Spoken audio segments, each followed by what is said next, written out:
It's just me in a suit. Thank you for coming in. You know, we don't pay anything for the first audition, but this is just a tape to see if the producers like it. No, I will connect you with a. I don't know if they'll represent you, but I will definitely introduce you. When it comes to midget gigs, what was like your lowest low?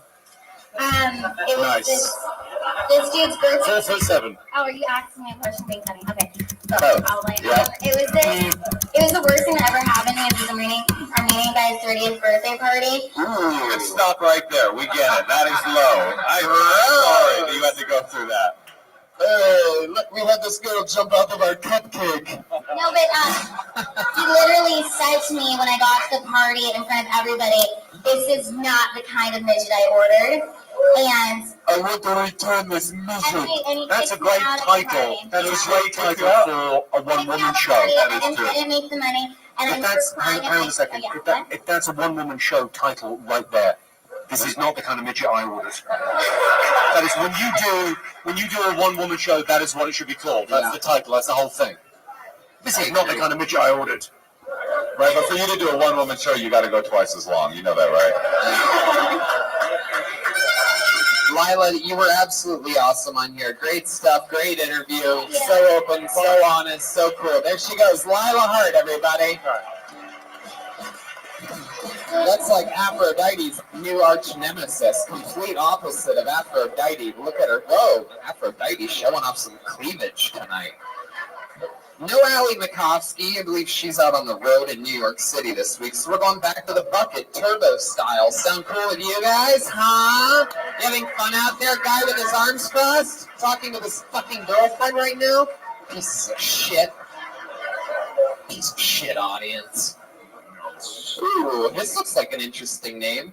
Put your hands together for Jaloid Spencer.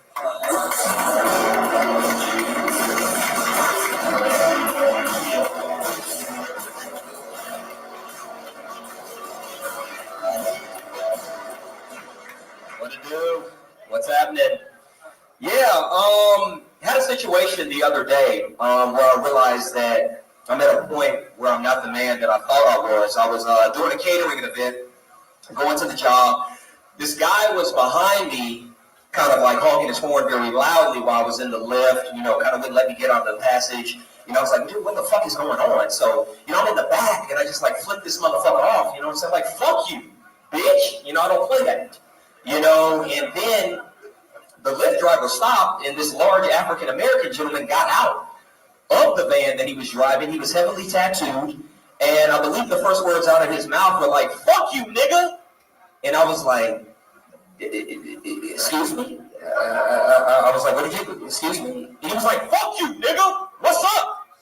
And I was like, dang, this wasn't who I expected to jump out of this wasn't who I expected to jump out of the van. And I've always been a fighter. I've always been a guy that don't really take no shit, even though I'm not like the biggest person. You got to stand up for yourself. Always been a fighter, but I had to get to work. So I think that's it for me. Go ahead and finish it if you want. So I had to get to work, and the cops were standing around, clearly not about to help me out. So I was just like, listen, sir, you better be glad I got to get to work. So I just ran the fuck inside and decided to save my life. Thank you. Wow, you should have ended it on the cat. There was no punchlines after that.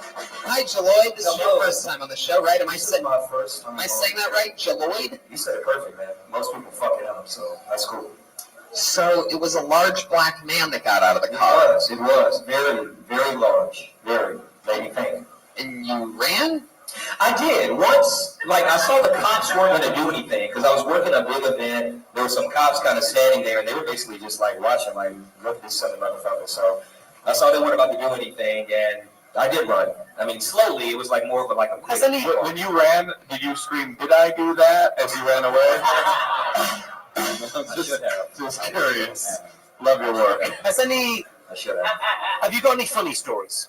Any funny stories? I need to come up with some. Well, it's a nice story, but it didn't have a punchline. It didn't have a hook. I got work. How long have you been doing stand-up, Jaloid? I've been doing stand-up for about a year. Really? About a year. Where at? I've been at the Pasadena Ice House. I've been at I've been at the Comedy Store before. The fact that you called it the Pasadena Ice House Yeah. makes me wonder how many times you've done That's it. already a mistake. Pasadena, You caught California. me in a lie. You caught me in a lie. Oh, you lie? Is that a lie? No, I'm not. I live in Pasadena. If you had to guess how many times you've done stand-up comedy, about how many times, ballpark, would you guess? Just name a number. It's under 20. There you go. It's under 20. It hadn't been long. Right. You know what? It's not how many times you do comedy that matters. It's family that matters. Family matters. I'm not doing that. I'm with that. I'm with that. That was amazing. Yeah, no, that's not the right show. That's a different show. So, Welcome to Black Friends. I did think it was an interesting premise of a black dude being afraid of a big black dude in traffic. There is some, there's fertile information there because, you know, you don't present as like a tough guy. You know, you got the glasses and the, you know, the like hipster Urkel thing. And like, so like, I wanted that, I was like excited about, and then it fizzled a little bit. But I think there is something to that, right? I think the shirt gives you some sense of his blackness. It looks like a close-up of a sickle cell under a microscope. I'll take it. I'll take it. Wow. I'll take it. Yeah. I'll take it. So, Lloyd, you look like Floyd Mayweather Jr. There you go. I've heard that. Yeah, I actually went out there for the Floyd Mayweather Manny Pacquiao fight, and I got some of that commentary. So I don't know what you just said. So what's the hey, let me ask you a what's question. the workshopped version of that joke? Because it is, you're right, it's an interesting premise. You were scared of this guy, and then you said, I've got to go. Right. Okay, we need more than that. Right. We do. What's a funny thing that could have happened? It could be made up. It doesn't need to be true. It just needs to be funny. A funny thing that could have happened. I don't know. Maybe we could have like hugged it out or something like that. And you could do it better. What if you started running from him and an even smaller black guy saw you and started running from you? Yeah. Chain reaction all the time. That could work. That could work. I like it. That could work. What's that? Greg Fitzsimmons writer for HBO's Crashing. I can't stop. I also was very unclear about, you were catering and then you were in a lift. I didn't know the choreography Right. of it. And then the guy was in a van and you were in the back of a lift catering, but there was a... I was in a lift headed to a catering event. Oh, no, I wasn't can't hear interested. this again. Yeah. But I just meant, like, it needs to be tight, like, you know, why were you in a... Who cares that you were in a lift? Unless it's important to the story, who gives a fuck? Sure. I was driving, I flipped the dude off, he jumped out of the car. There was a big black guy. I was like, this is not who I thought I was flipping off. I was... I don't think 20 spots in the comedy. I don't think the technical side is going to get us far with Lloyd. So let's talk about your real. Let's talk about your real life. Tell us more about it. You have kids? Ever been No married? kids, man. I've never been married. I don't have any kids. You ever been arrested? I have been arrested. For what? A DUI. Ooh. Yeah. Pasadena? No, man. Actually, I moved from Atlanta, so I got a DUI in Atlanta. Gotcha. Thankfully, because I hear there are real bad laws out here. So. Yeah. How did Master Splinter feel about that? Not good. Georgia cops are kind of tough. Did they rough you up? No, cops didn't rough me up. You know, it wasn't a good experience. You know what I'm saying? But I guess it could have been worse. So, you know, it wasn't bad. This is like the most racist interview ever. So do you have kids? A lot of kids running around? You've been arrested a few times? Did the cops beat you up a little bit? Did they throw you down off your ground? Does your life matter, sir? Did we figure out what you do for a living? Yeah, besides I serve in a bar team. That's what I do. Where at? So I serve at LA Live, like downtown. Bartend down there too. Oh. And I do obviously some catering, so keep the bills paid. Yeah. How long you been doing that? Man, I've been doing that for like 7 years. Here in LA. No, I just moved to LA 2 years ago. Gotcha. Here's another really racist thing. Let's go. I can't tell if you're 22 or 50. I like that. That's cool. Yeah, a lot of people tell me that. That's cool. How old are you for real? I'm 32. 32. Right in the middle. Right in the middle. Very good. Wow. You date a lot? Yeah, I did a little bit. I wouldn't say that's a lot. I get out. Yeah. What do you use the internet to date, or do you go to? No, I don't do any internet dating. No. How come? I'm just not into it. I don't really think it's for me. I'd rather kind of like talk to somebody or something like that, you know, for real, face to face. Maybe you could try telling them that story about how you were in a lift one time. Yeah. That would work. Like a war of attrition. Really wear them down. So you like to meet him face to face. So like the last girl you hung out with, where'd you meet her at? I met her at the after hours. The after hours. Yeah, so like all these clubs out here close early, like at 2 and stuff. So with the job I do, I get out late. So sometimes we'll go to the after hours. Wait, is there only one after hours in Los There's a Angeles? lot. Oh, then why are you giving it the honorific of the after hours? It's like the club. I just love it. I don't know. That's kind of where I'll be for the after hours. So then, what, she's standing at a bar by herself, sort of, something like that, or were you introduced by a friend? No, I just like started talking to her. Like we were just kind of like hanging out, and she was with some friends. We started talking and exchanged info, hung out. You took her back to your place? No, not that night. We wound up like meeting up later to kind of like hang out, went out for dinner and stuff like that. Are you like Christian? Yeah, I am Christian. Okay. I couldn't figure it out for a while. No, because it was like you got this edgier look, and I'm like, but he's like so like, well, just like I spoke with her, a lady as a woman of God, and in the loving frankincense addled bow of the Lord. Okay. So you I try not to be too predictable, What does your hand tattoo say? You have a tattoo on your hand. What does that say? It says the devil is a liar. There you go, Right. Right. It originally said the Jews are liars, but you had a. That's not what What's that tattoo say on that arm? Which one? Both of them, I guess. I mean, I didn't see two at first, but choices, consequences, it's just little shit that I think about. Dude, the devil is a liar. What's the dirtiest lie the devil ever told you? That's A the few, fun man. cow was cool. A few. That is the devil, right? Now, are you like raised with Jesus, Christian, or are you like, I fucked up, found Jesus?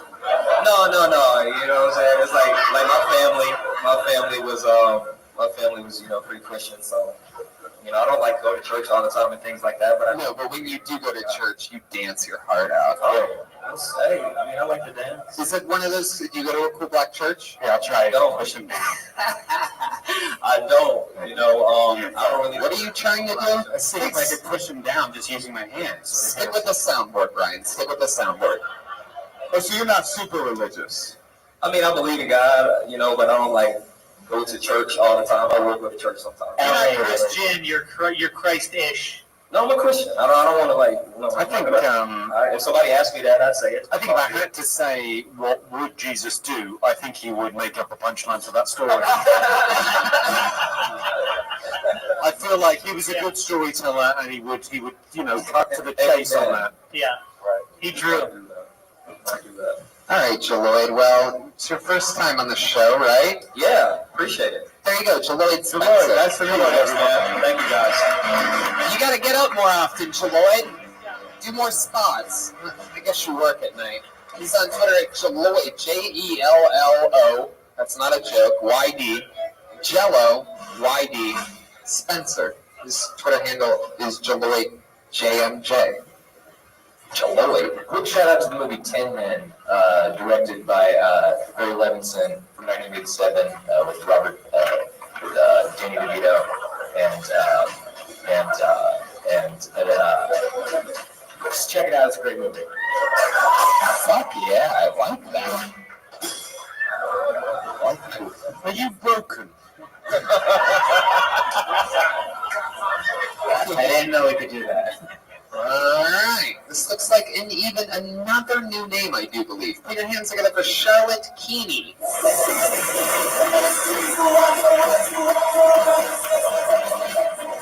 Ooh. Uh-oh. Blacklisted. Charlotte missed her spot. Alright. Is that Charlotte? No. I pulled another name out of the bucket. Again, this looks like a new name. Put your hands together for Mecky Leaper? Mecky Leaper?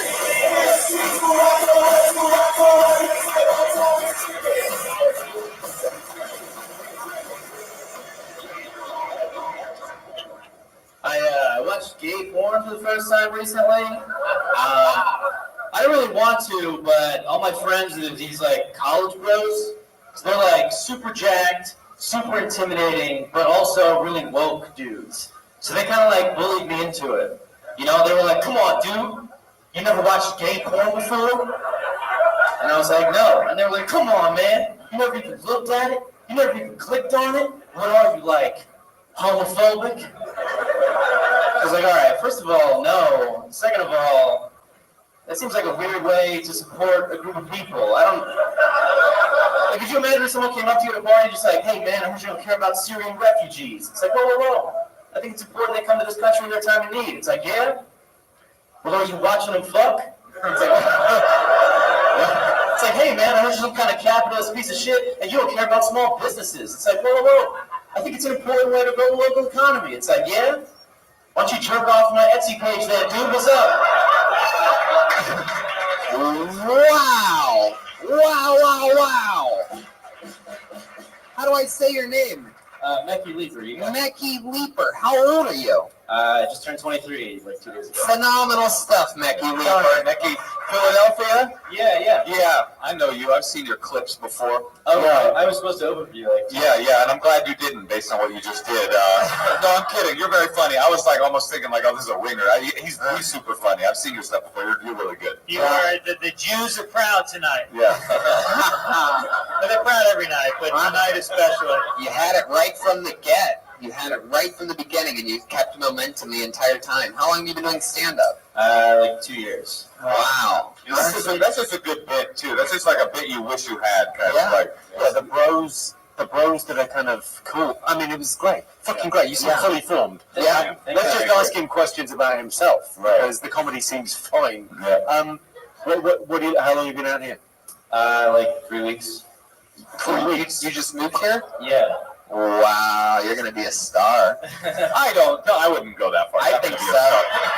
It's a long road. He's going to be one of those, like, fucking Big Bang Theory kids. I was going to say I've never been more attracted to a man in my life, I think. Wow. Schulberg. Maybe you will be a star.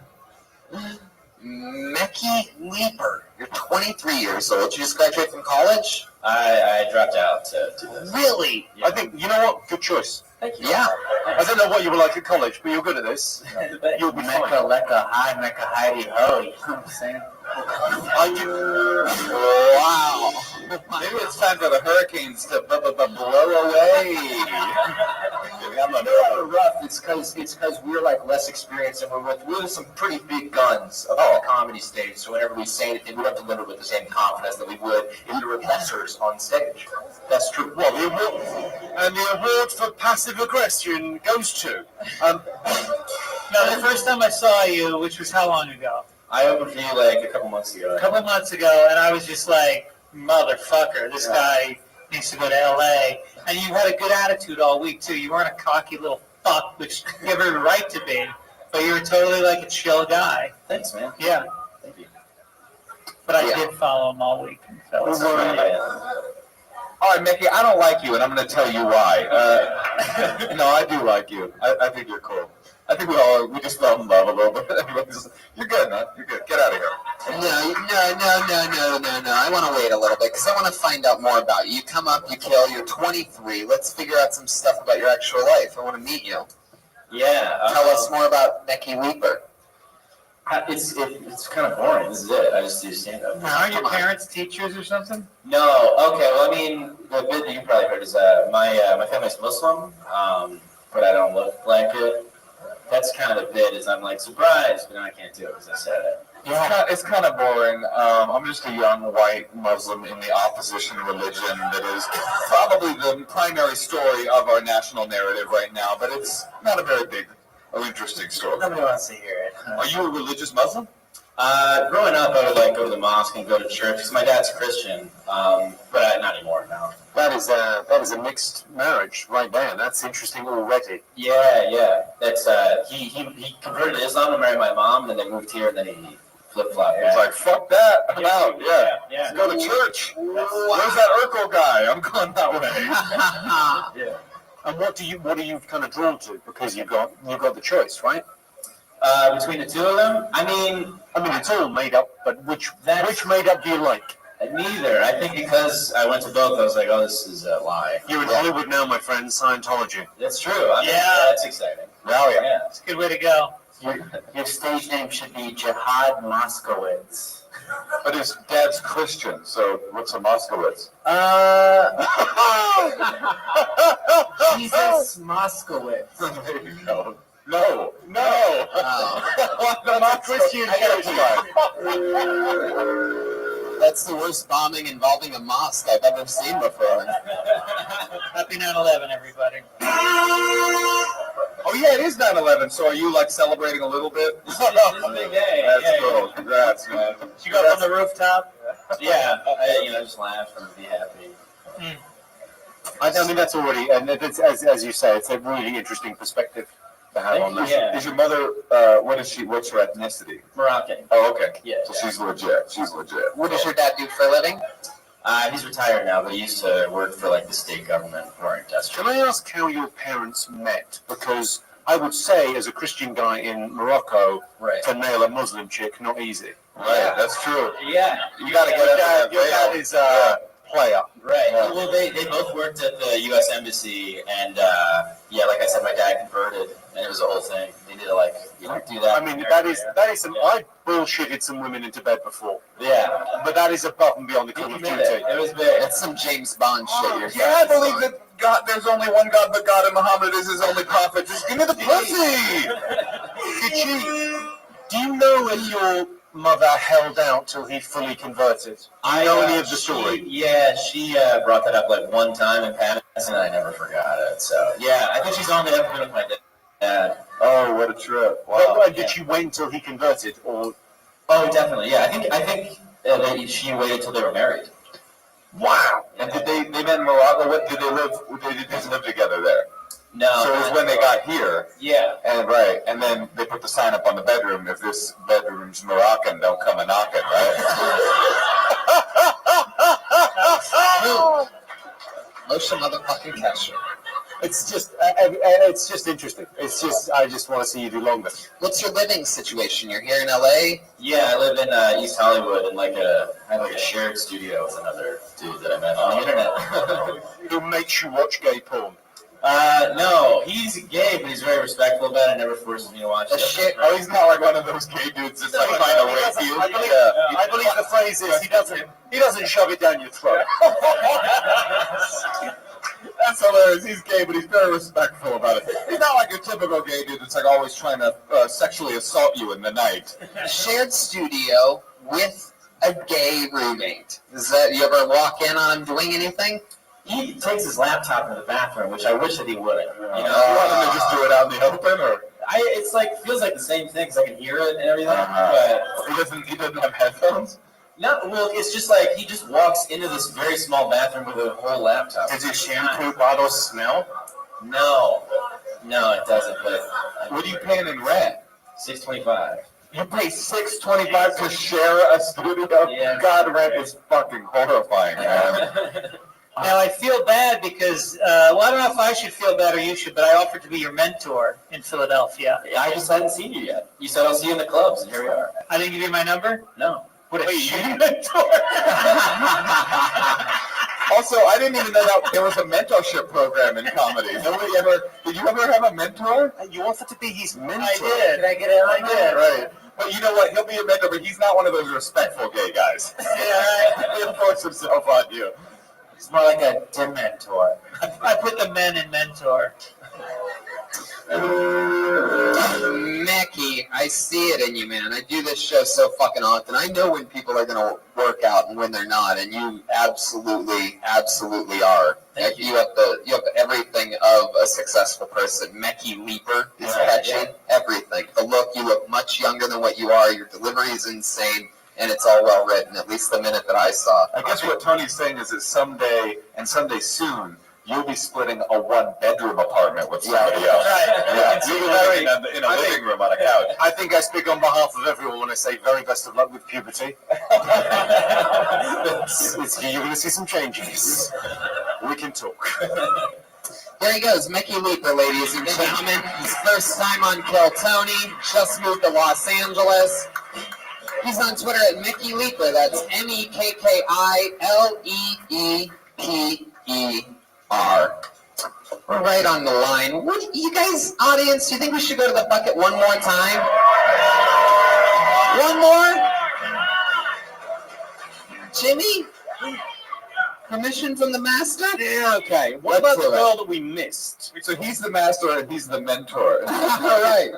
Not a lot of people know this, but Greg's mentor was Jimmy Carr. No, I don't So know. who's been doing comedy longer?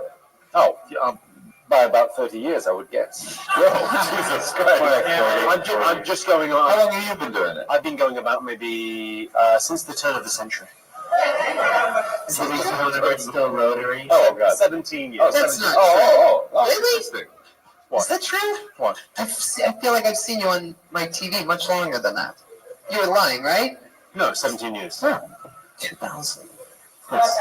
I'm just thinking of Bill Maher. This is not Bill Maher. How long have you been doing it, Greg? 28 years. Wow. Fuck yeah. And you were in Boston doing a real Boston shit. Yeah, I had a good graduating class in Boston. It was me and Rogan started like at the same week. Yeah. And then, Bill Burr was right behind us, and Patrice O'Neill, and Dane Cook was at the same time as us. Not a lot of people know this, but 28 years ago is also when the first twins were born. That's right. And neither of them had index fingers. I don't know if you know that, but they were born to a Mormon family, one of whom was Muslim, one of whom was Mormon. I'm just doing a whole round of callbacks. None of them funny, but all of them interestingly woven together. Monday night, you ready to go to the bucket one more fucking time?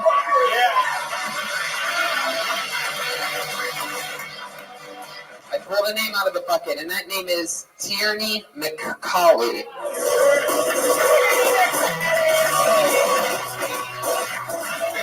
The spin doctors, people.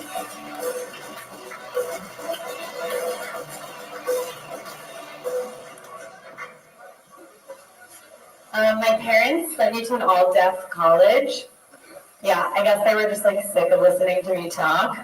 But like the joke's on them because it was kind of the best place ever to go to school. None of the frat parties ever got broken up for noise complaints. It was great. We partied all night. But sometimes it's tough at the parties to tell the difference between a cool new dance move or just drunk sign language. People get wasted, they start signing all willy-nilly. I'd be like, wait, are we dancing or are you trying to tell me I have something in my teeth? Stop slurring your hands. That's what happens when deaf people get drunk, you guys.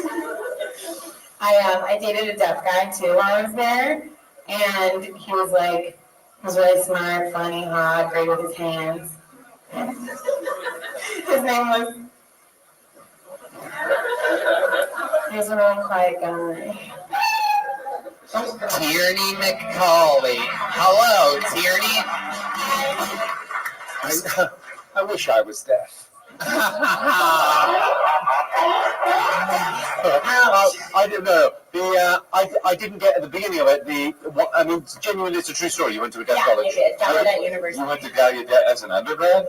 I went as a visiting student, but... Over a semester abroad? Yeah, but I just did a quiet semester. Interesting. So you were one of the few hearing people at Gallaudet. No, And you were I'm just 12. you were just tossing down that deaf dick, or what was the? Only 2, but... You fucked 2 deaf dudes? That's cool. I never fucked a deaf lady.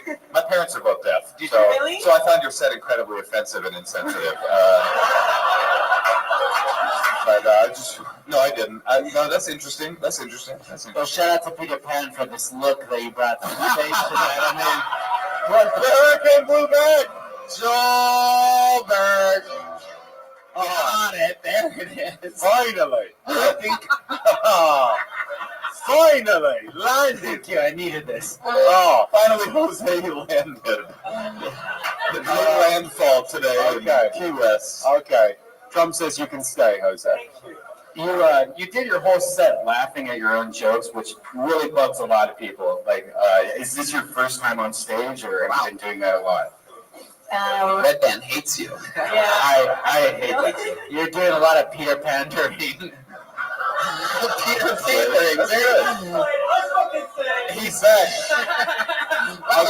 He just barehanded his symbol for the podcast He got listeners. overconfident. I think it's. I liked it, but I didn't believe the opening. So it made it all sounded made up because you were doing gags about it. But I needed a tiny bit longer on the. I genuinely went to a deaf college. You have to say the words Gallaudet University. I went to Gallaudet. So the people, even though they don't know what that is, will go, that must be real. I know, it doesn't matter if people know the reference you're referencing. They'll just be like, it must be true. Yeah. Legitimizes And it. your parents presumably sent you there as a gag.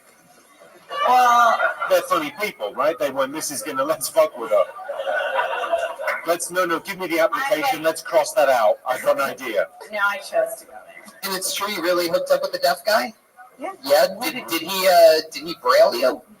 He's deaf. He's deaf. Blind people. They don't use Braille.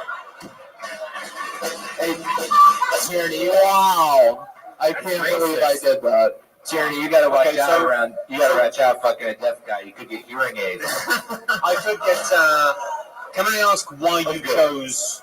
I don't Because I love want singing anyone to and I think love it's deaf good. culture. Wait, say it again.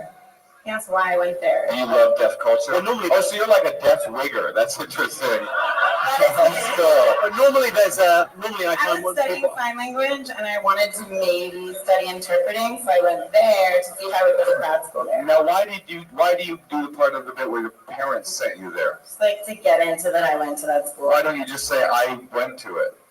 That's actually less Or words. like why? And then you say why. Well, yeah. That's the thing That's about so stand-up. weird. Well, I'm not even trying to insult you. I'm like, why are you very young? How old are you? Yeah, I'm young. How old are you? 27. Oh, you're not, okay. Welcome to Hollywood. Welcome to Hollywood. Yeah, that's 27. No, I'm just saying, like, why are your parents involved in this? Like, what do your parents have to do with it? I went to school. I went to Gallaudet University. I'm not trying to berate you. I think that you're very. How do you make a living? I'll save you motion. I do event production. What? Event production. Event production. What kind? Like what kind of events? Like parties. Like what kind of parties? For the deaf. Basically like corporate events. It's not that fun. Sponsored by Def Jam. Why didn't you become an interpreter? Honestly, like, it was giving me a lot of, like, headaches, like migraines. Was it giving you migraines? Yeah, it's really hard. It's really hard to, like, think in, like, two languages at the same time. I was bad at it, Oh, really. we were bad. Yeah. It's a good comedy job. That's what I did for a living until I quit to become a full-time stand-up. Was I was an interpreter. Is that true? For many years. Yeah. Really? Yeah. Since when I was 17 to. You're a coda. I am a coda. I'm a child of deaf adults, as they call it. Moshe, can you interpret her outfit? I think you did a pretty good job.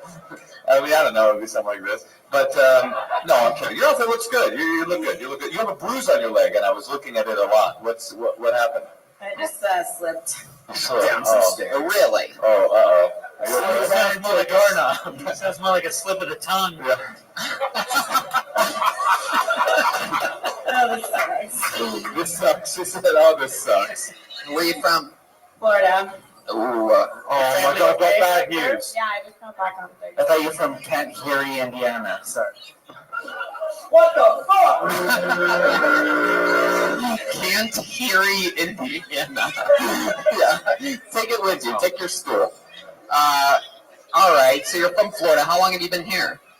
Since February. February. That's fairly new. Are you also sharing a studio apartment with a gay guy? No, I live with a couple. Or with a couple? Wow. In a studio apartment? In a normal house. That is progressive.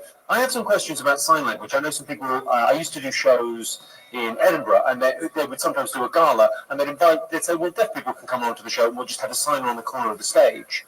And I always noticed that the weird signs are very kind of direct. They have like very odd signs for like different races. I know this for... They were very on the nose, but also like the sign for oral sex was exactly what you think it's going to be. Yeah. And you know what? I actually have an experience with this. Well, I was doing jokes. I was on stage, and I was just because the sign was there. She was kind of hot. I only told jokes about blowjobs because I just enjoyed watching her go. One time in Indianapolis, Indiana, I was opening for Joe Rogan at a place called the Murat Theater, some crazy 4,000-seat venue. And in Indiana, they have a state law to where they have to have a sign language person. I bring this big right enough, back. you mean? Yeah, and they have to be lit up. They have to be next to the stage. I couldn't believe it. I like finding any excuse to not do my material in the first place. Well, obviously, yes. Exactly. So I see this guy, and I think it was a lady actually, and I was making a blowjob joke, and I just so happened to be looking at her when she did the blowjob. I like the eye contact. And they stay completely professional. They don't smile at all. It's all very, very, very fucking serious. So what I did was, I literally go, blowjob. And then I'm like, wow. And it's just killing, by the way. And then I go, blowjob again. And she keeps doing the same thing. And then I said, black blowjob. And she literally was like, it was like a trombone all of a sudden. Literally. The place was fucking... I buried myself because it happened 12 minutes into my set, and I had nothing funnier than that to go So, to. did you just find out she played trombone? It's quite interesting. It's quite an interesting thing though to get. I always think the detail is the thing. Like if you're going to talk about being an interpreter of sign language, getting to the detail of it and the true detail of it is always more interesting than the. It's more believable. I'm not an interpreter because I wasn't good at it. Right, but I went to college for it. And What are you good at? Apparently not comedy. Oh, that's not true, Tierney. I'm good at event production. Really? Yeah. Can you give us an example of an event you produced that you're proud of if you're good at it? Yeah, I just produced like a series of 6 events for the Gym Equinox for their Summer On campaign. It was really fun. And all the events went really well and the client was happy, so I think I'm good at it. Do you love comedy, or you just sort of hobby it? No, I love comedy. I do event production because comedy doesn't exactly pay for anything. How much money can you make doing events in a year? It depends. Well, I'm kind of just started doing that because. So what about 30 Before you were Peter Panhandling. Yeah, exactly. Thank you, Joel. What was the question? So about $30,000 a year? Oh, probably less. Wow, It just depends on like the event and the client. So like 20, 25. I hope, yeah. So maybe next year like 30. Maybe. We'll see. Okay. It depends on how many lost boys you find. Exactly. You're not making much money, which reminds me that right now, MeUndies has an exclusive offer just for my listeners. Get 20% off your first pair and free shipping. That's Of what? MeUndies. Yeah, it's 100% satisfaction guarantee. You can just ship it back if you don't like it. If you go to MeUndies.com/kill right now, you get 20% off, free shipping, and satisfaction guarantee. You could return the dirty underwear. Yeah, and they sell them refurbished probably somewhere in China. For extra, double the price. Is it like a boxer or is it like a brief? It's like a boxer brief. They have 5 different Are you? I mean, I presume if they're sponsoring your show, you are wearing these right now. Not even a sponsor. I just really like the product. Tony, you are wearing them. Hashtag ad. Who has them on? Tony has them. I have them on right now. Well, I would like to see. I'll show you backstage afterward. No, I want to see right now. I want to see right now. Oh no, also. Brian, please don't. Any physical jokes with you are so gross. Tierney. So, all right. Well, it was fun meeting you. I remember there was once a sign language interpreting gig. Part of the thing with being a sign language interpreter is that you go, and if the client doesn't show up, you leave after a half an hour, and so you get to get paid for the day, and you leave after half an hour. And one time I had a whole day of classes at this community college, and I went to the first class that day was a nude figure drawing class, and I was the interpreter, and I just showed up. I sat in the front row for half an hour, facing the nude figure drawing lady, no easel, no drawing material, and then after a half an hour just stood up and walked out. I always wonder what that lady thought. It was just like, nah, I'm not drawing this shit. I'm fucking out of here. I thought of another question I want to ask you. Hooking up with the deaf guy, did you notice anything different or anything like that? Yeah, they make different noises than hearing guys. Oh yeah, like what? Can you do an impression of him as loud as you can right now, please, for the love of God? I want to. Come on, don't you want to know what it feels like? Don't you want to? Like if you don't know the noise you're making, it's gonna sound different. But like guys are clearly curating the sounds they're making while they're fucking, and like those guys were just. But also the great thing about making out with a deaf guy, man, you've got freedom to queef. That's true. Yeah. Free to queef. Right. Freedom to queef. You could just relax. You don't need to be conscious about that. Yeah. And an interesting, speaking of queefing and deaf people, an interesting fact about deaf people is I have never met a deaf person that hides their farts.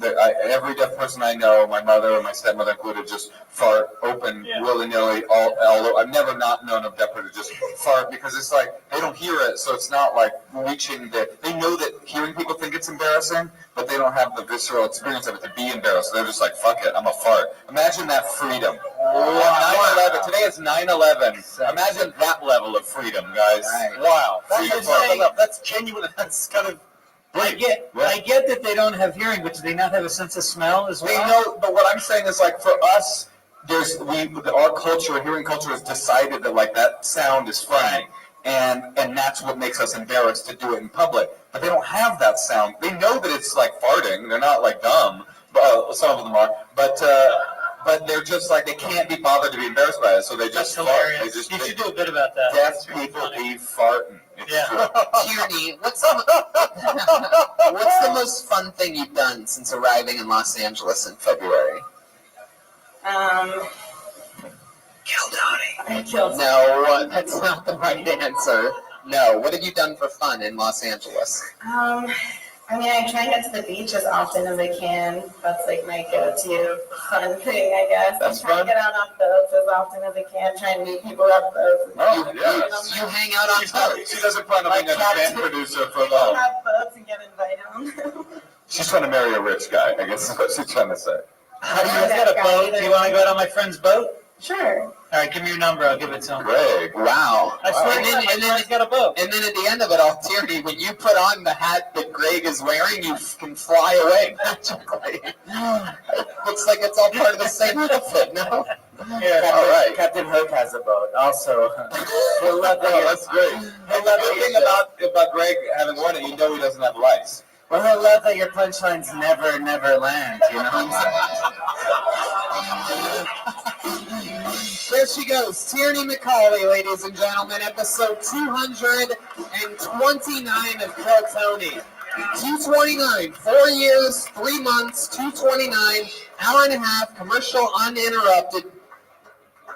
Look at that drawing. Oh, Brian J. Boat. Me upside down over a jack-o'-lantern. Can we plug dates? Plug it. Oh, September 21st, I'll be in Washington, D.C. at the Improv. I'll be at the Nashville Zanies, September 28th through 30th, and in La Jolla, November 3rd and 4th. Charlotte, North Carolina, November 16th through 18th. Come see me. You're in La Jolla the week before me. I'm there the week after you. Come see both of us, La Jolla. Well, that's my favorite. I love that fucking club. Me too. I haven't been there in way too long. Leave something fun in the condo for me. I'll do something fun. There's a condom for you. Oh, how dare you. Make some noise for the great Jimmy Carr, ladies and gentlemen. Appreciate it. You got anything you want to plug or anything to the millions and millions of Kill Tony fans that are listening live I right now? genuinely don't need this. Perfect. Perfect. If you could plug us on some of the stuff that you do in the future, that'd be great. That could be That's fun. also not happening. The great Greg Fitzsimmons, ladies and gentlemen. Thank you.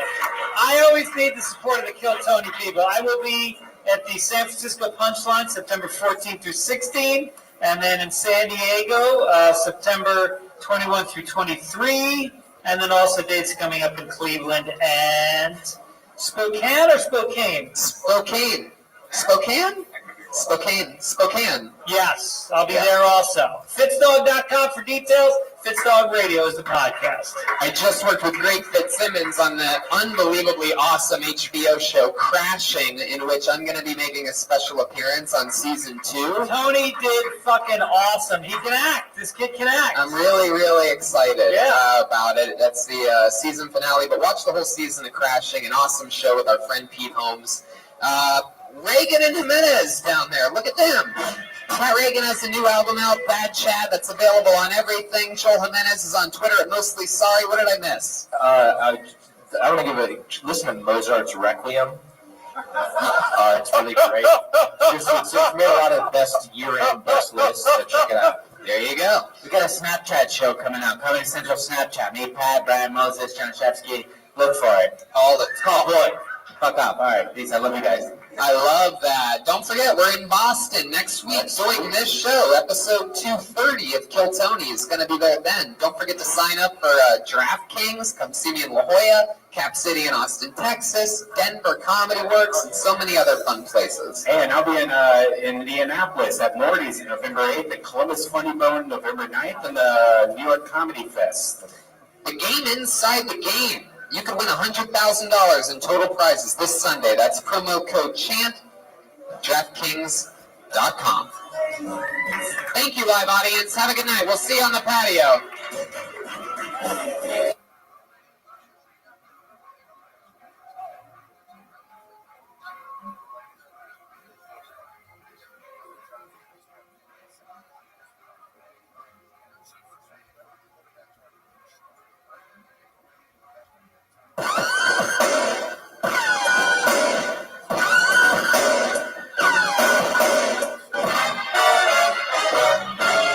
This is Rabbi, coming to you live from the world-famous Comedy Store main room for a brand new episode of Kill Tony. Give it up for Tony Hinchcliffe. Hi, everybody. Hello. Welcome. Hello, Canadians. Make some noise. Those are Canadians, live audience. How are you guys? Welcome to the #1 live podcast in the world. Look, everybody, it's Brian Redband. Hey, guys, what's up? It's Josh Martin. Look at him running around, the little guy. The great Ryan J. Ebelt drawing tonight's episode. All those prints are available at ryanjebelt.com of every single episode. He's drawn it. And he also drew the official Kill Tony poster that's right down here. Hello to everybody joining us in Virtual Reality 360 live on Facebook.com right now. And on Ustream, the regular HD stream is also happening. And those of you listening all around the world right now, maybe some of you live in Boston, and you'd be excited to know that we're going to be there Friday night. Yeah, 9 o'clock, I believe. Should I announce the guest right now? Do Would it. that be fun? Do it. Really? Okay. Well, our guests for Friday night, live, Kill Tony, for the first time ever in Boston, Massachusetts. And they are Matt Bronger and Eddie Brill. Yeah, two guys that have done this show before. Eddie Brill, former talent coordinator for the Letterman show. Yeah. Highly, highly important job. Always has fun notes. And Matt Bronger's a big goofball, so I have a theory that that's going to be a great show. But I'm excited about tonight's show, Brian. Every single week, two of the funniest comedians in the world come on this show. And this week's absolutely no different. Let's see how loud this place can get for the great Brendan Schaub and Sarah Tiana. Yeah, baby. You know them, you love them.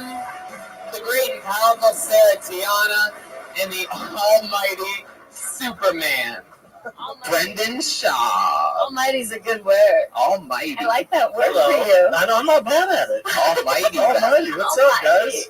Sarah Tiana and I have been writing together forever on Gross and The Burn and so many other. Just at my house? Yes, exactly. A lot of times at my house on my front porch with my dog. Fun fact, Sarah Tiana is one of the only human beings that I ever run once if we ever get a chance anymore. We used to be, we did it a lot a few years ago, but when we get a chance, she's one of the only people that I run my stand-up comedy jokes by during the daytime because she is able to formulate full thoughts and have structure and be mature. And so we counteract each other's balance. You say during the day, but you mean after 2 p.m. when you get up. Yeah, exactly. Brendan Schaub, absolutely killing it. Just got back from doing the Mayweather-McGregor fight. What was that? You were on the table. What do they call that? What do you mean? Like the, you don't even know like a round table or something? I don't know. You playing poker with them? I don't even know what I'm asking. I don't either. But it was like, I was like the snotty-nosed kid in school. Because it was like, I was the outcast. I was the MMA guy, and then there's all the boxers. It was rough. You're the one that kept saying McGregor's going to do something here. And I kept telling everybody McGregor's going to do something here. And then he fucking did something. And then all the boxing fans were like, no, Mayweather let him do something. Yeah, what the fuck are you talking about? He let him do something. Yeah, he let him plant them in the face with Yeah. uppercut. Yeah. He wants that. Boxing fans might be the dumbest arguers I've ever come across in my entire And then life. Box was like, that's embarrassing for the sport. Just wait for Triple G Canelo. Which now I will never watch boxing. I'm boycotting it Are you? for a little bit. Why? Until Because of the ban? No, because the sport doesn't make any sense. I mentioned Brendan this about a half hour ago when I was good and stoned. I said, imagine if NFL games were judged by 3 fucking judges at the end of the whole thing instead of points. And we said there would be a fucking civil war. Straight up riot. Every If you Sunday. screw over Tom Brady, riot. Yeah. People would riot. Yeah. If people judged and said, the Patriots won that game at the end of the game, Atlanta would have truly risen. I would cheer for Al Qaeda before the Patriots. Oh, wow.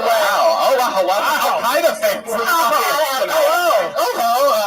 You have ISIS in the house. All right. Good Lord. I've never really heard the crowd. Patriots or ISIS? Jesus Christ. Well, I'm just saying I'm taking a stand, but I am a Falcons fan, so that's all. Oh, there you go. That You makes know, sense. I'm very sad. Oh, yeah, the guy with fucking one eye over here is cheering for you. It's the guy with just a piece of fucking cotton over his That's back. our offensive coordinator. That's our offensive coordinator. Wow, I am so. Did you sign up for tonight's show, sir?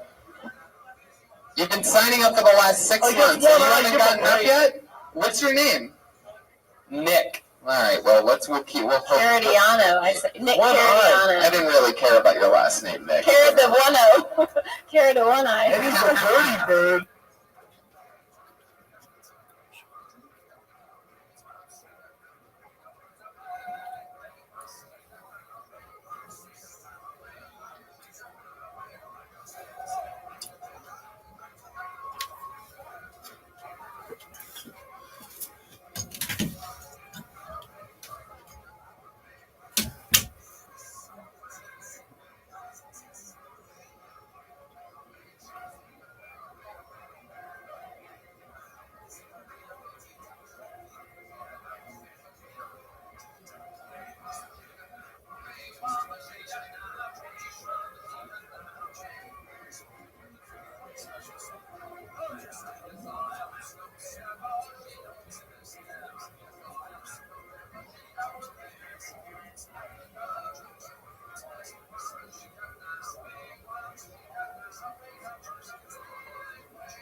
We'll keep an eye out for your name. What happened to your eye? You were playing basketball and you lost an eye playing fucking basketball? Were you playing basketball with a bow and arrow? Is this small basketball? Tiny basketball! All right. That's this show for you. Instead of a spot a guy with missing an eye, we just go crazy. Let me at him. It's not every day though. One eye. I know. Are you playing tennis? Koreatown? Was it just you, or were there other people? This is the worst game of horse I've ever heard of in my life. Please tell me the name of your team is the Pirates. Hey, there is no I in team. All right, so No longer. also has a band, guys. I love this band. I call them the best damn band in the land. They are my favorite. They commit to characters every single week. I don't ever know what they're going to do. You don't know what they're going to do. But I'm about to bring them out right now. Here they are, the Kill Tony Band. Pat Reagan, Jeremiah Watkins, Joel Jimenez, and Chris, the bass player. Oh, shit. Oh! You really know why, but you want to justify ripping someone's head off. Oh, my God. There are 4 Fred Durst on this stage right now. It looks like Dodger fans. Wow, I can't believe you guys are going to be pizza delivery boys for this entire episode. Are those Make America Great Again hats? Wow. Hello, is this, you guys all Fred Durst? Am I right about this? Yeah. No, we're just douchebags, dude. They're extremely limp biscuits. Wow. Hey, Tony. Yeah. When was the last butt you ate? Yeah. Killer. Awesome. You guys are definitely douchebags. I love it. I can't wait for this. We got the douchebags. We got Brendan Schaub and Sarah Tiana. Are you guys ready to start this motherfucking show or what? Everything's in its place. We got no ads this week. I'm at Cap City the first weekend in October. You guys know how it works. People sign up for the bucket. There's a bunch of little pieces of names in here. I pull your name out of the bucket. That means you get 60 seconds of stage time. You can, sometimes it's a completely crazy person. Sometimes it's one of the top young rising comedians in the world. Sometimes it's somewhere right in the boring middle. You know your time is up when you hear the sound of a kitten. That means 60 seconds is up. Wrap it up then, or else you're going to bring out the angry West Hollywood bear. Who's that? Uh-oh. Oh. That's him. You guys ready to start the show or what? Monday night, main room. I said, are you guys ready to start Kill Tony or fucking what? What's up? Make some noise for the great Chris D'Elia walking through the room, everybody.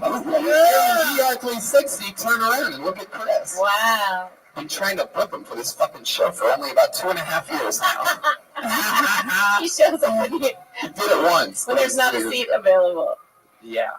Sure, I love it. Sure. Here we fucking go. Okay. If you know anything about me pulling names out of this bucket, you know I love it when the name excites me. This is a name that excites me.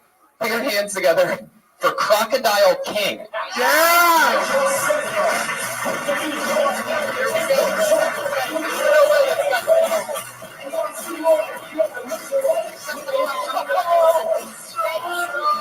Thank you. Come on, make some noise for Crocodile King! Hello, how y'all doing? You already know my name, unless y'all forgot it already. But anyway, hey, don't y'all wish we can go back to the caveman days? You know, when you go back there to those days where you can just knock a bitch inside her fucking head, right? And then and drag her in the cave, you know what I mean? And then you do what you want to do with her. You know what I mean? Don't you wish we can go back to those fucking days? You just like, man, those days were so beautiful. But now, look at the days we have now. We have everything that we have to do. We got to take the bitch to the club, buy her a drink. We got to buy her a car. We got to buy her a house. We got to sign a contract. Fuck. I just wish I could go back to the caveman days, man. Or should I lower my standards? I mean, we have all these products. You have to be a fucking billionaire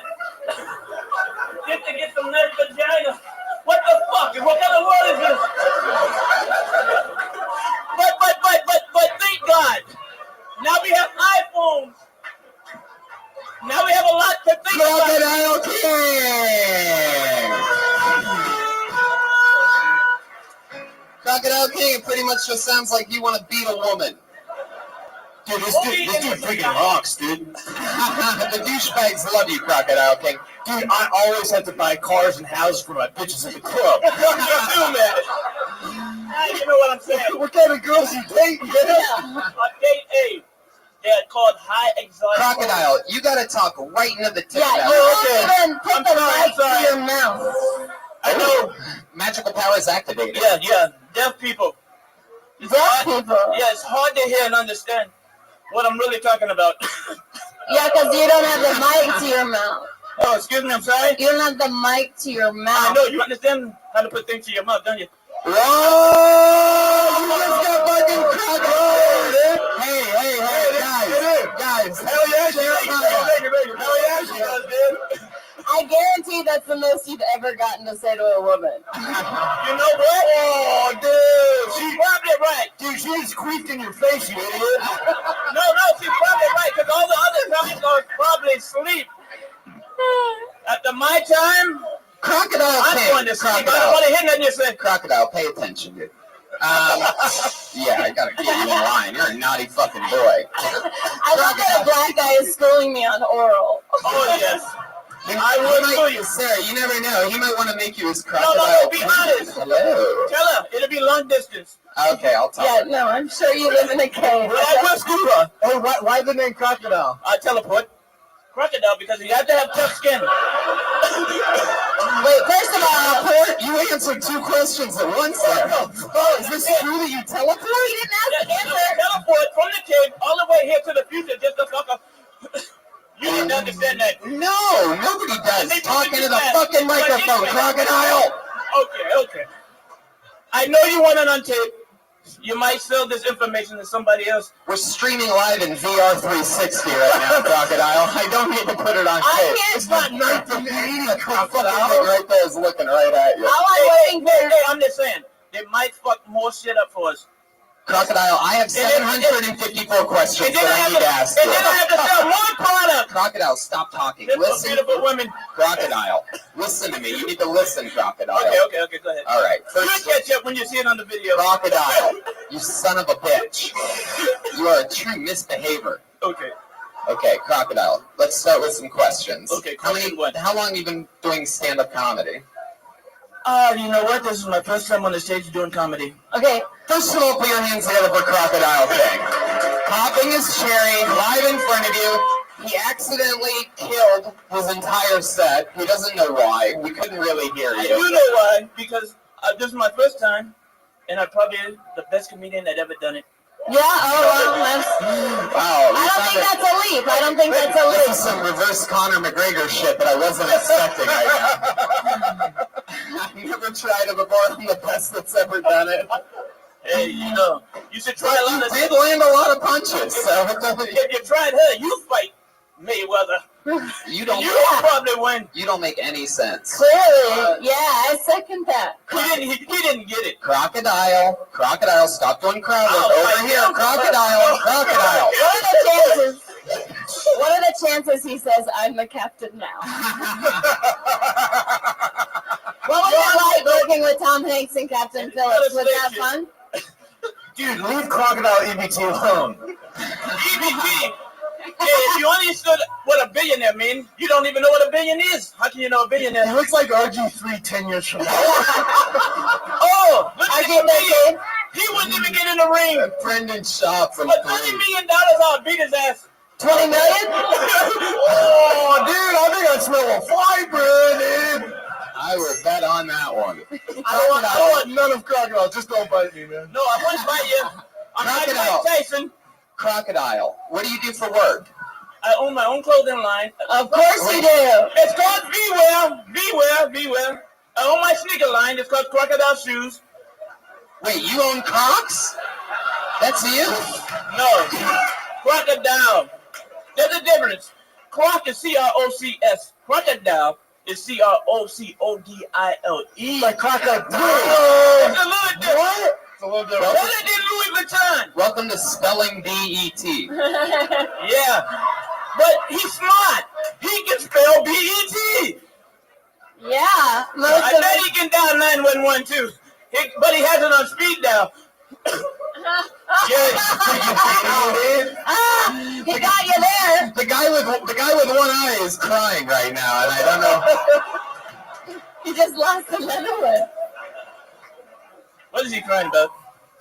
Well, He lost his last eye. are those sweatpants part of your clothing line? Oh no, these sweatpants.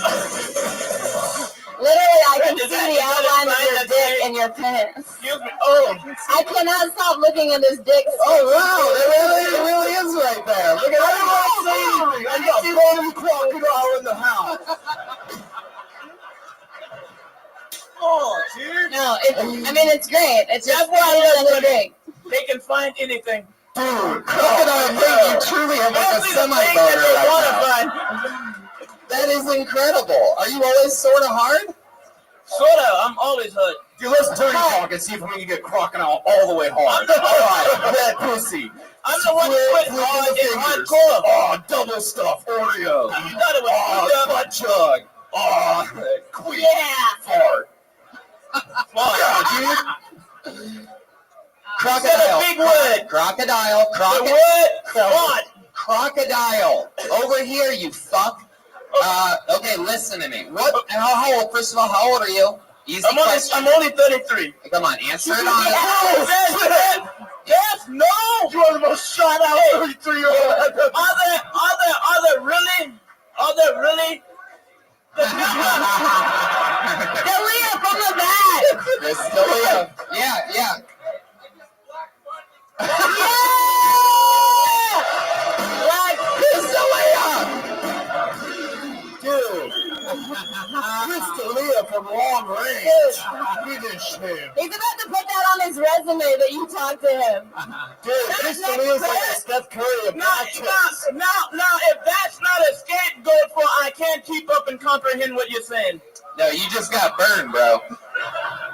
So If that's crocodile. not a scapegoat, come on. All You the get- women in here was in love with me until you said that fucking joke. Crocodile it down. Crocodile it down. Okay, crocodile. I'm going to ask you a question again. Without trying to be funny, I want you to answer it honestly because I want to interview you, okay? I don't want this to end yet. And if you answer the questions honestly, this could be really good. But if you keep trying to be funny, it's not going to be. Ready? How old are you? 33. Oh, you son of a bitch. God damn it.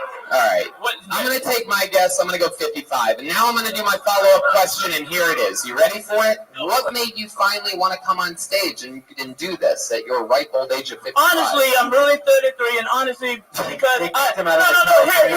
hear me out. Corny people like that. What?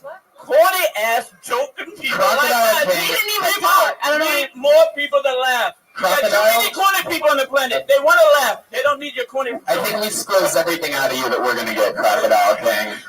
I'll see you later, alligator. After a while. Oh, shit. Oh, shit. Yeah, man. The crocodiles. Brendan Shaw is ashier than a 9/11 survivor right now. After that Crocodile King hug on his way, huh? He's gonna go cry crocodile tears. This past week, Sarah was... Crocodile's gonna get his gun, come back in this bitch. Crocodile is going to be headlining. I don't trust Crocodile. I don't know. Scary. The band has a sponsor. Shout out to No Fear. No fear. We don't fear shit. Especially women. Yeah.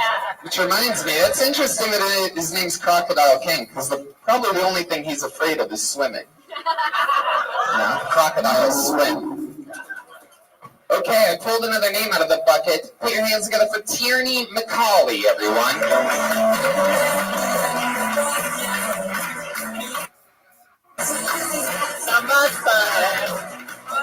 It's a long walk.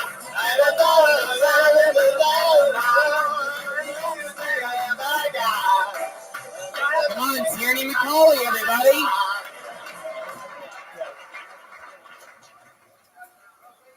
I've worked in tech for a really long time, and I love when I tell really old people that I work in tech, like my grandparents, because they just automatically assume I'm a genius. They're like, whoa, like, do you write code? Like, are you a web developer? And I'd be like, my job is way more complicated than that, okay? Like, I manage the whole company's entire Instagram. It's a high-stress job. But, like, my last job was really small. There was only 10 people. It was, like, 9 dudes and me. And since it was small, we didn't have HR. It's like, should anything inappropriate happen, the company policy was just if more than one person is laughing, it's okay. And, like, one of the guys came to my desk, and he asked me to smell his beard. And 3 people were laughing. So I had to smell it. He was like, what'd you think? And I was like, I think your girlfriend has a yeast infection? And nobody laughed. And I got written up. Oh. Tierney McCauley. So you were on the show last week, Yes. and that was your first time on the show, and this Yes. is your second time on the show. How do you feel about it? A little better. Dude, I'm gonna go out on a limb here and say she was way more boring than Crocodile King. At least I'm not homeless. Yeah. Good crowd. Yeah, that's a plus. Yeah. The only thing that was dope was that yeast infection joke. I love Yeast infection joke. Second, that yeast infected joke reminded me of Richard II by Shakespeare. By the way, Tierney, I don't think we ever found out that the Crocodile King is actually homeless. He said he has his own clothing line. And a cave. And shoes. Now, I also believe that he has clothing line and clothesline confused for one another. Clothing line's where he dries his clothes. Yeah. So, Tierney, what do you do for work? Well, I told you last week I do event production. I also work in tech. Event production. Did that really happen with the beard? Oh, yeah. Okay, so he really asked you to smell his beard, and what did it really smell like? Like yeast. Oh. And you really run the Instagram? What? You really I used to, and that was like my first job out of I got another college. profession. You should sell your hair to border collies. Thank you.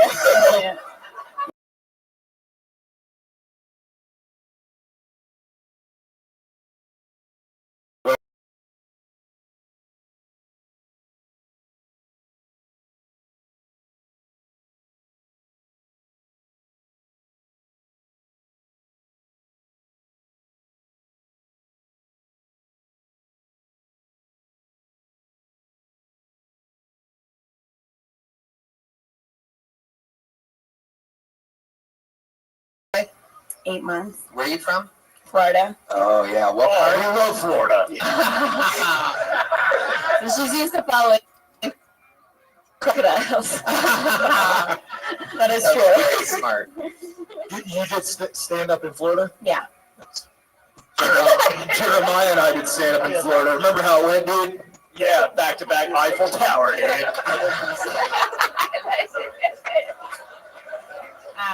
What else did we find out about you last week, Tierney? What was the most interesting thing out of the interview portion? Do you remember? Last week? Well, you guys didn't ask me how many questions because you were asking Moshe a lot about his deaf parents. Wait, what? Yeah, I was talking about deaf people. Oh, Gross. But now we have a guy with one eye. We've moved on. what did you find out? Like, what's the most interesting? What's something about you in your life? Like, what do you do when you're not doing stand-up or working? I go to the beach a lot. I spend a lot of time in the ocean. Are you single? Yes. How old are you on Tinder? No. No Tinder. Just Bumble. Bumble. Oh, you say like. Are you to LA? That's down to have sex in LA. Yes. Did you go to college? That's my day rapist Patty Reagan right there. I'm like, Have you been with another man since being in LA for 8 months? Yeah. Oh, okay. Like, where do you meet guys at?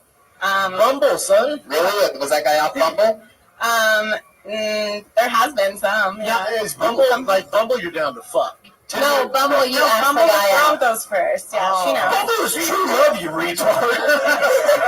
Yeah. Brendan has women throw themselves at him, so he doesn't understand online dating. Oh, preach, Like girl. what? Women just don't come to your door. So does the Bumble thing usually work out for you? No. No, it doesn't. No, it's not going great. Have you ever been catfished? No. but kind of. What do you mean, no, but kind of? Well, not like it You're wasn't talking to a pro with catfish right now. It wasn't a different guy, but like I'm tall, okay, and the guy didn't mention that he was like, and not that I'm not like have anything against short people, but like I feel like you should tell You someone. can. You It's should tell allowed. someone if How you're gonna short? show up on How the date and be 4'11". Oh, I'm 5'11".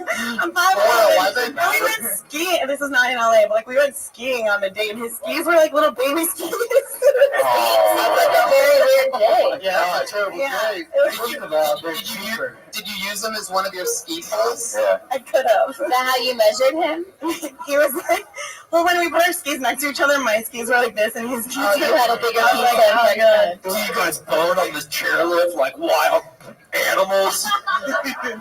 Douchebag, have you seen a wild animals? No, but I have a question for Tierney McCauley. Yeah. What is that, Iranian? No, it's Irish. It's Irish? What? Tyranny is Wait, an wait, Irish wait. name. I can't get past going skiing on a date. That seems like a very bizarre. Yeah, wouldn't you want to meet him first before you like went skiing? Why did you decide to go skiing on a date? I don't know. It sounded like a great date to me. Wait, were you already living near? No. Did you have to drive up together? Yeah. That's a bad idea. Where'd you guys go? Little Bear? Yeah. It's 4'11", buckos. Yeah. Yeah. It's half a 9/11. This is on Bumble? Yeah, but going skiing is like Yeah, that's drive there. That's a crazy. He came up with the idea. and That's I was a like, yeah, crazy first. Duh. So, did you guys spend the night at the ski resort? No. I was like, I gotta go home. And 3 hours later, you get home. Yeah. Did you get your skis waxed? What about your puss? Jesus. That guy's so intense. Jesus, that is intense. Did you get your puss waxed? Not on the date. Wow. I think talking about going skiing on a date was What a kind of great car? bit. What kind of car did he have? He had a BMW. Oh, of course he did. And a baby seat too. He had a booster seat. So yeah, I just made that joke. It's like a lowercase BMW. So like, did you know that this wasn't going to go well like on your way already to the ski resort, or did you realize that when you got out of the car? He was in the car, so I didn't Was he a white dude or was he Asian? Yeah, it was white. By BMW, by the way. I love that calm horn. He lured you into the BMW like a classic gentleman. Yeah. So then he gets out of the car, and you realize this guy's Very so short. short. He's like, well, he must be this tall to like me. Jeremiah, would you consider yourself a gentleman? What was his job? What did he do for a living? I don't remember what he did. I think his parents like made paper towels or something. I don't know. Oh. Yeah, like a trust fund He person. sounds like a catch to me. Yeah. I never saw him again after that Paper date. towel company scrawny.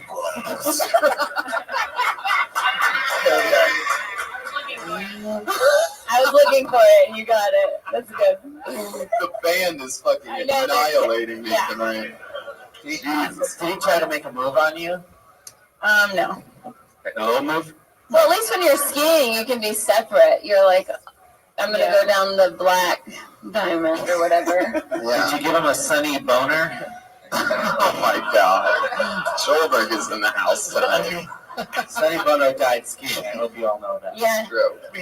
But Glad you shared that with the class. oh, wow. So, all right, Tierney, you were on last week. That was fun. Tierney McCauley, everybody. There she goes. Tierney McCauley.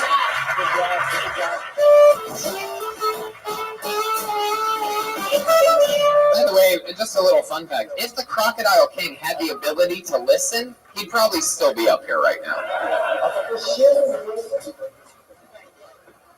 Crocodiles don't have ears. I pulled another name out of the bucket. Put your hands together for Michael Larimer.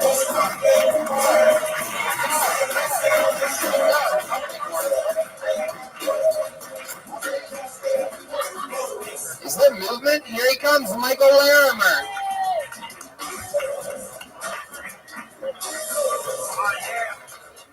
Oh, yeah. How's everybody doing? Yeah. I am also blind in one eye. Whoever that guy is, I can't see over there. Oh, there he is. All right, nice. My bad, it's my left eye. Any other macular degenerates out there? Okay, it's supposed to happen when you're like 98 years old, but unfortunately when my left eye turned 28, it just seen so much shit and decided to black out completely. But it's cool, you're still allowed to have a driver's license with vision in just one eye. And how awesome is that when you're trying to merge onto a major freeway, and it's your left eye that's blind, so when I go like this to check my blind spot, I literally see fucking nothing. I'm still facing forward by 45 degrees. So I gotta do this weird thing where I turn almost all the way around in my car seat. That's awesome. You make eye contact with the trucker next to you and you're facing fucking backwards. But it's okay. I actually wanted to be a Major League Baseball player, but unfortunately, being a right-handed hitter and being blind in the left eye, if I wanted to face the pitcher, I'd literally just have to face the pitcher straight on like this and just swing back and forth. There you go. Yeah. Oh, shit, that's it. All right, nice. Fuck yeah. Hi, Michael. Hey, what's up? Oh, you want to? No, that's okay. Okay, thank you. Brendan. That's nice. Such a gentleman. Oh, now you get another pat on the back. I think he knocked off some of the ashes from Crocodile. So, Michael, that was a fun performance. How long have you been doing stand-up? About 8-9 years now. I just moved here from Chicago. Very cool. How long have you looked like a magician? I guess 15 years now. All right. Who's your influences? Because I can kind of tell that you watch a lot of Dane Cook, right? No, actually not, but I've met him. He's very nice. Yeah, you have the whole, like... Same here. Yeah, well, you definitely have, like, the same motions. Like, I could tell you're very physical. Is that how most of your comedy is? Hey, like, who's your pants tailor? You know what? They said they're not tailored very well, actually, but nobody hated a chick named Taylor. She had 2 vaginas. All right. Okay. Michael, spin it back around over here. Yeah. So you just moved here from Chicago. How recently? Monday. Wow. Yeah, welcome. This is your first time at the Comedy Store then, huh? Yes. Officially performing, yes. And how long have you been doing stand-up in Chicago? Like 8 years. 8 years. Yeah. What do you do for a living? That's pretty much it. And I also try and teach it and teach improv and play with kids, too, for Lego. That's what we were waiting for. We knew there was something. Dude, are there a lot of hot kids on Bumble? No. Dude, I was just thinking about that song by Kyle Stevens, Where Do the Children Play? And I'm like, what about a music video where, like, it's like a creepy guy walking around asking people, tell me where do the children play? All right, Pat just wrote a sketch in front of us all. So, Michael, how much money do you make about a year doing stand-up and teaching stand-up? I don't think $5,000 a year, pretty much. So how do you survive? I don't have a refrigerator right now. My fucking apartment came without a refrigerator. That's how it goes. Welcome to LA. It is? Yeah, it's like the law. I literally started crying 1 week ago today because I'm like, wait a minute, what? That's how I am every week in LA, even when I have a refrigerator. So what do you tend to eat that you would put in a refrigerator? Well, I have a cooler now, and there's Numero Uno Marketo place across the street from me, so I have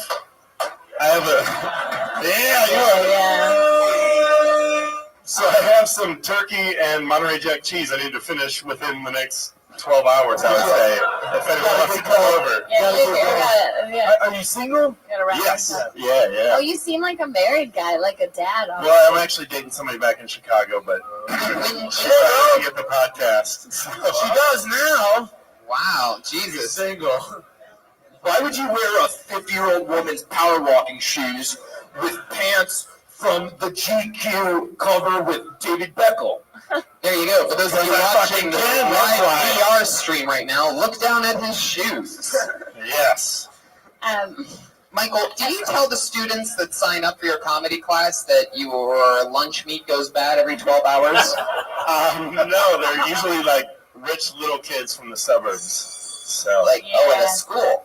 No, they come to your place. No. It was at the Second City in Chicago. Oh, God. Their mouths are duct tape. Heard of it. So they're rich little kids that make fun of me for, yeah. That's got to be fun. I had a fridge in Chicago, just not here. Bragger. Okay. You shouldn't call your girlfriend a fridge, dude. I know. He puts his meat in there. Thank you. So I'm having trouble understanding how you're surviving in LA teaching, just got here, but yeah. how you're going to survive. I honestly do not know. If Dude, anybody I has a respect job, that. Like, please. you literally left Chicago and you're like, I'm going to figure it out. I'm going to LA to do stand-up. Like, Yeah. that's exactly what we all do. Like, Oh, that's thank you. actually really great. If anybody has any money or a job,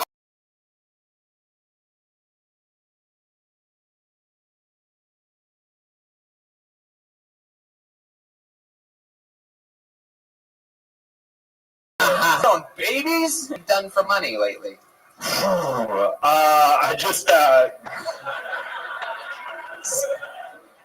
hosted the Lego 85th anniversary party barbecue in Connecticut for them. Meanwhile, they're cutting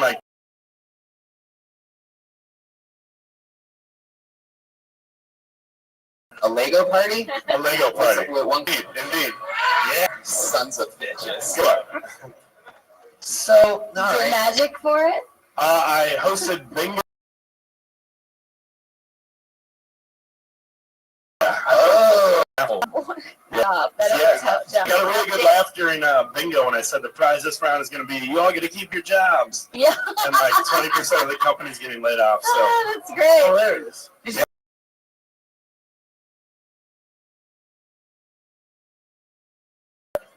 so Michael, what you date? Yeah. You bring girls back to your girlfriend back in Chicago? Sure.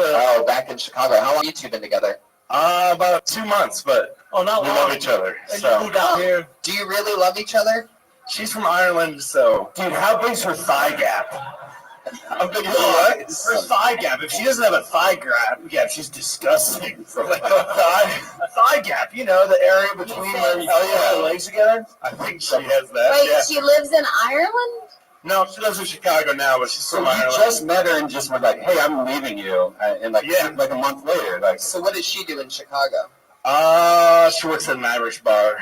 An Irish girl? She's an actual Irish girl that works at an Irish bar? Yeah. Oh, yeah. She already cheated on you.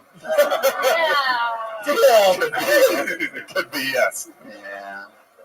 So, Wow. all right, Michael. I'm impressed. Thank you for moving here. That's really awesome. Thank you. That's Yeah, a yeah. tough Good luck, thing. man. Good. Yeah, good luck. Appreciate it. it's tough enough with 2 eyes. No, you have a great stage presence, I think, and I feel like if you're doing that traffic thing, you should say something about rubbernecking if you only have one eye. And those are great pants, too. Pat Raven tried to make a joke about him, but if Crocodile King wore those pants, I don't know. Crocodile. Is he still here? What is your other material like? Like you did. It's really good. Like how long a set do you have? Like that you're comfortable with? I can do it like an hour. I've recorded an hour before, so. You recorded an hour before? Yeah. Where at? Oh. In Waterloo, Even the Iowa. answer is going to be funny. Waterloo, Iowa. Yeah. Waterloo. Waterloo, Iowa. If anyone's okay, it's over there. Yeah. Jesus. Yeah, What do you it's weird. think, Michael? What do you think is the most interesting thing about you? That I have a black cat at home named Apollo Creed. You're Irish. I think if he has one eye and hangs out with kids. Yeah, I mean, there's lots of things I could have said there. I guess. But Wait, you're really blind out of your left eye? yeah, That's really true, huh? yeah. Legally though, not like as blind as he is out of his left eye right now. I still got about 40% left or whatever. Oh, dude, you're not at the level of having a. So you didn't drive here? I've never seen a blind guy make fun of another blind guy before. Yeah, fuck that guy. I mean, it makes sense though. Clearly, this guy has a drink coaster taped over his eyes, so it's not in the best shape. Does that throw your balance off, like being like slightly blind? Yeah, a little bit, and I drink a lot too, so that does it as well. All right, guys. Hey, I gotta know, are you gonna lose that eye, my man? What do you have? How'd that happen? Oh, playing basketball. That's right. I don't give a fuck. I did mine golfing. Oh, you weren't born with it. You know, golfing? Is actually when I started doing stand-up. I was golfing and hit a 4-iron off a tree, like from me to you. Yeah. And it bounced right back into my left eye. So Oh. I thought I was going to lose the eye, but it stayed there. Do you tell that story on stage? If I have enough time, if it's like 1 minute, it usually just grosses people out. Your vision used to be 20/20, but now it's 24. Yeah. That's good. Still not going to touch you. Still not going to touch me. That's fine. Here's going to be Michael Larimer, ladies Thank and you very gentlemen. much. Come on. He's on Twitter at Michael Larimer, all one word. Tierney McCauley is all one word. Tierney McCauley, T-I-E-R-N-E-Y. You're welcome, Michael. And believe it or not, Crocodile King does not have a Twitter handle. Or a phone. But he's got a clothing line. You just got to go find it somewhere. Doesn't get good reception in his cave. No photo card with clothing line. All right, I pulled another name out of the bucket. I believe you've seen this young lady before. Put your hands together for Kirsten Alberts.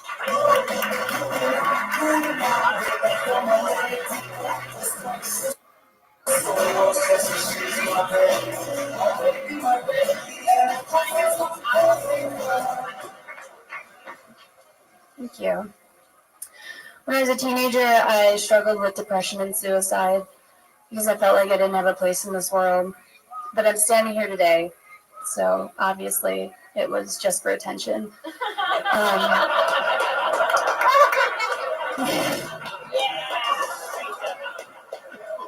But for weeks, I would go bungee jumping and skydiving because statistically, if you do it every day, one of those times the cord is going to break. But that never happened, and so I ended up just having fun. Very sad. But there was two reasons why I didn't kill myself. The first was I didn't want to die a virgin and let the necrophiliacs win. Because that's what they want. And the second was people told me it was selfish. And then I had sex for the first time, and I was like, wow, he really did not need me to be alive for that. Boom! Kirsten Alberts. Wow. That was awesome. That was awesome. That's one of my favorite things is when I see somebody that's been on the show a few times and they come back with, what seems to be an amazing minute. Congratulations. Yeah, that was awesome. How many times have you done this show? 3 or 4 times? I think 3. Yeah. No, it's okay. 3 times, and yes, Jeremiah? Dude, this is the first time I've ever been attracted to a nerd before. Oh. So, Kirsten, I remember some things about you. Let's cover it. You're a hippie. You don't like showering, correct? I've been showering more. You've been showering more lately. Congratulations. From that? Huh? Did you get a lot of feedback online from that, or?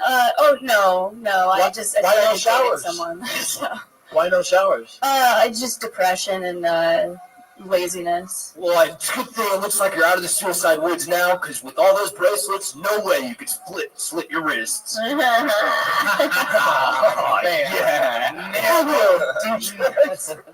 Yeah. Nailed it. So, Kirsten, remind me, what do you do for work again? I work from home processing health insurance claims. Yeah. Oh, wow. How long have you been doing that for? 3 years. Yeah, that's why she's sad. Yeah, Yeah.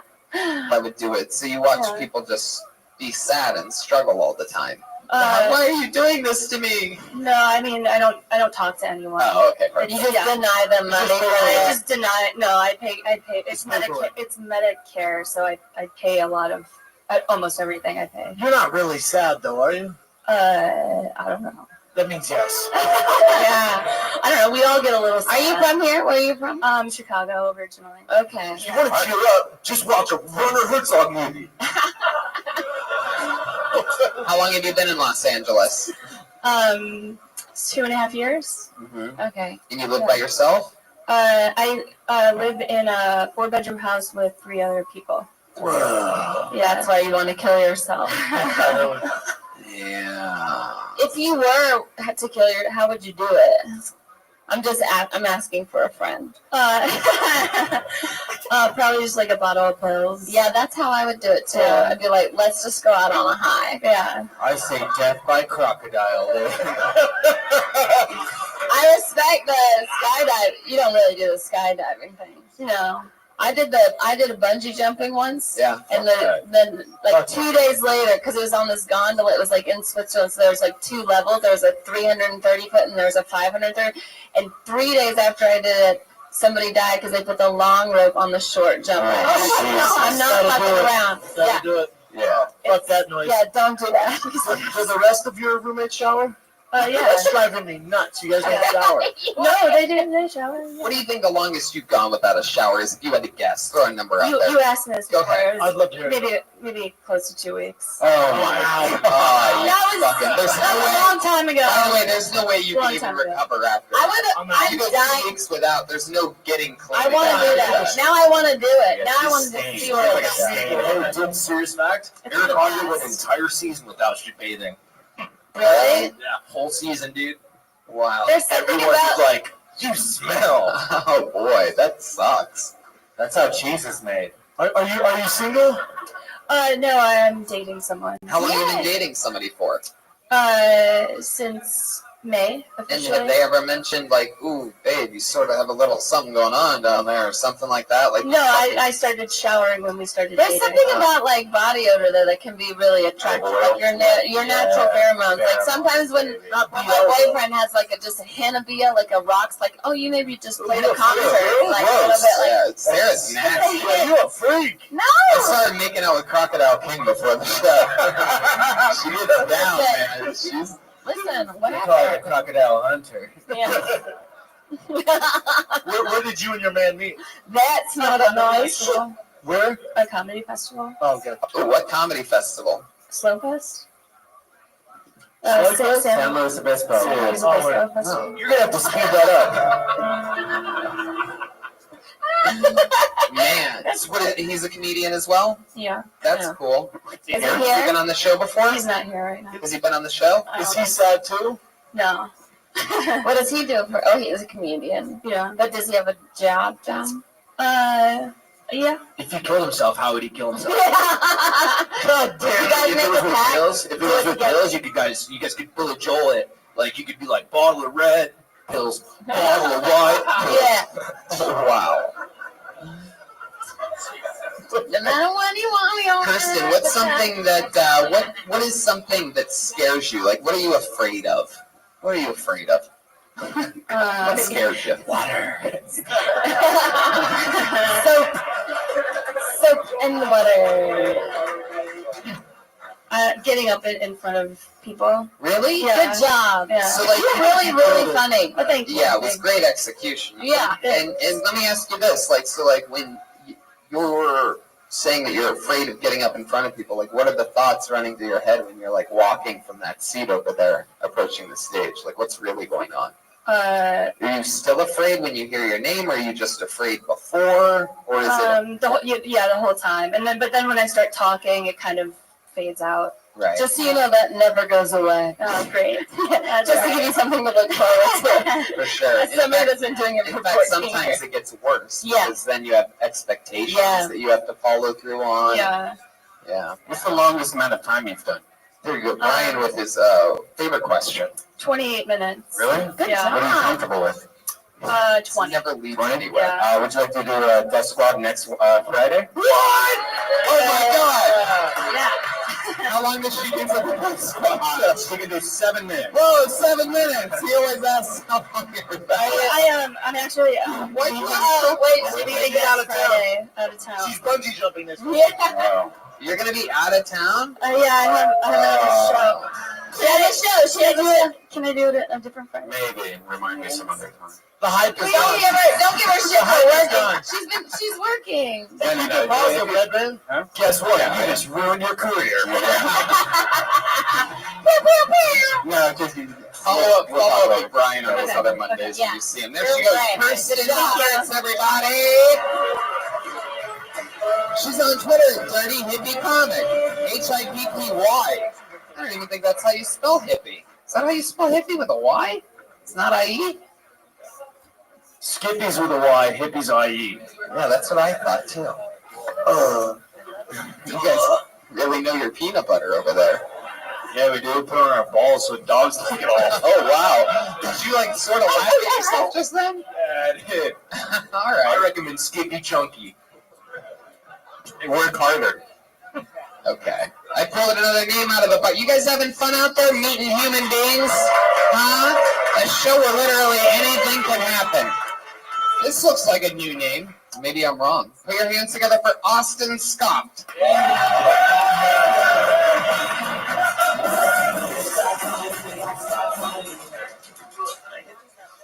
Yeah, you two should know that, so. Word. Put your hands together for Austin Scott, everyone. I'm from Florida, so of course there's a headline involving my hometown and the McDonald's. That's what happens when you're from the same part of the country as the Cash Me Outside girl. Headline was, man beats woman after she refused to have sex with him after he bought her McDonald's breakfast. Pretty self-explanatory, but I'm going to dive into it. Homeboy was driving in his car. He gave his girl a couple of McGrills, and he was trying to get some roadhead, and she was not blowing him. So he got out of the car and started beating the fucking shit out of her. Yeah, that's why when I say I'm from Florida, I feel like y'all should be clapping like I'm 6 years clean off heroin. Then we got teenager poses as gynecologist, fooling doctors and patients. He got away with it for a fucking year, folks. And I know what we're thinking. It's probably like an autistic kid. No. He comes off and he's like totally fucking intelligent. And I know you're thinking, he's probably right. But no, Malachi Robinson, a black man, which says one thing about this country, that race relations are getting just a little bit better. Because that couldn't happen in the 1950s. Fuck yeah. Oh. Austin Scott. I have no idea what the fuck you were talking about that entire really time. fast. Where are you from? What? West Palm Beach, Florida? Florida. Oh, hell yeah, dude. Hell yeah. Dude, this is my new favorite comedian, dude.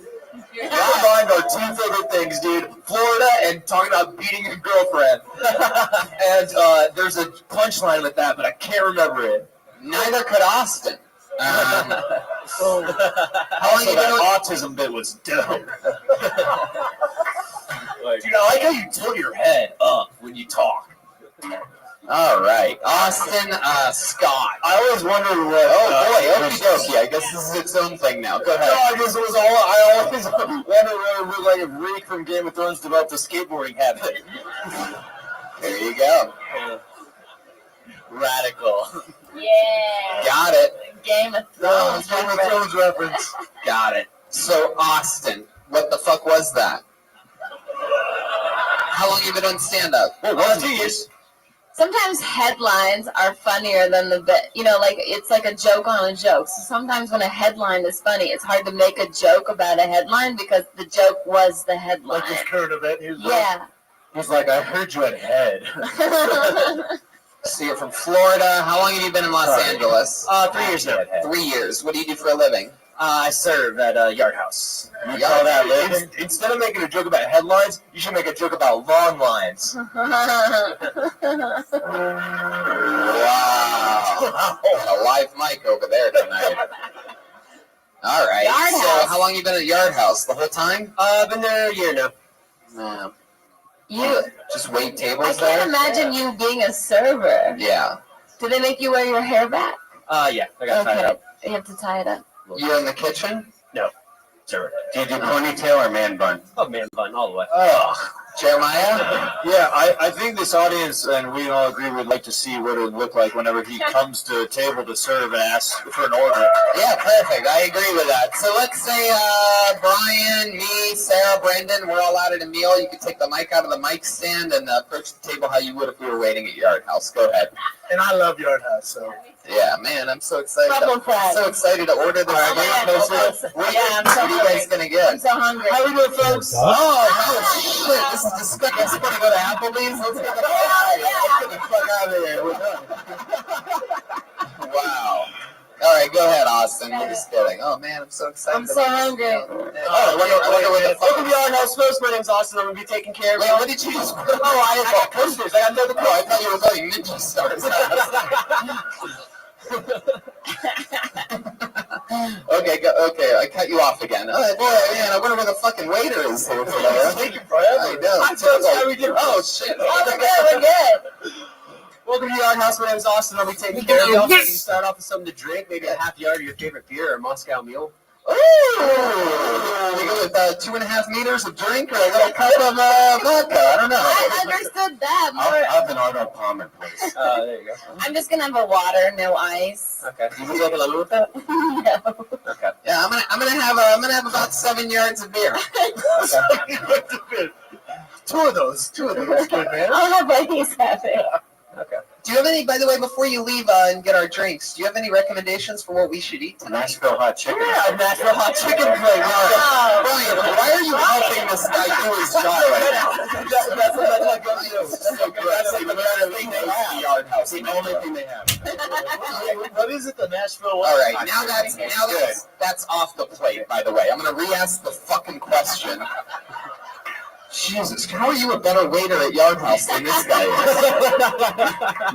My Yelp review. By the way, before you go get our drinks, question, I'm thinking about maybe ordering like an app. Do you have a recommendation for like an appetizer? Yeah, we have an onion ring tower. That's peanut battered onion rings, deep fried with a side of Chipotle ranch or regular ranch. Do you have anything that comes that's not 3 feet to the table? I have an onion tower. I got the yard of beer. We got the World Trade Center wings. They're hot. They will take you down. Everything's the size of Tierney's date. You have anything that we won't share our pants with? All right. What's your least favorite experience you've ever had waiting tables at Yard House? What is that like? Seems like you have some real douchebags over there. Oh yeah, we got all kinds of people. Who tips the worst, like race-wise? Good question. Good, Brendan Shaw with It's question. MMA fighters. Yeah, Lakers fan. It's across all races, but if you look like a bum and you order the lobster garlic noodles, you're probably not going to tip me. Yeah, that's all you have. Yeah. Our tour bag waiter's never going to come over and take our order. Yeah, what is he doing? He's No, this is my worst Dude, nightmare. we might leave. Do We people might leave and take our business to People walk out all the time. always Austin, Do people ever it seems ask like you if those you're customers over there really want some help. What's up, Rose? How you doing? You want some Jaeger bombs? Hey, good call? Yeah. Gleek on that guy. Do people ever ask you if you're what you do and you say you're a comic and then they say tell you a joke? dude, right over and talk to the What do you do when they say that? here, and then you just went back to the Austin, can you please go take those guys' order real quick? Can I get you something to drink? Hell yeah, dude. Yes, can I have a rosé, please? We'd like a nice Chardonnay, please, if that's okay. Would you guys like a 6 ounce or no for? 6 ounces. We don't want to squeeze the stomach too much. Okay. I'll also have the 6 ounce. Cool, can I see And your Pinot Grigio. What? Fuck you, man. We don't have these. We're dude. Dude, suck our knob. Yeah, dude. Wow. What was your question for him, Sarah? I was just saying, like, what do you say when people ask you if what you do and you say you're a comic and they say tell me a joke? When I was waiting tables, people always did that. I guess I just want to know what you said. Yeah, I don't know if it ever really went in. He just kind of looked at us and then he kind of walked off. Did he have Pinot Grigio? I asked him. He didn't even get Joel's order.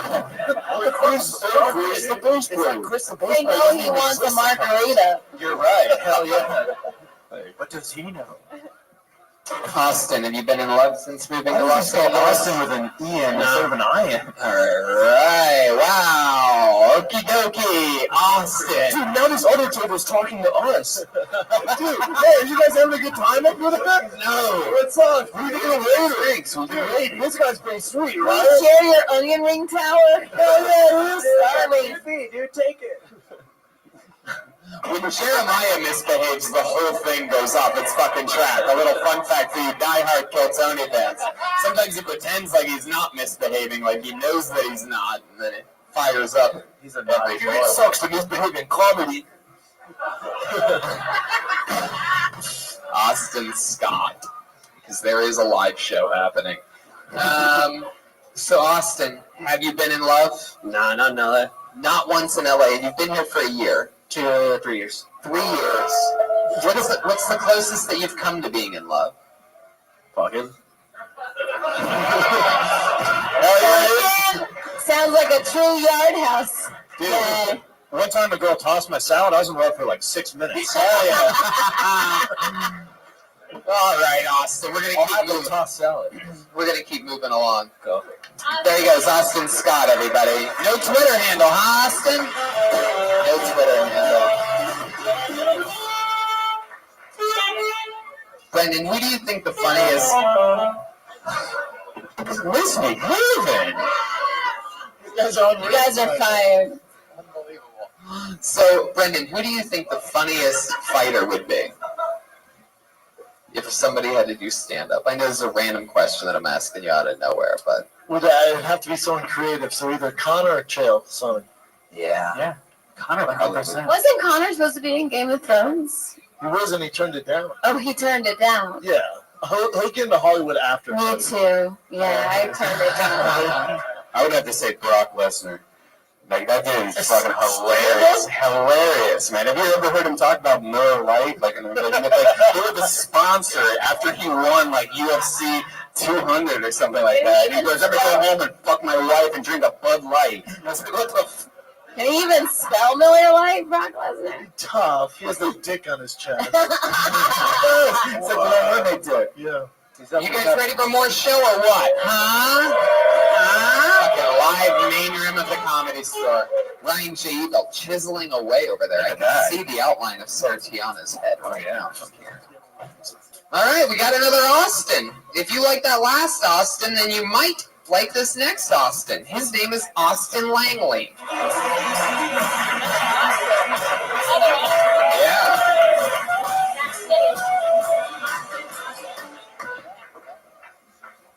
So after years of studying, come to the conclusion that old people are batshit bizarre.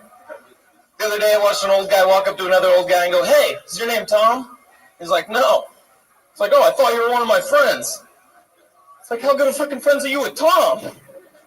I feel bad for Tom in this situation. He's got a friend over here, doesn't know what he looks like. Some dude who's just grateful his name doesn't happen to be Tom. My mom's phone went off the other day for a solid 45 seconds with the most obnoxious Motorola ringtone. I'm a nice person. I respect my mother. So I said, "Mom, you're going to answer the goddamn phone?" I said, "Oh, just a text message." Like, you could have fooled me. It sounded like an Amber Alert. My dad still leaves voicemails like I have an actual answering machine. He's like, "Austin, pick up the phone. I know you can hear me." What about YouTube, Twitch, if you're at home, Kick, pick up, okay, and Rumble? call me back. Lady at the thrift store. Go ahead. Lady at the thrift store having a real heavy conversation on her Bluetooth. But I mean, are you going to start Literally had to streaming turn on away that? from the 90s board games that I was looking at just to stare at this woman for the slight chance that she might realize I fucking hate her. Okay. Austin Langley. Hello, how are you? I'm good. I had fun. That was fun. Okay, I didn't ask you that question, but I like that you already answered it. Well, everybody, Yeah. one of the first things that I always do is I ask the person, "Did you just have Are fun?" you going to tattoo yourself? You're wearing a jersey. You're ready for fun. Yeah, you look like you started in the Sandlot and gave up and haven't done How many anything tattoos since. do you have? It's just, yeah. Still wearing the costume. Oh, no. Austin, I feel like there's a little something. I already have the feeling that you're going to be an Do you want to interesting do like your interview. whole body? Can I tell you that? Can I Yeah. say that out front? Yeah. I feel like you're going to be honest. You're going to answer questions in a great way. Okay. Oh, sure. I'm like, I always thought they were doing something sketchy. Yeah. How long have you been doing stand-up? What? 1 year now. Are there any Really? tattoos You that have you really regret? great stage presence for a year. I think it's almost up on to like year anniversary. I'm not quite sure the exact date. I like the way you say anniversary. Anniversary. What's your Where's favorite start tattoo? at? Spokane, Washington. I was just there a couple weeks ago. Oh, cool. My name is Austin, and I'm going to be in Austin the first weekend of October. Cap Oh, cool place. Not to be confused with the last comedian who was named Austin, which is where I'll be the first weekend in October. Also Bingo. a server. Dude, I love Why is it your You are favorite? too? Where at? I'm from North Idaho, so I wait at a brewery there. Tent house. Not yard-long brewery. Yeah, or they use the anything, metric but- system. Yeah, close to Canadian. So, yeah. I work at Meter House. Austin, dude, I like that part of your set when you talked said about Bob respecting Dylan? your mom. I respect her too, the dumb bitch. Did Pat, you say I almost Bob cried Dylan? when your mom got up. I thought it was one of the most touching moments of Phil Tony. Hands off. Sorry. Yeah, dude, she's all mine. So what do you do for work now? Oh, I'm still a server. I'm just visiting. They got a Oh, you're just visiting. Yeah. From Spokane. Cool. From Where'd you North get your Idaho, computer? From North Idaho. What happens up there? Not much. No, What's the skiing. name of the city that So you live many in? open mics. Where What's the did name you of the get your city that you live computer? Sandpoint, Idaho. How many people live there? 7,800. Very cool. 7,800. Is it a gaming Oh, computer? Are you the census taker? Well, no, that's just the. I drive by the sign every day. Oh, 7, 8. I like the way you 4, 2 say or your something. S's. The whistle. It's like you whistle and you. I think I'm just a little nervous. Do you have Grand Theft Auto? I don't know. Maybe they always whistle. It's almost like the West Hollywood list. Yeah, exactly. Oh, fit right in.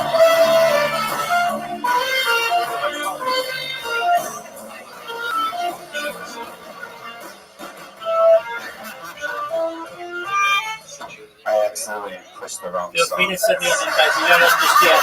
Everybody and their mother sends me an invite, but I'll come check it out. I can't.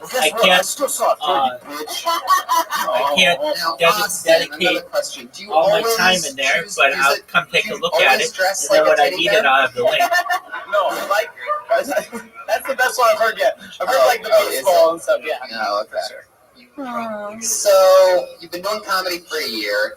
You're visiting from Idaho, the middle of fucking nowhere, northern Idaho. Do you have a clothing line? I was asking Croc about it. It was like, Oh, you call him Croc. well, we're on the Down that term. Yeah, feel free to. Terms. You look like you're waiting for Pennywise. Feel free to the Clown send me come an back. invite. What's your favorite Stephen King novel to fuck a fleshlight to? Feel free to send me an invite.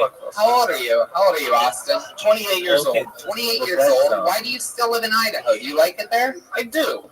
Oh, French fries, dude. What do you like about Idaho? I've got a ski resort that's less than 20 minutes away from town. You I've ski got a lot? Yeah.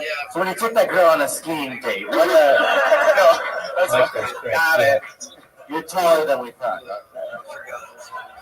Why did you go into comedy and not become a barista? Because you definitely look like a barista. Yeah, you do. I've done it before. Or as he would call it, a barista. All right, Austin. So I don't really understand how you love northern Idaho. I don't really get that. I mean, it was where I was raised. There's It's no black definitely people the there. place What's not to love? I mean, it's got everything. I don't know. Are there black people there? We've got a couple. Wow. What are their names? What are their names? Did you notice that the sign when it said 7,842? Did you notice that when the two black people moved in, they didn't? They put 3 quarters. I only used to be 40. You literally have a couple black people. They're married. So, what do those black people do in your city? Come on. You know what they're trying to do. There's more than a couple. That was a. Hey, dude, how are the black people different from the white people in that city? Can you tell us the differences? No, it's a trap, Jeremy. They eat sweet potatoes. What are the Black Lives Matter rallies like there?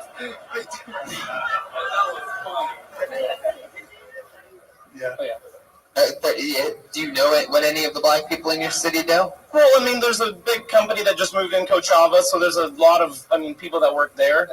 But what's the company do? You almost said a lot of them. Spyware. No, I mean, Yes, you did, dude. Yeah, you almost did. You almost said a lot of them, dude. Don't freaking do that, dude. Freaking watch that, dude. We got your racist back right here, dude. Watch it. What is the company that? It's like a spyware company. Like, so when you Google something, and then the next time you go onto a web page, it's like you were looking up Hawaii trips, and then that's the I don't know. So they like target track your market. like Oh. Google shit. Yeah, like when you're looking on Amazon for protein powder or something. Yeah, and then the next time that's what Brendan does. And then you go to Twitter and then it pops up all day long. They're like, "Here's your protein shaker." Still want it? Yeah. Waiting all day. You're like, 1999. Oh, that's me every time. That is such a funny image. So yeah, Now I'm trying to picture how many pounds of protein there is in Brendan Schaub's Amazon cart right now. oh, I got some straw some vanilla. Sorry, funny guy's healthy. Oh my god. Oh, look at him. So healthy. When they make protein cigarettes, I'm gonna smoke the shit out of them. I'm gonna be so buff. That's why he doesn't like the guy from Idaho, because potatoes are starchy. Carbs can't do it. That's North Idaho. Or Southern Idaho's Oh, potato. sorry. Sorry, North- now. Right. What's the Northern Idaho known for? Yeah. Huckleberries. Huckleberries? Huckleberries. Well, yeah. Oh, the N-word. All right.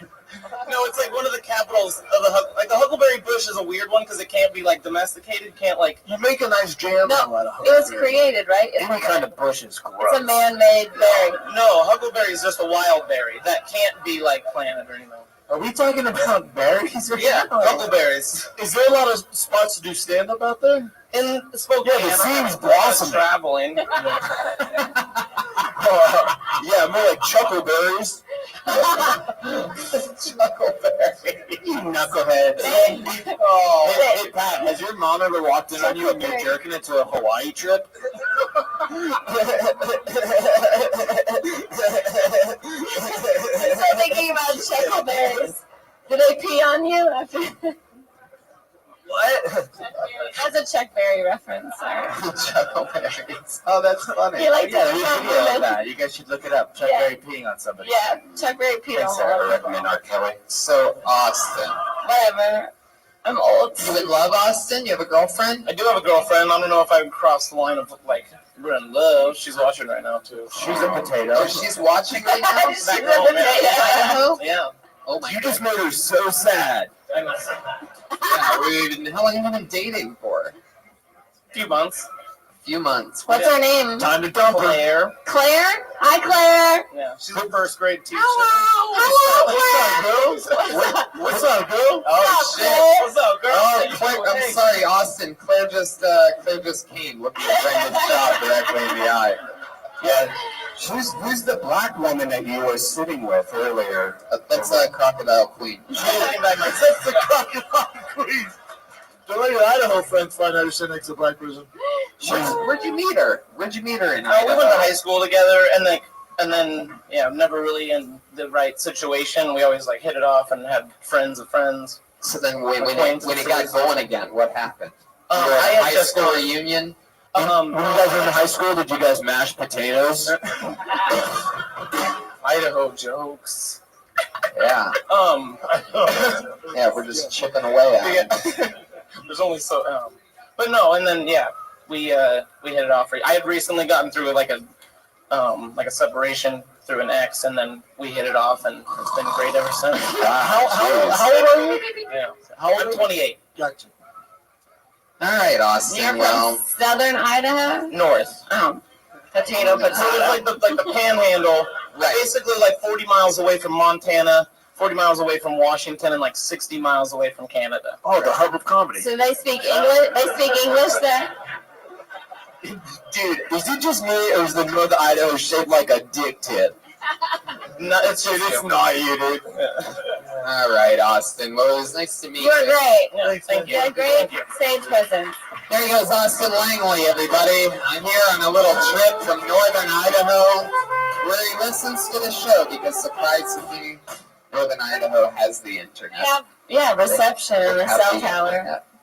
It's part of their population. God, I want the fucking eye patch guy so fucking Me bad. too, man. Wow. Dude, he just made that happen with his heightened senses. Yeah. It's fucking Cyclops over here. Alright. Put your hands together for Rishi Arya.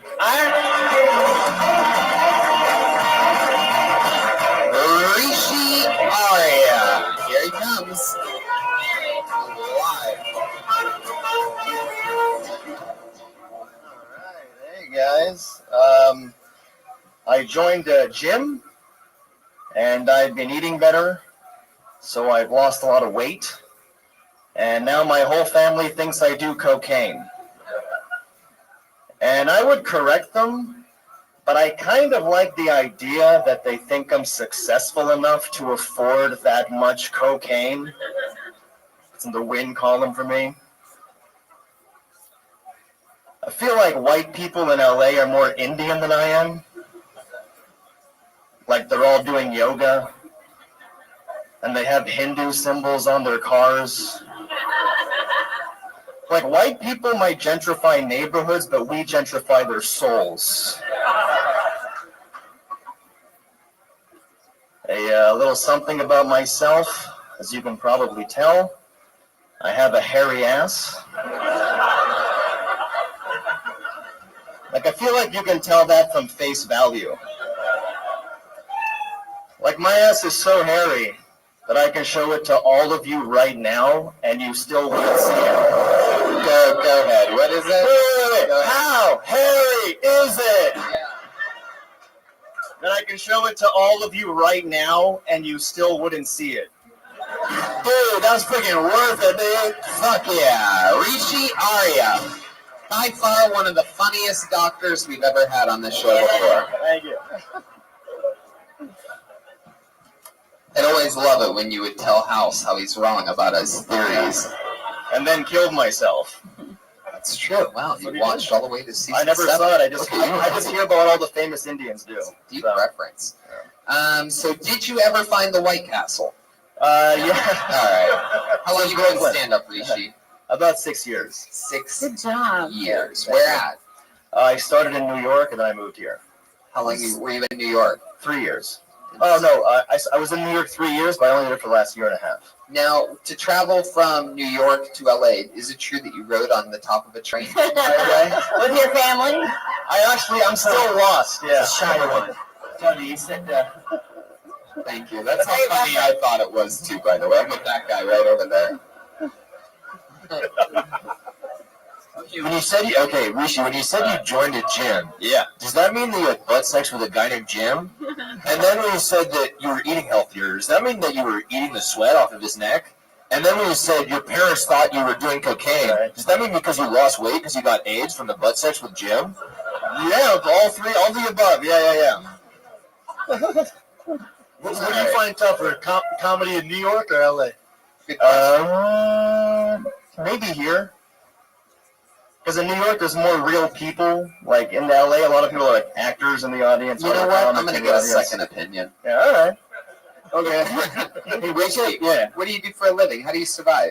I do subtitles for movies. Whoa, that's you? I speak French. I ended up having to pay somebody to do that when I made my own 1-hour Netflix special called One Shot, streaming right now. And you have to pay someone to do the Yeah, I had to pay somebody to do that. I remember specifically, they're like, you have to pay somebody to do the subtitles. I'm like, what the fuck you mean? I had to do that. Yeah. And you put it in that guy? No, I do the French subtitles. Oh, perfect. French? Yeah, it's my first language. Yeah, Netflix is... French is your first language? Yeah, I'm from Montreal. Where were you born? Montreal, Canada. That makes sense. Yeah. Almost. They have Netflix France, just to like, just making sure. Crown Canadian used to do that. The Really? subtitle thing. Did you set the foot traps in Montreal? Family? Early Russell petered out. So, Rishi, wow, Indian, French, that was an amazing joke. Joelberg is in the motherfucking house. So, Rishi, how long have you been doing subtitles for? Since 2014. You probably get paid good money for that. It's pretty niche. Not at all, no. Really? No. No? Have you done anything cool? Like any cool projects? Like any... No, I mean with the subtitles, all the movies that And then come there's out. Like I get to see the movies before they come out. What's the last cool movie you've seen? Cool movie? I mean, I saw The Big Battle of Sick? the Sexes like a few days ago. Did that come out yet? Battle of the Sexes? What's that? See, you got all the new shit, man. It's in my queue. It's that Billie Jean King movie with. Oh, yeah. Yeah, it's in my LGBTQ. All right. Let me ask you something. I wish we had him when Austin was out so we could have heard what he was saying. Sarah, you are... I'm tired. So, what's it like to ride in boats with tigers? Very scary, I guess. That's a very, very, very awesome question. Oh, that was life of fun. I have a better one, dude. What's it like living on the reservation, dude? Wrong Indian. Yeah, that was. That's Feather, not Dot. Fair. I have a question for you. Who let the slum dogs out? Bombay Men. Rishi, have you ever done the subtitles for a movie and then gotten a letter from a deaf guy that was all like that? Not at all. No. Yeah, the letter jumped off the page and screamed at him. Wow, you guys really are douchebags tonight. Really, fully committed to the character. Even if something gets a laugh, just attack it. Rishi, if you got to rename yourself and not have your silly Indian name that you have, what would the name that you gave yourself be? Jim. I don't know, Max? You've really thought about this, and you really want to be a white guy. I always want like a one-syllable name, yeah. I wanted him to do a joke in French. Oh, can you speak a little French to us? Can you tell Sarah like something romantic in French? Yeah. Okay. Est-ce que vous voulez avec moi chez le Château Blanc? Oh my God, he said that he wants to eat your country dumpling pussy. Wow, I can't believe you You said definitely said biscuits and gravy. And I asked if she wanted to go to White Castle. yeah. Ooh. By the way, I've never seen a less confident Frenchman before. I know. I want.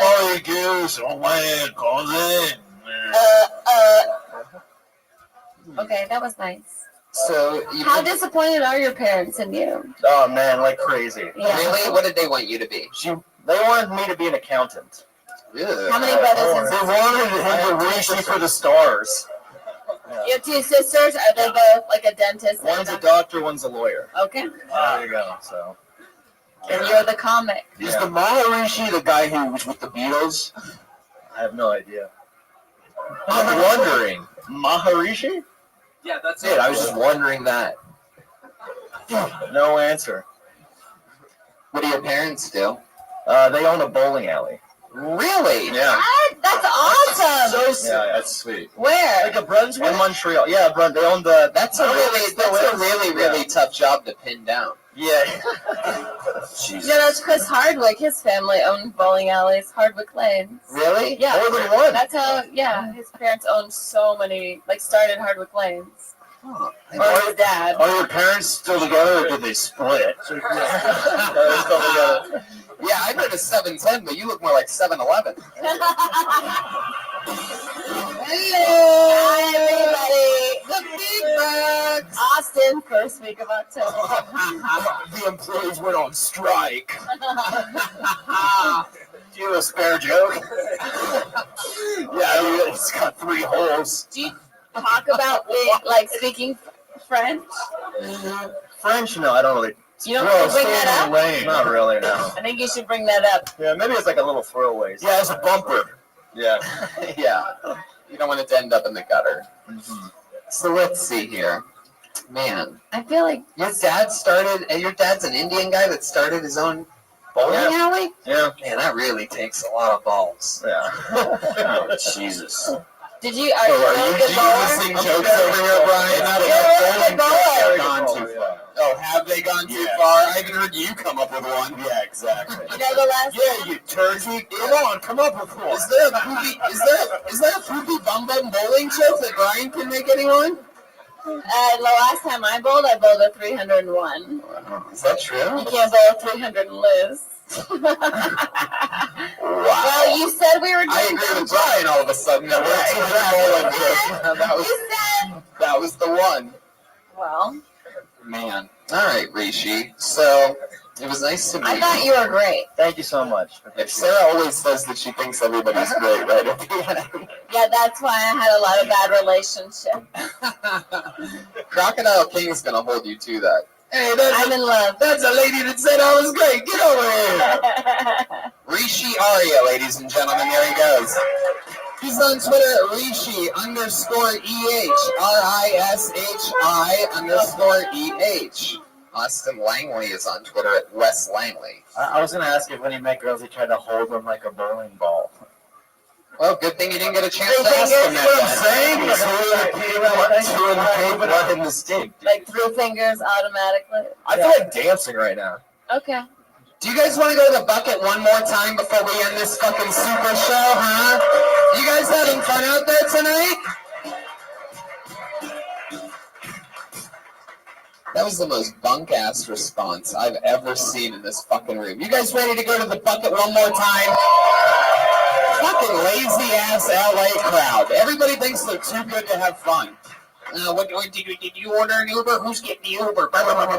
And fill your dumb peasant thoughts out there. Jesus, fuck. Enjoy yourselves until it's over. Live in the moment, you idiots. Yeah. Please be the guy. Exactly. This is exciting. I don't even know what to say here. I'm just going to start naming things and hope that this human being walks to the stage. I'm excited about this, and you will know why in a moment when I say the name Gormless Gabe Garola Gabriel the Fifth. If any of those sound like you,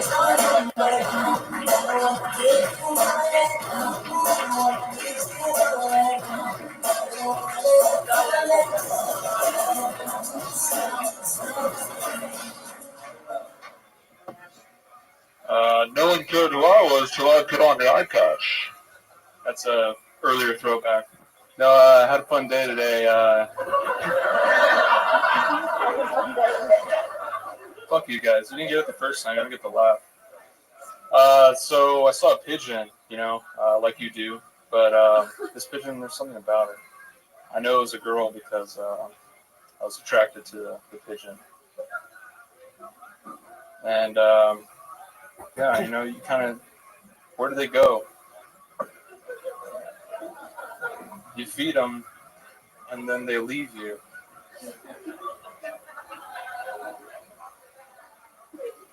I keep feeding them, and the birds, they leave. Doesn't matter what type of bread I use. Usually wheat bread, that's not my biggest thing. wow, that was fucking terrible. All right, you have a bunch of names on your piece of paper, so what do you want me to call you? Gabriel. Gabriel. Yeah, that's fine. All right, Gabriel, the bomb artist. Let's get into it. How long have you been doing stand-up? I don't. This is your first time trying it. Yeah, obviously. That's the shorts. I write stuff and then I just... What do you write? Talking to the microphone. Talking to the mic, yeah. One-liners and, like... what do you do with them? Write them on Twitter? No, I write them down on my notebook and then I go to sleep. And then... How could you say he's not funny, Tony? This guy's literally clearly funny. Yeah, he's literally great. I would say you are clearly funny. You're a clearly funny person. More like Gabriel, the angel. Wow. I believe in you, Gabriel. You're a funny motherfucker. You're just standing there being funny. Thank you, sir. A left-handed handshake from Gabriel. Jeremiah, I'm the guy that Gabriel. stick to physical comedy. What made you... Yeah. Gabriel, over here. Oh, sorry. Thanks for your mean Twitter comment. Now telling me in person. Gabriel, how old are you? 23. 23. Wow. Are you in college right now? I'm not, no. What do you do with your life? My uncle got me a job working as a preschool photographer. A preschool photographer. You just said that. He said that with a straight face, by the way. He did not smile. How does he argue with that? Tony, honestly, it's a weird I job. subscribe to that magazine. I'm glad to... Preschool monthly. Highlights for children? Like, what are you doing photography for? Action shots? Hey, when we hear a word like that as comics, we're like, so excited. I know, I get in trouble a lot because I have a problem taking my work home with me. Wait, was that... Dude, he doesn't just write jokes, he writes ransom notes, dude. What else do you have like that? Like, tell us some more things about you that might be like that, like well-written or something. Why do they call it Bluetooth? It should be called Blue Ear, right? Right? Right? It's Revolt. It's a system. It's broken. Okay. It's more your delivery. It's like a combination of your delivery and what's going on in your mind. That's what's funny. I feel like you're 3 steps ahead of the rest of us. I feel like you're in 2019. What if are you Mexican? Unfortunately. Wow, Jesus. I didn't want to say it. I don't want to go there either. He said it. I didn't have to. Why do you think you always look so serious? You have such a serious look on your face. I'm a broken man, Tony. What's broken about you? And you're Mexican, so why don't you fix it?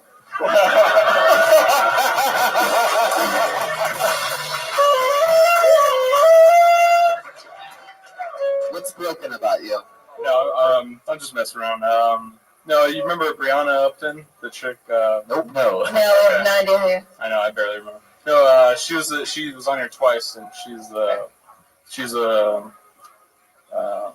Was she on tonight? No. She's one of the persons you took a picture of. No, she's of age. Okay. What are you saying? You like her? What just happened? Are you trying to ask her out? Is she in the trunk of your car? What the fuck are you trying to get out? Is she in your cargo shorts? Okay, let's say I did say yes, I remember Brianna Upton. What would you have said? Just because she mentioned me during her. About what? What did she say about you? Just sort of my background. Like what? What did she say about you? I was after high school, I went into the military, and then I got out, and then I just needed a job, so I'm doing that. Why did this girl Brianna talk about you? What was the context? What the fuck is going on? I know, I'm trying so hard to figure this out. What the fuck is going on right now? Somehow, at the end of the day, I'm responsible for whatever the fuck's happening right now, so I'm trying to really dig here. I know. I'm thinking of jokes, and... Don't think of jokes. Okay. Don't do that. Just answer the questions honestly. What are you looking at? Over here. Okay. All right. What are you saying about Brianna Upton? You guys have a past or something? Yeah, well, we used to date. Uh-huh. And, okay, and then what? brings us to now. Everything brings us to now. Yeah. What's now is now. You can't just say that. We're in real time. This is live. Brings us to now. Does it bug you when people say in IRL or is it IRL? I don't want your jokes anymore. What the fuck? No, Jeremiah. IRL Don't do it. in real life. In IRL. Do you guys still hook up, you and Brianna? No, we're friends. Oh, okay. Well, very good. Yeah. It's like Bob's Burgers character that they cut out from the fucking... What do you do for a living? I'm a. But how do you really? He's a motivational speaker. I mean, that was a joke about how you can't take your A work lot of home. energy. How do you make a too many living? expenses, so that's. How do you live with your? Do you live with your parents? Yes, I moved back in. How many brothers and sisters do you have? I have 2 little brothers and then one younger sister, but she's. You 20. sure? I call them models. How do you eat pussy? How many kids do you have? Like Can you show us how you eat pussy? Okay, it goes a little bit like.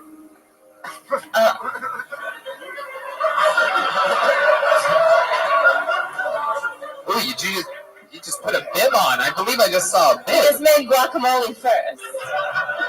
Welcome to the art house. He's looking for hot sauce. Yeah. Wow. That was romantic.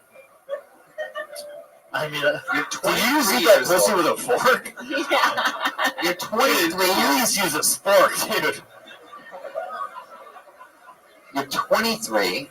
You're not in college. Did we find out what you really do for work? Did you answer it honestly? to do comedy, which was a bad idea. So you live with your parents. You're going to do stand-up full-time. You're going to live with your parents for about a decade. That's the plan right now? And take pictures No, I of don't. kids. No, this is just something fun to do before I have to, Have to what? buckle down and. Buckle down and what? I'm gonna be a police officer. Are you really? Or is this another joke? I don't say. It sounds like a setup to me. Okay, what are you going to do when you're a police He's officer? going to shoot an unarmed black person for sure. He definitely is going to overreact. It'll definitely be the first time he kills, that's for sure. So easy. Too easy. Shut up. Yeah. I'm allowed to do that dumb kill joke once every year. I allow myself. Do you mean do my bowling joke again? Yeah, do it again. 301. You have a 301. 301. All right. 311 means public nudity. Does it? No, 411 means a dope band. All right, you know what? We're gonna do something fun. We're gonna do something fun because you're not. I don't think you're really that passionate about being a stand-up comedian. So, in your place, we're gonna get rid of you. There you go. You're done. Good job. There he goes. It's Gabriel, everybody. Yeah. Tony. I was gonna end the show, but I think we should do something fun. What do you think, Brian? Something fun real quick? No. You guys want to do something fun real quick? Yeah. I had Josh write down his name during that last comedian, so he's coming up to give you a little taste of his fucking eyeball. Put your hands together for Nick Paragoyanis.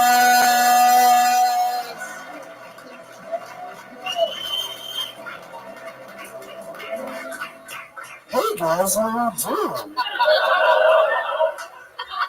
If you can't tell, I got my eye gouged this week.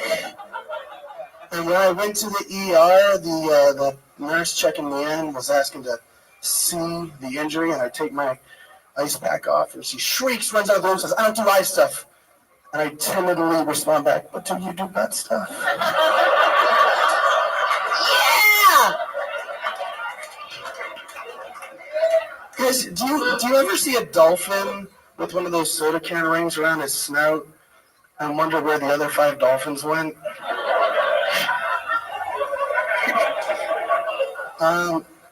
Guys, who goes to a strip club on the holidays just so they won't be the saddest person in the room?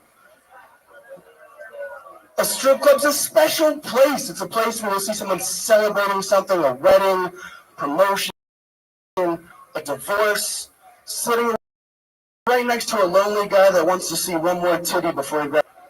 And I can make a joke because one time I took a handful of Tylenol. And now it's funny, every morning I gotta take a handful of pills just to make sure I don't take a handful of pills. Okay, yeah, thank you. Fuck yeah, Nick Paragoyanis. Wow. You know, a lot of people have told me that I have quite the eye for talent. And seeing you up here, I gotta tell you, man, you are like a fucking hurricane. Because they also only have one eye. But wow, that was very fun. in style. That eye's just as timid as I am. What? The eye of the hurricane. Well, not meteorology humor. I like your shirt out. Well, you can also probably only destroy in Florida.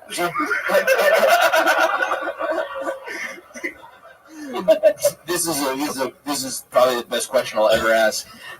Do you cross your eyes and dot your T's? Yeah. No. Wow. Wow. That was impressive. That's my party boy Patty Reagan right there. Man, what do you do for work, Nick? I also work at Yard House. What? Man. Oh Let's take my a field God. trip. Field trip. If you told me you worked at a restaurant, I thought for sure I would have guessed Popeyes. Blow me down. I would have said IHOP. Yeah. I got 2 legs. I didn't see your set, but where did you come from? Where did you go? Where did you come from? Cotton Eye Show. So bad. It's all right. Are you gonna get the new iPhone? This is too easy, isn't it? Yes. Yeah, you should have done all these jokes. Yeah. I'm pretty sure you can see all of these coming. I did it.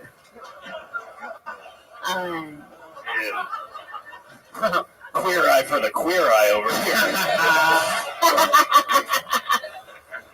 Man, how long have you been working at the Yard House there, Patch Adams? A little over a year. Wow. You enjoy it? Sure. Where are you from? Boston, Massachusetts. Boston. Yeah, you're going to be there on Friday, right? Yep. I'm gonna be there at the end of November. No big deal. Kill Tony live in Boston, streaming 360, or if you're Nick Cardoyas, 180. What is that? What's that name? What's your ethnicity? Greek? Yeah, it is. It literally means Walnut John. Walnut John? Yeah, I don't know why. Aren't you guys glad I asked that? How long have you been out here? I've been out here for 2 years, been doing stand-up for 1. And the goal is Like your eyes? full-time. God. And the goal Super one. full-time stand-up? Full-time stand-up, yeah. Yeah. Oh, you didn't sound too enthusiastic. I'm just checking you out, man. So are you waiting tables right now at Yard House with that scary ass eye patch? I did this morning, yeah. Really? I bet you get better tips. No, I don't. Motherfucker! All right, you know what? Let's do something fun here. Let's do our thing. You come up and take our order. Man, I sure am hungry. I'm fucking. Me too. I'm starving. I want a ribeye. What are you guys? What are you guys gonna do? Fucking creepy. Welcome to the Yard House. Disgusting. Come on, you little bitch. I need more coasters. Fucking disgusting. Come on, guys. We're gonna have Get to another leave. later. Bring Austin back up. He's better than Oh my god. So did people like handle it well earlier? Did people just laugh I at got you? so many dirty looks. Oh, wow. Right? Like everyone thinks I got in a fight, and I'm just a boy. So you could have made that up. Well, I wouldn't assume fight. I don't look at you and think fight. I don't think fight at all. Either that or it's the biggest Magic the Gathering disagreement ever. You fucking cheated. Much closer. Man. Is your eye leaking something? Or like it looks like there's like some juice leaking through it. That's not true. That's just Red Band's go-to for comedy. Word, juice leak. I have an ophthalmologist appointment on Wednesday, and that would be good to let them know. So you lacerated your eye, so you have a cut on your eye. Yeah, You have to cover it for what? just so that it can heal without bacteria and like dust. Well, they're all out of eye patches, and they just wanted to use that? No, I'm not a Kaiser Permanente member, and I went to their ER. Are you a Kaiser temporary member? No, so they legit did the least that they were allowed to do. It looks like it's coming off a little bit near your nose. Is that true? Can you take it off for me?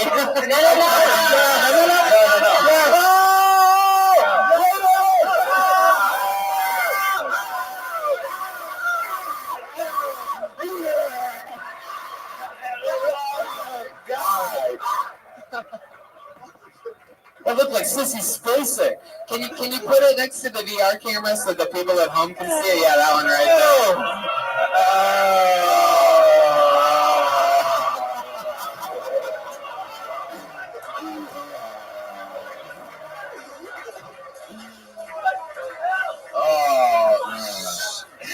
Somebody call an ophthalmologist. He's got a demon in his eye. I'm into it. Is that weird? You like it?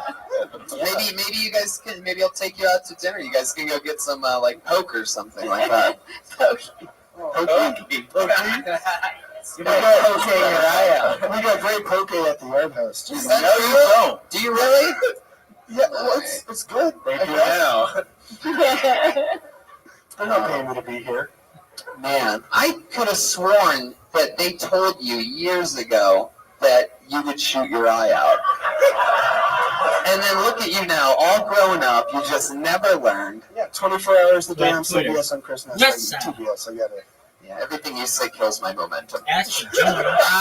Bitch, I'm a moderator. Nick, this was fucking I'm an awesome. admin. Thanks for taking us home. There he goes, Nick Doyanes.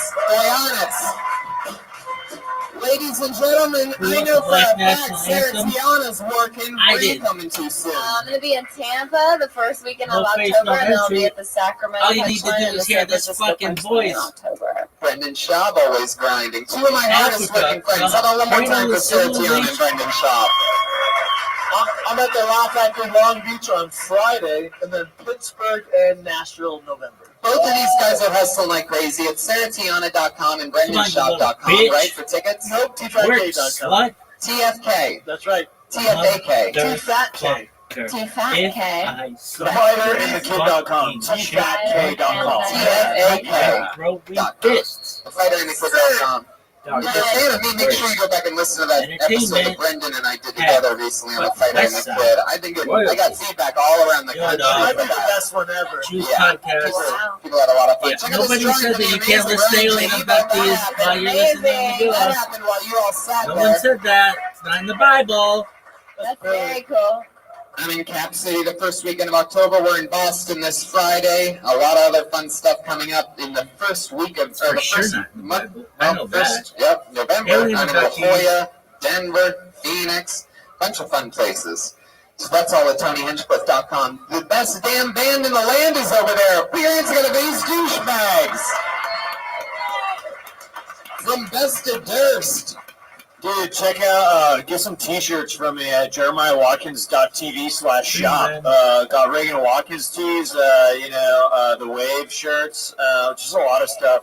And also email me at yourboyjeremiahwatkins@gmail.com with moments that you'd like on video. I'm trying to revamp the YouTube page for Kid Tony. Get at me. Really cool. I just saw a clip of feminist Stacy attacking Eric Griffin from a few weeks ago. That got a lot of hits real quick. I'm excited about these new guys. Today, Ron White's 3 minutes went up. Oh, Ron White closed an episode by performing on the show and fucking annihilated. That was so great. Joel Jimenez. Oh, wait, go ahead. Do your thing, guys. Me? Yeah, anybody. Guys, hi, thanks. We got a show coming out on Comedy Central Snapchat, September 25th. Check it out. It's called Void. Patty motherfucking Reagan! Dude, I just want to recommend the movie Love and Death by Woody Allen. Chris, the bass player, is Chris Dillon, a.k.a. Chroma Chris. Check out Drac and the Swamp Rats, also the Chroma Keys. Very awesome band.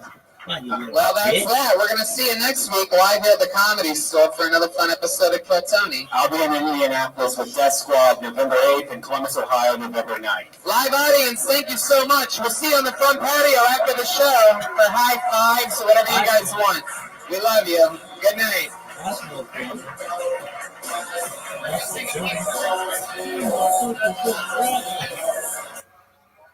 Oh, you know who I am, baby. I'm the best. McGilla time sucks. What's it about? I don't know. Some fucking beauty queen, some fucking beauty contest with some motherfucker who writes on my wall. That's all you have to know. It's just like, I don't know, the Miss America pageant with fucking who knows? Who knows what that shit is? It's the worst. It's Hebrew Halloween, kids. Oh, I'm gonna shit myself. Push, perhaps. Posting in the community. Yo, bitch, I got it, dog. Got it. Next. Come on, you little slut. Get that shit together, son. Get that. This fucking girl. Dude, put your shit together. Not gonna complain. What is this bullshit? Oh, this is the worst. What is this? Legend of Mushroom? How about kiss my fucking ass? How about that?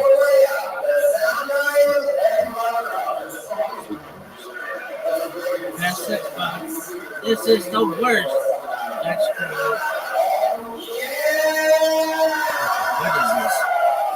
I need the one that's like, hey everybody. I'm excited about this. We have a very fun show planned for you guys. We have a hard out, so let's just jump right the fuck into it. What do you guys say?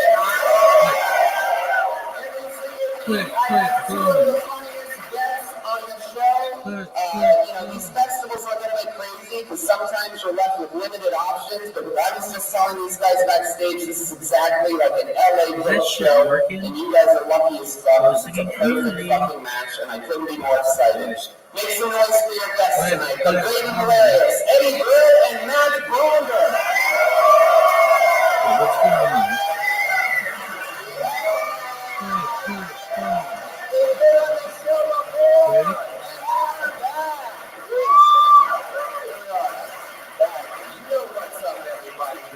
How many of you guys listen to episodes of Kill Tony on the internet? Wow. And you should be pleased to know that these are two returning guests, and I couldn't be more excited that you guys are here. You ready for this shit or what? Yeah, I think so. Bronger, I just watched you destroy in this room right before we were on. And for those of you that don't know, not only is Eddie a great comedian, but he also booked Letterman for a very long time. In fact, you even gave Matt his first Letterman appearance. Yep, that was worked out pretty nice. Yeah. This was the guy. What was the show you had on Saturday nights? Mad TV. Yeah. Remember that little show I had? Yeah. So we were booking you on the Friday so that we could say he's making his debut on fucking Mad TV, and then you got bumped. Yeah, Mad TV was first, so we were. But then you had Tracy Morgan. It was Tracy Morgan and me. Like you just have 2 guests every time, and Tracy was losing his shit, and you came backstage. You're like, I think Dave is going to have you over the couch. You have a story you can tell? And I was like, oh, what? And I'm like, I told you a story. You're like, that's a good one. Anything else? I'm like, no, I'm losing my mind right now, man. You had the owl bit that Letterman fucking loved. Yeah, that's great. Mm-hmm. Remember the owl bit? Huh? You guys remember that owl bit? Huh? Come on. You guys, 2009? Nope. Yeah. No, Ladies and gentlemen, I present to you the Boston Bucket of beans. Somehow, some way, we had a shit ton of a lot of signups today. Maybe this bucket's better, like on the ground. Yeah, maybe just pick one out. I'll just reach around and pull names out of it as the show goes on. And I'm fucking excited about this, though. A lot of people signed up. How many people signed up in this room that have never done stand-up comedy before? Clap your hands.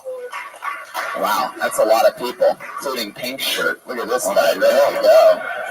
Are you guys ready? Should we start this shit? It's motherfucking Kill Tony, live from Boston. That's right, live. You know how it works.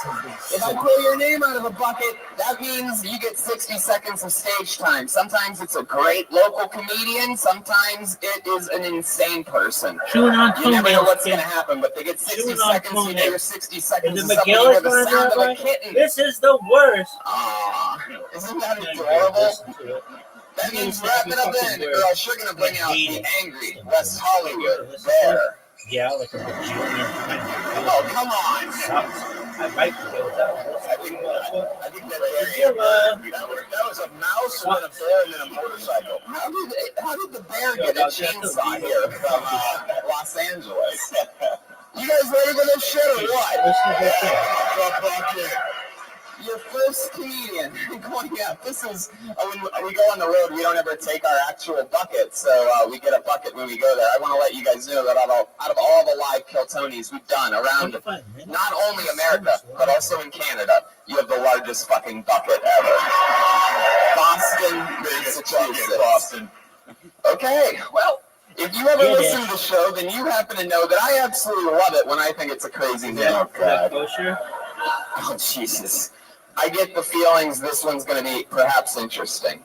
Put your hands together for Bobson. Bobson. Bobson? Whoa! Right from the front, folks.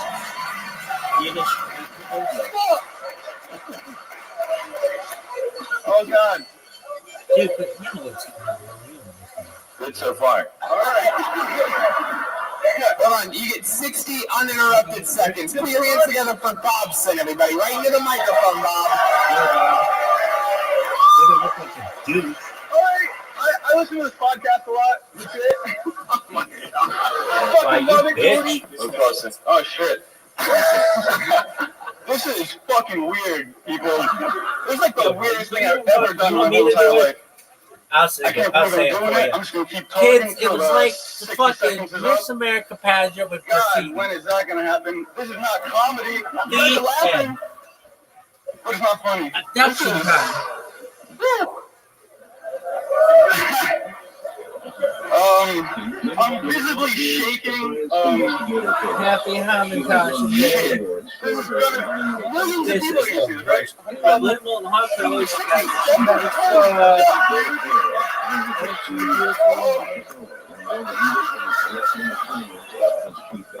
Oh, God. I think she's folks. Any request? Oh, God. I got nothing. Chainsaw, straight to chainsaw. Wow. That was the worst thing that's ever happened on this show. I kind of liked it. I enjoyed that. No, you stay up here. Get your ass back up here. Okay. Okay, goddammit. Who the fuck signed this guy up tonight? Who forcefully signed him up? He's clearly never seen the show or any show at all. He had no idea about the talking into the microphone part. To be fair, sometimes you get so high you become another dude. And that guy signed him up. His own self signed him up. It's not his fault. Bobson, what made you sign up tonight? Oh, my brother. He deals with him. He said he would let me live it down if I didn't. What's in the front shirt? What's in your front pocket? All the fake ooze? This is a good question. Ooh, just that sweet, empty wall that came in here. What? I just Robson, you haven't talked. Bob, listen. Is it Bob's son or Bobson? Bob's son. Is that your dad's name? It's like Zach Jackson, but Bob's son. So it's like a name, but a name. He had a sketch and he didn't do it during his 60 seconds. That was the funniest thing you ever said. What was that? That's cool. You got a random other name? He's shit on stage, but at home, he fucking kills. I've never killed nothing. Bob. I mean, he is doing it right now. They're looking people. Take a stand. Bob, you are something else. Get me out of here, Tony. Come on, dude. Get me out of here. Now, let me go. You know, we have an hour left. I'm going to spend it all You sign up. You sign Bob's son. You're like, this kid's getting up there. Bob, what do you do for work? I mean, I come around. This is great. You do? Yeah. Wow. Must be good as fuck. Wow. What do you have any dreams and aspirations or anything? Get enough money to live outside of like paying money all the time. Live outside of paying money all the time. Once you make enough money, that is you have to have the money to get rid of the money. That's how they all the time. Everybody knows that once you make that one certain amount of money, you no longer have to pay for anything else. Just to have steady income. I worded it wrong. My bad. It's not I got it up here.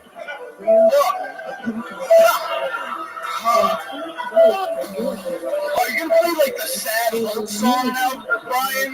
No, that's happy. No, you didn't even hit a button. This just happens when moments like this happens with special. That's the song you play when you make so much money that you don't need money anymore. That's what feel that in your heart. It comes. Wow, solid advice. Can I say first of all, like amazing balls for getting up here and for standing up here because it's tough. It's tough. You hate it. Yeah, real. And also, like, there's something you said for someone that can just get up and have a presence that's hilarious. Like you're making that face and you're going, I got nothing. I found it hilarious. And I'm not dumping on you, man. Like you weren't deer in the headlights. You were just like, oh, where'd I wake up? Those were headlights. I'll give him that, man. That was great. Bob, before I let you go, do you have any special skills or talents or anything like yo-yo mastering, skydiving without a parachute, anything like that? Nah, I don't. You don't have any hobbies? Shut up. Shut up permanently. Fucking idiot. I get blackout drunk and fight sometimes. That's a special trick. That's trick for Boston, yeah. You get blackout drunk, and when's the last time you got into a fight? It sounds like you didn't win that fight, right? I never My birthday last year. Oh, we all know when Bobson's birthday is, right? You know. Oh, July 19th. When's your birthday? July 19th. July 19th. Where was the fight at? Outside of Dunkin' Donuts. Every fight in Boston is in some way outside of a Dunkin' Donuts. You guys have fucking Dunkin' Donuts. I love it. I love Dunkin' Donuts. I'm allowed to say that now that the Monster Energy outbreak is over. See, you knew that right away. You didn't hesitate. Boston Cream. Very good. There's a hotel room like a mile away from Foxwoods. I'm done with you now. Bobson, everybody. There he goes. Thanks, Bob. The end of Bobson. It was a hotel room. Jesus Christ. We're going to fight room 255 at the Ramada off Highway 9. What? Where not here outside the bar. Oh, I like fighting in hotel rooms. You should see Bobson's reaction right now. Like, all the color just went out of his face. It looks like he's about to throw up. Awesome. Deep breaths, man. Good job. Good job. I go back to the bucket of Boston.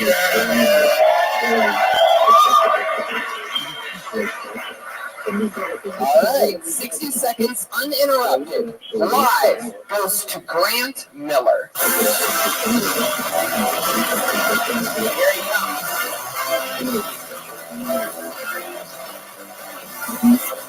All righty.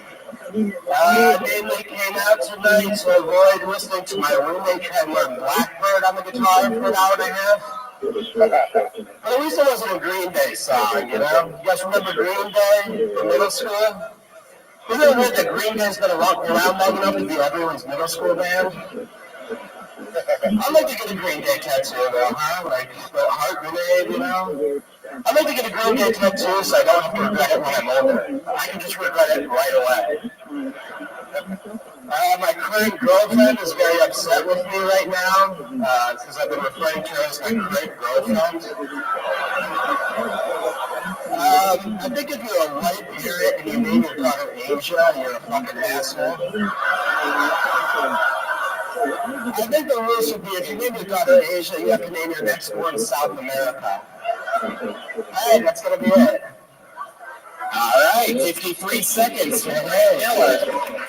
Fuck yeah. You are by far the funniest H&M mannequin I've ever had at this stage before.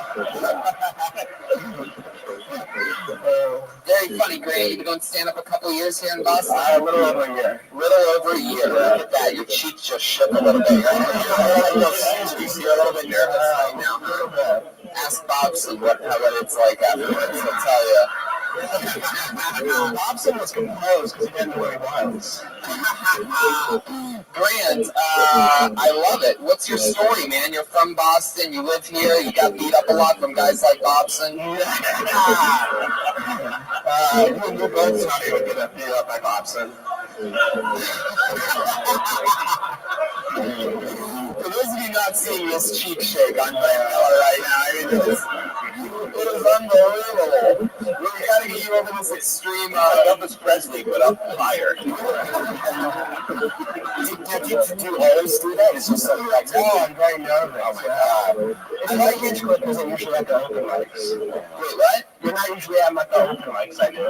Oh, you are correct. Yeah.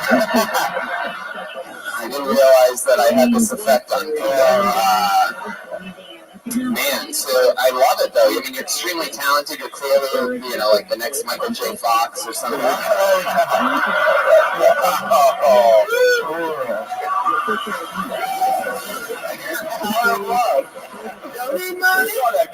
like a psychic DJ. Yeah.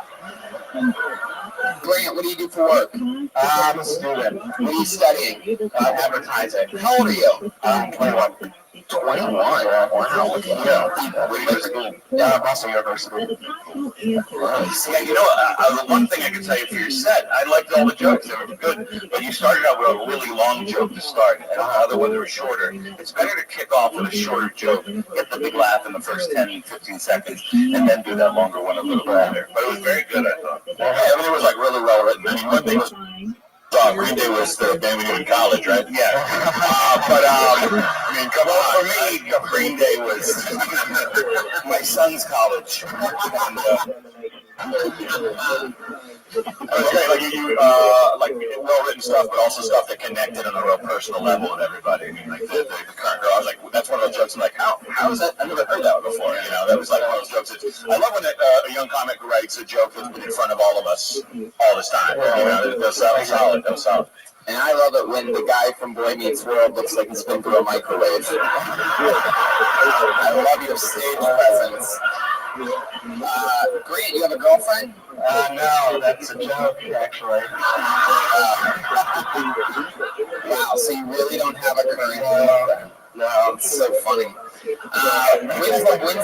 When's the last time you had one? Oh, since high school. Since high school? Where I and our red band is. You guys used to dance to Green Day. High school. I love that. When you're around girls, like, does your cheeks start shaking like that? Or is that just a stage thing? No, this is just a stage thing. Yeah, when you're with the ladies, you're super confident. Right, it's straight face. Maybe you should switch it. Maybe when you're on stage, you should be calm, and when you're with the ladies, do your human vibrator. In certain situations. Yeah, right. Not like eating Thai food. Grant, you're fucking awesome. What other than being on stage, and being sort of like in a situation that you're, a little bit intimidated by, what else in life scares you? Pretty much everything. Really? Like what? Can you give us an example? Like, I'll give you an example of mine. Okay. I often fall asleep. I always keep my hallway light on, but I close my bedroom door. But that little crack underneath my bedroom door, where there's a little bit of light, like I always fall asleep staring at it, because I always am expecting to see 2 feet standing outside of it, and I don't know what I'm going to do after that, even if there was 2 feet, but I always sort of fall asleep scared just staring at it. I think it's from being raised in a tough neighborhood as a kid. All right, your turn. God, see, that's actually scary. For me, it would be ordering at a coffee shop is scary enough. Why? What's so scary about it? You think you're going to burn your face at the coffee shop? No, it's coffee. Your face is shaking. I can't drink it. Another thing you should do is that Jack Benny thing you do with your arm. You shouldn't cover your body like that. You're saying, I'm not really comfortable. Just let it happen. Yeah, let that blood flow so that it's not all caught up in your cheeks. Yeah. Was it not clear I was uncomfortable on stage? Right. The arm gave it away? Yeah. Wow. You too. Look at that. Yeah, both cheeks are going. Now that the arm's down. This is the part. It's getting extreme.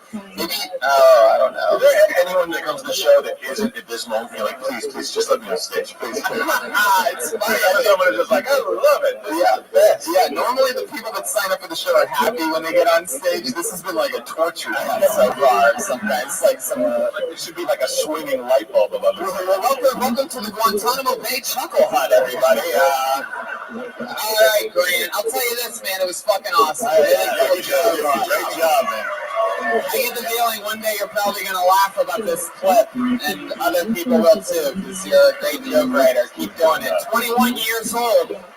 Boston's own Grant Miller, ladies and gentlemen. Come on. Oh, look at Melissa Esslinger.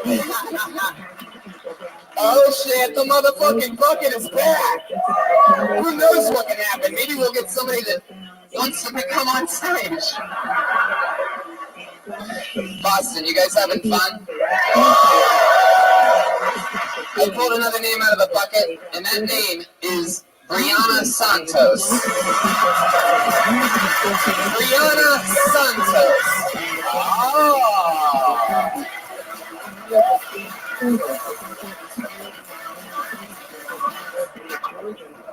The guy at the door made me put my name in there. He's like, you need to sign up. I had no idea. I'm really short. Like 5'2".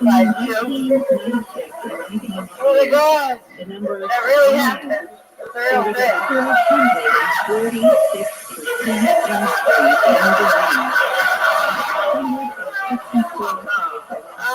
So I'm here, and I listen to you guys all say you guys are great. That's all we keep talking about. So, is my cheek shaking? I feel like it is. I mean, my butt cheek.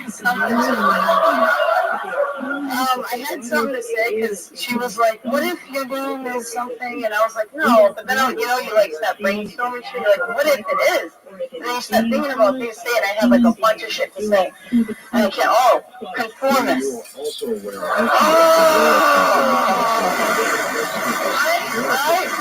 That is exactly what I hate conformists. Oh, that's it? That's the whole thing? That's what you want to get up there? That's all I want to say is I fucking hate conformists. No one here is a conformist. Brianna, I don't know what the fuck's going on right now. Vinny, did you force people to sign up for the show? Did anybody here sign up without their own endorsement? Yeah, if you don't really want to do stand-up, maybe just tell us before we go on stage. Yeah, it wasn't mandatory. Brianna, get in front of the microphone. None of you people even know what you're doing. I feel good about it. Boston, you guys are your own special episode. I want to let you know that. Oversized bucket with minimal results.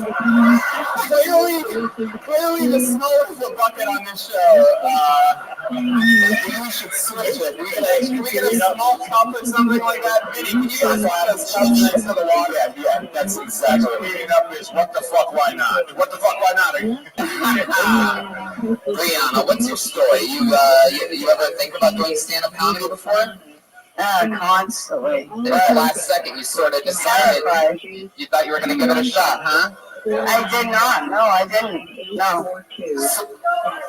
Oh my God! What is this lady talking? Is this your girlfriend, Brianna?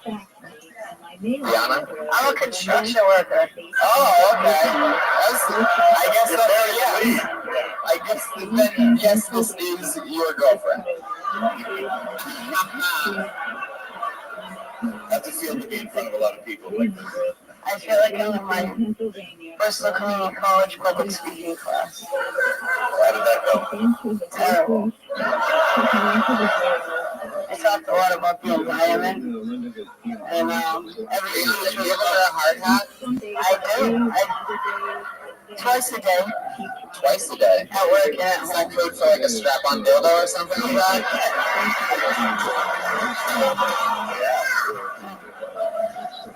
I'm a hard worker. Very nice. All the best stuff after. Yeah.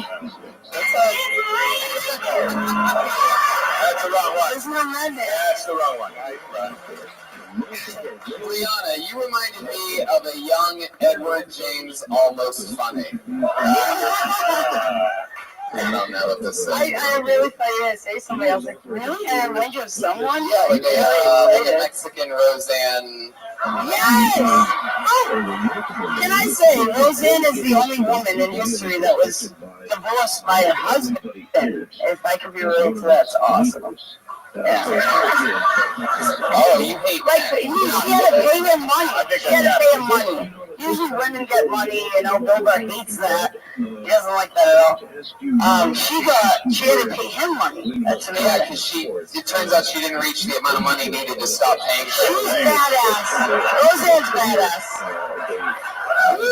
Everybody loves Roseanne. It's the song for it. You want to hear it? Yeah, I don't think It's Raining Men was the right song for her. What do you got? Listen close.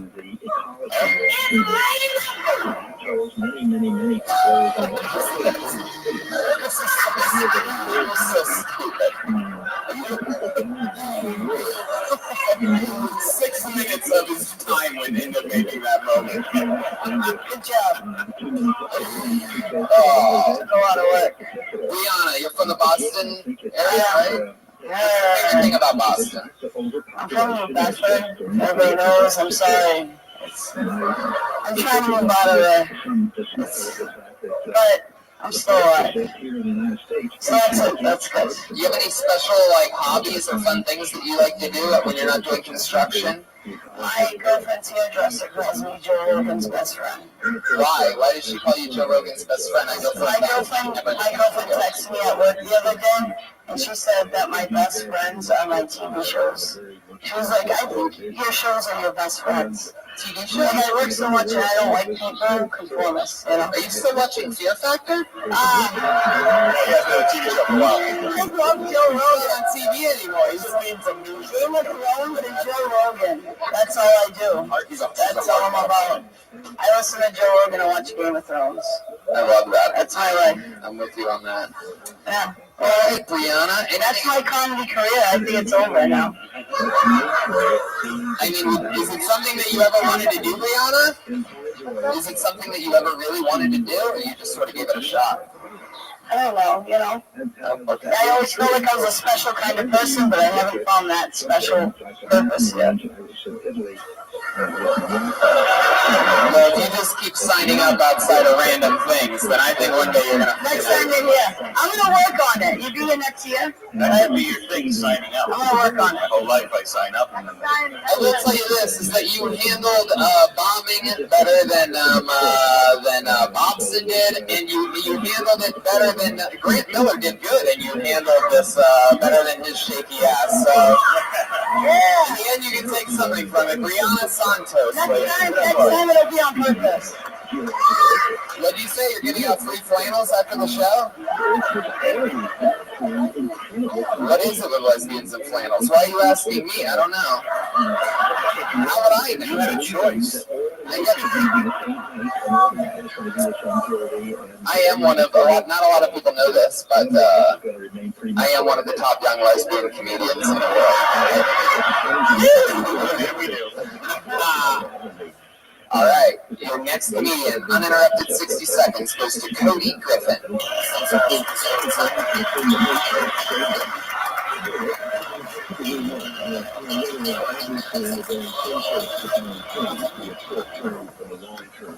So a lot of times when I meet someone for the first time, they're like, Cody, that's my dog's name. Great, but yeah, he's usually a hairy asshole that lives at home with his parents. I do think that all dogs should be named after people. You ever see an overweight little pug waddling down the street? Yeah, that dog's name's Steve. Or there's some Great Dane peering through your neighbor's curtains, creeping on you. There's Larry again. Some animals, actually, they change colors because of their diet. Turtles are green because of the grass they eat. Flamingos are pink because of the shrimp they eat. If that were true with humans, why aren't I like the color of OJ Kush? Or Sour Diesel? Or Blue Dream? Or whatever the fuck they call weed these days? Or more likely the 6 barley-colored cans of PBR I've already had tonight. Thank you, Cody Griffin. There you go.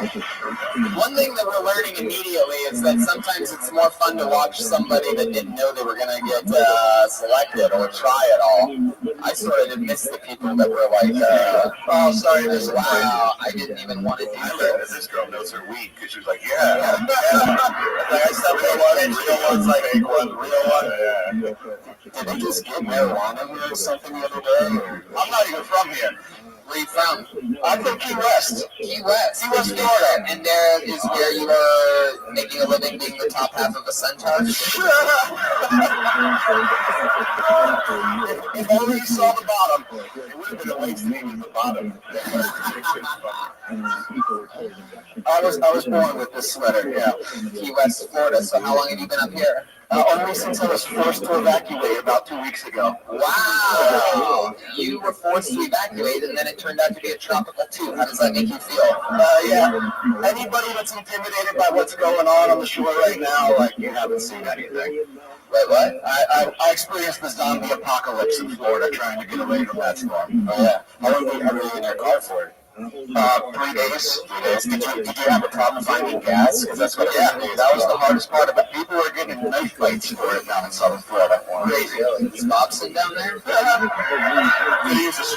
been a lot more enjoyable if I had more weed in the car, honestly. So you decided, we're like evacuating, you're like, I'm going to Boston, this is it. Yeah, well, my girlfriend lives here, so I had something to come to. Oh, look at you. Girlfriend? Yeah. Future ex-wife. Wow, you're getting married? Yeah. Well, there goes current. Are you marrying her? Are you engaged? No. You just call her your future ex-wife because you hope that she's going to say that's yes? a stolen joke, and I hope it doesn't get back to the person that wrote it. I don't know what that means. By explaining it, I think it's going to get back.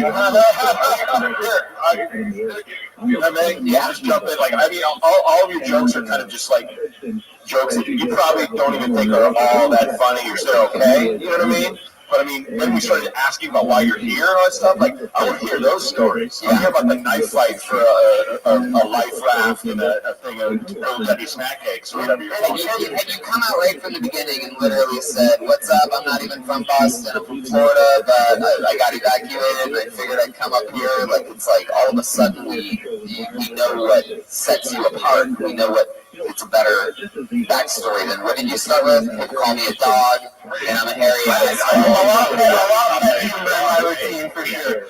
Right. So the dog's name's a dog's name, and the punchline was hairy asshole, and you jumped right over it once you realized nobody laughed at it, right? You pretended like it wasn't even a punchline. A minute is tough, right? A minute is tough. But it can happen. If you see, listen to the podcast, you know that it can happen. So, no offense to the panel. I listened to the podcast for the first time today. When he did Letterman, it was 4.5 minutes, and that sucks. But you have to do it in that time frame. So instead of beating your head about it, just say, come out with something, you know. But the essence of what you're doing, it's so much better to hear about your life and the deeper stuff than the surfacey dog asshole bit. That, you know, nothing wrong with it, but I'm more interested. Yeah, I'll give you the best example I've ever known in my life. When I was in Chicago starting out, there was a guy on stage, and he was talking about how Gatorade had a new flavor called Fierce Lime. And his whole joke was, what the fuck's so fierce about a lime? And this guy next to me, who was older than me, who I really respected, just under his breath went, yeah, that makes you mad, dude.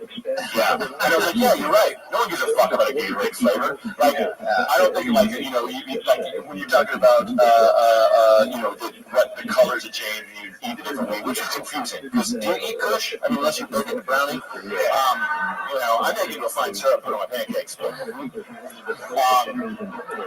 you know, like, I don't think you care as much as having to evacuate. Like, I want to see through into that window. What kind of car did you evacuate with? What kind of car do you have? A piece of shit Nissan Altima.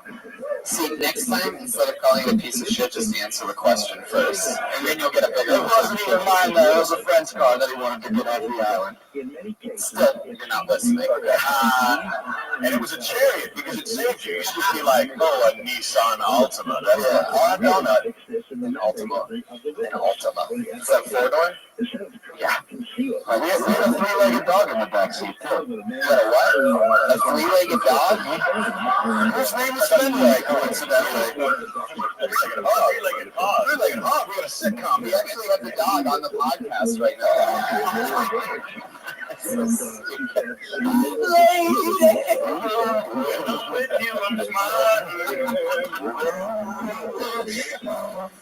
Cody, so you've been banging your girlfriend a lot now that you've had to evacuate?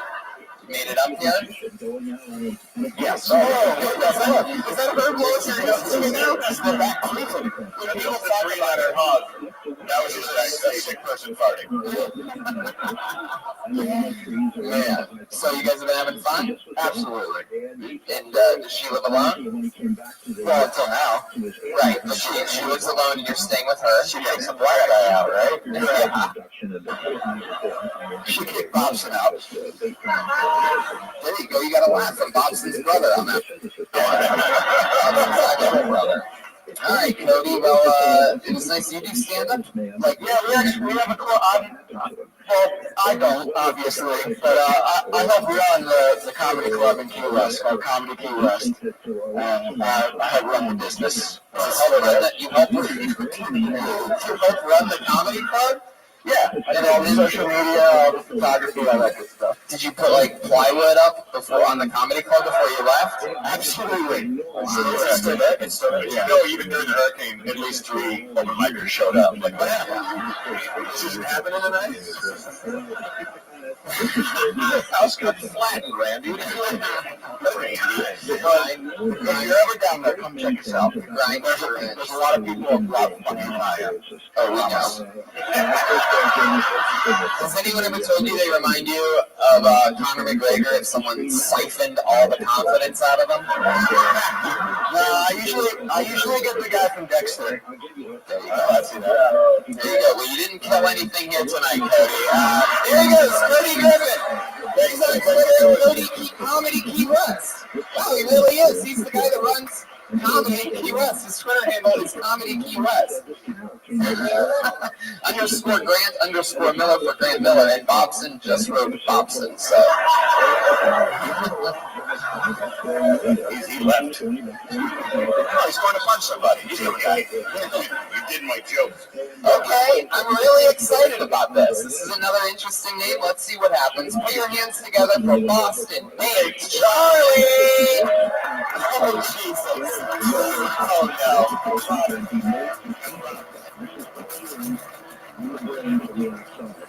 How you doing, folks? I'm a time-traveling comedian from the 1980s. I would explain everything, but I don't got the time. It's great to be here in the greater Boston area. I went to my old bar. Sadly, they changed the name. Right now they call it Cheers. I was just glad, though, that after all these years, when I stepped in, everybody knew my name.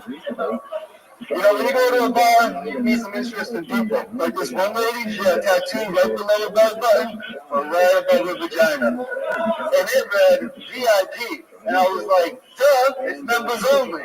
You know, I wish all the bad places changed. You know, back then when you wear like a blue hat, you better have like a red jacket on. But if you try to put on all the gang colors of the rainbow, oh man, someone's gonna be knocking boots with you. Man, you're not gonna have any blood. You know what I'm saying? Oh man, you're gonna feel more like a crip. Let me tell you something. I'm glad that the weed laws have changed. I remember if you're looking for your stash, wow. You want to finish it? Finish it, Boston Baked Charlie. Finish that joke. When you look at that stash, what? Well, is that what you said? Let me just tell you, Tony. You know, your pothead will take you longer to look for your stash than smoke your stash. You know what I mean? You're looking around, you're like, man, where is it? Wait, all right, Boston Baked Charlie. For those of you listening to the podcast and not watching it, Boston Baked Charlie decided to do something a little bit different than the other people. He's still bombed, but he came in a disguise. This way, if things went as bad as he thought they were going to go, he could just start again. And if things went well, I bet you would have ripped that beard off in a heartbeat. You know, like, oh, this shit's easy. My real name's Charlie Weingarten. But instead, you're Boston Baked Charlie. I love it. I don't know if this is an episode of Kill Tony or some type of Boston marathon of bombing or something like that.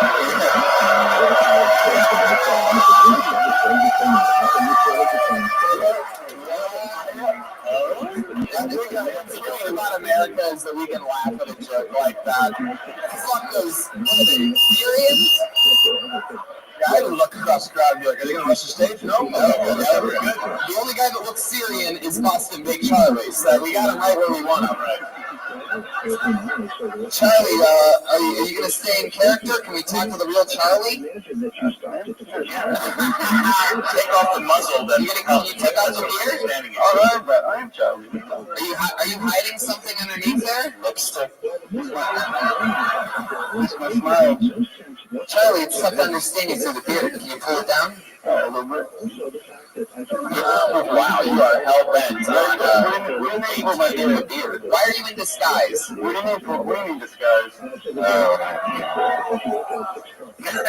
Looks like he's not going to break You know what disguise means? You know, like, if I were to say, use it in a sentence, I'd be like, this guy's bombing horribly right now. I'm excited about that one. Disguise. All right, Charlie, well, since I don't really want to talk to a character, I guess that's probably about it. There he goes, Boston Baked Charlie, there you go, whatever that was, Boston Baked Charlie. Don't be afraid to move the nightstand away from you and not hide behind it the whole time also. And if it doesn't sound like you're being clear when you hear yourself, then nobody else can understand you either. Just a little something from a person with common sense. I will say Triple B really hit it with like 6 people in the audience were like, yeah. Did you notice that? And we were like, mm-hmm. I know what he's talking about. That was amazing, dude. I love his big beard. I love that you just called Boston Baked Charlie Triple B. Oh, Double BC. Oh, I know his name was Barley. His name wasn't Barley? No, it's Charlie. Because the beard, you heard Barley. One more time for Boston Baked Charlie. I pulled Luis Diaz. There he comes. He can't believe it. I think it's Luis. Luis Diaz. Yes. Alright guys, I got a big ass head. Most people are scared of a dentist, I'm scared of a barbershop. Sometimes I feel like a hot chick with huge tits. The reason is because I get a lot of unwanted attention and I have to ignore it because things usually go bad.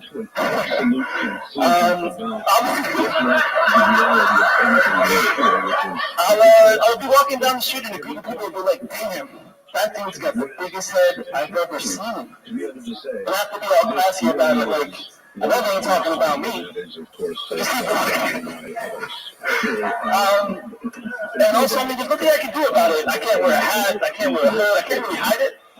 So, I feel like I have to turn around to the group of people and be like, alright guys, my eyes are up here. I've always wanted to be popular. I've always wanted people to know my name.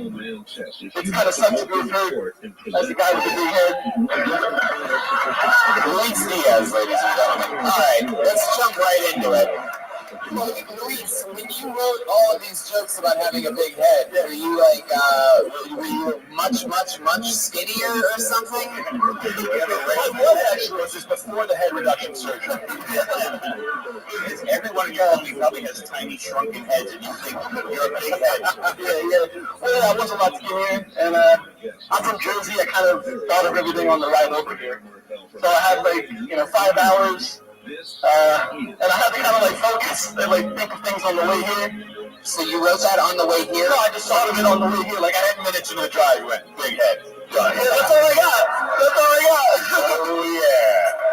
So when you were writing the joke in your car on the way here, didn't you notice underneath the mirror that made you realize that you had a big head, that it says objects in here are larger than they actually are? Yeah, no, I didn't notice that actually. Your head's not big at all. Not at all. It's actually really small. In fact, you're probably at the smallest head on this stage right now. If anything, making fun of how round it is, perhaps I would say that you could be Ernie from Bert and Ernie or something like that. Like a little Mexican Ernie. I should think I'm the only Hispanic person here. Anybody else?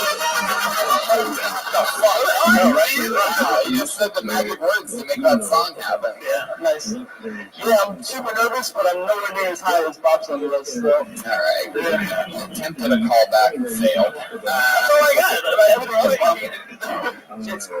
Anytime someone has one physical characteristic that they kind of harp on, more often than not, you'll notice that these are really good examples. You don't have to think of a head, but more often than not, it'll be something that people don't really think about. I think my advice to you would be find something about your personality or something that you really hate or whatever, and work on, do something about that, and start tell a story. A lot of comedians do that whether they're losing their hair or they're going to do a bit about balding, and really everyone can see that. That's on the surface, and that's not the great comedy. Great comedy is what's inside. We all can see who you are, but what kind of person are you? And we don't know that. We know you're nervous because, like Cody, you have your hand in your pocket. Super nervous, yeah. And you never move. You have to move the mic stand. You got to move it out of your way. It's a psychological weird thing where people are like, you going to strip? What's going on? You have to get it out of the way. You know what's funny? Actually, no, we don't know what's funny. I watched your show enough not to set you up. I had some other bits, but I literally get shit for it all the time, so that's all I really. Who gives you shit for this? Just people straight up one tiny head uncle. If JFK had your size head, he'd still be president. No, he wouldn't be alive. Come on. Wow. Damn, I wasn't expecting to get picked for this. I know everybody says that too, but I never got what they meant until being here in this moment right now. And why'd you come up from Jersey? Did you go to school here? Why'd you come up from Jersey? I just really liked the show. I wanted to go to the New York one, but Skankfest was sold out before I found out about it, and I just said, fuck it, I'll just drive up here. 5 hour drive? Anything interesting happen on the way? My girlfriend fell asleep and I just Are you running your jokes by her? not at all. Not at all. Listen, Dave, I think I'm going to do this big head thing. I'm talking about your head. She was totally behind it. She said, give me head, and you thought, well, I didn't understand. And ladies and gentlemen, no, your head is fine. Wow. So you just asked to leave? I was just about to let you go, but now I mean, Well, everyone else just started like walking off, so I figured I'd ask. what's your favorite category of porn? Shit, big head? No, I like more like amateur stuff, like stuff that looks like we just shot in somebody's bedroom. Really? Yeah. Wow, well, you have some fans of people that like amateur comedy, so well, what goes around comes around. All right, Luis, how old are you? 27. 27. Yeah. And what do you do for a living in Jersey? I'm an EKG technician. EKG? Yeah. It's a heart monitor. Yeah, heart monitor. Is this a technician? No, not necessarily. It's just the simplest way to explain.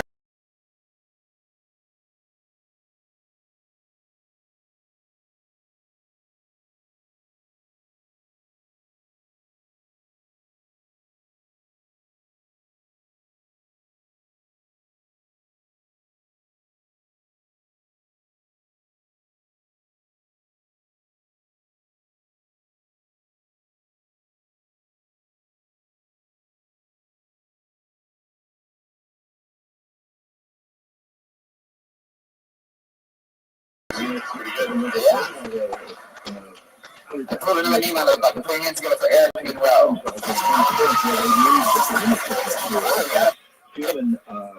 Sexuality is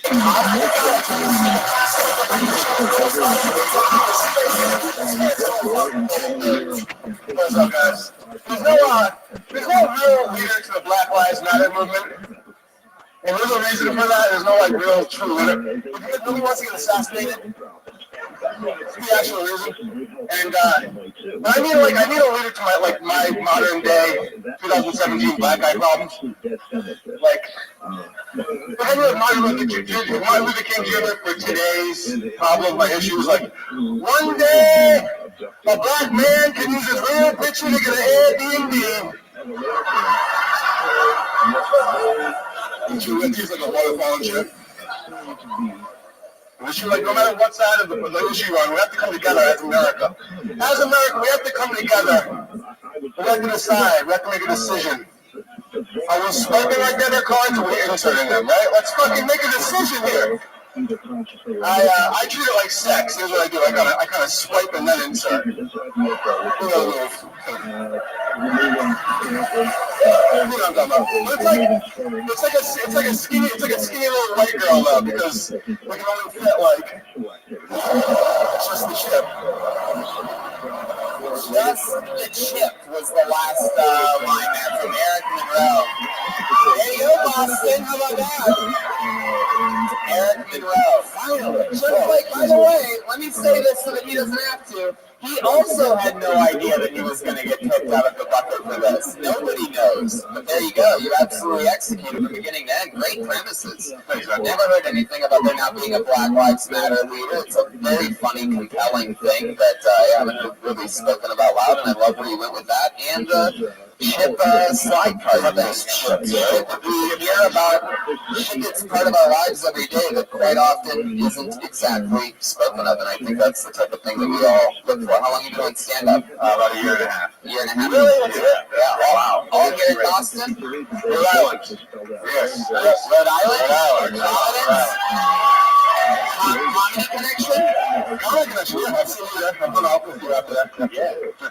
We did? We hung out with you on that. Oh, wow. Sorry about that. Dude, we hung out for 3 days. You don't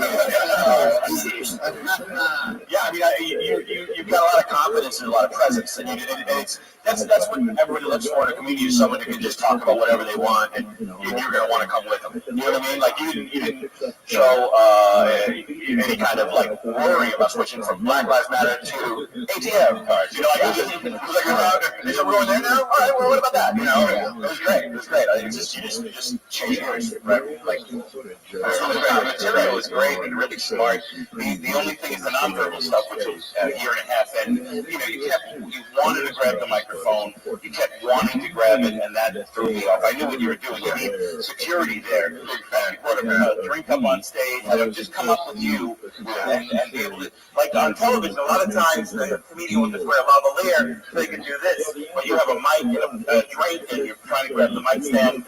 Too much stuff to do. And it's because you're naturally nervous. When we all start, there's little twitches and stupid things that we do. And we're trying. 20 high school season out of the open mics.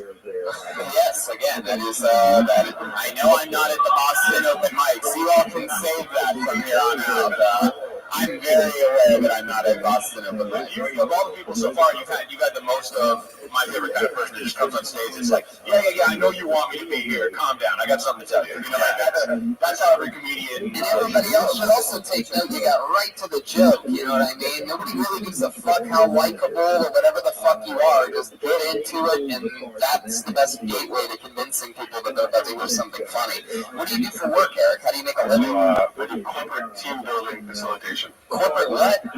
Team building. Yeah. Team building? Yeah. What does that mean? I play games with adults, and I do like improv games. I travel around the country and do like game shows and like stuff like that. They have a boring meeting, and then I'll ask them questions about the shit that they're supposed to learn. I'll go and have fun with them and just talk shit. Yeah, no, you're very good. You're going to be a great comic. You already are. Yeah, well, yes, another year and a half. Yeah, it's true. Let's just keep flying through it. That was a great performance. Ladies and gentlemen, come on. If you would have said Boston instead of Providence, you would have just gotten the biggest applause of your life.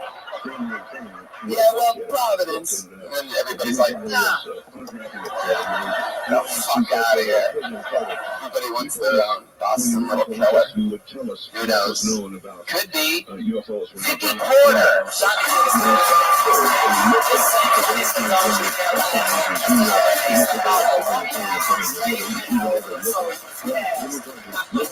I like her already. Yeah, come on, make some noise for Vicky Porter, everyone.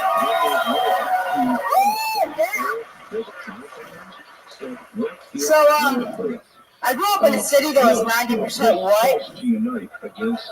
Yeah, it's really funny, I know. But like, so, I was really surprised when I figured out that I wasn't. Yeah, you don't know. But, like, it messes up your racial identity growing up in a place like that. So I'm basically the racial equivalent of a chocolate-colored marshmallow. On the inside, I'm white and gelatinous.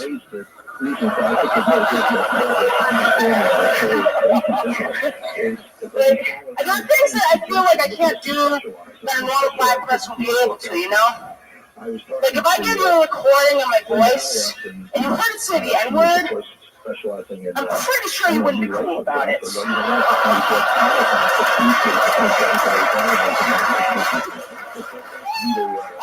Vicky Porter, 60 seconds for I just have one punchline for that one. Go ahead. You want to do another one? Go ahead. You can't really have the Walmart skin with the Whole Foods voice backing it up. Wow. Yeah, we needed that second one. Oh, man. Vicky Porter. Remember that name. That was awesome. This is the first Kill Tony Live you've been to, right? Yeah. But I have seen you and hung out with you after shows that I've done in multiple cities. Where was that at? I've seen you in Boston a couple times, and I've seen you in Providence a couple times. Right. Yeah. Wilbur Theater, Comedy Connection, all Yep. those things. The one Is this that your you went before. first time doing stand-up? No, I've been doing it for 2 months. 2 months. Yeah. Jesus Christ, really? Yeah. That's awesome. Awesome. That's amazing. You're wearing the Girl Tony shirt. You listen to every episode? Huh? You listen to the show? Oh, yeah, of course. Right. And do you think that listening to it a lot sort of helped you? Is it something that you've always wanted to do? I was a musician before this, and I realized that it didn't really fit me, so I had to think about what I really wanted to do, and I realized that I love comedy, and so I decided to do this. And I found your podcast, and it really just listening to all the advice that you and Red Band and your guests give, it just really helps me out and gave me confidence at least to start doing this. Yeah. All right. So, what type of music were you playing before? You sing or play an instrument or what? I played a lot of jazz, really, like contemporary type stuff. I was a trumpet player. Good choice, right? In 2000, whatever, to do jazz. That's really smart. But you got to do what you love. Oh, yeah, of course. You don't put it down. Yeah, I realized I was falling out of love with her. I got accepted to Berkeley up here in Boston. And yeah. Wow. Yeah, those pauses are necessary. I stopped doing that. It's done. You dropped out? I didn't end up going because of $60,000 a year. Obviously I can't afford that. I couldn't either. When you put your hand in your face like this, that's the signal of not having money. But I liked you when you were walking, even just to the stage. You have such a personality. Yeah. And it really shows it when you do your stand-up. You love it. And when you love something, it really shows. The audience fell in love with you, too. You had perspective right away. Perspective is one of the hardest things for any comedian to find, is their voice and their perspective. You had something that was genuinely your own. And, I hate, giving someone, a tip on how to do their joke.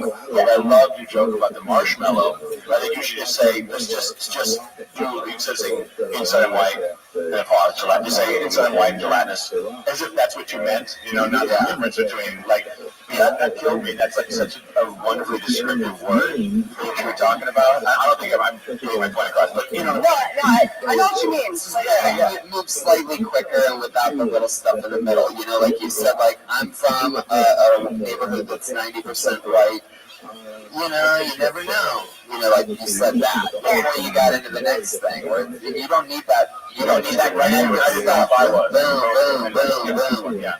And you just be economical with your words and your rhythms. And nonverbal is as important as not. You shake your head no sometimes instead of saying no. The audience is forced to watch you. And you're so compelling that I think the less verbal you are, the stuff you take out will make it even more compelling. And I'll also say this, is that, and this is sort of a little bit like comedy inside baseball, but from my perspective, I think you have an extremely, especially for only being a couple months in, I think you have a really cool voice because, and this is going to sound sort of racist, I feel like a lot of black female comedians sort of have a different tone about them. You're sort of very, very, very likable and sweet, and so many of them are powerful, like Leslie Jones and Tiffany Haddish. I mean, they're all so commanding and demanding, where you're sort of just a little, it's like, and I think that goes across, all genres. Right. Obviously, be yourself. Yeah. What he's trying to say, who's obsessed with race, and that's Tony. Yeah. It's because I was raised in a neighborhood that's 90% black. Yeah, you're I grew up with a lot of Italian and stuff like that, so we really should have been born in the opposite, Yeah, I got you. Yeah, the thing is, one of the hardest things to learn is how to be yourself on stage, and you've already got that 2 months in. Like you're talking to us now, and the way you talk is not that much different than, you're an exaggerated person when you're doing your stand-up. All of us are, but you're obviously the exaggerated you. certain people have got up here tonight, and they're doing something, but they're not doing themselves yet. It'll take them years to find out. And you're 2 months in, and you have it. You already have it. Yeah. And you heard it here first. You're wearing the shirt, and you did it. Yeah, thank you. Kill Tony, Vicky Porter, everybody. She's on Twitter at 4_and20. 4th and 20. I think it's because perhaps she likes football and pop. Yeah. Fourth is marijuana. Yes, right here. One more time for the lovely and adorable Vicky Porter, everybody. Shit, there's only half a name there. Let's do this one that fell out. Nick Crowley. Running from all the way in the back like he's on the place. He's got a fast jog. He was out of breath. Nick Crowley. Hey, thanks, guys. So, I grew up with an old school dad. Like, not one of these new age progressive dads that you can, talk to and stuff. Like, my dad uses military time. Imagine getting a text, meet me at the car at 0800 hours. Like, are we going to Grandma's house or are we going to go kill Bin Laden? Remind me which mission this is. Plus, my dad was never in the military. Just bought a boat and started using military time. I'm a big fan, I guess. We're part Irish and part Italian, so every year around Columbus Day, my dad would go on this big rant about how Columbus wasn't Spanish, he was really Italian. Don't believe what you read growing up. Columbus wasn't Spanish, he was really Italian. That's how behind the times my dad is. He thinks people are trying to take credit for the shit that Columbus did when he got here. I just sit him down, I was like, Dad, that might have been a point of pride when you were growing up, but now he's kind of considered a genocidal maniac, so I don't know, maybe let the Spanish take credit. Thanks, guys. There you go, Nick Crowley. That was great. Thank you for doing that before jumping into a phone booth and becoming Superman. Hilarious. Kind of an ironic hipster Superman. Yeah, help that much. He uses his red lasers out of his eyes to read books. It's amazing the knowledge you can consume when you're Superman. Hello, Nick. You've been doing stand-up here in Boston for 4 years, am I correct? A little less, but yeah. Whatever. Yeah. Correct, yeah. 3 months and 3 years and 5 months. Anyway, it doesn't matter. What do you do for work? I have a regular day job. Yeah, that's what I just asked my dad. Yeah. What a business. What do you do for work? I have a job. Yeah. I work for a mutual fund company. What? Mutual fund company. That's all I'm going to say right away. Yeah, fun.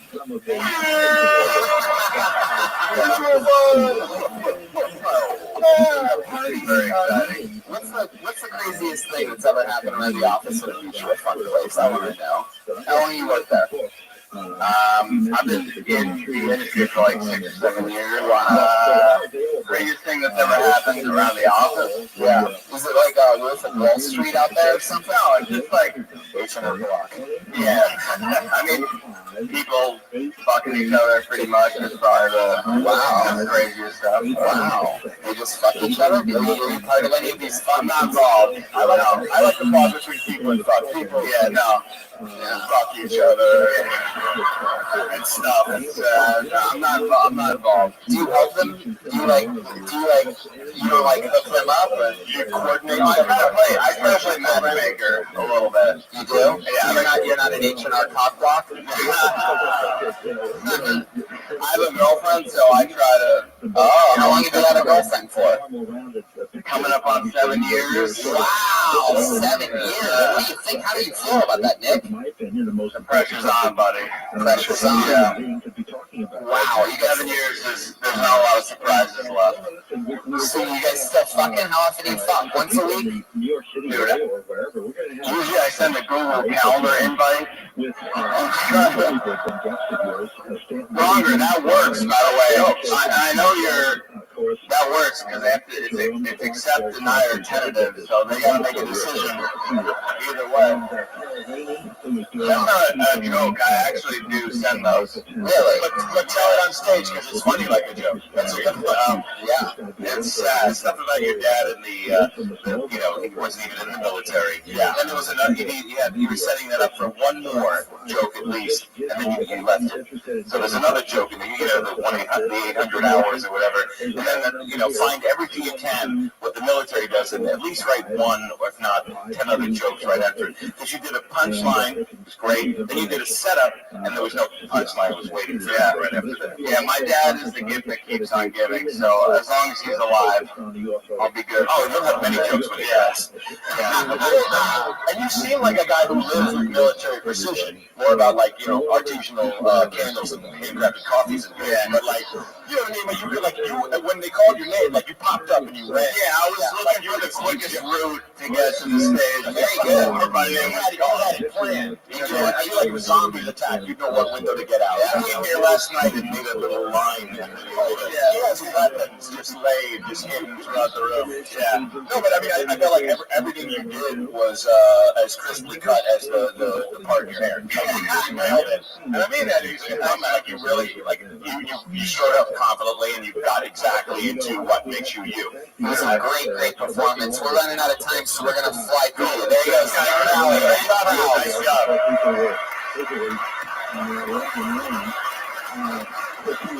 Should we do one more? You guys want to do one more? And then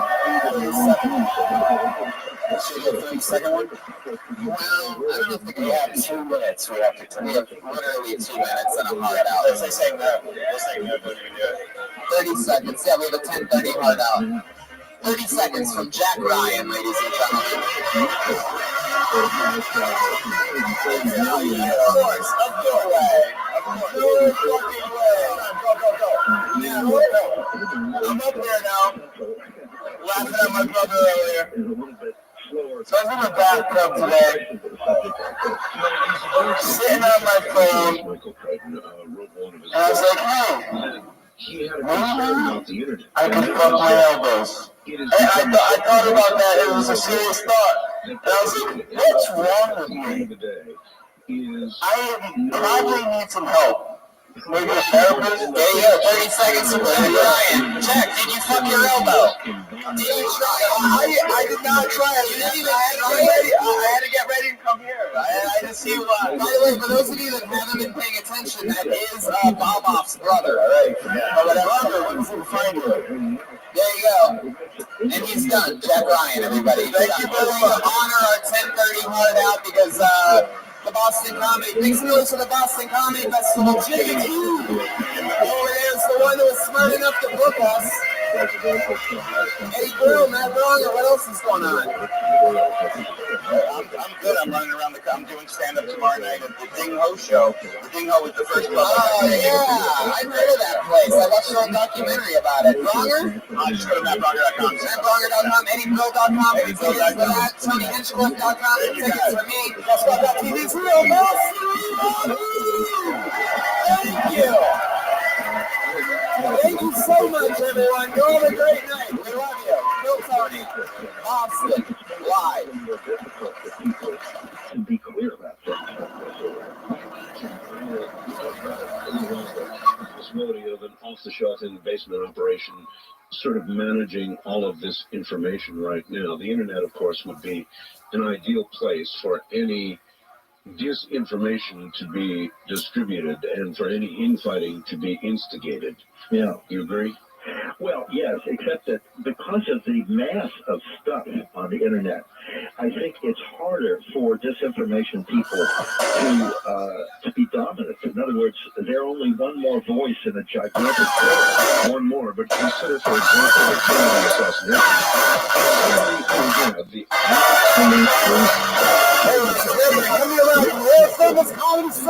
The absolute on national television. Brand new episode of Kill Tony. Get up, Come on. Wow. I gotta get louder. Do it again. Louder. That's motherfucking Kill Tony. Ryan Redman's in there. What's up, guys?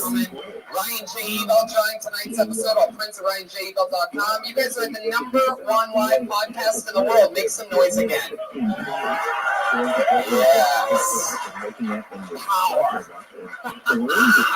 I'm excited about life, Brian. A lot of fun stuff happening in the world. I'm fucking pumped about everything.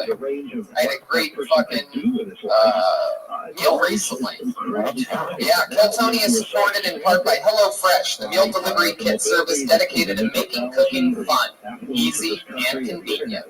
I actually got it today. It arrived on my front porch. It's like this box. It has like ice packs in it. There's just bags. Each bag is a meal. Every single bag has all the ingredients. So everything you need, just like a little salt, a little oil, it's all in there. And it only took me 20 minutes. I had an awesome meal. It was great. I ate tacos today. Send me a picture of you wearing the apron. Yeah, it came with an apron. I was cooking with my booty shorts on. Just adorable. Each week, HelloFresh creates new delicious recipes with step-by-step instructions dedicated to take around 30 minutes for everyone from novices to seasoned home cooks, short on time, all for less than $10 a meal. They source the freshest ingredients, measured to the exact quantities needed, so there's no food waste. They also employ 2 full-time registered dietitians on staff who review each recipe to ensure it's nutritionally balanced. All delivered to your doorstep in a special insulated box for free. For $30 off your first week of deliveries, visit HelloFresh.com and enter the promo code KillTony30 at checkout. They did a show on abductions. If not everybody who's listening right now. Are you hiring? Have seen. Huh? How many people out there are hiring right now? Make some noise if you're hiring. Are you hiring? Do you know where the best place to post your job is to find the best candidates? With ZipRecruiter, you can post your job to 100 plus job sites with just one click. Then their powerful technology efficiently matches the right people to your job better than anyone else. That's why ZipRecruiter is different. Unlike other job sites, ZipRecruiter doesn't depend on candidates finding you. It finds them. In fact, 80% of employers who post a job on ZipRecruiter get a quality candidate through the site in one day. No juggling emails or calls to your office. Simply screen, rate, and manage candidates all in one place with ZipRecruiter's easy-to-use dashboard. Find out today why ZipRecruiter has been used by businesses of all sizes to find the most qualified job candidates with immediate results. And right now, our listeners can post jobs on ZipRecruiter for free. That's right, free. Just go to ZipRecruiter.com/KillTony. That's ZipRecruiter.com/KillTony. One more time to try for free. Go to ZipRecruiter.com/KillTony. Do you guys love Kill Tony? Do you? If you do, then you love the Kill Tony band. Fun fact, they just got a new show on Comedy Central Snapchat. Philly is one of the most hilarious and compelling new things you could possibly watch. 5 episodes total, all coming out this week. There's 2 available right now. That's on Snapchat. Check out Comedy Central's channel. The show is created and starring Pat Reagan, Joel Jimenez, and Roast Battles Brian Moses and our good friend John Tomaszewski. It's really funny. The Kill Tony band got their own fucking Comedy Central Snapchat show. How about that?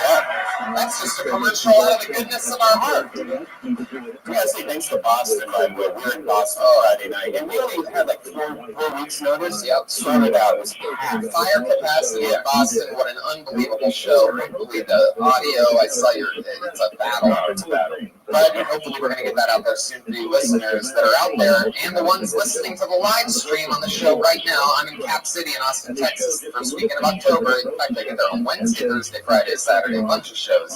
Rooster Teeth Feathers in San Francisco, 12th to the 14th, La Jolla, November 10th and 11th. And I'm about to make an announcement. You want to do a breaking news? I'm about to make a big tour announcement. You guys like big tour announcements? Huh? How many Americans do we have in this audience tonight?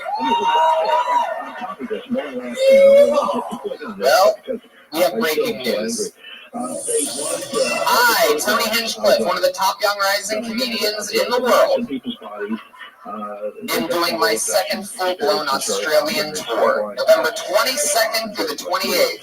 22nd in Melbourne, 2 shows in Sydney, the 23rd and the 24th, and then Brisbane, the 26th, day off on the 27th, fly to Adelaide, and then I'm in Adelaide on the 28th. It's my second November tour. I'm going to be spending Thanksgiving in Australia. Like my brother now, he's in the audience. Makes noise for Donnie. Let me crash on his couch when I was becoming one of the top young rising comedians in the world.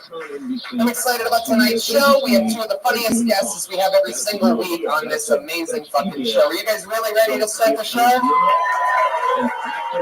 Fucking half-ass energy crowd tonight, but maybe you guys will get a little more excited when I tell you that tonight's guests are Sal Volcano and Dom Irera, 2 of the greatest fucking comedians in the world. Oh, you know what? Let Dom take the inside. You take the outside, Sal. I like Dom next to me. Come on, guys. It's Dom Irera and Sal Volcano. There you go. That sounded good. Now they're getting it a little bit. You guys have both done the show a bunch of times. I'm super excited to have you guys back. As always, we always fucking have fun with you guys. I saw both of them last night at the Impractical Jokers live. If you're a fan of the show, you have to go see it. I laughed my ass off. One of the greatest nights I've had in a while, man. It was fun. So much. And a great ending. Also, what a great ending. Sal and his friends, the Impractical Jokers, one of our favorite shows, sold out the Greek Theater in Los Angeles last night. That's where you clap. Welcome to being in public, Tony fans. That's where you would clap like fucking adults with respect. Jesus fucking Christ. And last time you guys were guests on the show together was in Austin, Texas, when Jeremiah Watkins, band member, got attacked by a comedian on mushrooms. So who knows what can happen tonight? Let's just jump right into the festivities, and I will bring up our favorite band with their new Comedy Central Snapchat show called Void. It's my favorite band in the world, the best damn band in the land. It's the Kill Tony Band. Pat Reagan, Jeremiah Watkins, Joel Jimenez, and Chris, the bass player. Oh, shit. What is happening? Wow, the people love it. Wow. All the women and people that aren't white love that shit. How did they get all these jerseys? All the white guys just staring. The women go crazy when football players kneel. What's up, kneeling football players? What's up, Rogue football players? Wow, I didn't know that the San Diego Chargers had 4 backup kickers. I'm only good at soccer, so you know. Oh, well, I'm excited about this. The band commits to characters throughout a show. Oh, wow, look at that. He's got hands and a nose. I got dropped from the Seahawks.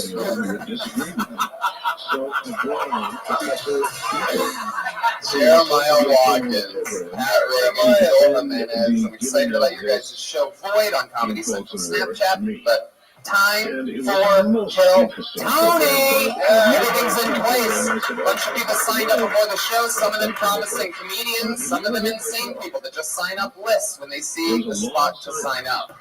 If your name gets pulled out, you get 60 seconds. You know your 60 seconds is up when you hear the sound of a kitty. Excuse me, Oh, you can barely hear that, Brian.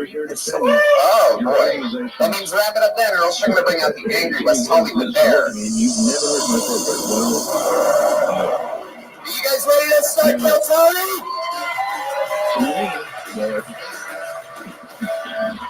Alright, I'm going to pull a name out of a bucket, then make it an uninterrupted 60 seconds, and then they become a guest on the #1 live podcast in the world.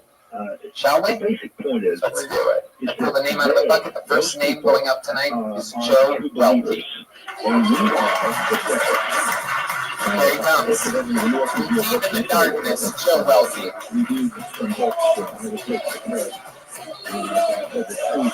One more time for Joe Welty, everybody. Here we go.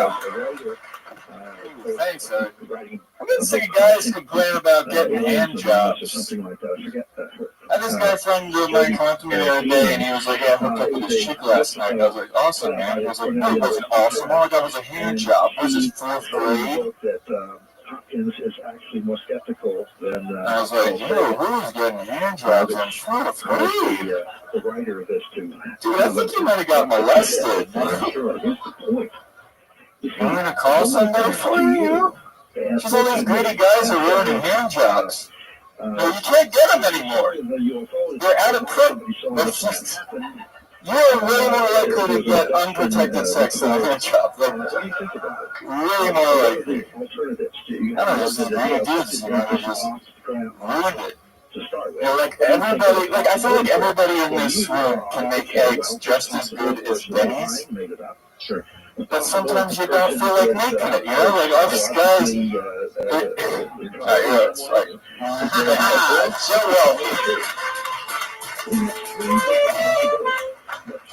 So, who was getting the hand job there? A friend got a hand job in 4th grade? Mine, yeah. You didn't get a hand job in 4th grade? No. Your first hand job was when? Ballpark it. Freshman year of high school? Perfect timing. Freshman year of high school, Sandy. You remember your first blowjob? Yes, I do. That was... At the rate you're going with hand jobs, it's probably your yesterday. It was, I think, junior year, and elevator with a laser tag. Wow, an elevator. How many floors did you go up on that elevator? That's a quick finish, buddy. It's only a 3-floor trip. Yeah, no, that's one floor. I took the elevator in a Holiday Inn Express. Well, I think before I got in, so... Fuck yeah. It was the first one, so yeah. Your first blowjob was in an elevator? Yeah. Man, going down. Hello. Good. Welcome, everybody. Go for the laser tag, stay for the outright cocksucker. In space. I thought it was really cool because it was not only funny, but it was informative. Thank you. I feel like I learned from that, and I felt some sadness about your life. But it's good for comedy, you know? Yeah. What's the last hand job you got? Dude, I can't even remember. Just a hand job. I have no idea. So Tom was right. You know, the massage parlors ever? What's that? You never get a massage parlors ever? That's the only time a hand job's like acceptable, I think. You think?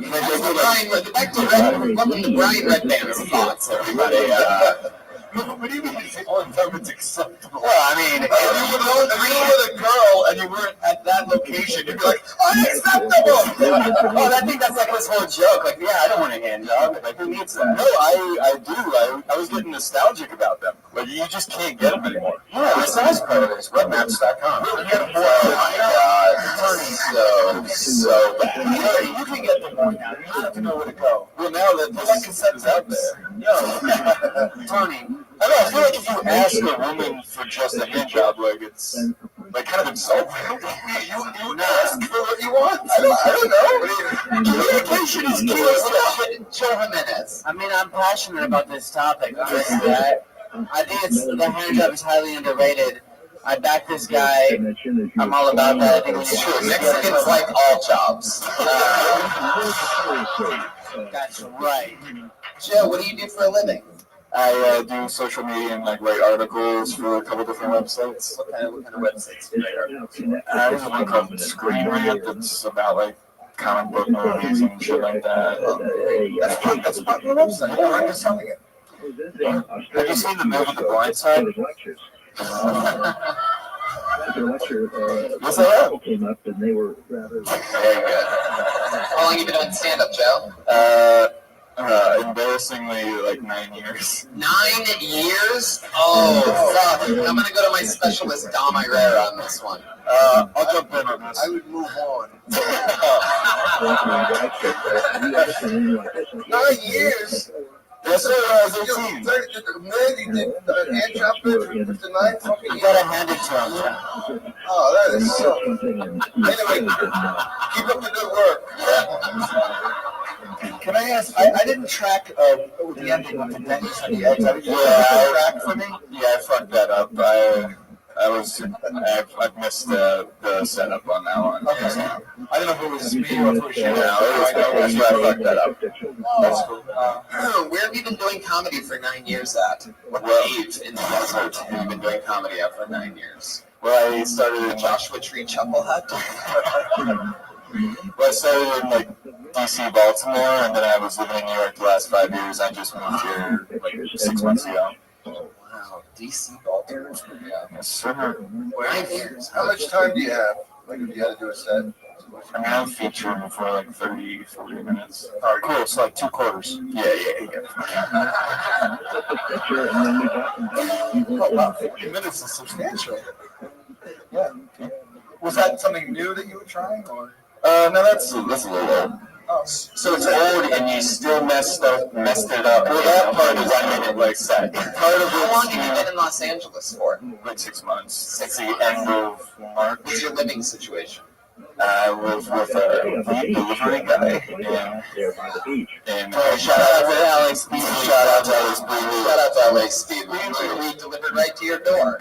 You can get it all just delivered to your door. You can get your weed, your Hello Fresh, get the munchies afterwards. Delicious. Cook a meal yourself. I have a question. Yeah. Was this setup just like something that you made up? Because I was really trying to be perceptive as to it that happened, but it seemed very convenient. He was like, "What? 4th grade?" And that was real. That guy said that. He was like, So everything was kind of, it really did play out that way. Oh, okay. well, I wasn't quick-witted enough. I got that staircase wit where I just figured out Well, then you should do comedy on staircases more. I got a hand job on a staircase in high school. Honestly, I swear to God, true fact. Really? Yeah, and I thought I wasn't going to finish, but then I did, and then I had to go to science class. Wow. I'll probably regret saying this, and you're all welcome. I had sticky shirts for the rest of the day, and that's all I'll say. That's what we call a safety in the business.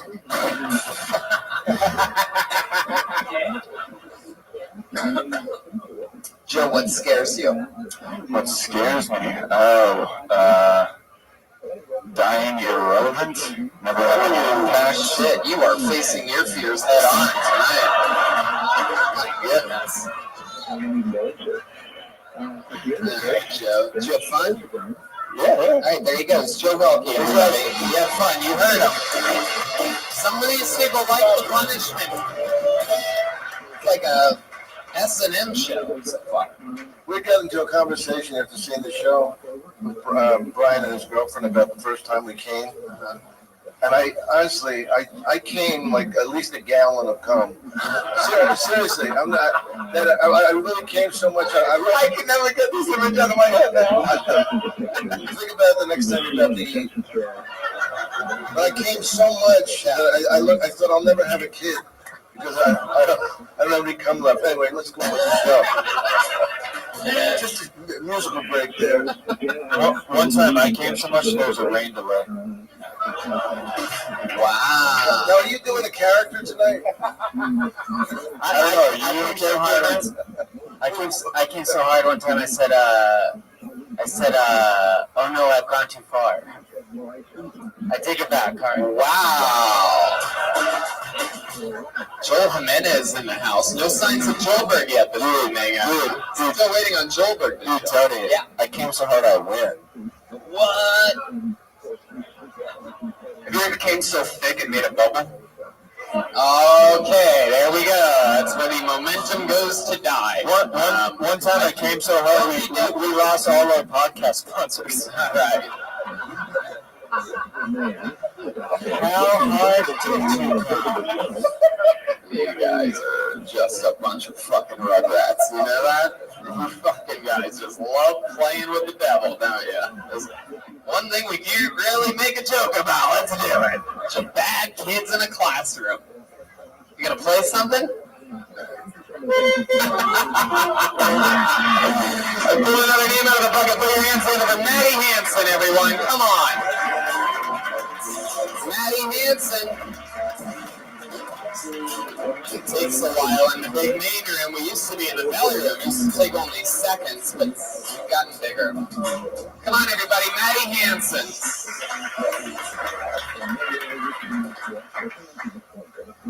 I've dated more gay guys than straight guys.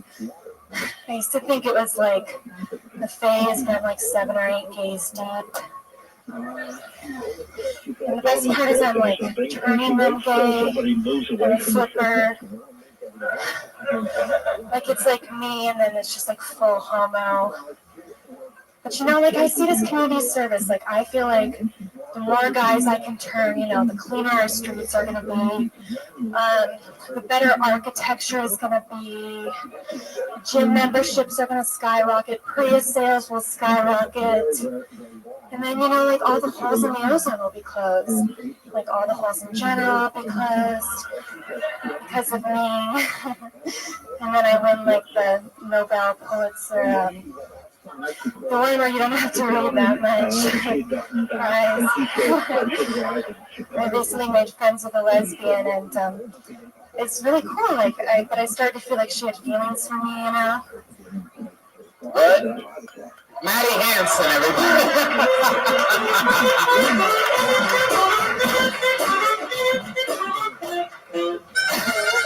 Wow, Maddie, you just set everything off. One time I came so hard while I was doing a lot of podcasts.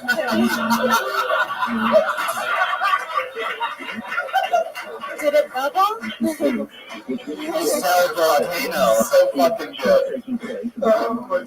Maddie Hansen, when you guys? You've been doing comedy 9 years. 1 year. 1 year. All right. You were just on recently, right? I was. A couple weeks ago. I told you that you're one of the funniest Fox News anchors I've ever seen in did. my life. You said right? that. Very good.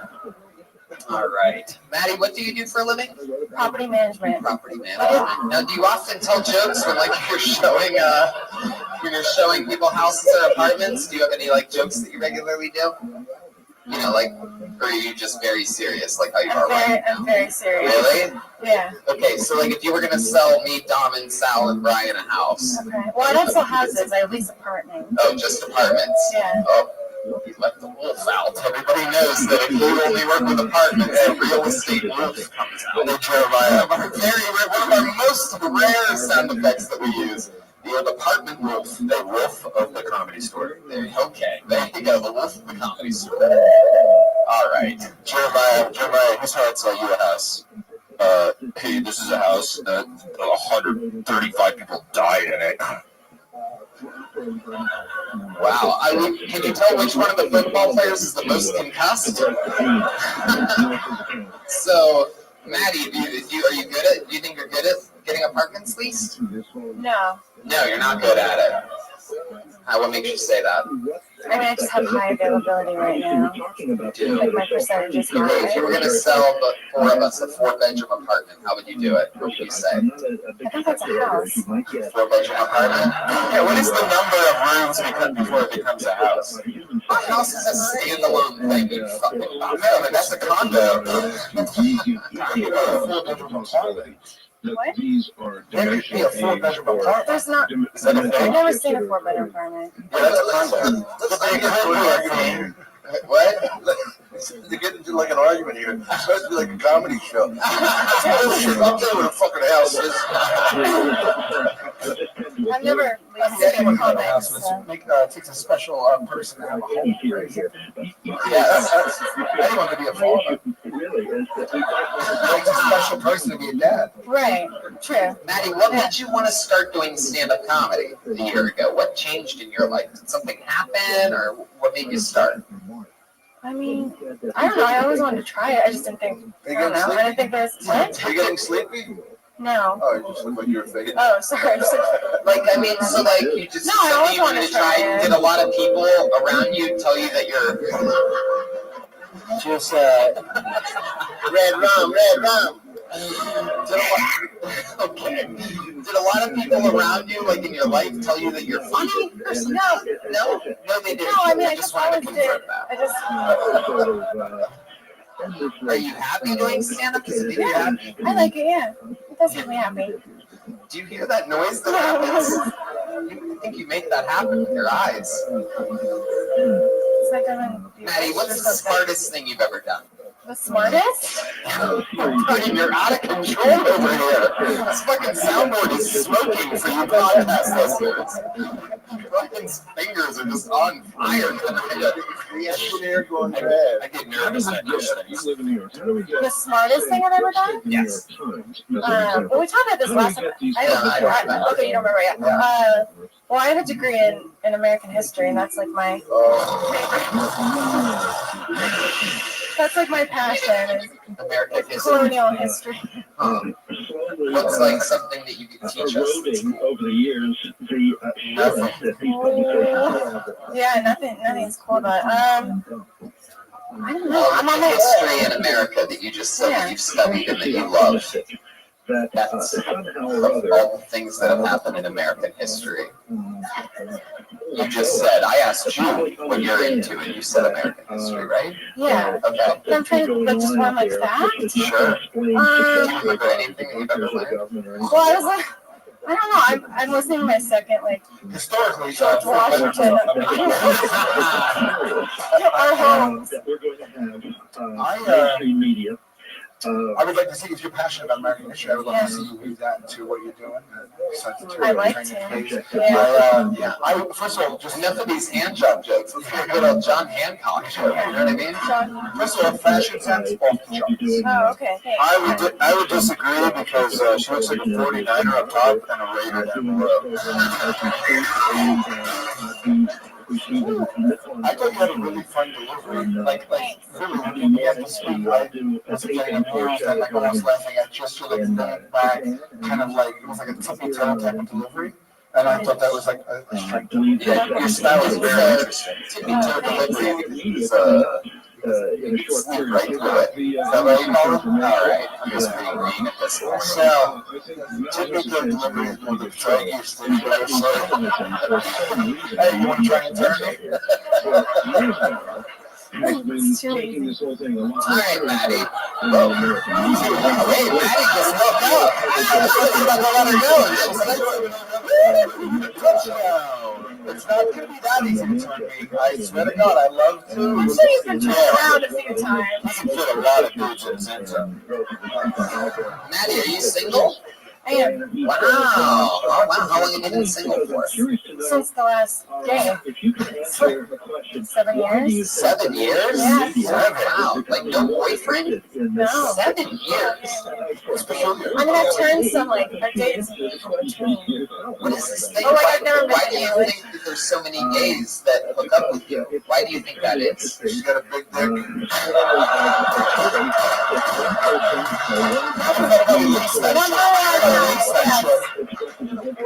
Dom Irera. Yes, you did get an applause break, Dom. I don't know. 4 of them. 4 gay guys. Well, yeah, some of them are, like, one of them is, like, full-blown. I want to say full-blown when you're talking about new gay. I know, I just hope, I know.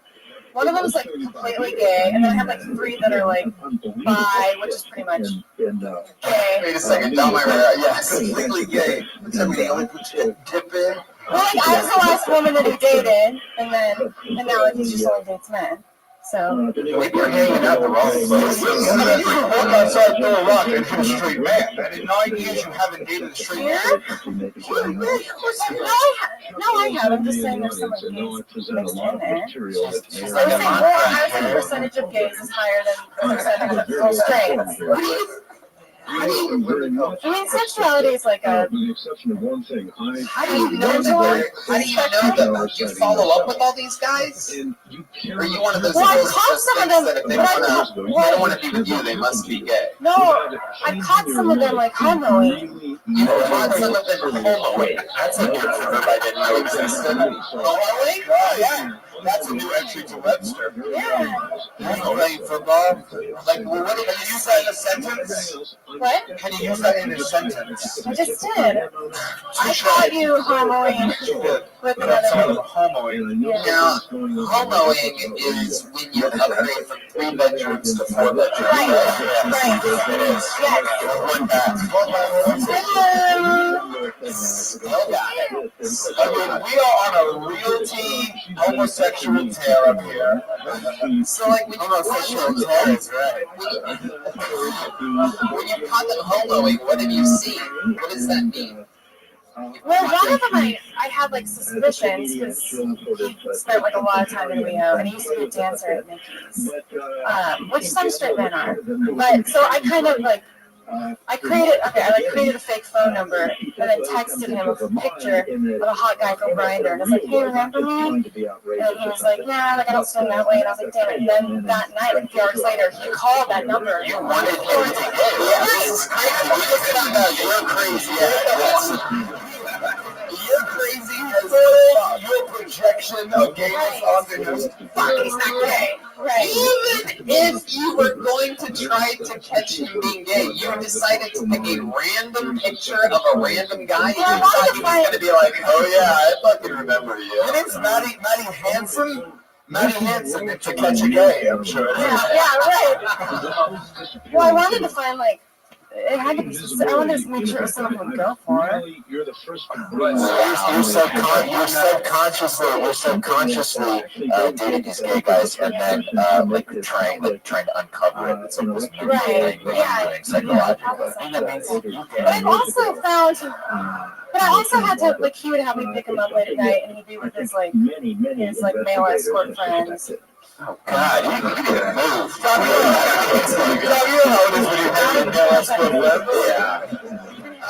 Your old male escort fans watch the whole football game. I just feel like you live a world that nobody in this whole room lives. Yeah. Oh. Yeah, I used to work in high-end retail, so that's probably there were a lot of them. What's high-end retail? Like a... Over the years, so many cases of people seeing... I don't know. I'll take a shot in the dark. Is that right? Warehouse? A department store? Yeah, you're right. He wouldn't know what high-end retail was. He sold out the Greek Theater last night, but he wouldn't know about high-end retail. You're right. He's just he's over here just homoing around. He doesn't know what the fuck's going on. All right, Maddie Hansen, you're one of the craziest ladies I think we've ever had on this show. You weren't really like outgoingly crazy, but there's a lot of demons. A lot of demons in that one. Texting a boyfriend a picture of another dude. Do you remember me?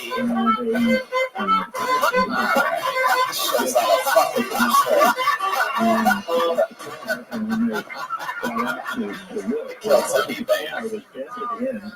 I pulled another name out of the bucket. Put your hands together for CJ Kelly.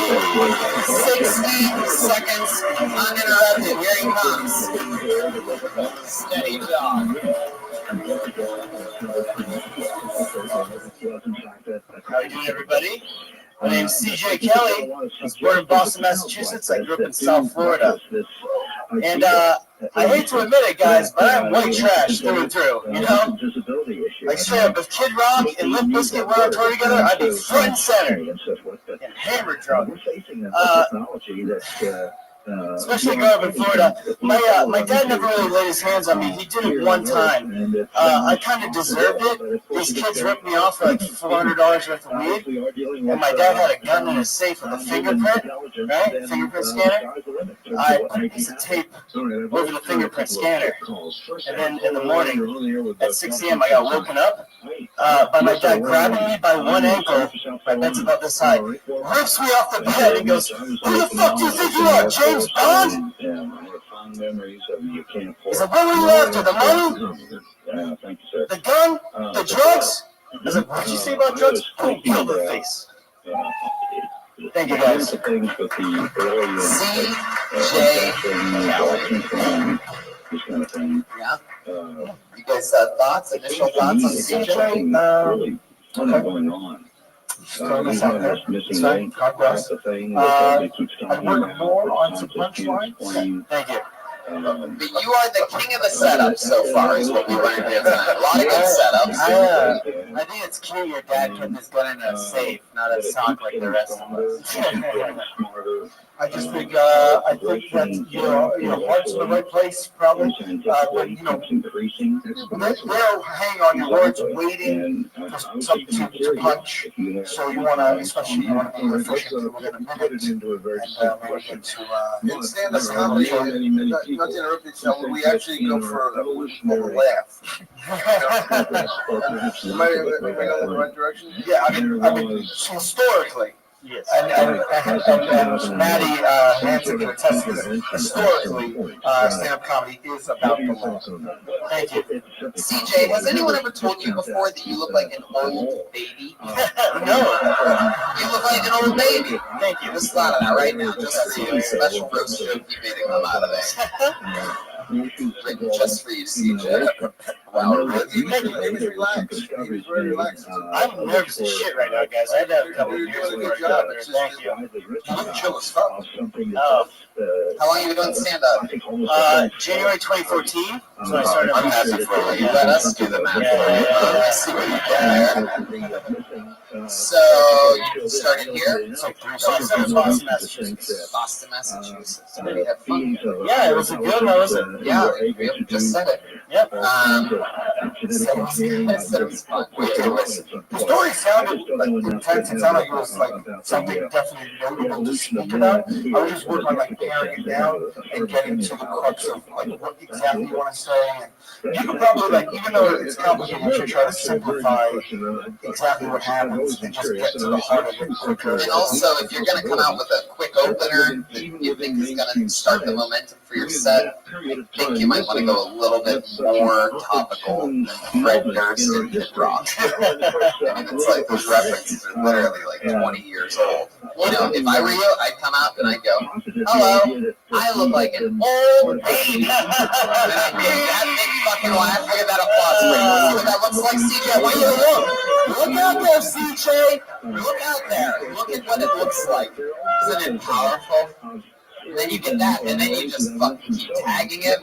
Oh shit, this is not a good thing that's happening at all. Thank you, Dan, for always pushing the levels of creativity during a live show that gets heard by hundreds of thousands of people. There's a ball flying around the room. Like the tape, like the typical tape thing on the rock, that's very geeky and very like cool that you know that, but is that necessary for the joke at all? Well, the punchline is, who do you think you are, James Bond? Because that actually, that happened to me. But CJ, what do you do for a living? I work at restaurants. What restaurant? Last time I was on the show, I said that and I got fired. So, no. Was that true? I quit. I was going to get fired anyway, but it was coming, so That's funny. What restaurant was it? Lucille's Barbecue in West Covina. I lived there all last year. Yeah, I knew I had that. Yeah, I had to. Well, I called out a lot. It's like stand up. Maybe I shouldn't have done that. I don't know. One shift. Yeah. Well, it's hard because it's like there's politics at barbecue restaurants. Really? What kind of politics? Very funny. Like, no, I'm not. Maybe there are. I want to hear about it. The larger barbecue places in their politics. You got right wing, left wing, chicken wing, press. Now you see something. Come on. Can you guys give it up for that, please? That is so good. That is so good. Babies out here, they just take it for granted. I listen every week. I don't need to laugh. That's like a comedy ninja right there. That was funny, really good. That's one of my favorite things right Thank you. CJ Kelly, so tell us something interesting about you. Like, what's something, Ooh, all right. Skills, hobbies, talents, anything? That's a lot of interesting stories, Tony. I love it when the comedian. I'm holding my tongue because see what you're trying to do. I think everyone knows you're hysterical. When you're just yourself. And you gotta learn how to harness that into a fucking joke. Shit. Yeah. Anything that you're into, anything that you like. One time I faked. Hey, back room over there. So you're at the level to where you're getting heckled club by the rest of the people. Yeah, we did that before. Oh, we know him. He's a piece of shit. What you guys? Answer the question that I asked you. One time I faked an asthma attack in Boston. I say anything interesting, anything you like, any hobbies, anything about you, and you say the one time you faked an asthma attack. Yes, that's when I finish. Yeah, we don't want the lead scenes from the Yeah, so I was, I faked an asthma attack at a 7-Eleven because it was very cold outside. It was February in Boston. And I was on the North Shore, and I needed to ride back to the city. Me and this one gentleman, we were staying in an abandoned house together. This asthma story is breathtaking. Did you fake the asthma attack to get a ride in an ambulance? I did, yeah. You have to get to that right away. That's very funny. Yeah. You know, just say, one time I faked an asthma attack to hitch a ride on an ambulance. Yeah. And then go from there. The worst part, too, was the paramedics, as soon as I got in the ambulance, they're like, so Charles, what's going on? Because you're not having an asthma attack. And I had the bright idea to tell them that I smoke crack. and that's why I was panicking. So then I You have to pay $800 anytime you take an ambulance ride. I don't never read this story. I did that once. I used to fake passing out, and then I would just lay there, and I got carried into the ambulance, and then I got an IV put in me, and you continue to pretend to be passed out. One time I was in Bonnaroo right after high school. It was the one time I went to Bonnaroo in Tennessee, me and my buddies. I didn't have much money or anything. We stayed, we pitched a tent. We put all of our sleeping bags and pillows down. We went, and it was the first time I ate mushrooms, and we tripped our balls off. Dave Matthews and fucking Steve Winwood and the Grateful Dead, and it started pouring down rain during this show. And we go back to our tent, everything's flooded. So I faked an overdose to stay in the medical tent. It's a true story. Sometimes I eat breakfast. Sometimes I'll have like a full breakfast, and other times I'll just have like juice or maybe a muffin or something. A lot of times, you like that cinnamon bread anyway. I get to the point. I live in a house, 4 stories. It's connected to I jumped up on my uncle one time. I like the kugel with the whey raisins. CJ Kelly, ladies and gentlemen, there he goes. He's on Instagram at the real CS Kelly.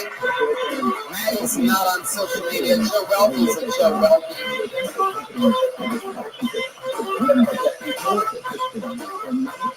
All right, okay. There's a part where. All right, we're gonna really have to tap in and trust our comedic instinct with how much people are gonna want to hear that every fucking time. Sometimes you gotta Hail Mary it. Companies don't make any money with all these decorations. It's crazy. That's Ichabod's bucket of destiny. Oh, really? Yes. I pulled another name out of the bucket, and it looks, the last name is a little bit bad handwriting. I'm going to try my best on this. Paulina. If your name's Paulina, just come to the stage. Paulina Gumbau? Paulina Gumbau? You're going to be shy like you don't have bad handwriting, Paulina? I had a feeling.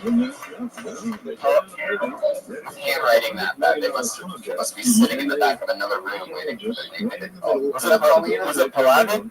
Have discovered this circle. No, it's Paulina GC. Anybody? And there's a big fight going on in Miami now. Okay, I actually am very excited about this. I tend to have a pretty good instinct on when a new good name has been pulled. I bet you I'm right on this. This is definitely a new name. Put your hands together for J-E-R.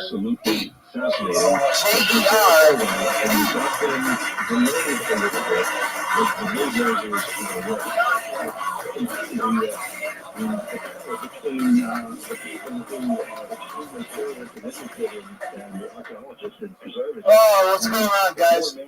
So I moved here from Montana about close to 6 months ago. A lot of my friends up in Montana think I moved down here to pursue my stand-up comedy goals. Not the case. Montana's got a three-strike rule. I voted for Obama twice, and I didn't vote for Trump. They were like, get the fuck out of here. He explained the same exact paradigms, religious institutions. My daughter, she just had career day at her school, and she didn't tell me anything about career day. I didn't find out about it until after it happened. When I found out about career day, I was like, well, why didn't you tell me about career day? She's like, well, Dad, I don't really know what to do. Well, I told you, I'm a stand-up comic. I get up on stage, some jokes, make them laugh. She just kind of looked up at me and goes, wouldn't it just be easier to say you're unemployed? It isn't going on now in the way that the UFO. My daughter, a few days before Christmas, last Christmas, she asked for an electric guitar. It was like 3 or 4 days before Christmas. I already done a one shot, so I couldn't do it. But she just had a birthday, so I got her to do it. There's a few reasons why I do. First reason is his musical talent runs very deeply in our family. That's the same possibility exists for us. All right. Exactly. Okay. But the reality of this being Jared D. Hello. Jared D. Jared D. All right. Step up to the microphone, Jared. How long have you been doing stand-up? Coming up on 7 years now. 7 years. All of it in Montana? No, I've toured around like the Midwest there, up there. Okay. And so, but you started in Montana? Yes. Do you live here now, or you just visit? Yeah, no, I live here. How long have you lived here? 6 months. 6 months. What do you do for a living? My rich girlfriend. You have a rich girlfriend? Yes.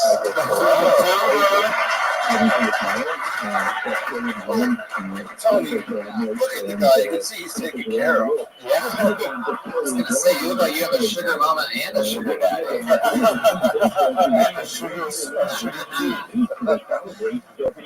I had that sweater in college. Oh, they did? I've been thinking it the whole time. It was very Yeah, we did too. So, Jer, what does your rich girlfriend do for a living? She's that's also a ninja right there. She's an environmental engineer. So like an assistant coach? Yeah, basically. Man, does she ever tell you like what type of stuff she's working on? That's a pretty smart job. She does. I don't understand a fucking word of it, but you know. What do you into? You're speaking different language. You're a real manly man, sort of. You seem like you'll like cut down half a tree and then play a video game or something. You're not far off. You're not far off. Chop down trees in the video game. Let's be honest. It's my city just to go to the forest. No, that was about that funny. I agree, Sal. So funny. I agree. So funny. You just robbed someone and you stuck them straight to the forest. That's funny. That is. I like the hunt and the fish. You know, basically everything's Republican like, but you know, without the conservatism. Yeah, that's interesting. What do you like to hunt? I'm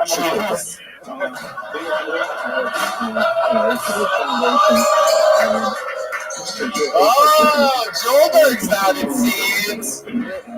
Yes, agreed. No, I mostly predator hunt, like bears, bobcats, stuff like that. Wow. A hunter. That's amazing. That's actually what you should focus on, because you clearly, like, you come across as, if I had to take just a blind a conservative, but you're a liberal. I get it. That's really interesting. Like, I'm definitely the face of America that voted for Trump. I get it, you know? That's interesting. No, I wouldn't say your face. I'd say your body. Your belly leans to the alt-right. There he is. Somebody wrote the little hunchback of Notre Dame back there, huh?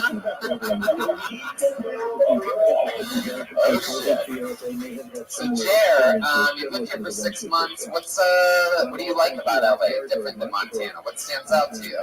You know, there's always something to do, you know. I can, you know, if I want to have drugs delivered right to my door, I find that amazing. I find that amazing. That's cool. Yeah. And when you say drugs, you're talking about dominoes.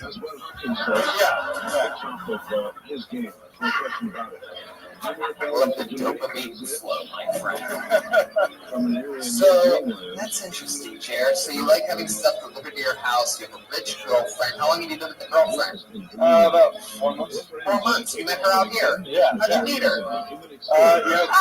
Bumble. Wow. I wish it was more complicated than that, but it's not, you know? Do you think it's going to go all the way? How do you wish it was more complicated than that? Why do you wish it was more complicated than that? It's not that complicated. You wish it was harder for you to find a rich girlfriend? No. I just wish soon enough you guys will learn with that. I just wish it was like a more interesting story, you know, like we met like paintball or some shit like that, you know. Not that I met my dream girl paintballing. Are you sure you didn't match with her on the dating app called Bumble? Oh, God, Jeremiah flexing up. Love it. I will say, if I'm just trying to be constructive with you, I'm really honestly listening to you. Well, just first and foremost, you seem to, obviously this is difficult. Everybody's looking at you have 1 minute, but you seem to relax a little more, hold the mic up to your mouth more, just to command people's presence a little more. Also, I think everybody, myself included, I respond to honesty on stage, and if it's not funny and it's honest, I still find that funny. And I feel like that was just a joke that your daughter didn't actually say, like, might as well say unemployed, Dad. If she did, that's terrific, but I didn't believe that she said that. It felt like just a joke that you wrote, and that's why I think it gets a little more. It's like, instead of like a guttural, like kind of thing, because I didn't believe that she said that. How old's your daughter? She just turned 12. Just turned 12. Yeah. And is that your only child? Yeah. Does the environmental scientist know about this? Yeah. Did you eat the afterbirth? Good question. Pat Ray. No. I'm serious, dude. I know people do that, but I'm not one of them people, all right? What is the weirdest thing you've ever eaten? Weirdest thing I've ever eaten. You know what it was. Come on. I actually, and I enjoy them. They're called Rocky Mountain Oysters. You heard of them? Rocky Mountain Oysters. Remind me of what that is. They're fried pork stick, man. Wow. Little brown Yeah. Oh, there you go. That's the sound of a bull. With no testicles. Everybody knows you can take away the bull's testicles. All right. Okay. I prefer pig skin. JW, look out. I think Gilbert's got the whole team fired up. Yeah, it could be more fired up, Tony. Yeah. There you go. So you got a shoe untied, man. And I guess in some ways, it happens, man. I'm just trying to help any way I can with this one. I'll deal with it. I'll deal with it out there. Jared D. All right. Well, this was fun to meet you, man. You too. There you go. It's Jared D, everybody. It's on Twitter. Jared D Comedy. JERD Comedy. All one word. You guys having fun out there? Huh? The #1 live podcast in the world. Oh.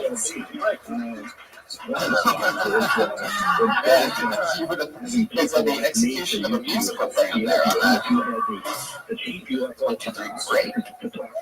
Pull another name out of the bucket. Put your hands together for Max Cooper. Is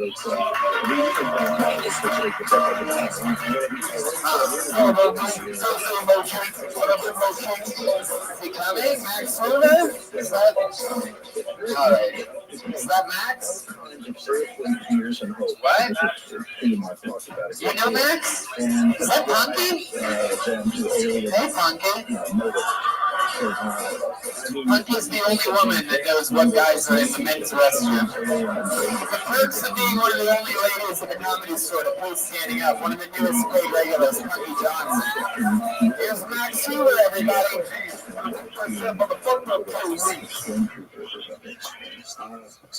Hi guys, sorry. Whatsoever in the case material, right?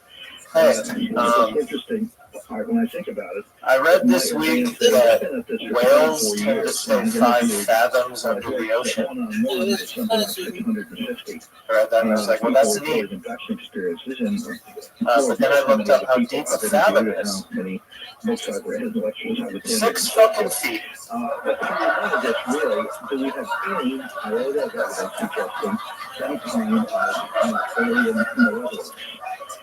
A fathom is 6 feet. Guys, that word's packing more of a punch than 2 yards. I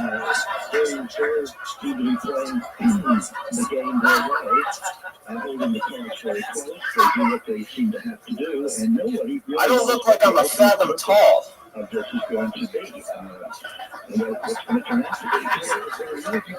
what we're doing up here, guys. Breaking new ground. Losing respect for units of measurement. Okay, thank you so much. Max Hoover, very good minute.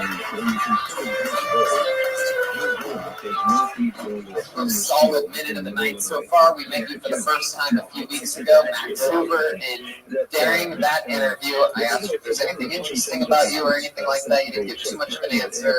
And then I put together that you are Max Hoover of the Hoover Vacuum family fame. Yes, he did. He is of that Hoover family. Yeah, you guys like generational vacuum wealth. That's hard to believe because that did not suck. But yeah, thank you. So Max, how's life going? Pretty good. No complaints, Tony. How are you? Thank you for asking. You're welcome. So you've lived here for how long, Max? A little over a year. Yeah, I moved here in August of last year. And a lot of your jokes, like, does it go along sort of like simple, slow, like that? Sort of keep that same piece throughout everything? Or do you find yourself using that more devisively than you actually? No, I tend to lean towards that the majority of the time. It's more, I lean on the writing more than the performance. I'm not a good performer by any means. So well, that was delivery, at least to me, came across as deliberate and intentional, and I think it added to the whole entire thing. If there's a lesson for everyone tonight about being completely efficient with your words in under 1 minute, because you didn't do anything that was crazy that we found out about you, but you chose one absurd thing and drilled down on it, and we were all completely hooked on that. Can I take this podcast serious? I don't know. I'm just trying to, I like it. I like that. I really do try to do both. No, thank you. I want to take credit, and Max is a decent friend of mine. I told him to do a fathom bit, and it works. We can toss that one up to Joel right there. Yeah, we do mics a lot. Wow, look at Joel trying to get his family a new vacuum cleaner. But, yeah. Max, so I know it's probably annoying to you. You didn't bring it up last time. I busted you on it.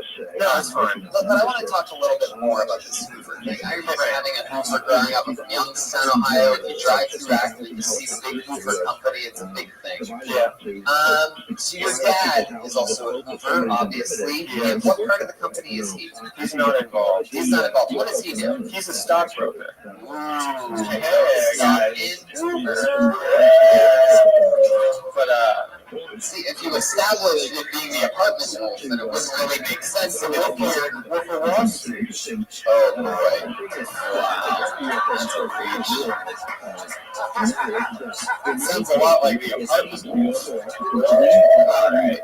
So, is it who in your family is in the vacuum business? Honestly, no one. We sold it. Wait, go on. Let me say one more thing. If your Hoover father left the Hoover Vacuum Company to do something else, one could say that Papa's got a brand new bag. That's a fucking vacuum right there, guys. That is a clean vacuum. They could also say his dad doesn't give a Hoover damn, you know? Wow. All right. They could say that if they got bad. All right. They could say that if they got hit in the head with a baseball bat and started asking facial questions. Or they could suck it up and laugh. Yeah. Sometimes for breakfast I'll have like just lunch meat.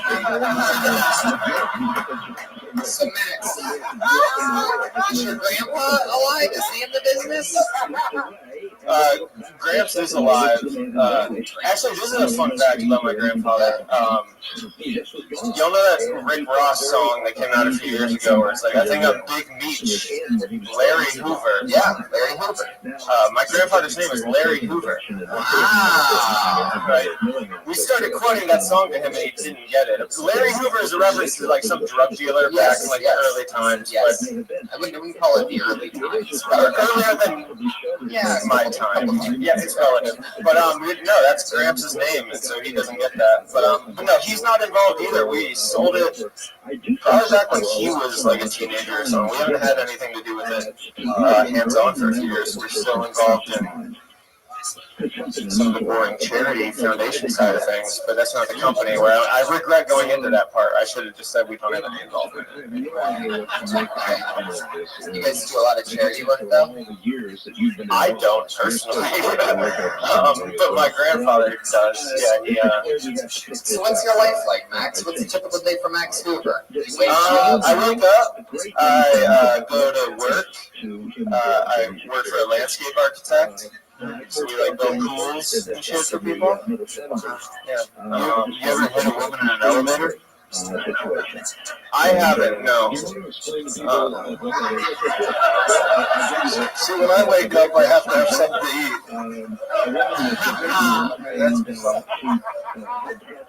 You eat breakfast?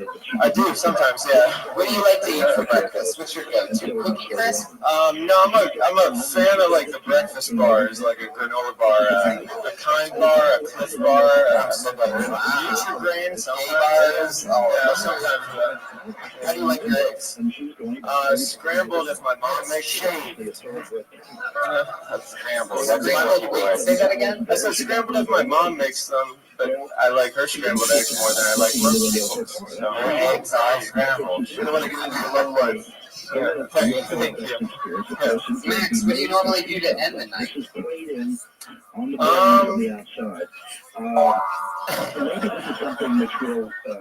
I usually end my nights with either a open mic or a nice basketball game. Just watching. Nice basketball game watching. Watching. I didn't want to make it seem like I play under the lights to like end my evenings. Like, also known as homos. Yeah. Watching basketball. Max, what's the weirdest thing that you've ever masturbated to? The weirdest thing I've ever masturbated to. Remember the Titans?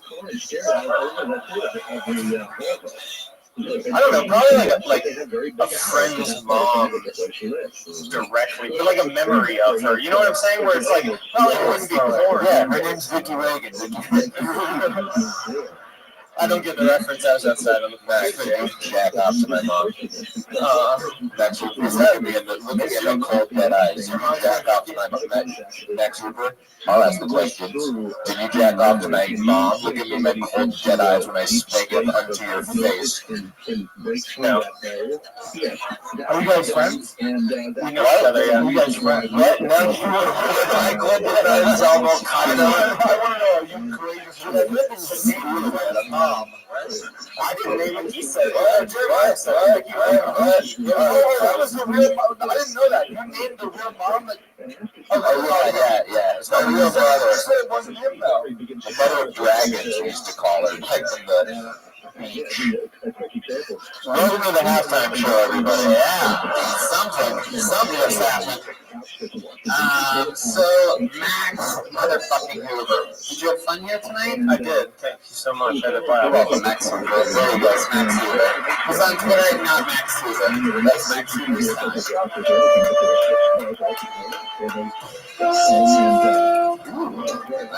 You got locked and loaded. How do people listen to this every week? I like that you say that right after you just plunged a minute of dead air right into everything. Really, really good timing. Yeah, dude, I'm tortured under lights like a lab rat in like a school or like a teacher and just like, I don't know. You're such an outside of the box artist and living in such foundations must be so hard for you with all your extreme creativity. I just like doing my shit more. I know, yeah, we all do different shit. Every Monday we do this, Pat. Congratulations. Yep. I'm one of the top young rising comedians in the world.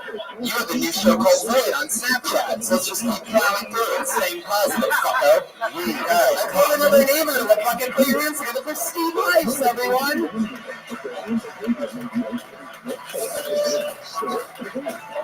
Steve Weiss. And it's a very real episode of Tony. It's a very live episode, isn't it? No Steve Weiss? Alright, let's keep plowing through it. Now, Steve Rice, also known as Homework Kid. How many people listen to this every week? His last name was Rice. Put your hands together for Clint Watson, everyone. Clint Watson.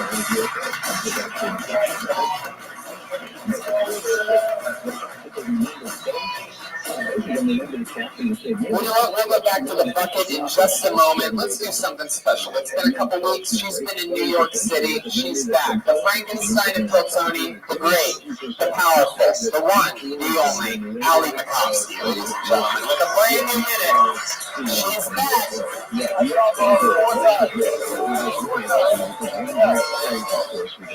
Hi, I'm happy to be back from New York. I love going to New York. I think the reason I love New York so much is because I grew up watching Law and Order SVU. So like as soon as I got off the plane, I was so starstruck. You know, I was like walking around the city and I was like, someone was raped here. Season 3, episode 15. Also, every other episode. It's a weird pattern. When I was little, I thought that Special Victims Unit was like, we're victims, but we're special. Turns out, not so special. My mom used to call me special growing up, and I was like, use a different word. My new safe word is in a criminal justice system. Like, oh, these acts are especially heinous. Okie dokie. Wait a minute, Ali Makovsky is back, the one and only regular. Writes and performs a brand new minute every single week. Had a couple weeks off. You were in New York City. How was that? It was great. They loved the Law and Order material out there. You do? I think it was like a close to home thing, maybe. Whatever. Did you get any Dick Wolf while you were out there? Oh, baby. Where's that wolf? Any Law and Order STD? No STD. I actually just got tested, and Mom is clean as a damn whistle. Really? Damn, whose whistle are we talking about? It's the rape whistle. That's funny. Thank you. I do comedy. So, what else happened in New York? Anything else interesting?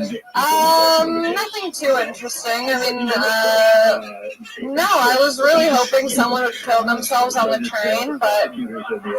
Ali, did anyone touch your Lower East Side? No. You had fun though? Did spots fall in love or anything like that? I might have fallen in love, but I fall in love everywhere I look, you know? I mean, I did a lot of spots. That was great, performing. And yeah, it was a good time. Did you notice a difference between like the comics from on the East Coast compared to the West Coast? Yeah, for sure. Yeah, what was the main differences? I would say that New York comics take comedy seriously and not themselves, and LA comics take themselves seriously and not the comedy. Wow, that's really interesting. That's about right. Hey, can you also tell us the difference between white people and black people? Yeah, so black people be like... Sal, I'm interested to hear what you think about her analysis. I wonder, did you phrase that yourself? I did. No, it came to me, and I keep telling everyone because I think I'm really smart now. I mean, I wouldn't necessarily make a blanket generalization. Yeah, it's very general. But it is an astute observation, which I was just your perception, whether it's true or not. I enjoy just sharing it down to that. Yeah, I mean, I was just, people, you know, whenever I go there, people ask, like, I mean, it's just one of those questions, like, what's the weather like in LA? What's the LA comedy like? And that was just the one thing that I kind of took away from it. At least in my experience, like, in my circle of friends. Tony, we were just talking about this the other day when they went and did Kill Tony did, how the quality of comedian out there is just top shelf. I mean, it was hard to even say anything to them except move the fuck out of New York because that's how good they were. The really good ones work both places. There's differentiation. You know, it's like they come out here for TV, they go back there to practice stand-up. Yeah. It's so good. Yeah. Ever have At McDonald's for breakfast, Allie Makovsky is back on Tony. We'll see you next week with another brand new minute. There she goes, Allie Makovsky. All right. Back to the bucket we go, shall we? Let's get a fucking stranger up here. Let's get a stranger, maybe someone cool. The legendary Aphrodite is in the house, ladies and gentlemen, sitting right there. Little Tony, Superwoman. All right, I pulled another name out of the bucket, put your hands together for Tema Louise Saul.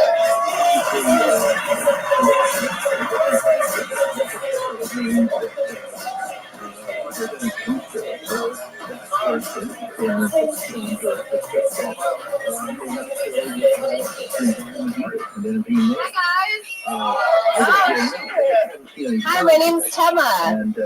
It's a ukulele. Her name's Yukio now, okay?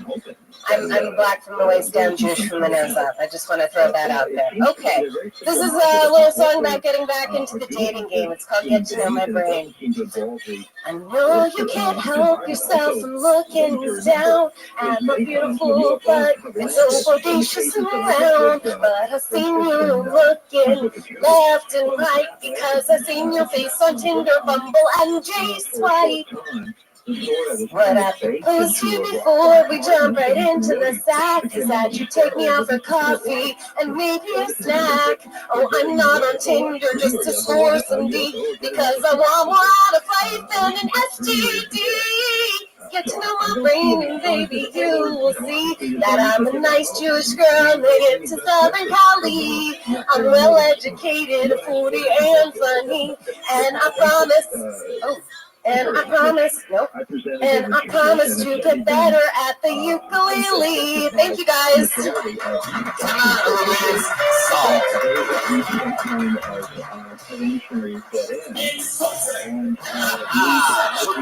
I get it. She's what I like to call a fullback. I was going to say a tight end, but that's the name of my fantasy. That's a full bedroom. Yeah. A lot of square footage happening over here. I know. Definitely. Is that all natural? How does that 100% kosher. Where do you think that came from? Genetics. Genetics? Your mom has that? I got it from my mama. Sorry. Genetics. So your mom has a big butt too? She does. And a big personality. Oh my God. What's she doing tonight?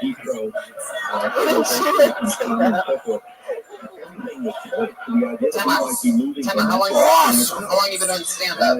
I started March 2009. I probably been working about 4 years out of those 8 years. You've been working? Like, really working hard for it.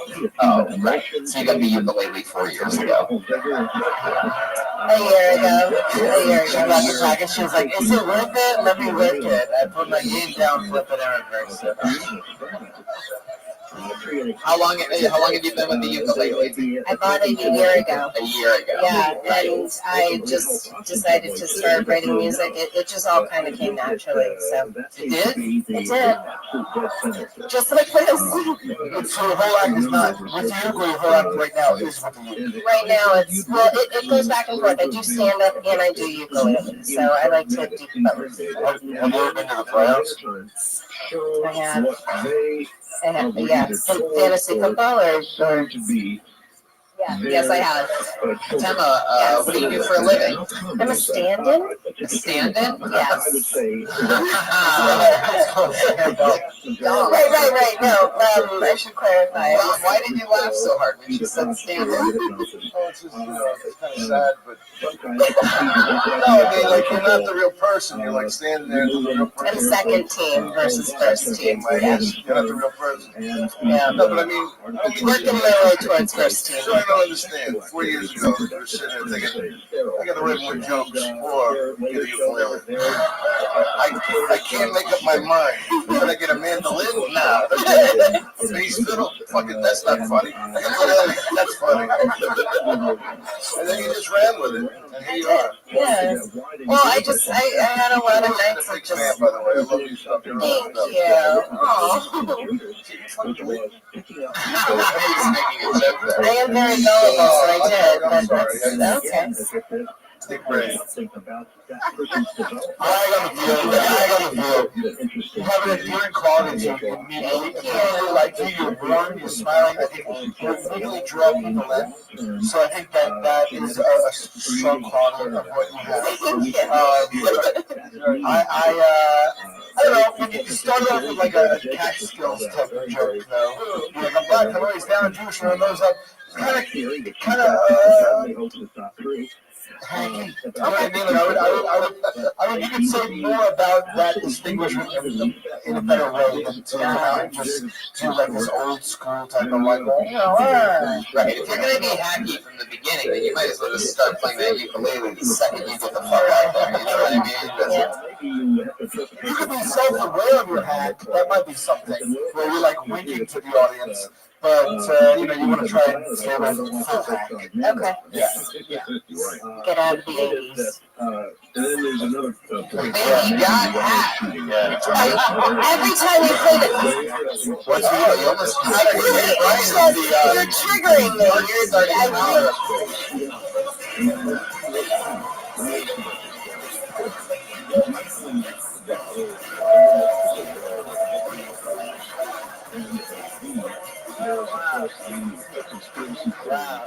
Wow. Hey, Tony, it's true what they say. Yeah? Once you go hack, you never go back. That guy hack up. Yeah, she really brought her butt very close to the sword. Yeah, I gotta win. I can't afford it, but I want to buy your ass some boat. Let me ask you a question about your butt. Can it too play the ukulele? I can train it. It's possible. I think anything is possible. So. Have you noticed that a lot of people from a specific race tend to hit on you? Yeah. In what race would that be? She said it, not me. What kind of wears their socks when they fuck?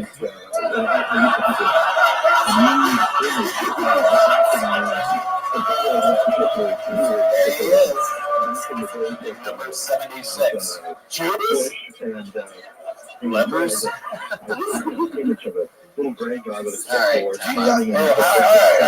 I'm trying to focus on it. Do you feel that the ukulele has helped you bring out something inside that's more like innate comedically to you, or using it as a crutch? If you're using it as a crutch, then I would say you hit them in and just don't be afraid of doing straight comments. I feel that, and thank you. I think it's an extra skill that I have that I found, and I love it because I feel it's unique and it's different. But I also enjoy being able to just do stand-up as well. Like, it's hard. I have a left. I'm so attracted to you. It's like we found a new band member.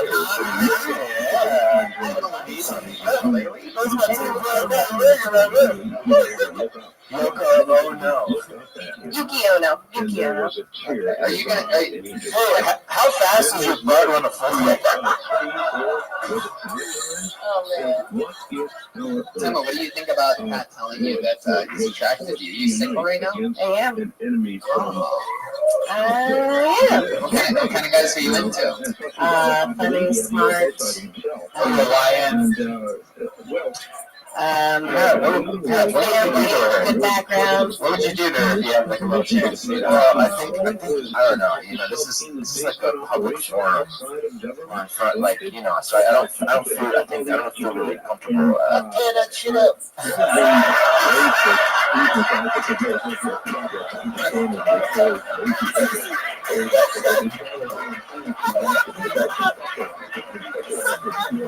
Dumb motherfucker. All right, Emma Louise Saul, there she goes. That's an email you put on your Twitter handle there.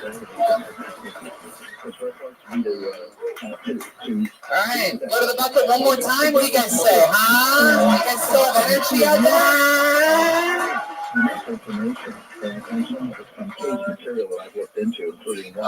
Oh, this is interesting. Just one word, and it says first time next to the name.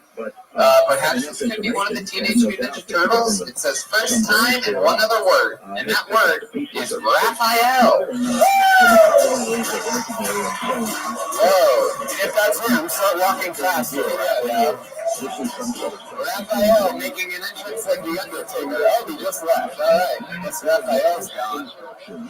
Wow, I've never seen a human walk exactly like Michael Myers before. That was fucked up. That was creepy. Alright. I pulled another name. This is Arthur Hamilton.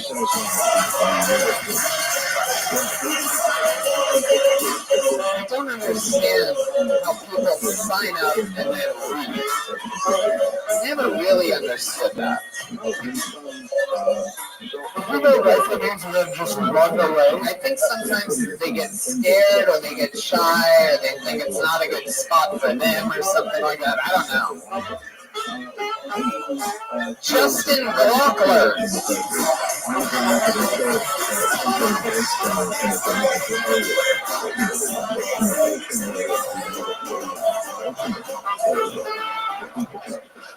Oh, so look at that picture back. My bad, y'all. My bad. Team Thick over here, right? Team Thick. Anybody Team Thick in here? Don't be afraid. Wait a second, just Anyway. Are you Arthur? Yeah. Okay. Ladies and gentlemen, put your hands together for Arthur Hamilton, everybody. Yeah.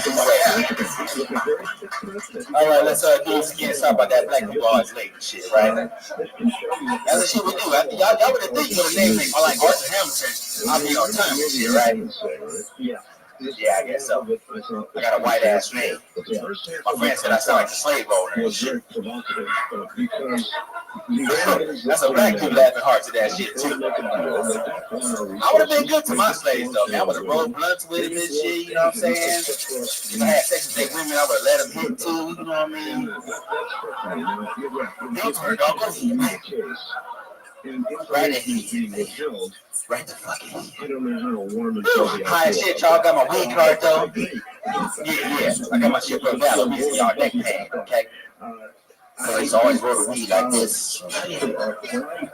So over time, my nigga neck started hurting. You know what I mean? It was valid though, you know what I'm saying? I almost stopped smoking weed the other day because I took a dab, y'all. I was so high, I went to the bathroom. I had to sit down and pee, y'all. You can finish it if you want. Yeah, I was so high, man, because I sat down and pee, y'all. I tucked my dick in, y'all, because you don't want your dick to touch the toilet and shit, you know what I mean? Tuck it in and hold it. I sat there for 15 minutes, y'all. I was so high, I thought I took shit. I wiped my ass and I was like, where the fuck is the unit at?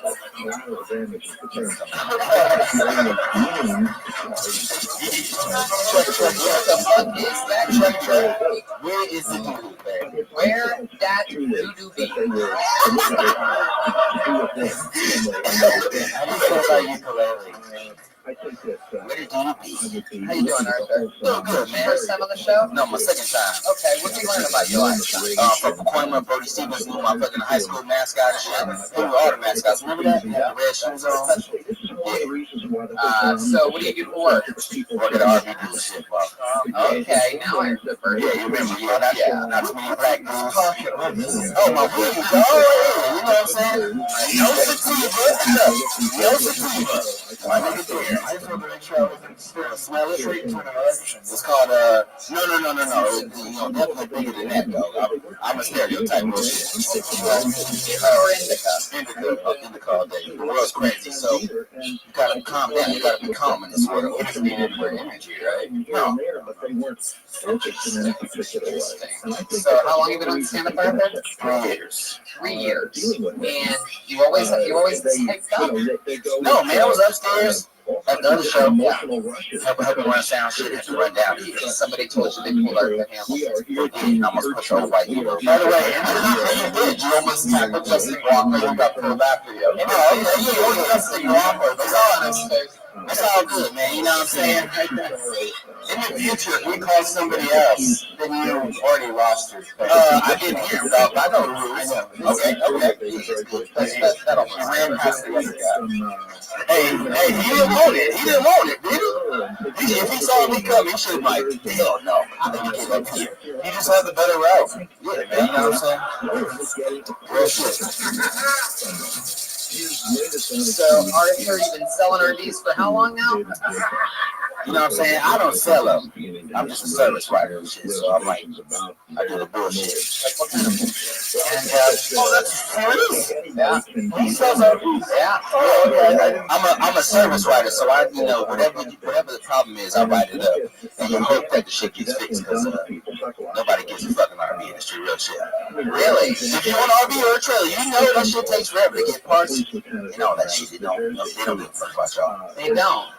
That's why black people don't really have them, because they don't give a fuck about us in the first place. So if we buy an RV, they still don't give a fuck about us. Man, that's interesting. I would have thought. Do you have Mexican people? A lot of Mexican people on the RV game? Yeah, I mean, they're running fast here to Mexico and shit. We had a dude, he had like 2 Corvettes and shit. It was like, yo, this nigga's running drugs. Be nice to him. How do you know he had 2 Corvettes? You drove both of them? No, he pulled up in him. He was like, yo, I need to get some shit out the RV. And we were like, do whatever you gotta do. You don't fuck with them, though. Does RV stand for really vague? You roll it too. Arthur, what's your love life like right now? You know what I'm saying? It's lit right now. It is? A lot of black girls? Black? Well, honestly, though, Sativa or indica? Just naming black girls like that. Yo, honestly, which one's black girl you said? I feel like I get a lot of sativa girls, man. Bitches be crazy, man. Like I gotta, Give us an example of a bitch that be crazy. A bitch that be crazy? Okay, a bitch that be crazy. Okay, she sucked my dick on Van Nuys and Ventura. Van Nuys and Ventura? Where's the text? No, right next to, no, man. No, elevator's there. This is grown man fucking shit, okay? Grown man fucking shit. Yeah, you just homoing. You just get no. Van Nuys and Ventura, like Van Nuys and Ventura. Yeah, like on the public street, man. I told her people was walking by. She didn't care. She just went. What time did it go? Hard. It was like 12 o'clock, man. Thinking about it at night. Afternoon? No, at night. Oh, okay. 12 o'clock. I can't get ready in the daytime, man. Insurance about it, bullshit. No, man, real shit. Get the fuck out of here. No, man, I'm telling you, dog. I'm telling you, she took the whole thing. So what are you even? Were you leaning against something? I was in the car, man. Oh, you're in a car. I was in the car. She was speaking to the mic. Yes. No passenger seat. You're in the passenger seat. She drove. In the driver's seat. I couldn't drive after that, man. You couldn't drive after what? The hair was so good, I wasn't able to drive after that. I shouldn't have drove after that. Wow. So you were sitting shotgun. There's no blow shops. Yeah. What kind of car is this? It's like a Honda Civic, like an 06. Damn. Wow. Yeah, with a dent on the side. When you see a girl with a dent on the side, she got some good head. Really? That's right. That's what the side. I'm not lying. By the way, Ventura and Van Nuys is a Kilo kitchen. What's that restaurant on the corner? US Bank Crave Cafe. Crave Cafe, yeah. We just left Crave Cafe. I had the barbecue chicken pizza. Fire. You at the barbecue chicken? Real shit. I don't believe that. Yeah, you do. You at the barbecue chicken pizza? If you don't take my advice, you're dumb as fuck. Get the barbecue chicken pizza. There's really barbecue chicken pizza, or did you just make it barbecue chicken pizza? You ordered wings If I didn't make a barbecue pizza, they would hire a nigga and shit, okay? Because I don't fuck around with my barbecue, okay? So you're getting a blowjob in a Honda Civic, baby got hatchback, if you will. And how long of a blowjob how long does that last? That seems uncomfortable for a girl to go. No, she didn't care. Is she on her knees on the driver's seat, or is she sort of like... No, she was like 6'2", so she wasn't on her knees. Okay. No, she still has her seat on. My homeboy to see me with it, yeah. I had to be an Amazon bitch, real shit. Amazon Prime? No. Amazon Hood, dog, okay? Amazon Hood. I think the correct term is transvestite. Getting some of that Eddie Murphy had. Hell no, they don't do me like that. Allegedly. So, you have a very funny way about it. Like, you literally said pushes me crazy. It's like, I know they do. But that is a very stereotypical hack type of letter. But it doesn't matter because it's still funny. So you said bitches be crazy. I'm like, I've heard that. That's what I would do. Someone's like, make a stereotypical black sweet hack joke. I'm like, bitches be crazy, and that would be hack. But when you said it was still funny, and that is actually really telling to me because that means that you could just, it doesn't matter, you're transcending that because it's so funny and you're just the way about you. I think it's very, very funny. When you went on with the joke ended with yeah, though, when you said something about duty, you reminded me of remember the beginning of Raw when they showed Eddie Murphy as a kid? There was what's his name from All News. No. What's his name from Different Strokes? Eric Coleman. Yeah, but his friend. I'm going to Dudley. Dudley is going to be a Roy because Eddie Murphy. He's like doing comedy for his family. He's like, and Duty got fucking Duty, and then it's like a turn for me. But it's funny than that. You were like, I was waiting for the duty or whatever. Like, yeah. I appreciate it though, man. I usually say DDT. Don't just have a bitch be tripping. Did you make that up yourself? I did, man. Copyrighted. What does BET stand for? You know what BET stands for. You need to fuck with a black chick, man. Have you ever had black pussy? Oh, yes. No, you haven't. You see by the hair scratch, you said, oh, you ain't for free? I've never had the ground shut up. Shut down. I've been with a black woman before, right after dating dogs over my shop. Don't lie. I seen that booty. You ain't reaching that far, dog. You son of a bitch. This what you need, dog, okay? Real shit. I'm gonna keep real with you, Tony. You have a fourth hot penis? Stop. You got truly outrageous. That is unfathomable. It's 2 feet away from being fathomable. That's good. That's a triple callback right there. Got it. Still got it. Arthur Hamilton, you have the name of the whitest white guy I've ever heard in my entire life. How'd you get a name like Arthur Hamilton? Shit, I really don't fucking know. Sounds like your name after like a British TV show about a mouse or something like that. Another episode of Arthur Hamilton coming up next. I'll take it, man. Fuck it, as long as you give me my check, dog. That's cool with that. You have brothers and sisters? I got nothing but sisters. Nothing but sisters. Like family or just friends? Jeremiah Watkins. Doesn't it look like Arthur and I should switch names? Yeah, for sure. Definitely. I should be there, yeah. That is hilarious. So funny! Jeremiah Watkins and he looks like Arthur Hamilton. That is unbelievable. Wow. Hi guys, Arthur Hamilton here. Great to be here. Gonna call me Jacob. What's good? Yeah.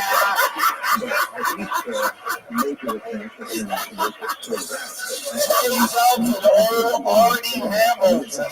Yeah, old Artie Hamilton. Believe it or not, Jeremiah, the actual Jeremiah, is part of the all Negro wave. Did you know that? Yeah. I know that. I'm woke. All right, Arthur. So, you know, for example, like, you know, what when you're selling RVs or, you know what, fuck the RVs. Yeah, fuck them RVs. I hate my fucking job. Sort of managing What's your least all of favorite this part about information it? right now. Why they call in and they don't know me and they're like, For oh yeah, what's up, brother? this information. I'm like, yo, how you all back, man? What the fuck, man? I got my professional voice on. Sometimes I answer the phone like, what is we doing? What's up, motherfucker? You got that right. I'll be there. Got you, man. You gotta be a savage sometimes. But I love it, man. Fuck these customers, man. Real shit. I'll tell you this, man. You answer the questions honestly. You were a great fucking guest on a show where have it back. a lot of people giving a lot of short answers tonight, but you were a lot of fun to interview. There you go. Hamilton, everybody. He's on Twitter at Comedian Arthur. There he goes, Arthur Hamilton. Sort of reminds me of Preacher Lawson, who's gotten pulled out of the bucket quite a few times and came in fifth place this week on America's Got Talent. Preacher motherfucking Lawson. Wow, Ryan J. Belt's drawing is fucking crazy. 4 football players lugging our heads around. We did it, guys. That's Tony live at the Comedy Store. Again, just a reminder, you gotta watch Snapchat's new show, Voice. 5 episodes this week. Pat Reagan, Joel Minutes, Brian Moses, and John Tomaszewski. Check it out on Snapchat, Comedy Central. Sal Volcano, I'm doing the Impractical Jokers cruise with you November 1st to the 5th. I believe that's sold out, right? That's sold out, right. What else do you want to promote or plug? What else is going on? November 9th, Madison Square Garden. It's sweet, also. It's fucking fun. Those guys are absolutely great. The Tenderloins, the Impractical Jokers, they're the fucking best. Dom, you performed at the Greek Theater with them last night. The fucking show is terrific. Dom Herrera? What you got coming up? Well, I don't want to brag. I'm at the Mr. Magoobies Friday and Saturday. No, but it's a great club. Why do they have to fucking name it that? Is it really? Wait a minute, Mr. Magoobies. Oh, I'm serious. I know. It's in Towson, Maryland, right here. I was on stage, I was telling them at the Sydney Opera House 1 week, and the next week I was at Mr. Magoobies. Talk about keeping you fucking humble.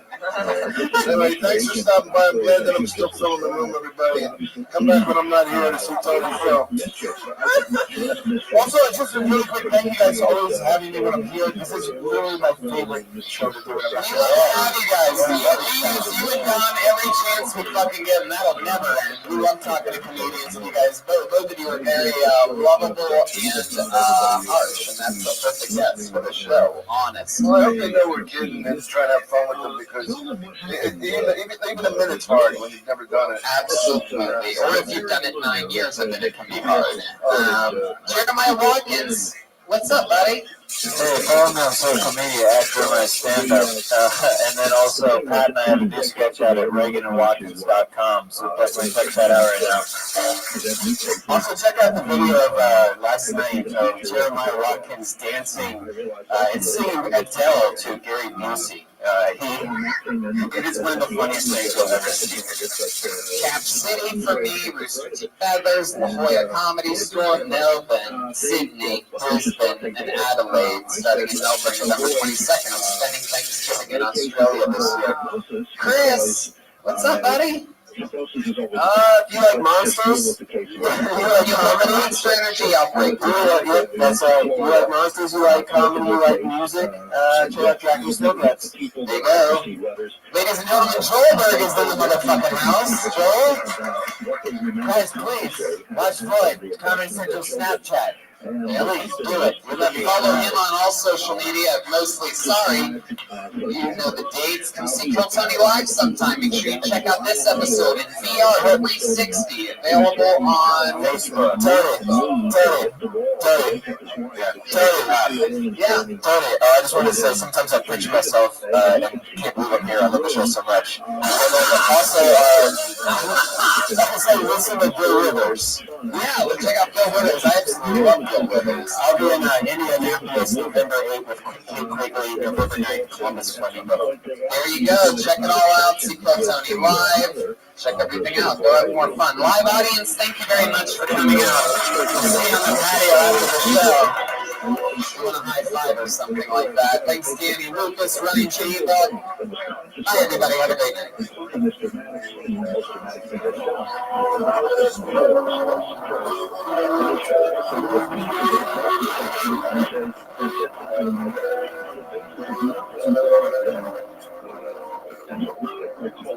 And a child's reaction is invented or imagined or something like that.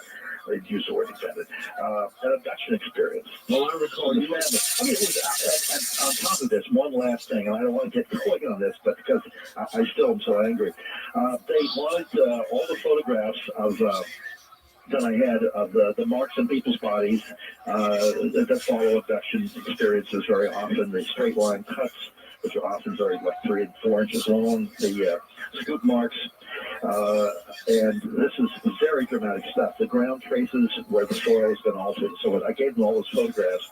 They suppressed them all, did not use any of them, and announced on the program there was no physical evidence. Okay, but I remember you using words like slanderous. No, I there is definitely Hey, this is Rabbi coming to you live in the world famous comedy store in the main room. Give it up for Tony Rensko. Another episode of Kill Tony with Brian Redband. Hey, look, it's the producer, Josh Martin. Look at him, everybody. Make some noise for Josh. Ryan J. Adult is here. I'm excited about tonight. Destroying tonight's episode. RyanJAdult.com for every single print of all the shows, of all the most recent shows. And the official Kill Tony poster. What's up, Brian Redband? Not much, man. A lot of crazy shit's been happening in the world, and we're so glad you guys could all make it out here to have some fun with us. Shall we have some fucking fun tonight? We are live, the #1 live podcast in the world, streaming live in VR 360 from the Kill Tony Facebook account right now, globally. In VR 360, somebody's watching El Tocho drop off fucking empanadas to this table of inbred Diaz brothers or whatever the fuck's going on here in the front. You guys, I like your style. They look like they haven't eaten in weeks. Just digging into Comedy Store chicken strips, huh? Speaking of goddamn animals and human beings, I'm going to Austin, Texas on Wednesday. Going to be there all week and all weekend in Cap City, Sunnyvale, California, La Jolla. I chase the summer through November all the way to Australia, where it actually will be summer for my 3rd November in a row. I love Australia. November 22nd, I'm in Melbourne. The 23rd and the 25th in Sydney. The 26th of November in Brisbane. And the 28th in Adelaide. Then I come back for Kill Tony. A lot of fun stuff's happening in the world. I have a question for you all. Do you want to look good in your underwear and be comfortable? But that perfect balance is hard to find? Don't sacrifice style or comfort. Check out MeUndies.com and find the best pair of underwear in the world. MeUndies will be the most comfortable pair of underwear you will own, made from a sustainably sourced, naturally soft fabric that is 3 times softer than cotton. Ultimate feel good undies for when you want to feel naked and not be naked. For the fellows, MeUndies diamond stone pouch cradles your jewels. It gives you the stuff that support and needs without feeling too tight. Ladies will love the soft, eco-friendly fabric, so soft and touchable. I actually got some for my girlfriend. She only ordered a different pair, and she loves them.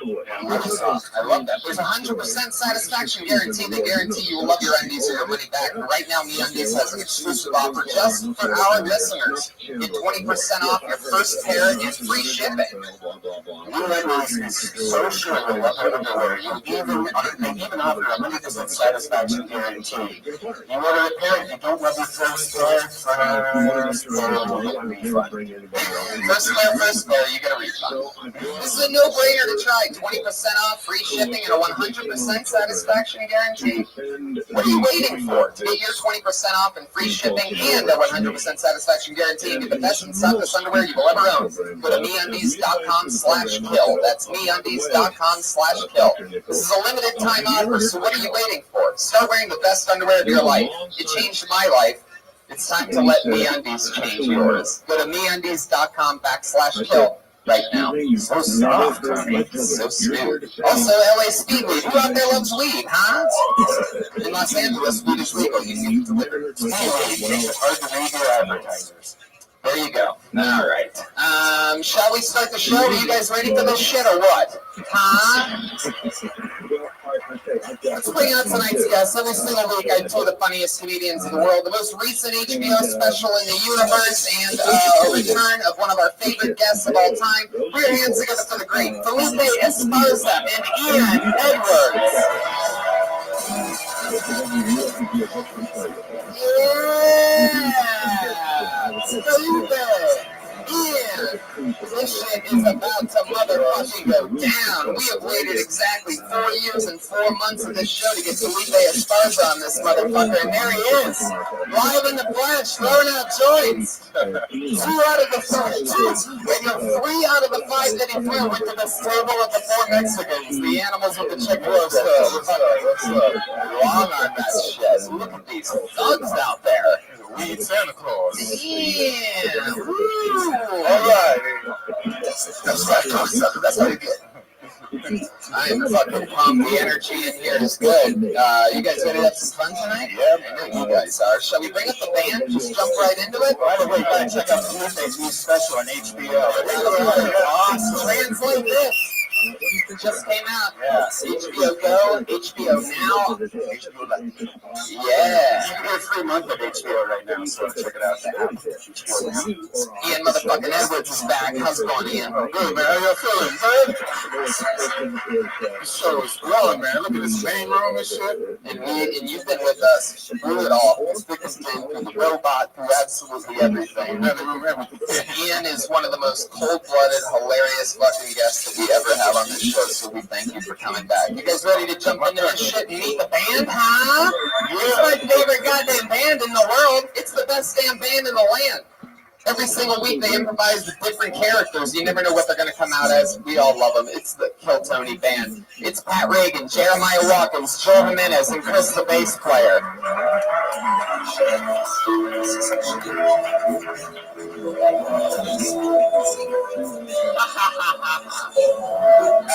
What is this? Chicken, the finest Monroe. Whoa. Wow.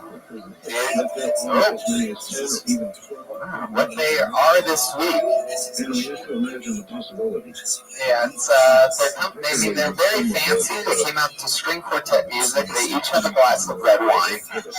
Pat Reagan is wearing the wig that he usually uses when he's Hillary Clinton. Jeremiah has a scarf around his neck and his hair pulled back in a very fucking creepy way. You look like you raped the WikiLeaks guy. Yeah. What the fuck that getup is? Very American Psycho. Yeah, it's like you kick our asses, but we're asleep. That band. What riffs all around. Wait, what are you? What are you guys? You imbecile wine tasters. Wait, you're fucking, I never, out of all the things, even though you all had wine, I never would have guessed you'd be that specific. I thought maybe, entrepreneurs or fucking rich people. Yeah, literally right in front of you, Tom. Yeah, I thought there was going to be more to it than that. Right. Just some good old wine tasters. You know you could sip wine in a t-shirt, right? You don't have to cross your legs like that and wear that green tablecloth around your neck. I'm so pumped about this. I can't imagine what 7 jokes you guys must have pre-written as wine tasters tonight. So yeah, I know. Perhaps the most niche out of all. Last week you were just football players, but these jokes are leaving a bad taste in my mouth already.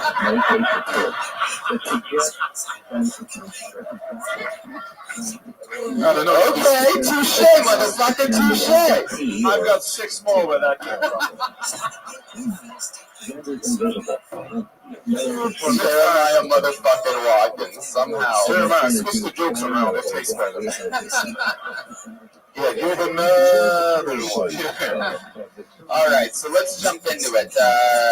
In this bucket right here, I have a shit ton of names that signed up for the chance to have 60 seconds on this show. If I say your name, you perform 60 seconds of anything. Sometimes it's a top young rising comedian who we see for the first time here. Sometimes it's a fucking crazy person. Sometimes it's just a cool black chick with a big butt. You know what I mean? That's Aphrodite. Is she here? I don't see it. You know how it works. You get 60 seconds, humans. Your 60 seconds is up when you hear the sound of a kitty. That means wrap it up there, or else you're going to bring out the angry West Hollywood bear. Okay. Alright, yeah, that's how that works. Perfect. Are you guys ready to start this fucking show or what? Yeah. I don't think you understand. You're the #1 live podcast in the world. Are you guys ready to start this motherfucking show or what? Felipe Esparza, Ian Edwards, Phil Tony, motherfucking 240 something. And your first person with a 60 seconds uninterrupted stage time tonight goes to Derek Craigie. Yeah, come on, Derek.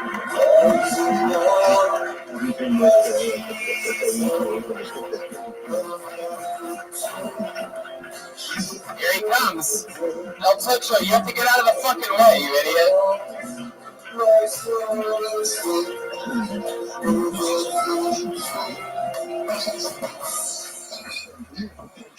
How you doing, guys? What's up? What's up? I'm from Scotland originally. I just got back. I was trying to have sex with a Scottish girl when I was back there. I couldn't get it up. She looked at me and said, maybe you should try a Viagra. I looked back at her and said, maybe you should try a fitness routine and a razor. Tough but fair, tough but fair. That's why the Scottish guy's drunk, man. We see these girls and we think, fuck me, I can't do this. Give me the booze. Then after we do, we can't believe we did it. We're like, fuck it, give me the bottle. I'm going to finish this off. You guys win when it comes to the girls. Saggy disco tits, beer bellies, hairy forearms, and mustaches. Those are hot Scottish chicks. That's why when I get with American girls, I get a little too excited to try and smash their vagin like it's a fucking pinata at a Mexican kid's birthday party. I hooked up with an American girl. She said, let's try something romantic. I said, cool, let's do some role play. You can be a Jewish bakery owner and I'll be a Nazi dick collector.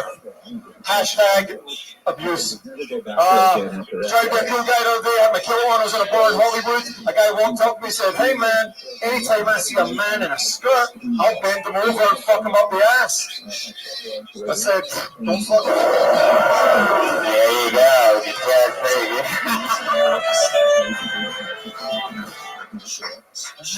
Derek Craigie. From Scotland. Yes, sir. How do Scottish guys have the ability to get their forearms as big as their biceps? What is that Popeye shit workout that you guys do? This is 12,000 years of self-defense. It's like 2 o'clock.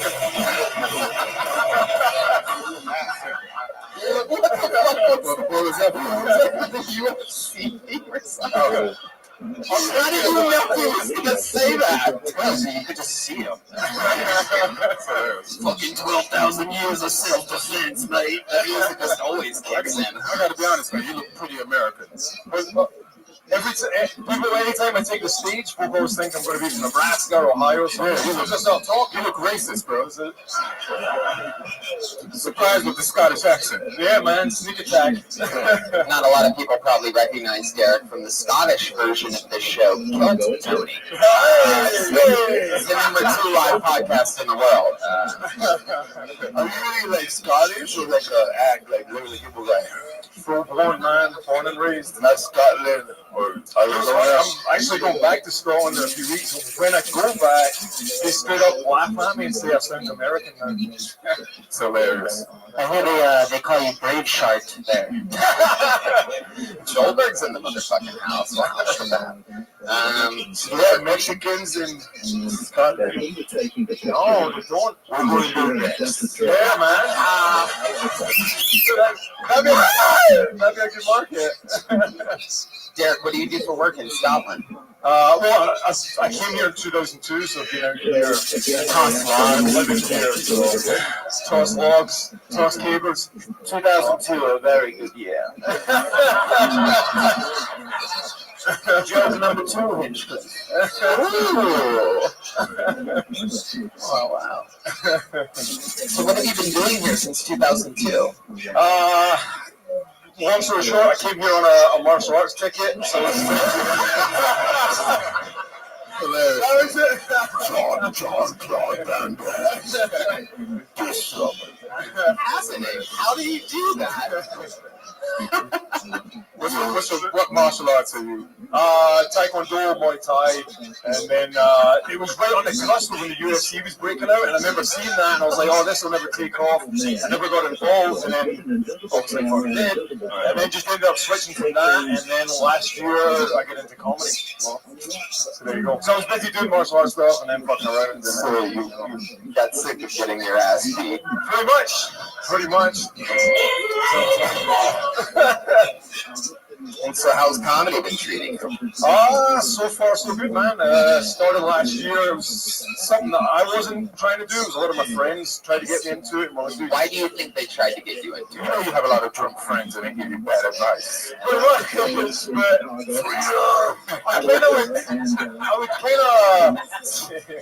I just ended up doing it accidentally. I go to bars, I go to parties, go to clubs and whatever.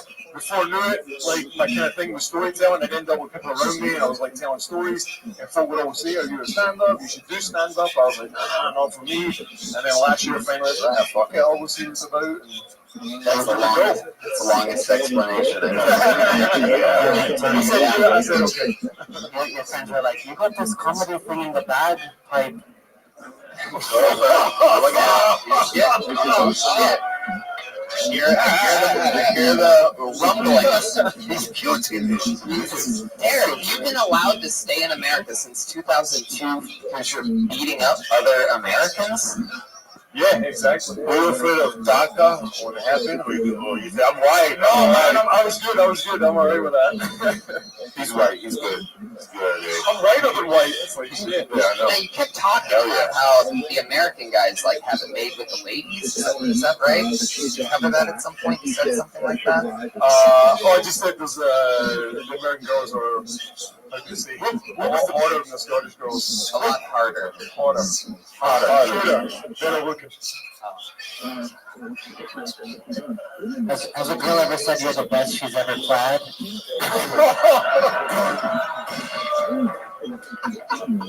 Oh, there was one. Wow, this crowd wants. Oh, man. All right.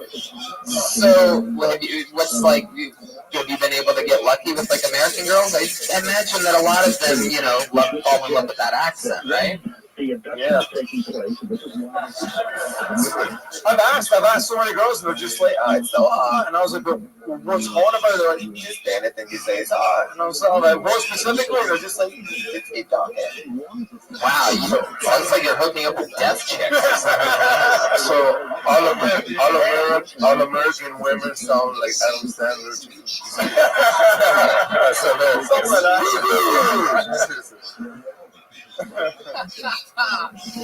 All right. Well, Derek, I mean, when's the last time you got into a fight?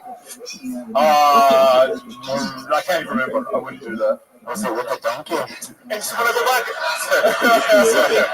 I say that we're going back to Scotland. It's like. You've never gotten close to being in one here in this no.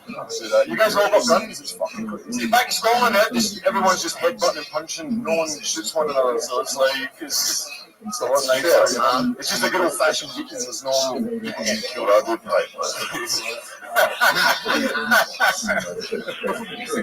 All right, Derek. Well, it was nice to meet you. Best of luck with everything.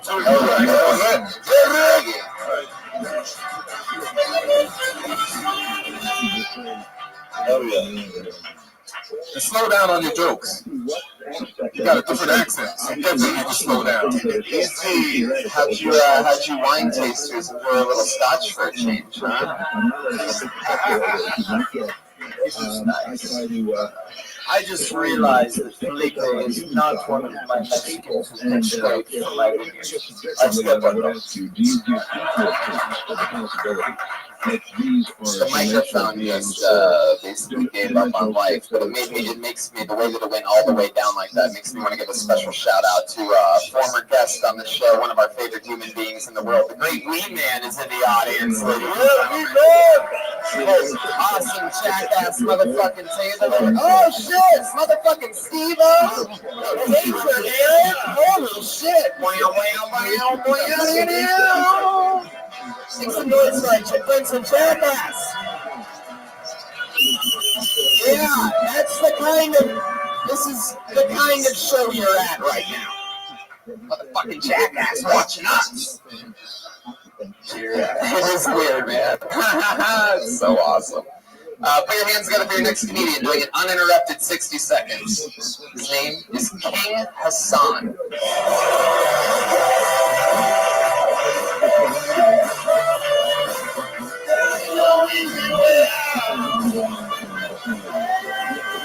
There he comes. Put your hands together for King Hassan, everybody. Where my weights at? My weights are? Yeah? Hey, I got a quick question before I start. Does that speed stick deodorant really go on clear for you guys? Is that like a thing? I tried it the other day, and I have a white powdery mess everywhere. It looks like I don't know how to do cocaine. That's... No, okay. Here's fun fact. I don't say the N-word. All right, and I feel like I've been up here long enough to realize that if the N-word came out of my voice, it would sound like a hate crime. Okay. I can't say it. I can say other words though. I can say words like synergy. These boat shoes aren't periwinkle. All lives matter. I don't mean it, but I can say it. No, the real reason why I don't say the N-word is because sometimes I date white women. And dating white women is hard. Not for me, but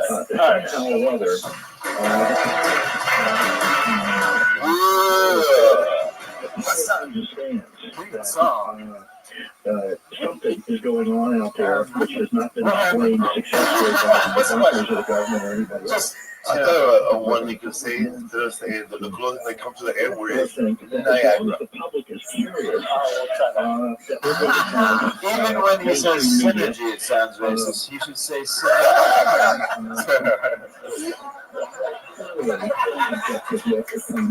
King Hassan, where are you from? I was born in Alabama. When I was 2, I moved to London. I was born in Nigeria, but I was raised in San Jose.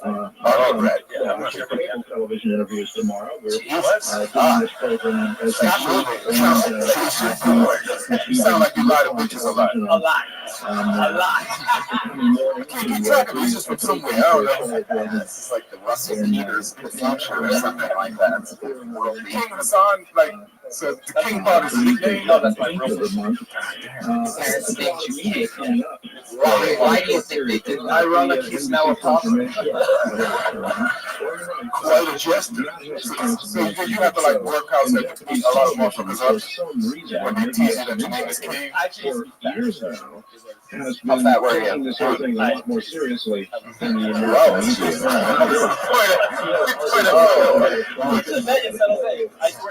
American media. From a reporter from the What made you lose the weight? My grandma died. Your grandma died? She died of diabetes.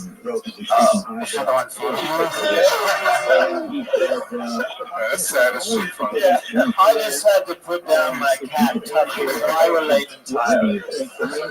How fat were you? I was 200 pounds at Oh my God! You were Kingdom Hassan. How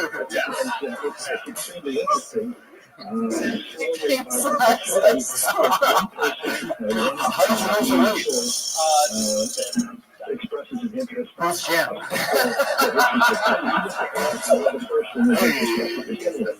Your name's King Hassan, but you sound more like King Joffrey. King, what do you do for work? You wait, hold on.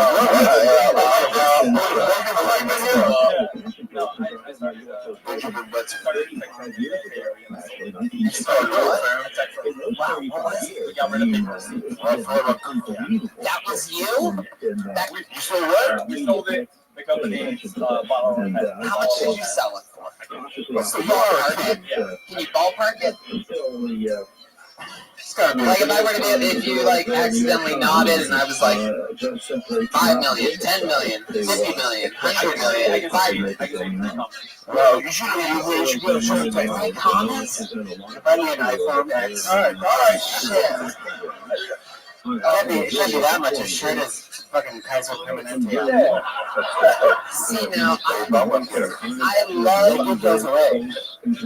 I love that you answered that honestly because it makes you an interesting creature on this show. Because very rarely do we have somebody who's retired called a king a creature. You can't call a three-comma king a creature. Impossible. We've never. How old are you? So you're 34. I'm tired. You don't have to worry about money, and so now you get to do whatever you want. How long has it been since you started the company? How long have you been doing stand-up? What were you doing just before that? Just fucking. So you sold the tech company and you started working at the San Jose Improv. No, I put myself in college at the time. Like a long time ago, like in 2002. How much money out of that? Straight up. I have a lot more than I started with. So I put the house. When you say you're really I've never had anyone. You know what? I like you, but I don't like you. Yeah, I get it. But I feel you, but I don't like you. But fuck you, you're a motherfucking man. I have a movie that he's funding. What are some things that you've realized with your, unbelievable monetary success? Like, what are some things that you do that you think that we might not think that it would be that way for someone that has that kind of money? You know what I mean? Like, what are some things like people would be surprised if they knew that this, Still not tipping? Yeah, no.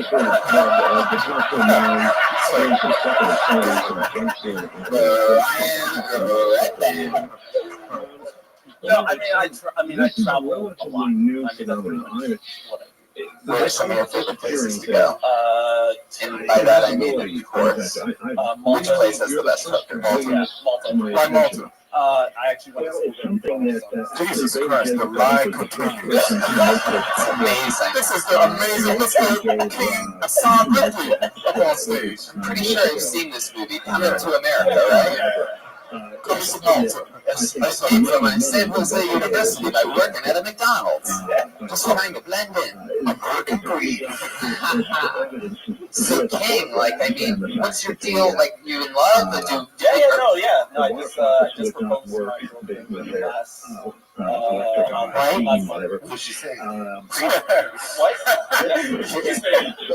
She said, are you going to get right? Yeah, well, I just. But over the years, so many cases of listen, man, you pull it out. You make the baby side of prenup. You teach that nigga to read as soon as possible and sign its name right there. Is she right? Yeah. So let me answer. She right? So let me ask you, how many times a week do you get up? I want to see how serious you are about stand-up. 4 or 5 times. That's decent. Where do you live? Glendale? Man, all that money you chose Glendale? That's how you save money. You must have a really big house. It's cheaper to live there because of the Armenians. I don't think you could have. Really hit that one right on the head over there. It's hilarious. Fucked up. Probably true. I fucked up. For you. Hey, let me ask you something. Were you surprised when your lady told you she was pregnant? Because what? You were pulling out? Yeah. Because you're protecting your. I've gone 33 years without ever having. Hey, I'm 33 as well. Hey, think about that shit all the time. I was 16. Did you blow through the condom to see how many holes she poked in it? Were you wearing the condom? I'm sure at some point. But I mean, right? No, but you weren't finishing inside of her. No. Because you're like, I don't want to. Yeah, still got pregnant. You're 100% sure it's yours. It's Asian baby, right? Can you make an app to make sure and check if it's okay? Yeah. She's gonna have it at Kaiser. All right. Well, thank you very much. I was an open man. I was in the Air Force, and I have fond memories of Buchanan Port. When's the baby due? No, he already has. Oh, what's the baby's name? King what? Her name's Birdie. Her name is what? Birdie. Birdie? Birdie. When you go tweet about it.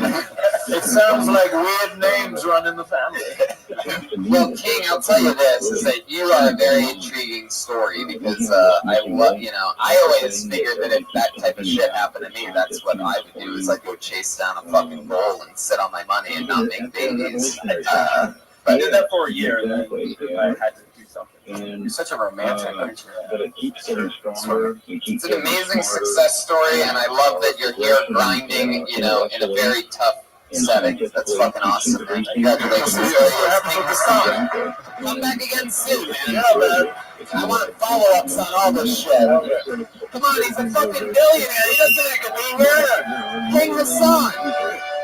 It's the reason why you fucking don't have to have paper receipts. They can text it to you for that motherfucker, you idiots. That fucking guy right there. A millionaire put his name in a hat. And clipped it with the drawer. And then it did it. This guy has so much luck. He paid the 100,000. How much did he pay you to draw his name? Hey, I'd take it. That's everybody. Your man's gonna be our next comedian, Michael Pena.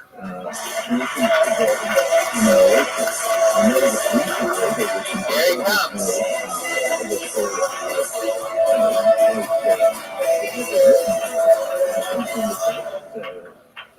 I think almost a whole skeleton of. Hello, everybody. My name is Michael Pena. My 82-year-old Mexican mother who's fought cancer and got to the other side. She's been trying a new invention. That's her smartphone. She told me the other day, "Hey, Mike, I got a new smartphone. Can you tell the guy what you need to do to make it work?" So I told the guy, "Hey, make sure you help her text. Make sure you help her send messages. Make sure you help her turn the phone on and off." So about 3 hours later, I get a phone call. I don't recognize the number, and all of a sudden, it says, "Hello, mijo, it's me." He goes, "It's your mom. This is my new number. Don't call me back because I don't know how to turn it on." I was like, "What?" I'm like, "Mom." So I called her, "Mom, what are you doing?" She says, "Well, I was talking to the guy, and he says to me all these things how to do it." I said, "You know what? Turning it on and off is enough for an 82-year-old woman. We'll just leave it at that." So I'm like, "Oh, okay, Mom. You can handle a lot of things. You can handle a cell phone." Ironically, just recently, she also gave me a call. She says, "Mike, I have a phone call." Holy shit. Man, it doesn't get much worse than that. I don't know what you could have really done to be worse. Hey, Tony, I want to let Donald Trump know that we got 3 Mexicans on the stage right now, and that's You're Mexican? I'm Mexican. Well, you know what? You handled this well, considering you're the poorest person to touch that mic since King Hassan. And I know about that. Yeah, Actually, owns his own company. What do you own, Pena? Oh, you do own your own company, right? Oh, you do? You're still poor. Yeah. Compared to Hassan, you're broke as shit. What is your company? What is your company do again? New streaming platform. New streaming platform. What made you want to do stand-up comedy? Oh, I just thought it'd be kind of fun doing stage. Idiotic performance of Well, when you were talking, how was it? Hey, Tony, may I say, I don't know when he wrote those jokes, but they have not aged well. I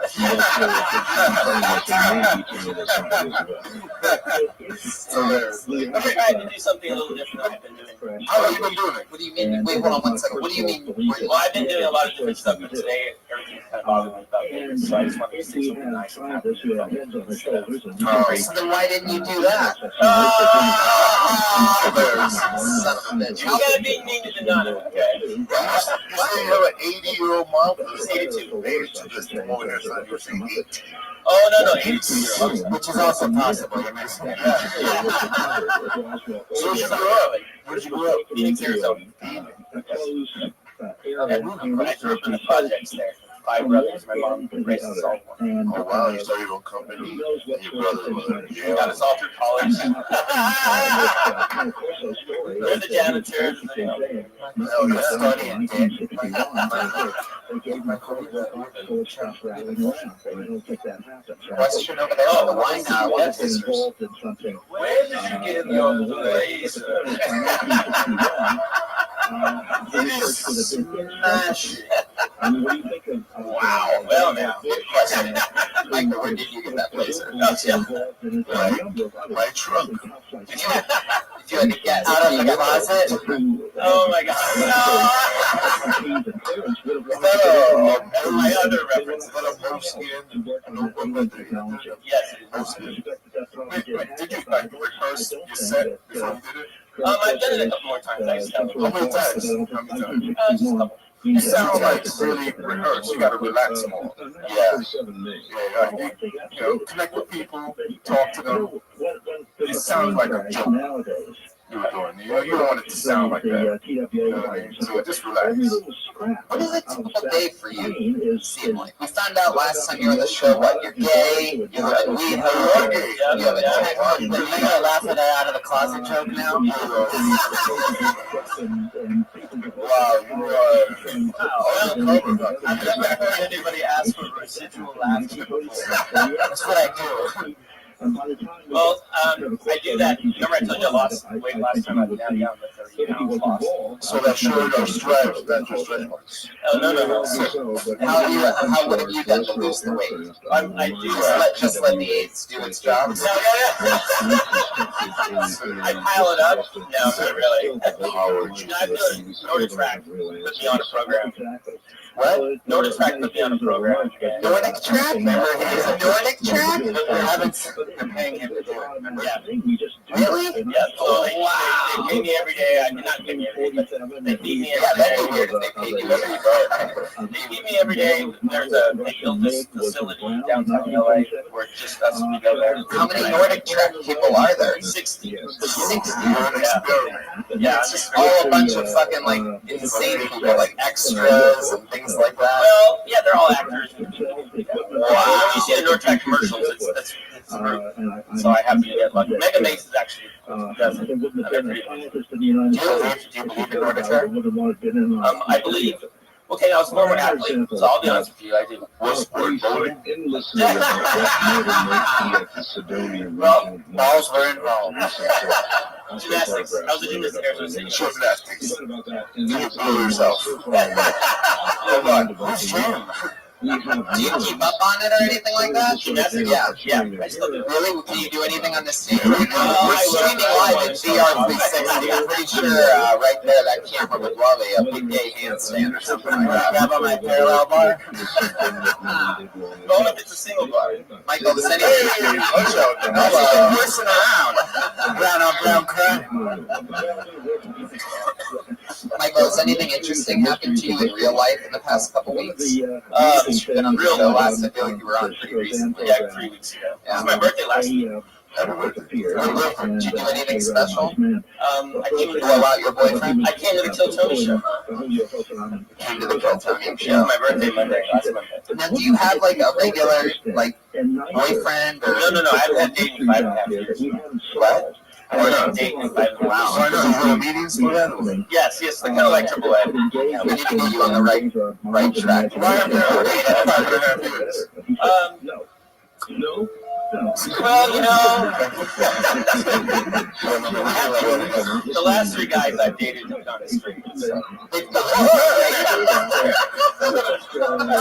That's how bad of a gay guy you are. Man, how bad are you? Jesus, you're the worst gay guy ever. It must quit after your turn. Your dick is so bad. In fact, I started a new website called GetYourManStraight.com. Talk about that. No, I do. I didn't today because last week I came to do it and that girl did that. It kind of bothered me. So you can straighten out your act the way you straighten out a guy. That's easy. My goodness, Michael, what do you think it is? What do you think it is? Honestly, you must think about this. What do you think it is that is about you that makes gay guys want to go straight? Absolutely I call fascinating. it gay with Mike. And we've got them What? They're delayed just a gay with little Mike. bit, For but some the reason, I bulldozers have this are personality or whatever it is, and I think it's okay, and I say it's okay. the battle between I was gonna say you're corny, man. are extremely serious and Corny? interested in archaeologists Corny. observing it. And Yeah, corny, I saw that. I saw that. Well, I make really good tacos. I see you're saying, so gay with Mike, you're Mike. So were they straight before they hooked up with you? Some two were. Not the third. something so Wow. You have a preference in turning straight people gay? I think I don't turn straight people gay. They were gay. religious institutional paradigm. You don't take any pride in being the one that brings in the crossover? There's a major I'm not gonna win a refrigerator or a toaster oven over it. How about a fucking Nordic tracks? But I got Nordic tracks, so who knows? Wow. Do you ever use any of your Nordic track exercises on the guys? I mean, any of that crazy shit. Are you a topper or bottom? No, you asked me that before. What's the answer? Both. Put it in your own hands. A gentleman doesn't tell. Yeah, but we're talking to you. Whoa! I didn't put that hand out. We know he's a bottom, ladies and gentlemen. There he is. It's confirmed. What's the over-under? I don't believe in top or bottoms. That's kind of the... You don't believe in tops or bottoms? What do you mean? It's not like it's a ghost or something. It's a sexual preference. It's a flat earther. I don't believe in that shit, dude. I have sideways sex or nothing at all. You mentioned our favorite movie. I put my top in their bottom. No, I don't. I think that's kind of a bad stereotype for me. That's just my belief. What? Well, because I believe that when you tell younger people that they're top or bottom, you're kind of making them move into a direction that necessarily not. Some people just like to take it, man. Yeah, I do. I'm just saying. There's straight men who like it too. You're a bottom, by the way, Michael. Anybody ever asks, you're a bottom. It's not, I don't believe in that. You take dicks in your ass, man. We all see it. I don't know. I don't think we should put a label on it. Thank you. This guy's at Absolutely. All right, Michael. Well, it was fun talking to you. Best of luck with everything. Back in the closet here. Thanks, man.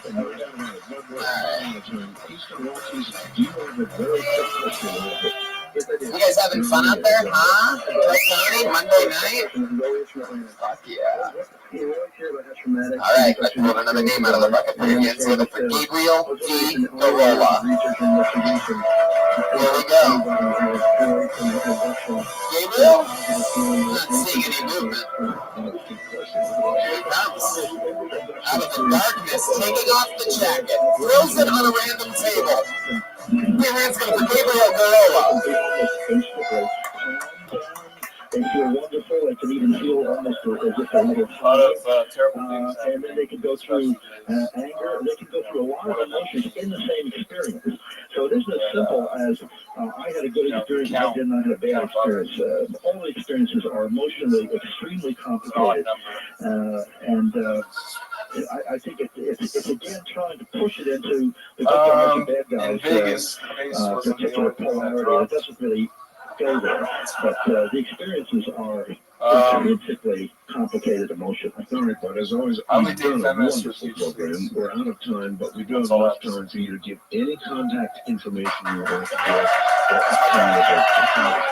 I appreciate that. We are doing our Achilles Foundation. People can contact you guys ever feed pigeons? I try to do that as often as possible.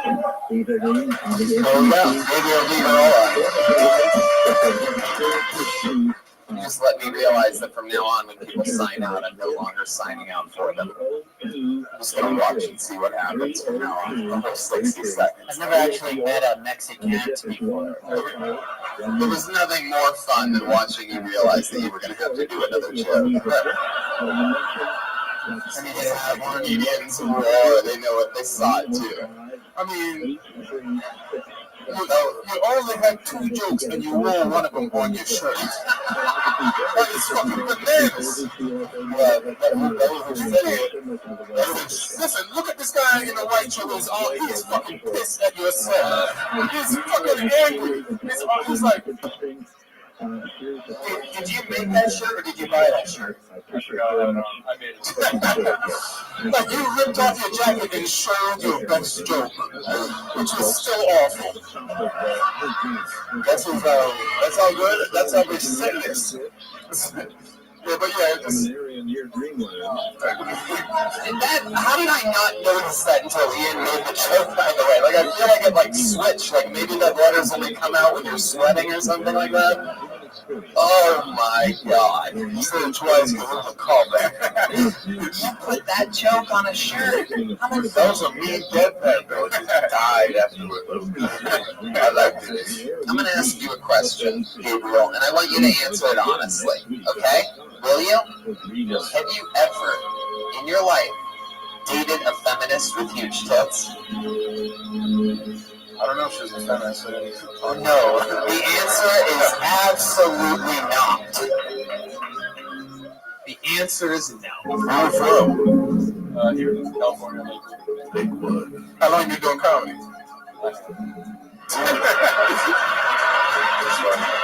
Very honest. You were more honest about that than you were about the have you ever dated a feminist with huge tits. Honestly, what company do you own? I know, right? Well, guys, Tony, in his defense, he just turned straight again, so. Actually looking to find out what makes you gay. This is your first set ever? No, I've been on that until time. Oh, okay. Yeah. What did we find out about you on the last episode? What did we talk about? You kicked me off. I did? Why did I kick you off? I was doing this. What do you do for work? I'm a preschool photographer. Oh, this is not going to go well. This is not going to go well. Well, you started off as a kid, and now you're a kid photographer. Oh, man. No, so I'm going to need another one of these. He's like, I'm just waiting for these kids to develop.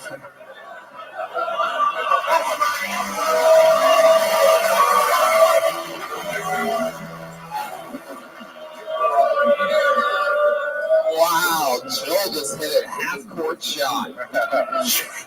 Waiting for these to develop. That is the perfect preschool photographer show. How much time do you have? Like left on her? An hour? What? How much time can you do? I don't know. I just have stuff written down. 12 years? In the future, you really have to grab that mic and put it right close to your ear. Because I think you pick up halfway. And like, if you're at some comedy bar, they're not going to do that. You really have to. You can hear you, but they can't hear you. And it's a live podcast too. So after all that, after the big fun intro and everything, you just die to slow down. So it's just so fun. Coming to the stage, he had wrestling energy, rip off his jacket, jump on the stage, and then just. And then you didn't know how to use a mic. Turn the switch off. Yeah. The only mic he's held close to his face was 4, so I. How old are you? How old are you, Gabriel? 23. 23 years old. There's something funny about you, though, for real. Like, he has some type of deadpan energy. Yeah. You just gotta write the jokes, and stage time, and you'll be fine. Were you checking your own pulse right now? Just making sure that I was still alive. Gabriel, is there any truth to your preschool photographer thing? What does that mean? No, that's totally true. When do you take pictures of preschoolers? Every day. Every day? Oh, shit. Oh, Jesus Christ. Who pays you to do These that? answers are not good. Are you a registered photographer? It's a website. It's kind of like Uber. Just get a call and sign up. What? I said it's kind of like Uber. You just get a call and then. No, it's not like Uber. It's not. What if like Chester, the molester? Every picture he takes is like through a chain link fence. He's like, no, it's a filter, bro. Only photos in vans. How did you get this job? You're clearly not explaining. I'm starting to realize why I may have kicked you off last time. You're not answering the question that I really asked you. My uncle, I needed a job. Oh, shit. It just keeps getting creepier. My uncle, had an erection. He builds playgrounds. Your uncle was a preschool photographer? Yes. So you're following in a long line of footsteps? Was your uncle your preschool photographer?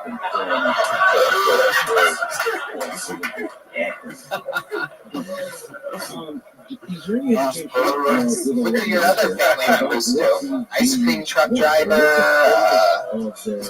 water slide fixer? Big jumpers.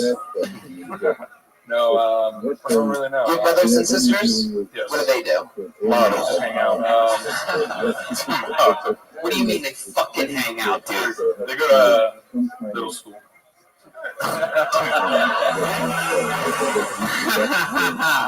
Maybe when you get a promotion, you'll be photographing them. All right. So you have 5 days a week you're taking pictures of kids.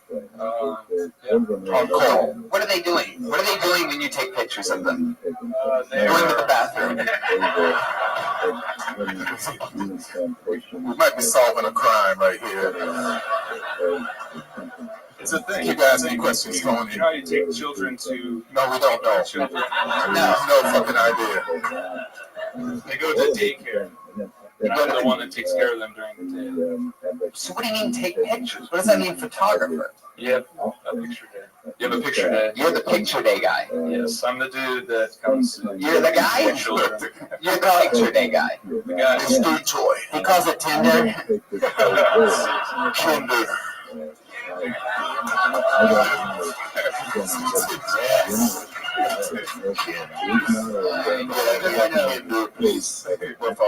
Is it mostly upskirts? Okay, alright. That's what happens when you just go for nothing. Gabriel, what is the creepiest thing that's happened while taking pictures of these kids? There must be a standout moment for you. That question for the kids or Gabriel? Is there ever an awkward moment? No, there's. I mean, most recent thing that was pretty weird is that I had a child pee on the set. Someone started to pee, and that's pretty weird. Oh, so you can say he was overexposed. So in their pants, and then into the mat, so their teacher had to come. They're actually teachers are not very nice. Are those all like your search engine words they use? Yeah, your delivery is weird. I wonder if this is how you talk when you hang out with people, or if this is like a delivery system that you think is going to work for you. No, I don't. I think this is him. There's something funny and offbeat about him. You just got to write, man. Yeah. And don't get arrested saying weird shit to people. Yeah, write on paper, not t-shirts. Yeah, my job's kind of the only place where at work you can get arrested for boner. Anywhere else, that's kind of fun. You know, are you confessing a crime? Well, you know when you're working at Home Depot, I mean, I'm not sketching this guy, but you're at Home Depot and, you know, you got to register or something. What do is this something, do you see yourself taking pictures of kids for a long time? No. What do you want to do? Terrible. What are you going to do? Come? Oh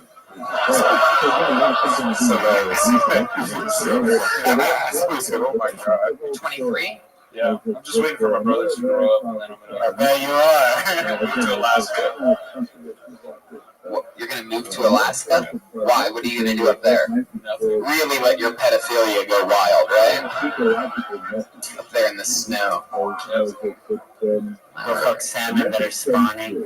Just get their kids. All right. Salmon's so good. Hey, you're as a wine enthusiast, I'd like to say that you're funnier than most comedians. You have good taste. There you go. All right, there goes Gabriel Figueroa, ladies and gentlemen. He's on Twitter, Gormless Gabby, Wikipedia, like some kind of website. Like Gabe Rudd, make a song, Derek Crazy. This is fun. Hey, Tony, I have a question for Felipe. Yeah. Hey, I'm born and raised in Frogtown. I know you lived there for a while. If you could give one word on your time in Frogtown, what would it be? Crack. I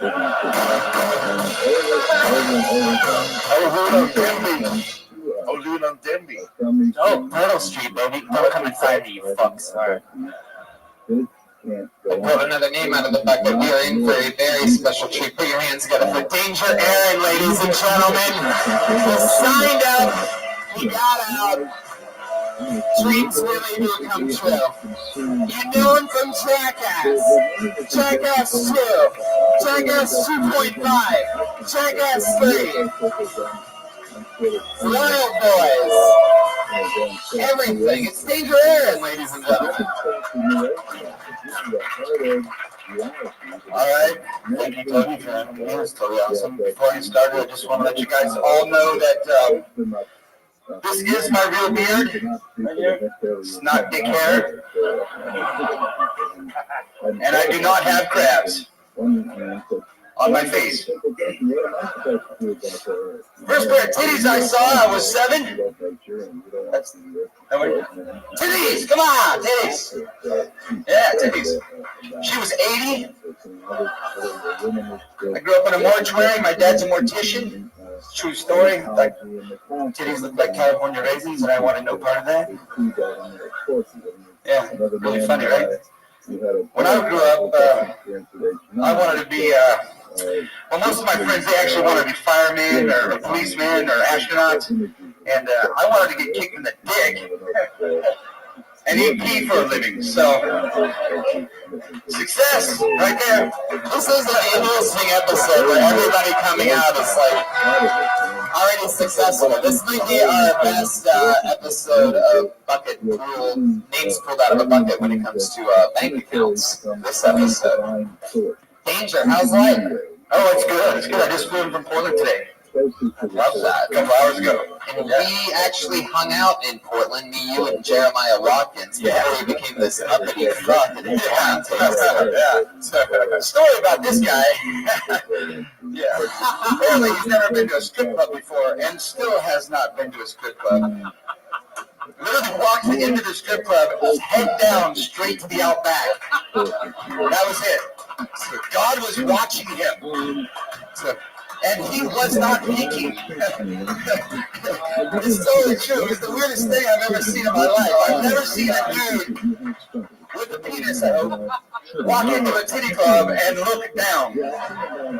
And then go outside and eat steak. Listen, man, you're killing. That was better than you said. Just kill. Thank you.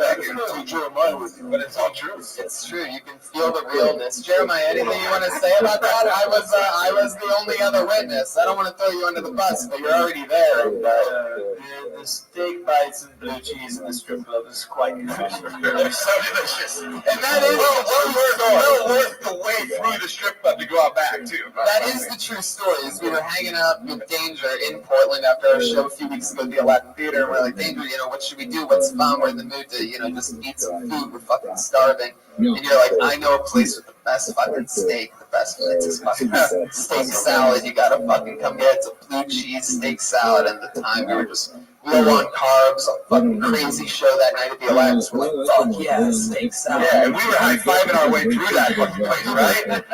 You're like, he barely could find his way through because he was literally looking down the whole time and almost ran into the stripper. And I hope this isn't too embarrassing for you, but he's such a good human being. Yes, he is. And he's about to marry his high school sweetheart. He doesn't drink. He doesn't smoke. He's a fucking great guy. She's like, that's right. He looks down, eh? Do you masturbate? Quite frequently. You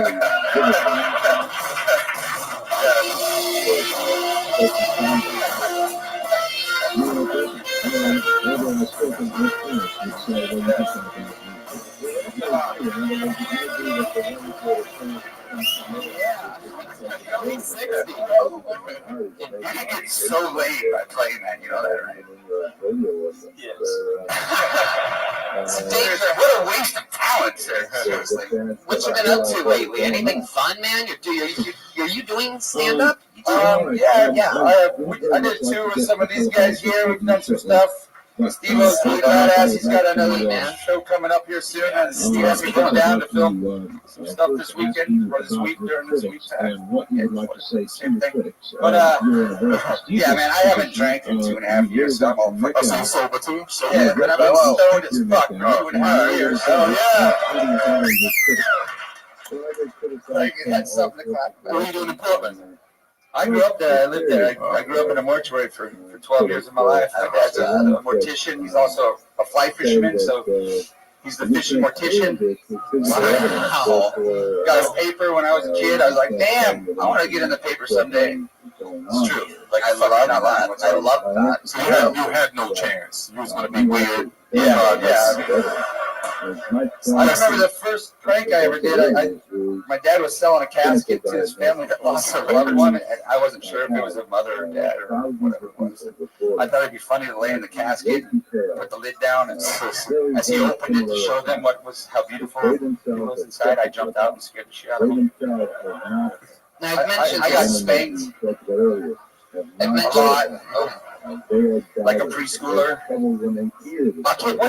Was that real? Is there such a thing as a preschool photographer? Sign me up, bro, because I'm a photographer, and that sounds pretty easy. Like, don't move. It's like, what the fuck? Is that real? And hey, King, over there, look, I want to hang out with you later if you could. I got this really good idea for a company. So, those caskets. We'll wrap. Dean, we raised upon earlier that how much we love Jackass, and it's always been surreal to me, the relationships and everything, and being the next door neighbor to Rick Kozik, the main camera guy, and getting to hang out with you guys and see you guys all the time. Because I've always been such a real fan. I've always said two of the things that really only always make me laugh: Jackass things and South Park things. So I'm gonna ask you a question. Out of all the shit that you've done, out of all the amazing Jackass stunts and everything, what's the one thing that you ended up seeing that made you laugh the hardest when it happened? You remember just your favorite thing? Cheesy of a question. Besides watching Jeremiah walk through a strip club when I'm looking at it, like, what is? I'm Jeremiah Watkins, and this is Shy Strip Club Goer. I mean that. He really did. Honestly, I almost pissed myself. Like, that was one of the funniest things I've ever seen. I've never seen a straight dude. I walked through a strip club. I couldn't really laugh at it. I was doing more of like a gasping, like. That's like embarrassing you.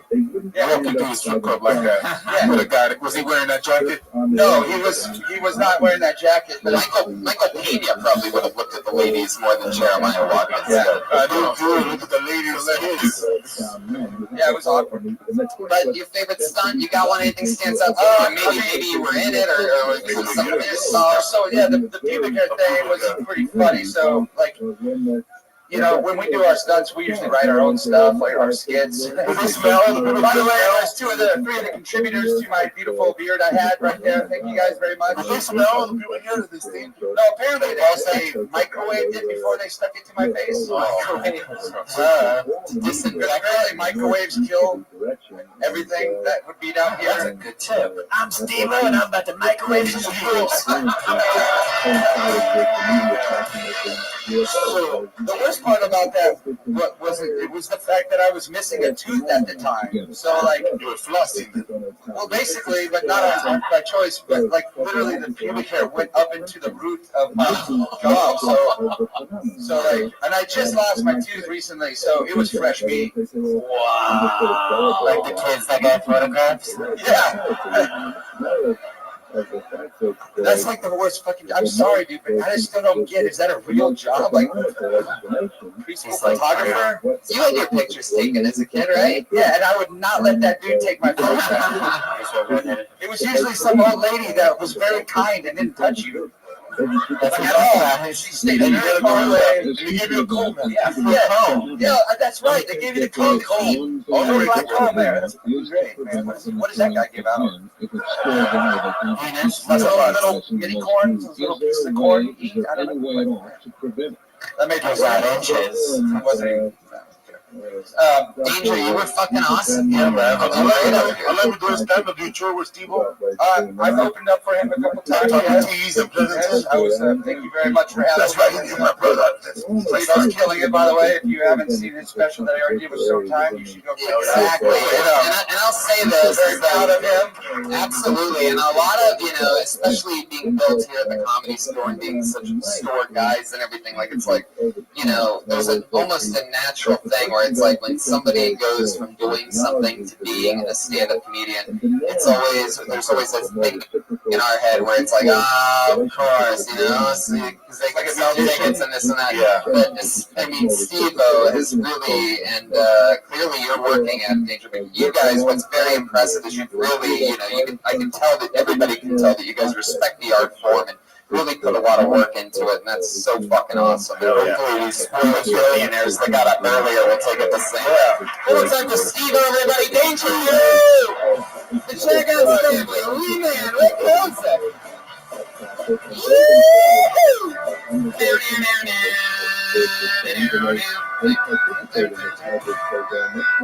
Whoa. Yeah, and the Cody bands, nailing Kiss.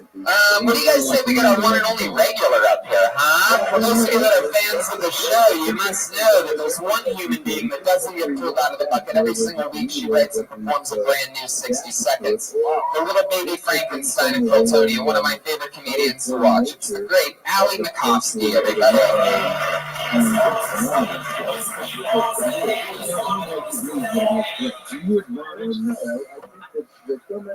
Still Eminem. Hi. I had respectful sex for the very first time in my life. And it was crazy. I didn't know that it was possible to treat another person like a human, but I'm here to tell the story.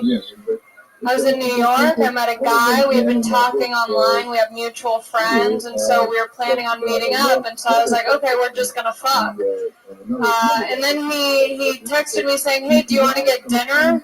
And I was like, I'm not prepared for this. I called my friend. I was like, this guy I think wants to go on a date. What if by the end of the date he doesn't even want to fuck me? I go on the date. It's nice. Then we're leaving, and he's giving me a ride to my friend's place, and we get there. He didn't even try and, grab my tit on the ride over either, and he wasn't assuming that we were going to have sex. I was like, oh, give me a ride to my friend's place? Okay, I can't wait to see what your room looks like.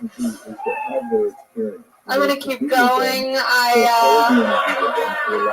did not plan this to be a minute, so let's hope it's worth it. He drops me off at my friend's place, and he asks if he can make out with me. I was like, duh. So we're making out, and then he's like, all right, have a good night. And I was like, what the fuck?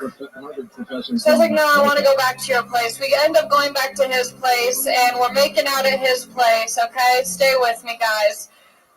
We're making out at his place. I have to initiate the first move. I said, hey, I want to have sex. Oh, shit. Redman dropping a hammer. I tried. You keep breaking the wall and saying that you're going over your time. You can't have it all, everything. Right. 5 or 10 seconds, it's cool. Just stick with me every day. All right. It's funny. It's like women are born even when they're telling a sex story. Holy shit, Allie, what's going on there? You gotta hit the beats. I was so into it, and then you watered it down. I didn't water it down, I just didn't have time. What happened? Okay, so keep going now. It's gonna go really great now. But you already did that. You did this yourself in the middle of it. It's the setup. Keep going. Keep going. Just like her, the joke will never finish. No, I don't want to have sex.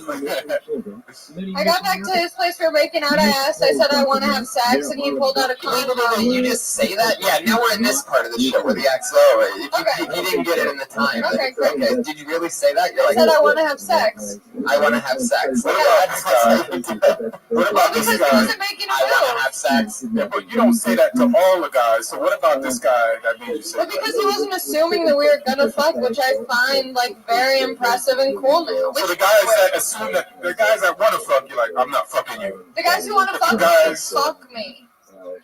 There's no. It's good to know.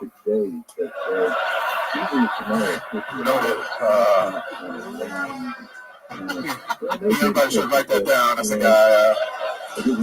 So, name is Allie. Her last name. Make sure we have all that information. Blonde, looks like Eminem. And make sure, y'all. And Allie, by the way, I fucking love the premise, you know? Yeah, I love the joke, but I think you can jump right into it. And by the way, you give it away. I don't think you need to say that you had respectful sex. I think you can just jump into the story and say that the guy wanted to have dinner, and then you're almost establishing more that when you say, what if he doesn't want to fuck me after dinner, then we know that we still we're with you instead of knowing the answer already. I don't know Does when that make sense? Yeah, it makes sense when I tried it out at open mics with just the short version. I feel like guys or girls assume that it's always respectful, and that wasn't my case. Let's figure out what the rest of it is. We never really got to it. Yeah. You said you wanted to have sex. So I go to his place and I say, I want to have sex. He immediately pulls out a condom. The joke is, I didn't know that guys had these. Condoms. Yeah. I've never seen one come from a guy. I always have to be the one who shows the condom. And then he didn't even say anything about wearing it. Normally guys are like, sorry, I can't wear a condom. I'm allergic to safe sex. Meow, rawr, jokes Allie just rewrote this episode in her head just then. Meow, rawr, killed it. Good night, Allie. It was the time of my life. I would like to have sex with you. I am ready for sex time. Allie, you could say like he pulls up the condom. You're like, I didn't know men had this. Respect for women. Oh, I What's like up, that. respectful sex? Just like not assuming, because I feel like most guys like, at least for me, because I'm young, so I grew up with like, Was it Tinder. really respectful the whole way through, though? I mean, I'd be more interested if there was a place he throws the condom on and just starts butt fucking you or something like that. This is not respectful at all. Allie, how many times did he say, "Are you okay?" Doing it. What do you mean? Was he like, "Are you okay?" Am I hurt? Was he? No, see, that's the thing. Like, it was all good. Like, he wasn't like a bitch or anything. He was just like very nice.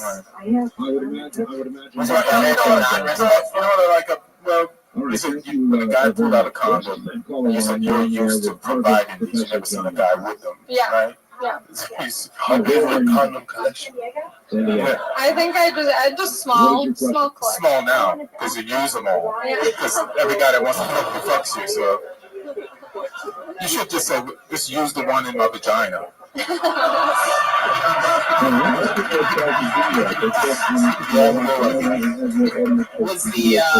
Was the guy respectful afterwards? Yeah. In what way? How was he respectful? He drove me to the train. He took me to another mode of transportation. I thought he drove me to a train where three guys. I'm sorry. He made me coffee. I thought you were gonna say cum. Yeah, I know. No. Yeah. Still no cum. No cum. It's alright. We'll get there. No crash. All right, Allie. Well, very fun. You did it again. Another minute. Yeah. I love that premise, though. I move it up and you'll trim the fat. You never trim quite enough. You guys ready to go back to the bucket again, huh? Meet a motherfucking stranger? Jeez. I can just tell Ryan J. Belt is on another level tonight. You can see fucking detail from here, while all you lazy asses sit there doing nothing. He's drawing his heart out. This looks like a cool name. I don't know whether this person's been on before or not, but the name excites me. Hopefully they're here. Put your hands together for Fanto.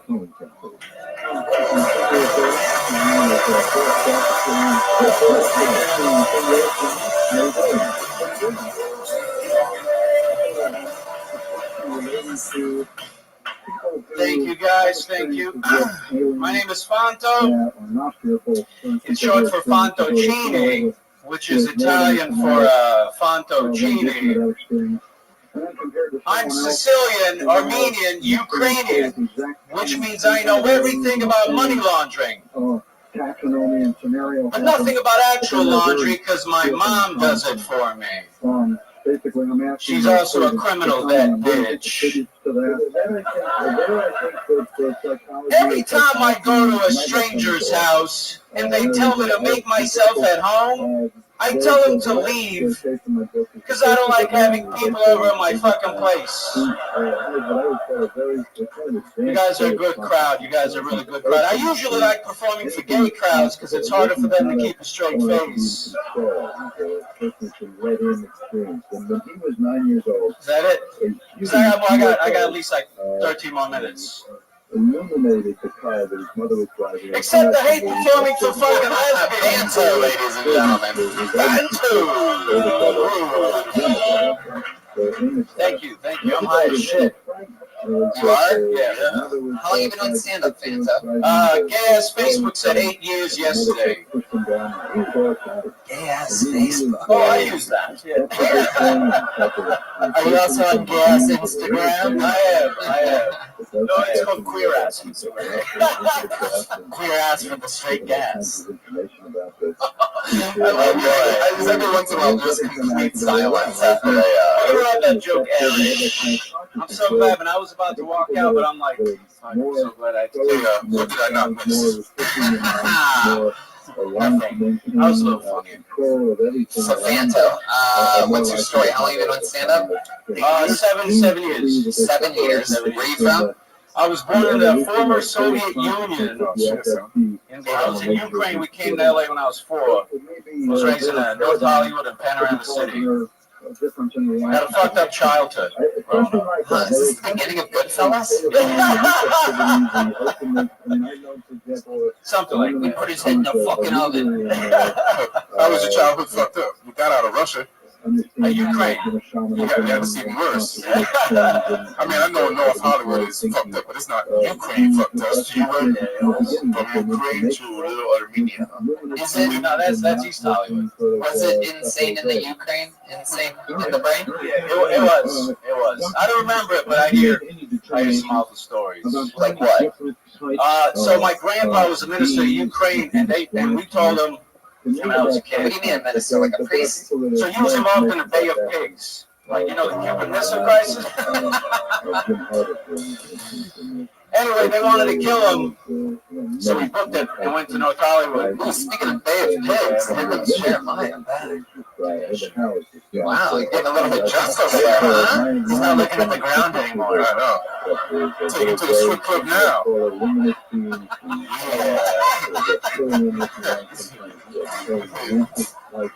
We act right in the strip club now.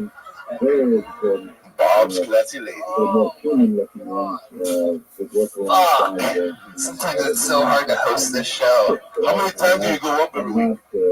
At least 8 to 10 times. When I do this as much as I can. How many times do you go down every week? At least 8 to 10 times as much as I can. Yes, sir. What do you do? I'm a Lyft driver and I also like a substitute teacher. You take photographs too. Of high school kids. Or like, do you even live? You're like, yeah. That's fine. You're not an Uber driver? That too, but like they don't pay. They don't tip. Really? Yeah, fuck them. No, they do tips now. Yeah, but people who They don't tip you, Fanta. What's your story? What, you got the pine tree air freshener? What's special about your car? If you picked us up, what would we like be excited about? Your candy or anything? Toblerones or something like that? Little bottles of water, caviar.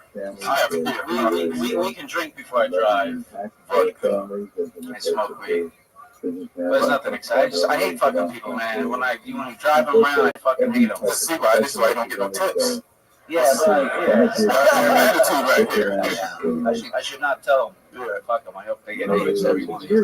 I didn't realize the Ukraine was in the middle of New Jersey. Like, you have a filthy mouth on you. My mom's Italian. I said that. My mom's Italian too, but I don't sound like that at all. Hey, the fucking gays and the fucking Facebook told me that the fucking sticks were fucking. Your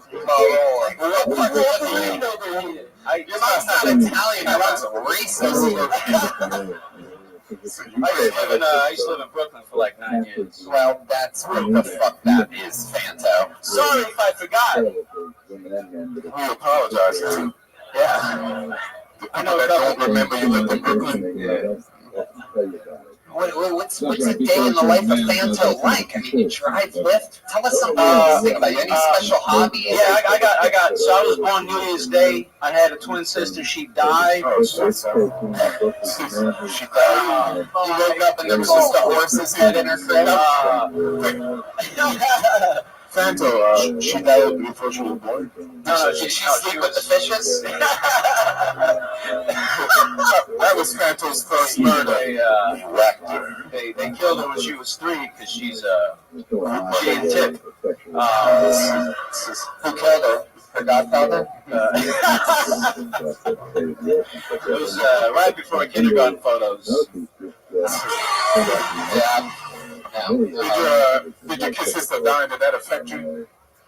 I didn't know she died until my mom told me when I was like 9, 10. So you don't remember her? No, we were like 2. Oh, shit, son. Yeah. And I'm the only person in my father's side of the family to not go to prison. Yeah. No worries, but you better hope they never find out that you killed your 2-year-old twin sister. How did she die? Oh, we had like a central nervous system problem. My mom had central nervous system. Yeah, we had like some. You said you and her? I didn't realize that was one of our sponsors. Central nervous system. Right now, with the backslash channel, you're going to get 20% off. A brand new central nervous system. Use hashtag central. By the way, I'm such a fucking big fan of 2Ds. This is an honor. Thank you, man. I'm still going to talk shit to you, though. Yeah, absolutely. Listen, please. Do it. Listen, I appreciate it. Okay. Oh boy, Fanta. You in love? You got a girl? No, fuck that bitch. She left. Jeez. She was in like the comedy industry. She worked with like Eric Andre and shit. Fucking too. I don't know him personally, but I loved her. She left. So yeah. She lived with Eric? No. She was like she went to go for a mess around with her? No, she lied about being raped and shit, and to who? To me.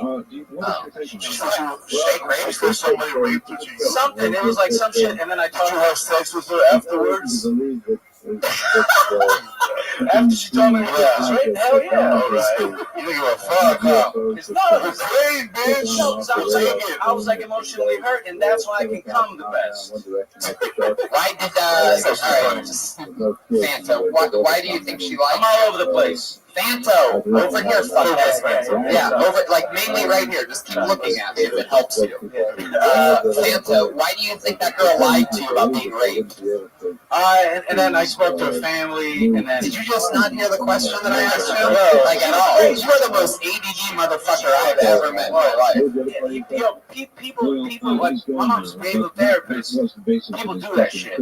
Yeah, like she worked. Why do you think she did that to you? I don't think it was probably rape raps of great, but I think Jeremiah's had too many of that. Jeremiah is committed to character. Really making a point. There's no reason. It was crazy. I never talked to her after that. That's interesting. It was painful. Why have to talk about pain the first time on Kill Tony? And the show is Kill Tony. Kill Tony. Maybe because it's an interesting interview? Yeah, I love it. I love it. So why do you think she told you that she got raped? There's a name for that shit. There's like a. I know. I don't know why she told me, so I wouldn't rape her. Maybe I don't know. It's called being a victim. But she wasn't raped. I've always believed the victim, Tony. That's all I have to say. It's a good thing you're not dating her no more. All strippers say that. Was she a stripper? She used to be a stripper. Brian Redman. All strippers say that she stripper.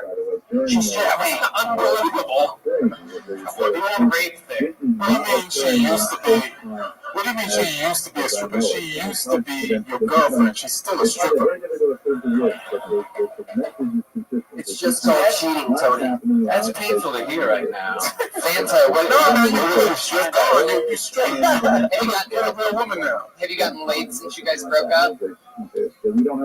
I get pussy all the time. Yeah, how does that normally go down? Mostly from the drunk passengers. Is that true, or was that another joke? It's good. Were you the rapist? What is going on? That's a few. There you go, Fanto, everybody. That's it. Fanto. He's on Twitter. Want a Fanto? Jeremiah's rather drunk. Jeremiah, slow down, man. Why didn't you guys just switch chairs like that? What the fuck was that right there? What the fuck was that? Mexican Americans. Did you see that? Your arms hurt from bumping into, so you switch sides so that your different elbows, so that you don't get like rug burn or something like that from bumping elbows? That is some mind-boggling shit. One of these guys robbed me before the show. You would have thought Jeremiah and I would have thought of that in the hours and hours and hours that we flew around the country together while touring, but no, fucking 1 hour of sitting next to each other. You guys just rotate chairs. I like that. Very interesting. For those of you watching VR360, rewind 70 seconds and watch those two guys switch seats, because I've never really seen anything like it before. What do you guys say we go to the bucket one more time, huh? Comedians, what do you think? One more time? Jeremiah, you think you can handle one more Canadian? Okay. Speedweed. Yeah. Speedweed. All right, all at the same time. Right? You guys think we should go to the bucket one more time? Stop throwing speedweed at them. They don't have enough energy. Oh my God. All right, I pulled another name out. Put your hands together for Kenny Brown, ladies and gentlemen. Kenny Brown.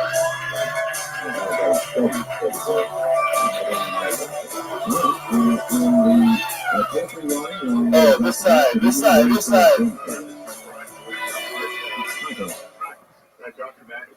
Oh, it's here. Put your hands together for Kenny Brown, ladies and gentlemen. Come on.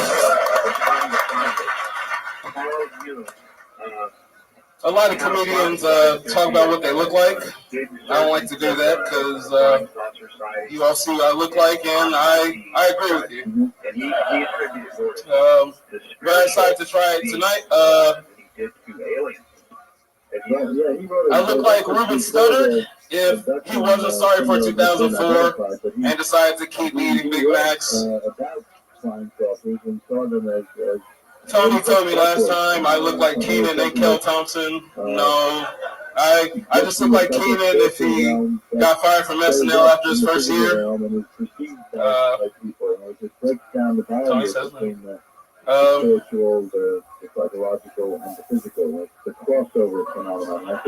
look like Bernie Mac if he didn't have the stroke and continue to eat Big Macs. Thank you.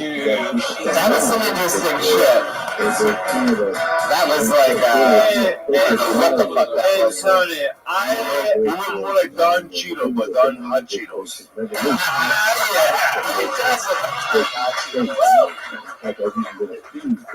More like Takis. Takis is better. Takis is good. So, you said that you weren't going to talk about what you looked like, and then you talked about what you looked like. My favorite part was when you said that I was wrong about what I said, but it got a bigger laugh than the thing that you couldn't punch up in a week. Did you notice that? Yeah, I did. I realized I shouldn't have tried that. But I thought I did. Kenny, how long have you been on stand-up? Bell. You don't respond. You just keep saying I look like jokes. 2 months. First part of the joke was funny. I agree with you. That part's Do funny. you think you're beginning to cross that barrier, Doctor, because of hard evidence in your research, or because security guard for Asian food warehouse. I like social security. Wow. What is that supposed to mean, Joel? Well, it's black. Wow. Oh, yeah. Couldn't even tell. You were security as hell. Wasn't an Asian like they sell rice and sugar and like little chicken. You carry a gun. Your arms are weird, bro. Yeah, quite. Yeah. Why are your arms so weird?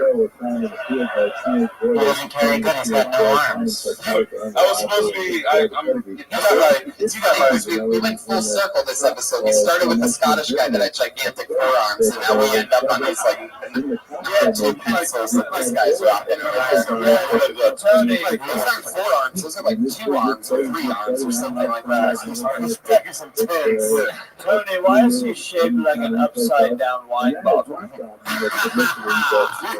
Like your forearms look like black bull calves. So what they do in that case is just no, you got a lot of forearms. You got forearms. Like the bicep is like half the length of what bicep should be. But your forearms is long as shit, son. Just grew up fat and supposed to be skinny. Yeah, that was the last guy. Fanto's the Lyft driver. No, but he does have a nice rest for about 6-7 minutes. When we come back, you have a girlfriend? All right, Dr. Have you seen these forearms? Professor Harvey. Your wrist look like a ring finger. My guest. Fascinating session.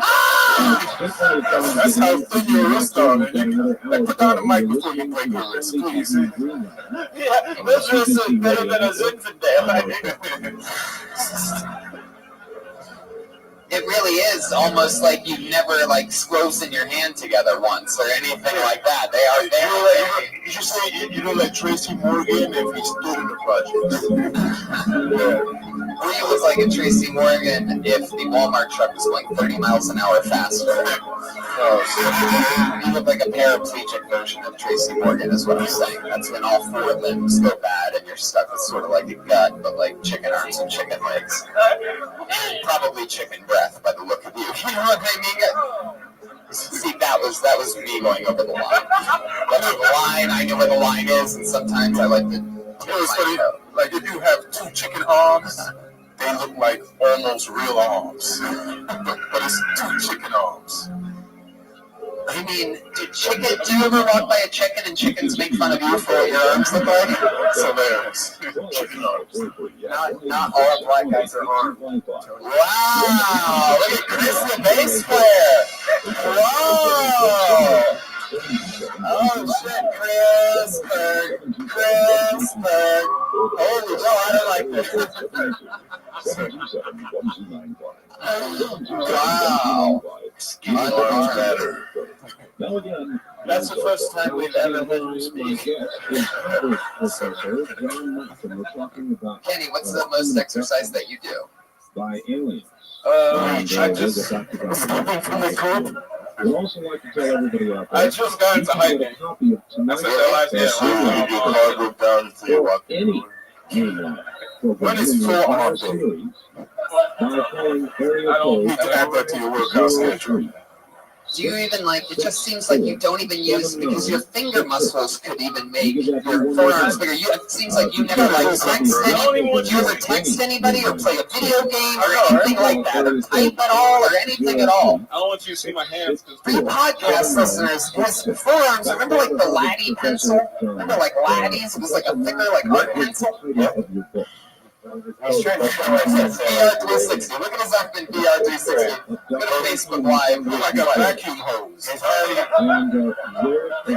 hand moves like he looks like he can get anything out of a vacuum attachment. This was on Tony. He could get anything out of in between the driver's seat and the middle compartment. Oh, I dropped my phone. Can somebody grab motherfucking Kenny? It's like Solaris. Is Kenny Brown here? We dropped something in between our seats. Your hands look like they've been so good at Palmolive. His arms are so tiny it looks like he could never hail a cab. Wow, Jeremiah's drunk. Cabernet! He's wilding out right now. Jeremiah's not. Man, it only took fucking 2 glasses of cranberry juice for him to get like this. Kenny, what else, man? Anything else fun about you other than the fact you have tiny forearms? Where you from? Long Beach. Long Beach, all right. Long Beach. Short arms. And the dick matches forearms. What? The dick matches your forearms? It's super tiny too? It's black. Why would you say that? We've been sitting on your arms the entire time and telling you how small your arms are. And then in your comedy head you said, my dick matches my forearm. What the fuck is wrong with you, Kenny? That's right. Come little garden snake. What he's trying to say to that joke is, As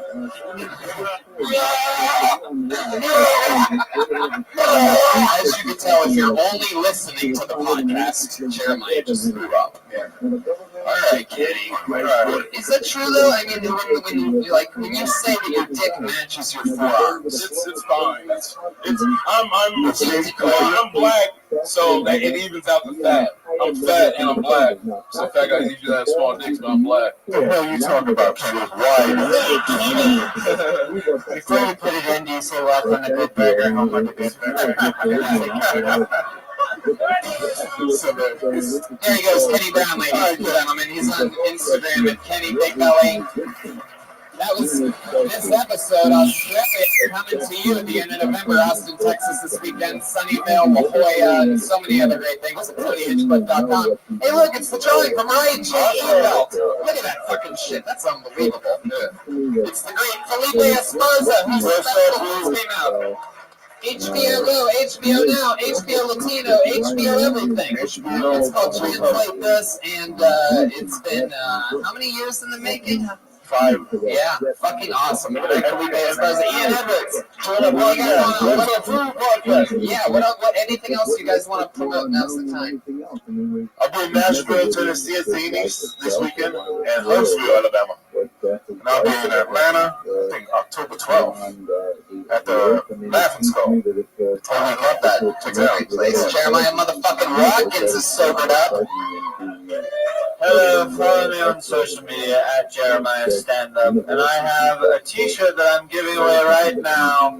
If somebody can answer this question, what is the name that Joe Rogan mistakenly called feminist Stacy in the first episode that she was introduced to? I know the answer to this. Well, what kind of answers do you come up with? Who said it? Who said it? Daisy. It goes to you, my friend. Yeah. Come get your studio Watkins saxophone. Wow, this is much more anticlimactic than I planned. Yeah, I would have guessed. Jeremiah, where can people get that shirt if they want to buy it? JeremiahWatkins.tv/shop. Okie dokie. Patty Reagan, Greg's dad on Twitter and social media. What else, Pat?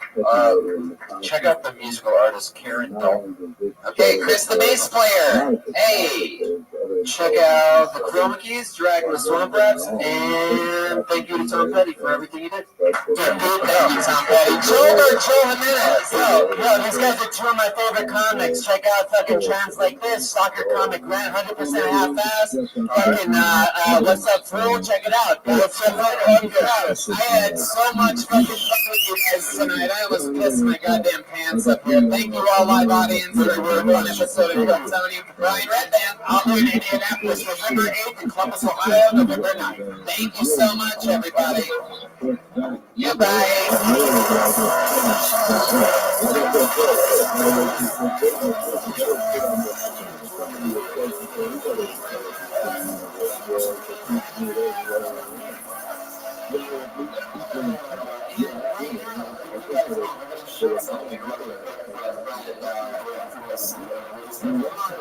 Got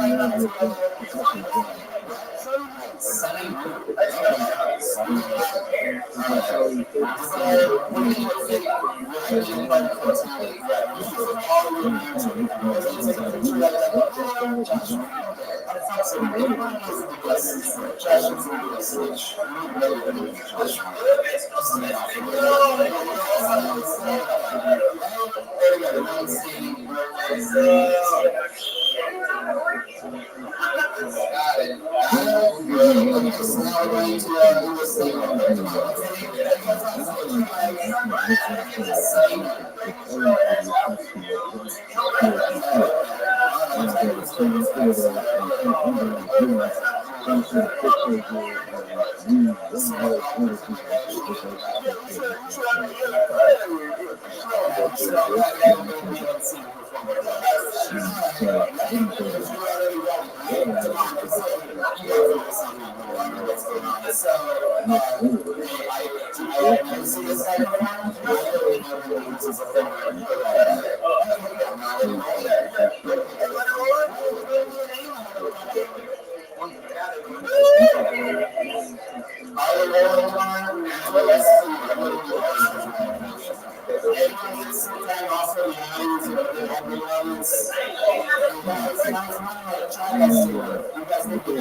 Sounds terrible.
Sleep paralysis is associated often with a syndrome called narcolepsy, where the person's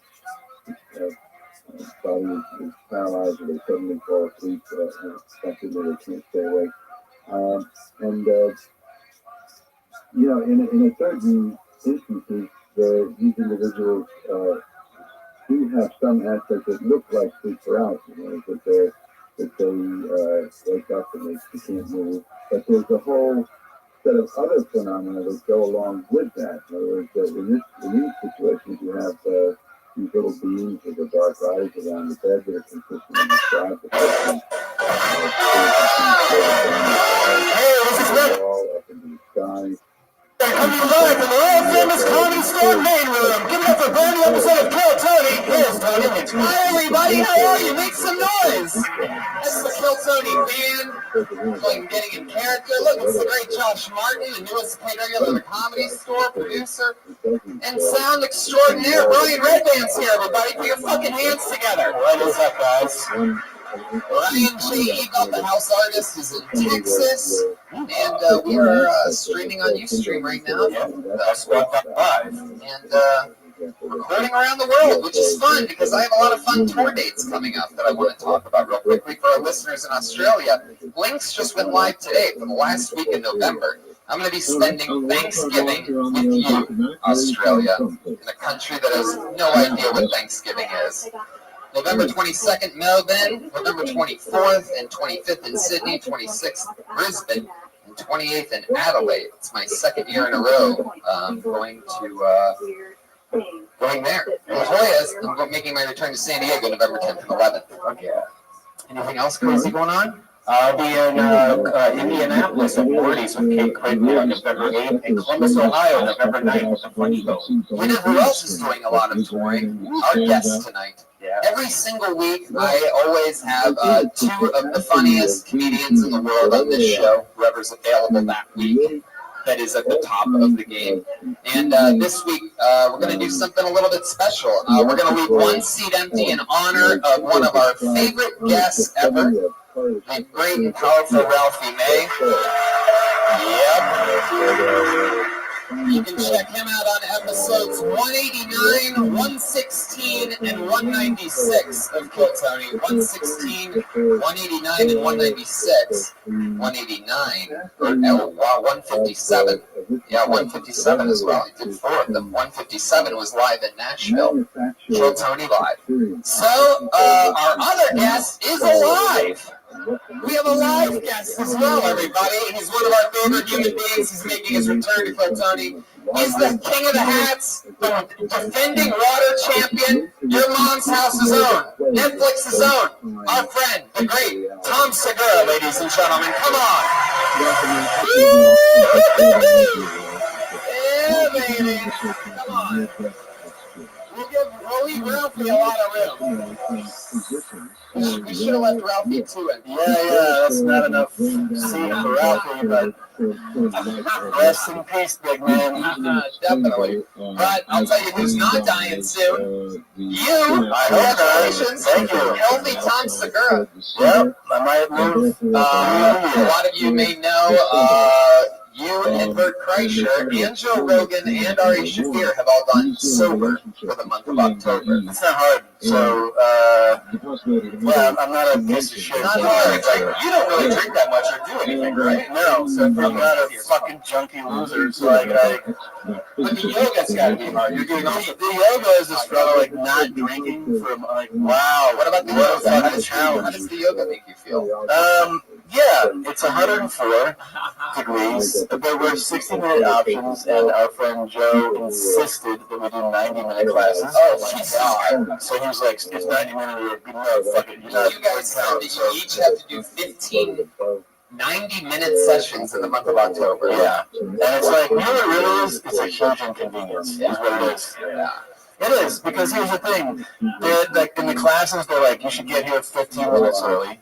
And you're like, all right, so now your 90-minute session is to drive to the yoga. You have to drive there. And then, by the way, when you finish 90 minutes of 104-degree yoga, you're not like, oh, that was fun. And then you're like, you just lay here because you probably feel like you're going to die. And you're like, I do feel like I'm going to die. And they're like, just try to regroup, get your heart rate back down. And so you lay there another 10 minutes. And then you kind of get your, so like the whole idea, the process of going to it, it's like a 3-hour plus. I mean, it's just a big part of it. I don't know how Bert is holding up, but I'll tell you this: I'm excited because on November 1 through 5, I'm going to be with Bert on the Impractical Jokers cruise to Mexico, from New Orleans to Mexico, and I cannot wait to see him put all the toxins directly back into his body. He will definitely be the next comic to go. So it's just there it is. So let's just jump right into it. We have a band here, Tom. Every single week, yeah, we have a band, and every single week they commit to different characters. Maybe it's something from the news, maybe it's something goofy, an occupation. You never know what it's going to be. I don't know what it's going to be, at least. You don't even know, because you were backstage when I was up here. I don't know. But here they are, ladies and gentlemen, the best damn band in the land. It's the Kill Tony Band. Wow. Reagan, Jeremiah Rockets, and Joel Jimenez. Come on, make some fucking noise.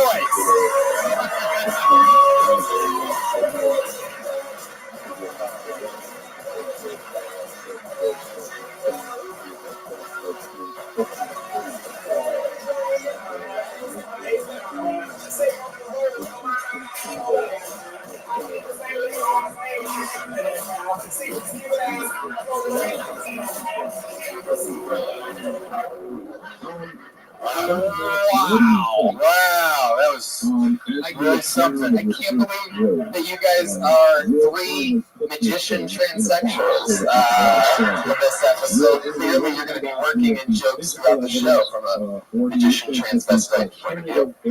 Are we boys or are we not?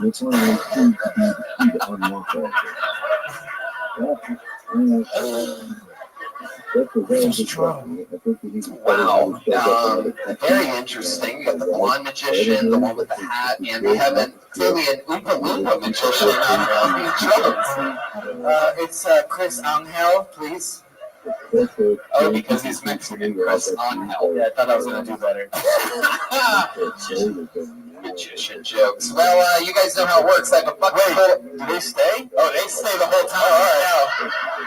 Or do we disappear? Wow. That was good. He turned into a lamp. So before the show, I don't know, 70-some comedians signed up for the opportunity to get 60 seconds on this stage. This bucket here, this creepy jack-o'-lantern that was given to us from famous guest Ichabod, for those of you that don't know, is a real-life ghost. Ichabod is my birth father. Alright. So if I pull your name out, sometimes it's a completely, amazingly talented young comedian that I pull out of the bucket. Sometimes it's an insane person. Sometimes it's someone's first time. Sometimes they've been doing it 30 years and they suck. You never know what's going to happen. If I pull your name out of the bucket, you get 60 seconds. So you know your 60 seconds is up and you hear the sound of a kitten. That means wrap it up then, or else you're going to bring out the angry West Hollywood bear. So annoying. Okay.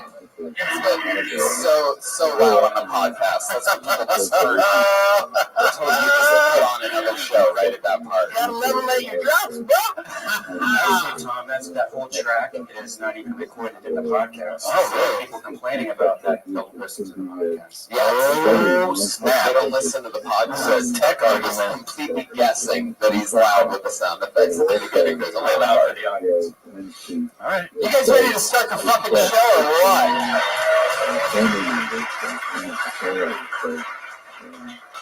Wow. Jeremiah is this in character, right? He's so good. I feel like I'm transitioning as I watch him. It's fantastic. Wow, look at that. I didn't realize that. Oh, wow, he takes it well. Wow, you're going through all your tricks all at once, huh? That is the exact circumference of my dick, too, so that's perfect. I'll tell you this, I pulled a name out of the bucket, and I'm pretty fucking goddamn excited about this, Tom. I really am. Why are you excited? Well, there's a few reasons. I always tend to say that anybody who has a one name is always an interesting character. Yeah. This one happens to have 2 exclamation points at the end of this name. I don't think this person's ever been on this stage before. I'm just going to say it. It's Bunny! All right. That way.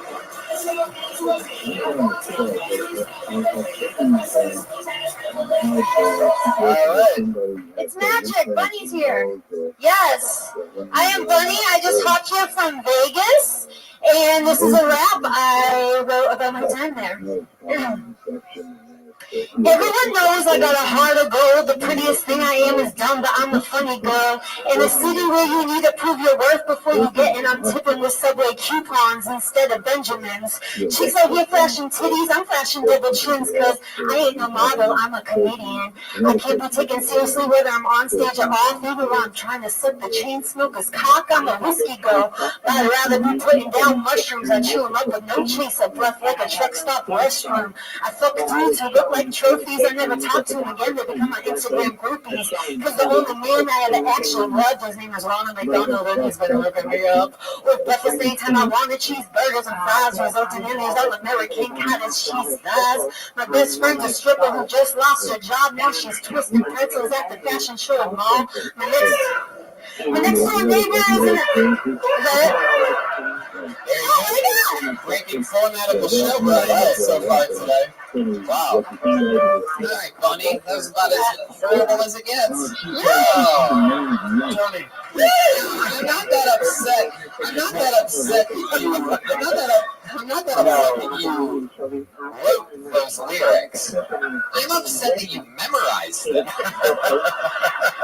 I mean, a first draft of a rap about a bunch of different stuff. That'd be okay. Is there any rhythm to that? Do you hear a song in your head? Well, no, it's a... What's going on? Good question. I like that question. No. Wait. So, when you said in raps that you said you're a comedian, so do you do sets regularly? Do you ever do like just stand up, or do you always rap? I do stand up, but I thought that this would be a fun, different thing to do on stage here. I was hoping maybe the band would come in with a little beat, but it's okay. Yeah, no. That was one Bunny I would never work with.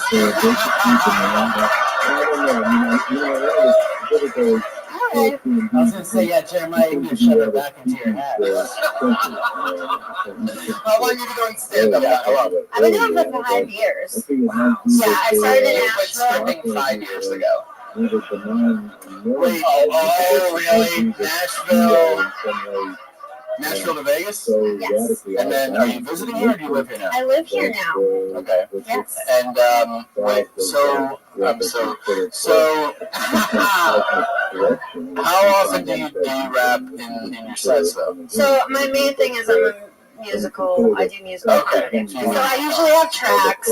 Okay. There's usually a beat behind it. But I thought that was good. Like, I'm sorry, but I think that it was. Yeah. You thought it was? I think that there was a lot of funny in there. No. Really? None of you thought that was funny. Here's the thing. You have performance, like you have confidence as a performer. I think you own that you know how to. It was obviously wasn't your first time staying on stage. The song was all over the place, which is fine. I'm trying, yeah. You were cramming in 60 seconds, and I didn't know what was happening. I thought, yeah. How many different rap songs do you have? I have probably like 5. I have one about my gap tooth, my gap rap. I have one about my tiny hands. Wow, even the title itself is a rap. I got tiny hands. Okay, Yeah. I got one about loving tea. What is that one called? The one you just did. Oh, living La Vida Vegas. Living La Vida Vegas. No, those references don't work anymore. That's okay. The ball. I'm just pumped I got to come up here. I always want to be made fun by you guys. We're pumped that you're up here too. Bunny, I wish you'd been at that country festival last week. No, I wouldn't stay for Jason Aldean. I would not stay for that guy. That's terrible. Hey, I thought you were supposed to bust balls here. What the fuck am I doing? I was just joking around. I wasn't serious. oh yeah. Bunny, what do you do for a living? I currently work at a warehouse folding clothes. Wait, you work at a warehouse? What kind of warehouse? 7 Jeans. Oh. Yeah, I work for 7 Jeans. I fold 1,007 jeans a day. 7,000. You fold jeans? All morning. All morning. For like no money. It's terrible. Do you ever rap about having the jobs of mentally handicapped people? That'll be next time. That'll be next time on Chill Tommy. Nobody raps about. Yeah. Why bunny? Why is that like? Is that Actually, yeah. Like people used to make fun of me because I had a gap tooth. Like my two front teeth grew in like way earlier than the rest of my baby teeth, and then my baby teeth all fell out all at once. All right, I got it. So. How long have you lived in Los Angeles? 2 weeks. 2 weeks. Wow, you just got here. Yeah. Thank you for making such a warm place. Buddy. Yes. So you got here 2 weeks ago. Like, what's your living situation like? What does a jeans folder that wraps? I live in East LA. You do? Proper East LA? You live east of downtown? Yeah, I'm in the Barbie Bangers. I started my own game. How do you like it? Just like rip off heads off of Barbies. ¿Hablas español? We'll see. Rap in Spanish like Cardi B does? Don't suggest that. Okay. Bunny, do you have any other like special skills or talents? I can do the splits. Is that true? We all can do that. And I can do half of the alphabet backwards. Oh, wow. Just enough for the pop to be like, okay. I was sort of shocked when you said the word backwards at the end. I thought probably your special skill was that you knew half the alphabet. You had me at alphabet. All right. Jesus. Bunny, you are adorable. Oh, thank you. And we're gonna see how far just being adorable is gonna get you in Los Angeles. It was nice to meet you. It was nice to meet you. Nice to meet you. There she goes. The great Bunny. Bunny with 2 exclamation points. She's on Instagram and Bunny made a funny. Bunny made a funny.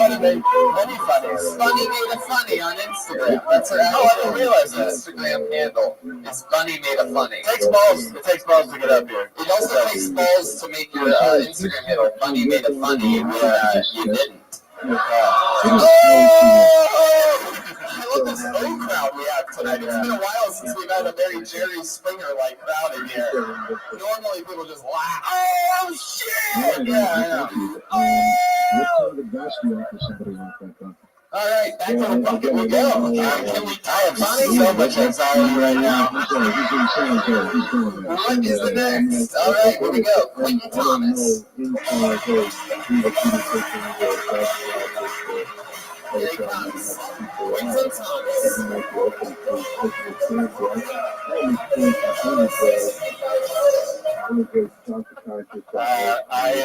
I'm friends with a lot of girls.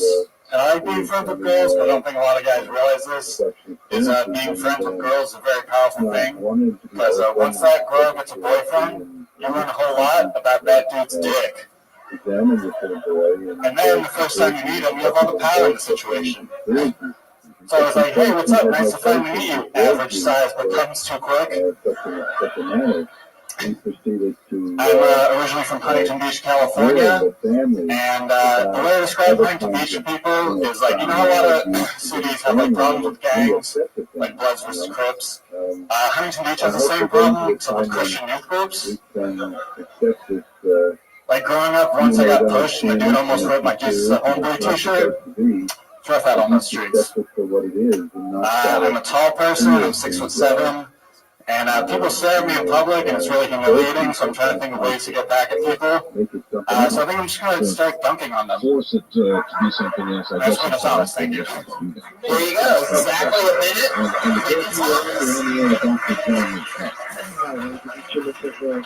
Clinton, why do I feel like Bunny is your mother? I wish.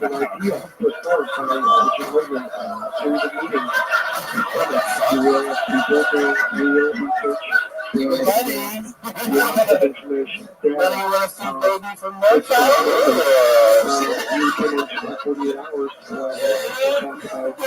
Dubstep shit kills me right in my core for some reason. Okay. Please don't say you wish I was in a mass shooting. That would hurt my feelings a lot. No. Awesome. No, I don't wish you were in a mass shooting. I wish you'd drown in Huntington Beach at an early age, but... No. How long have you been doing stand-up? You've been doing stand-up, right? For like 3.5 years. Okay, alright, yeah. Quentin, so is that true? Do you really make friends with the girls that you end up hooking up with? I don't hook up with them. We will never really know. Yes. Are you a virgin? No. Okay. I mean, it's fun. How old are you? 23. Okay. How many women have you had sex with? You really laughed at Tom when he asked you if you're virgin, even though you have the most virgin head I've ever seen before. I mean, the last time I saw you was when you switched characters with Tom Hanks in the movie Big. That's a great reference. If you're just listening to the show, I just did what we call nailed it. You look fucking wholesome. Thank you. I've had sex with 4 women. How many glasses of milk do you drink a day? 3. Right before bed. One before bed. Really? Is that No. Do you abstain from alcohol? No. Do you smoke marijuana? Yes. You do? Yes. What else do you do? Anything else fun? Do anything else? I have a girlfriend. I hang out with her a lot. How long have you been dating her? Like 2 months, you know. Do you find that the board game life is realistic? Do you? No, I do not. You are so wholesome. What, other than smoking pot and drinking, like what else is something you hear about you, like you seem like a child? I don't really know. Something extreme about you. What's the most extreme thing about you? Let me put it that way. What's the most extreme thing about me? Good luck. Yeah, that's a tough one. Job? I have a job, yeah. Uber driver. Yeah, I have a fucking job. So, that's very true, yeah. By the sounds of things, you have a very old Uber. What kind of car are you driving? Nissan Rogue. Shout out to Nissan. Big Rogue fan here. Shout out to Nissan. One very happy Asian woman in the corner. For that to be acceptable, Man, anything crazy ever happen in your Uber? What's your rating? Like a solid 4.8. That's pretty high. It's not bad. Solid below 4.8. I had a guy try to... Wow, then you're so picky with your Uber X's, Brian. Wait, tell us what happened? I had a guy try to fight me once. Really? Yeah.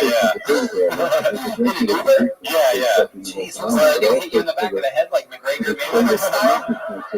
That was apparently a strategy. What prompted it? Well, it was like, this was like a while back before like they made you put the destination. He put in the wrong destination. And then I said it turned into final destination. The sound effects are really killing me tonight, Brian. All right. Well, Quentin, so Then what happened? He tried to fight you in what way? Like, was he like? He was like hitting the inside of my car and shit. Hitting the inside of your car? Yeah. Like, what part of the You inside? motherfucker. He was hitting like the back of the passenger seat in my windows. With his fist? Yeah, with his fist, and then like he headbutted the back of my seat. Did you go over? I dropped him off. I completed the trip. I still won the money. Wow. I don't know if I can just implicitly trust him, though. Yeah, totally. I feel like if I rode an Uber, I'd try to beat him up too. He's not a really nice guy. You've been dating this girl for 2 months. What's the craziest thing you've done to her sexually? First of all, let me say, good question, Tony. It should be cool. We had sex in my car. Yeah. Did you charge her? That's how it makes it legal. That's how we met. Yeah, that's how we met. We're gonna think about bunning off on the next one, though. No, I will not. No. Because in fact, How do you have sex in a You can totally get away with it. You can play funny. She's like, what? I fucking love bunnies. Yeah, and so I think that would bring up a lot of questions, but not that one.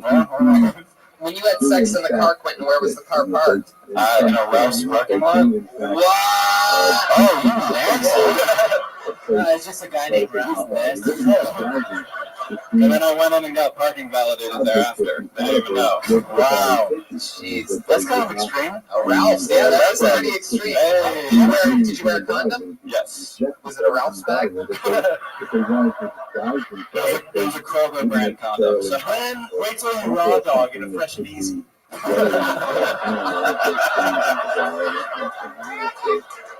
When does the Jeremiah Watkins? Yeah. when does the rubber come off? Like, because you're at one point in the relationship. Yeah.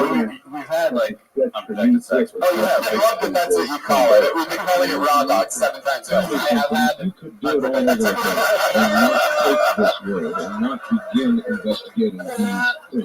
So what's that like when you have that sleep? Yeah, when you have that, what's it like for you? It's mostly Quentin.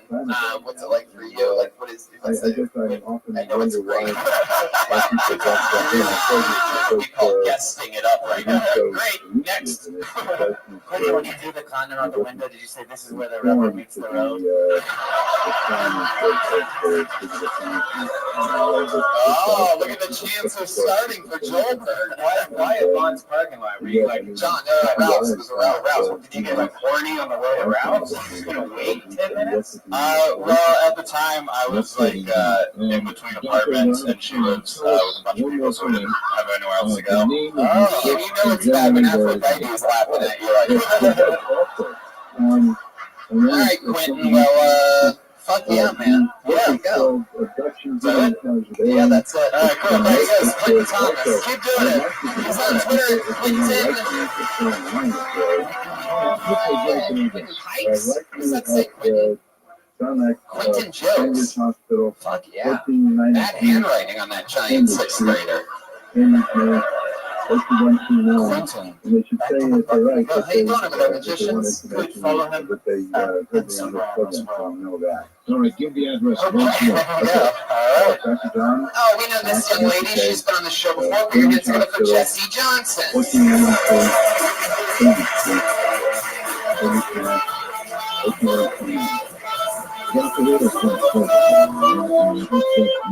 Thank you. Think about me, I smoke cigarettes, and I hate the habit. I really want to quit, so a while back I switched to nicotine lozenges, which suck. Like, literally you have to suck on them for 30 minutes until they fully dissolve. I'll tell you one thing. I like sucking on something that long ago. Maybe I get an acting job over here in Tinseltown. You can do so 24 hours a day by following Harvey Weinstein knows what I'm talking about. Tell the girl. Lozenges. Even the name sucks. What am I supposed to say after I have some slam dunk sex? Oh, well, I need a lozenge. Good night. Gross. That's why I've been only having mediocre sex. Just skip the craving. Which is weird because the only person I'm having sex with right now is myself. Keeping it real average. Maybe when I'm 30, I'll bust out those special moves and really lock this girl down. Easily or neatly put in a box. Does anybody here smoke? Seen at the edge of vision, awakening a part of the mind as yet not. Can I bomb the smoke? It is every bit as real as the air we breathe at very soon. Please don't forget to this for dreaming. Does he actually play? Good question when Tom's ago. Does Jeremiah Watkins actually play sex?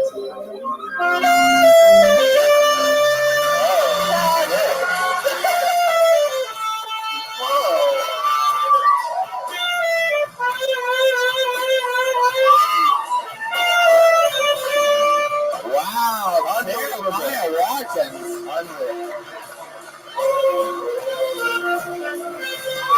It never gets old, does it? Every single week. Wow, unreal.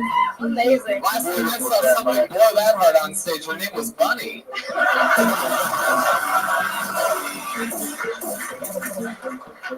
Oh, man. Special ed dubstep. All right, Jesse Johnson, slip back up there. What are you doing? With a beat in the heart. There you go. So, Jesse, how long you been doing stand-up? 5 years. All right. Where are you from? Phoenix, Arizona. And how long have you been in LA? Since May. What do you do for work? I'm a personal assistant. I work from home. Random jobs, mostly low pay. And I edit. That was a pretty good answer. Yeah. So you might hire her. That's a lot of stuff she does. Yeah, she has a long resume. Yeah. If her, yeah. Does she need your bills paid? Do you have a business card? No, Is this your card?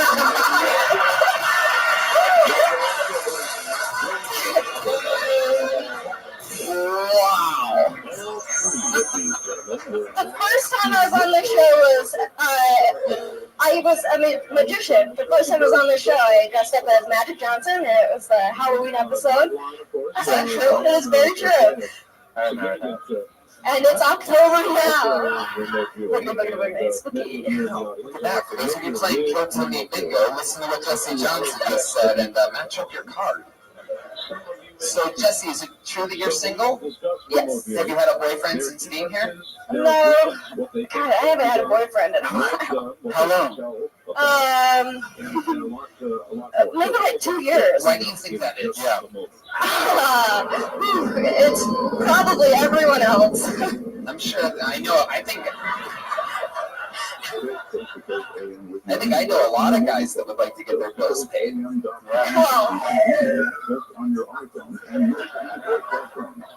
yeah, I do too. Not the first thing I look for in a man is being broke. Oh, you don't want a broke? Okay. Have you been on any dates lately? No, I'm trying to make friends. Okay. Do you guys want to be my friend? Do you go to shows? Like, do you hang out at shows? Yeah, I go to shows like almost every night. No, I'm not yet, but mostly stand up. And then I went to the Dresden last week. That was the first bar I've been to since I moved here. The only place I went out. Yeah. You had drinks? A drink? Oh, God. They were on a date. I was like the third wheel on a date. I don't know why I brought that up. That's not really going out at all. Yeah, I mean,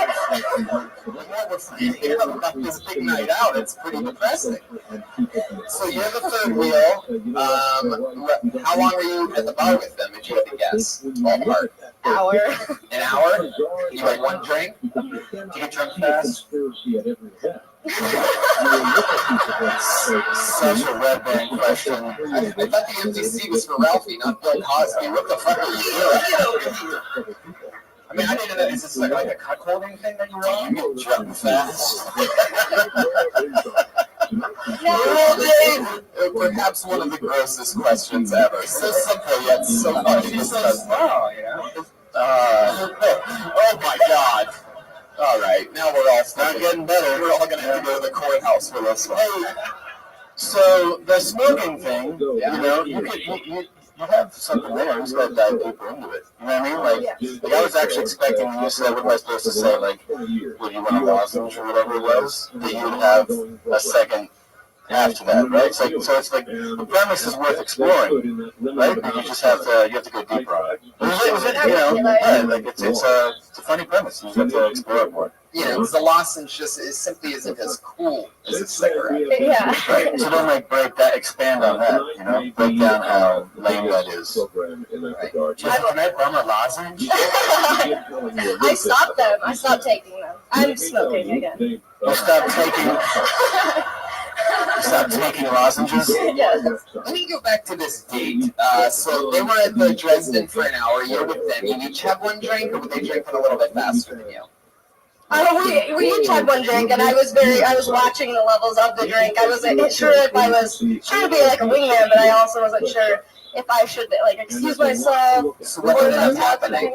How does it all end? Where did they go? Where do you go after the drink? Well, we were hanging out smoking, and I said, well, you guys walking back, or are you taking a lift? And they're like, we're going to take a lift. And it's like, all right, see ya. And I went the wrong way. Like, oh, I got it. Did you go back to another drink? No, that would have been, I just went home. You were walking? Yes. And then you just walked home after having one drink. Wow. You're about as extreme as fucking Quentin Thomas. Well, I used to party a lot in Phoenix. It's just I do shows every night. I don't. So when you had that one drink where you kind of stumbling down the sidewalk? I'm just new here. Alright, stick with the sound effects. Jesse, let me ask you the Quentin Thomas question, though. What is, like, the most extreme thing about you? Be honest. You're like a giggly little, you're just like a little chuckler over there, little. Yeah. Tell us some wild shit. I used to be a truther, like a 9/11 truther. No fucking way, really? Yeah, like we used to meet up every Tuesday at the Phoenix Public Library. Oh my god, that's awesome. Wow. If you don't come back and do a fucking set about that, you're really missing out on something. I've never talked about that. Really? Yeah. What do you think happened to Tower 7? Yeah, well, I don't really know. Or do. Wow, you still believe it.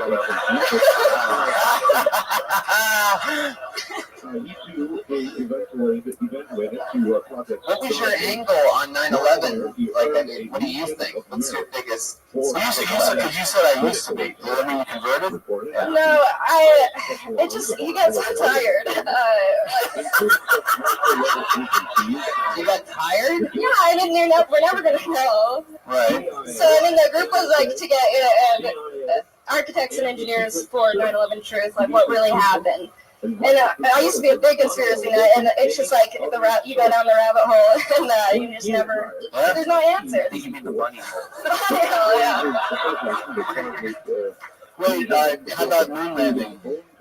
I would love to believe that was staged. What about flat earther? No. What's the weirdest thing that you do believe? Well, Have you seen a ghost? No, I used to believe in reptilian shapeshifters. Oh, wow. Wow. So how long have you been single for what? 2.5 years, something like that? 2.5 more. You sound like a bit of a mind freak. Interesting. Damn, Jesse, you're sort of crazy, huh? Well, Would you consider yourself crazy? We're all crazy. No, I know that, but I mean, I agree. I would love to think I'm crazy, but I honestly do You're not. socially awkward. You're socially awkward is what I'm saying, right? Yeah. All right, Jesse. Well, it was fun to have you on. She goes, Jesse Johnson, everybody. She's on Twitter at Jet Ski Johnson. Jet ski, like the thing that you ride. All one word, Jet Ski Johnson. That was fantastic, man. It's fun. I like the little creature. Yeah, she's adorable. Fun little likable. Yeah, Red Band's like, what do you roll? 110, 112? It's spinner. All right. Pulled another name out of the bucket. Put your hands together for Charlie Chase, everybody.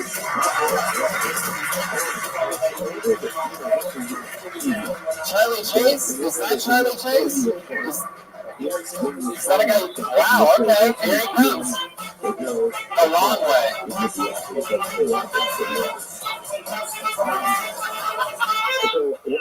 Sorry guys, it took me a minute. I had to take my jacket off this shit. It's a little hot out there. Oh, alright. This is not part of my set or fucking anything. This is just a crazy realization that has just happened. I want you guys to all witness this. Alright, you ready? I'm gonna take my hair down and I'm gonna show you how much I look like a creepy magician. Okay, I'd like to answer You guys ready for this? You look like my brother right now, man. Oh, I'm just gonna get knotted up.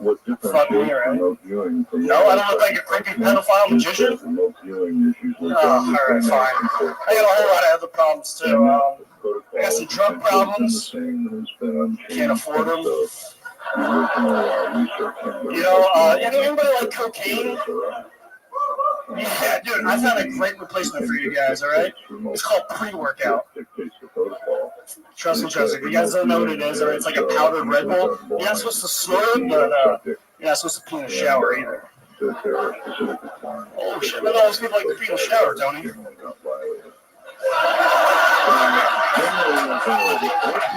There you go, Charlie Chase. Hello, Charlie. Charlie, how are you? Good. Oh, sorry. All right, a lot of questions.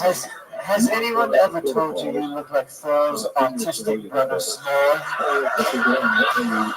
I got the Thor, but autistic, no. It's true, Charlie. You are one of the funniest amateur professional wrestlers we've ever had on the show before. Charlie, is this your first time here? Yes, sir. Right? How long have you done stand-up comedy? I just started. 60 seconds ago? I mean, this is like my third time on stage ever. Right. Who are the other two? What's that? Fixing an amp for what band? This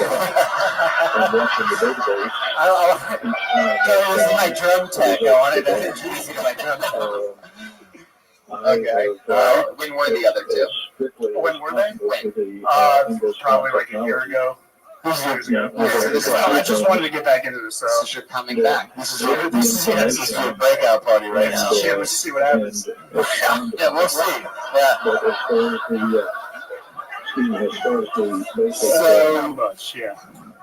You said you had like pedophile hair.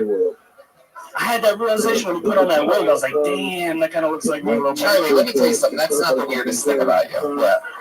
Charlie, the weirdest thing about you is that your body and arms are 3 times the size of your head. Yes. You have a tiny head. I do. Proportionate. Fuck, now that it's... you have the type of head of a guy that would never make any impact in show business whatsoever. Yes. Your head is... I've never told anybody this. We've been doing the show, 4 years and 5 months. I've never told anybody that they have a bad head for show business. But you have a bad head for show business. Maybe one of these magicians can make it bigger or something like that. Have you seen the movie Beetlejuice? Charlie, what do you do for work? What strip club do you DJ at? I teach doctors a software program. What? Yeah. What? I teach doctors a software program. You teach doctors a software program? We didn't have enough time to get into that. Wow. What kind of software do you teach these pod doctors? I put the VHS in for it, dude. The rest just sells itself, bro. I might have a tiny head, but I got a big brain, man. It's like a dinosaur, you know what they say. How long have you ran the online fan page for Cool? Wow. Oh, shit. That was magic. This is the best goddamn show in the world. It's so ridiculous that only a few 100,000 people listen to every episode. It's so dumb. Wait, so where in the South are you from? I'm not from the South. You're not from the South? Do I sound like You just picked up that awesome accent from somewhere else? I mean, I grew up in Atlanta, but I'm from all over the place. That's the South, dog. Right, that would be the state of Georgia, my man. That's where you're from. You're a big deal. You're a big deal where you're from, though, right? Aren't you one of the kings of Leon? So wait, you came up in Atlanta, but then where? Then moved back to New York. Oh, wow, there's that. All right. There's a little echo in there, Charlie.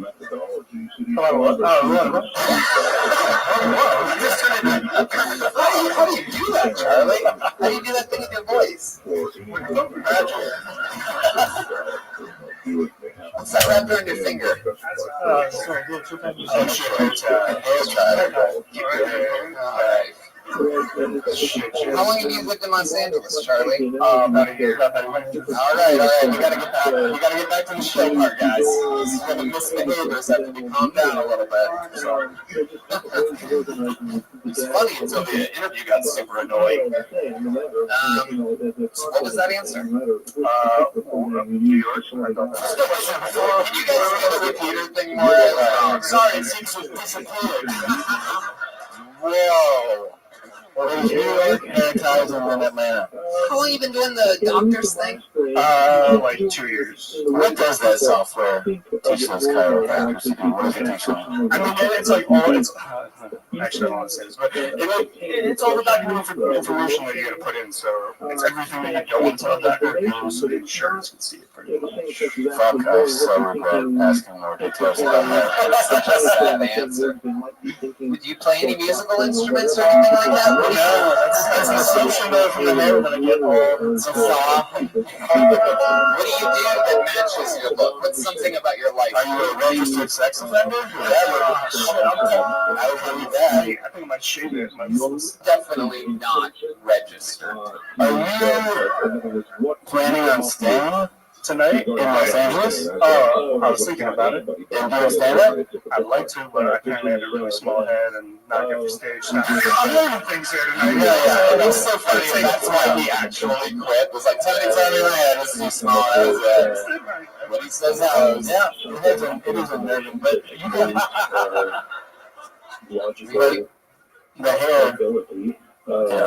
If he does shave his head and shave his beard, he would have such a small head. I mean, that's like that is actually bigger. Yeah, it really is. It's like when you shave your dog. That's a really good point. Yeah, everybody knows when you shave around your penis, it gets smaller. What? That doesn't make any sense. Right, because I have a very small hair. What? All right. So wait, should he shave or not? That's right. Charlie, how long have you had that hair for? This is probably 3 years. Does it get you laid a lot? Well, I don't know. I mean, I don't know. Maybe you hook up with, maybe you're able to find chicks in, like, a place where they can't hear your voice, like a loud music venue or something like that. And you're all just like, they're like, what do you... I think it'd be a good idea if we did a dirty talk segment with this guy right here. Oh, okay. I like that. Let's do a dirty talk segment with Charlie Chase. Give us an example of some of the sweet things that you would say to a lady. Oh, yeah, what are you going to do to me? Yeah, there she is. There she is, Charlie. You better tell her what the fuck are you going to do to her. Look at me and say it. Charlie, dirty talk like this. All right, baby. With that saxophone, I can get it next to mine. Wait. Gotta mix up that ring, you know what I'm saying? That's what it is. Well, I came. I don't know. You done?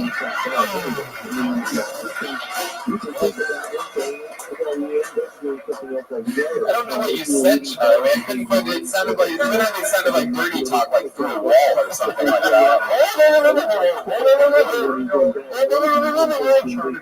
I'm gonna make you so red. Wait, let's sort of like this, Charlie. Let's play it that way. You be the girl, and Jeremiah will be Charlie. Yeah. Come on, say something like a girl, Charlie. You dirty whore. Hey, Jeremiah. I've been waiting for you. No, it's call him Charlie. Call him Charlie. Beat you. All right. I knew that. Hey, Charlie. Hey, can you give me like finger bars here or something?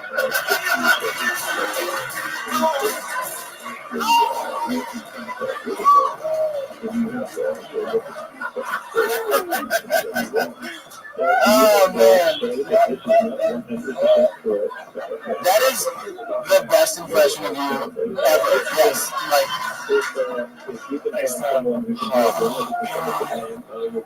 Oh my God! I hope Jeremiah Watkins on anything in the world. That was so great.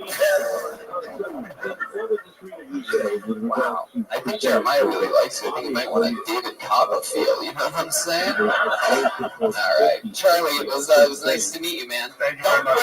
Yeah, keep doing stand-up, grow a bigger head, keep doing it. Yeah, get a bigger head, dude. Work out your fucking head muscles. Yeah, thank you guys. Get that head to the gym, dude. He needs some HGH.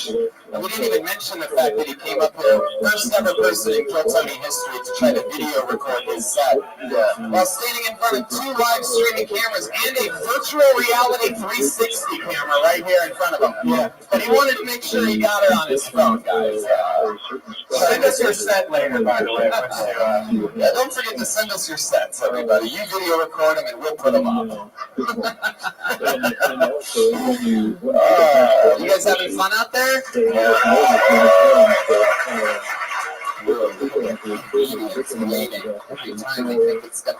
Holy fucking shit. When I see this black, thick Sharpie marker, it always and only means one thing. Because this young lady always signs up in black, thick Sharpie marker. Because she is the queen. And it says on her Twitter handle, there's no Twitter handle there, it says, my 62nd birthday. Put your hands together for Kill Tony legend, Aphrodite, ladies and gentlemen.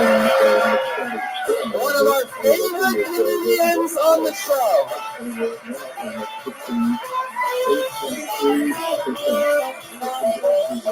Make some noise for Aphrodite. It's my birthday and I'm ready to act a motherfucking fool, okay?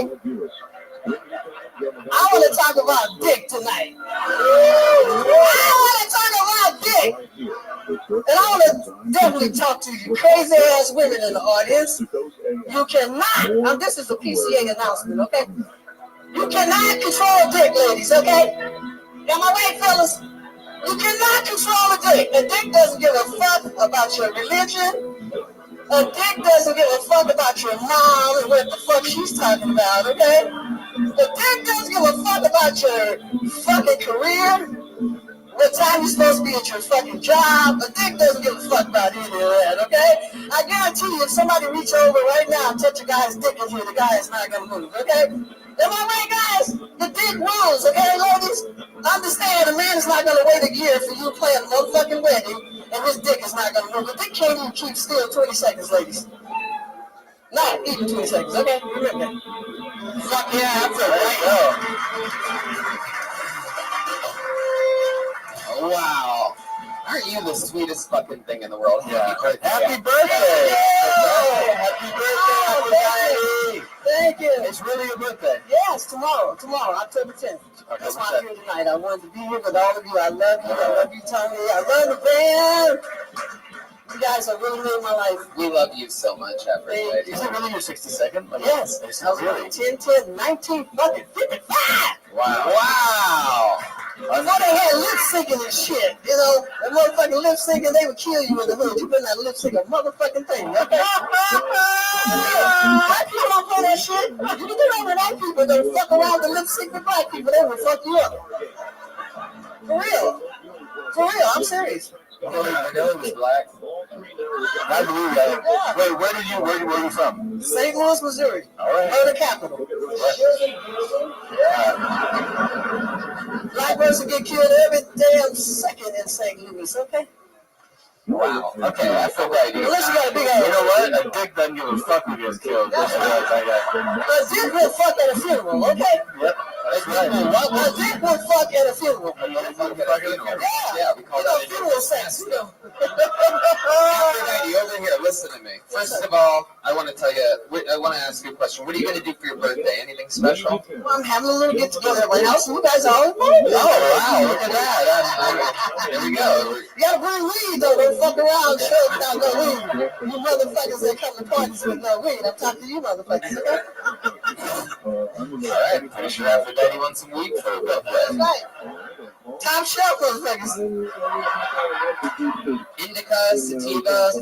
These are your friends that are invited. Yeah. I'll be choking as soon as I leave out this motherfucker. Wow, how much pot do you smoke a day? Not a lot until I get rich. Of course, we're in the process. Yeah, rich all motherfucking day. How much are you smuggling in your ass right now? I got a pound of grass in my ass. It really is. There's really, I talk about it every goddamn time you're on this stage, but Aphrodite, I'm going to say it again, there is nothing like your ass. I'm so glad that we are finally streaming in VR 360 because Get up in that camera. I think now people will finally truly fathom it. That angle with that fucking thing. Can I see my whole ass on the show? Yeah, get up in there. I think they can see your frames. I think they can see your whole ass. It's VR fucking 760 right now. I gotta give thanks to my grandmother. She's gone. My father's mother. She gave me this incredible. Everybody grab my ass. Okay. That's true. And I got my ass passed away. Yeah, my grandmother's gone. She lived to be 96 years old. Wow. Yeah. Just people grab your ass a lot. All the time, ever since I can remember. I think I first got my ass grabbed in the motherfucking Woolworth store in St. Louis when I was about 16 years old. Really? Yeah. When was the last time someone just... Well, I'm serious. I told this on the show already. Tony, this happened since I saw you last time. I got my titty grabbed by a guy, a little boy on the bus. I had to check his ass.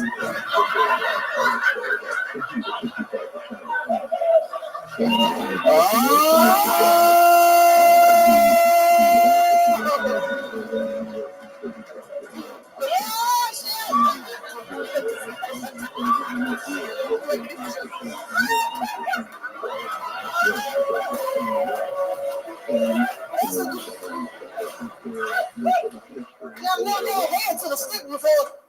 Jeremiah with the magic stick. Amazing. That was a big test.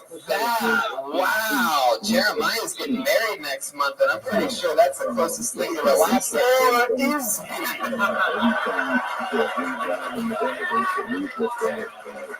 He's exotic. We kissed with donut before, on the show. We kissed with donut. I remember that. Oh, yeah, that's true. That was exotic. You just called him exotic. Yeah. Look at him for a second. Aphrodite, and tell me.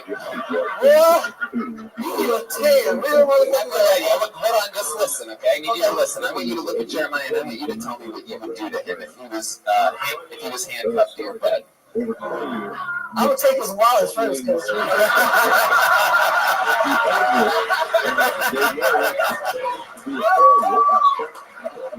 oh wow! It's actually happening. Aphrodite, what else would you do? I mean, you take his wallet and then what? Picture it. Look at him. I would put some marshmallows inside his dick because it's about too little. What?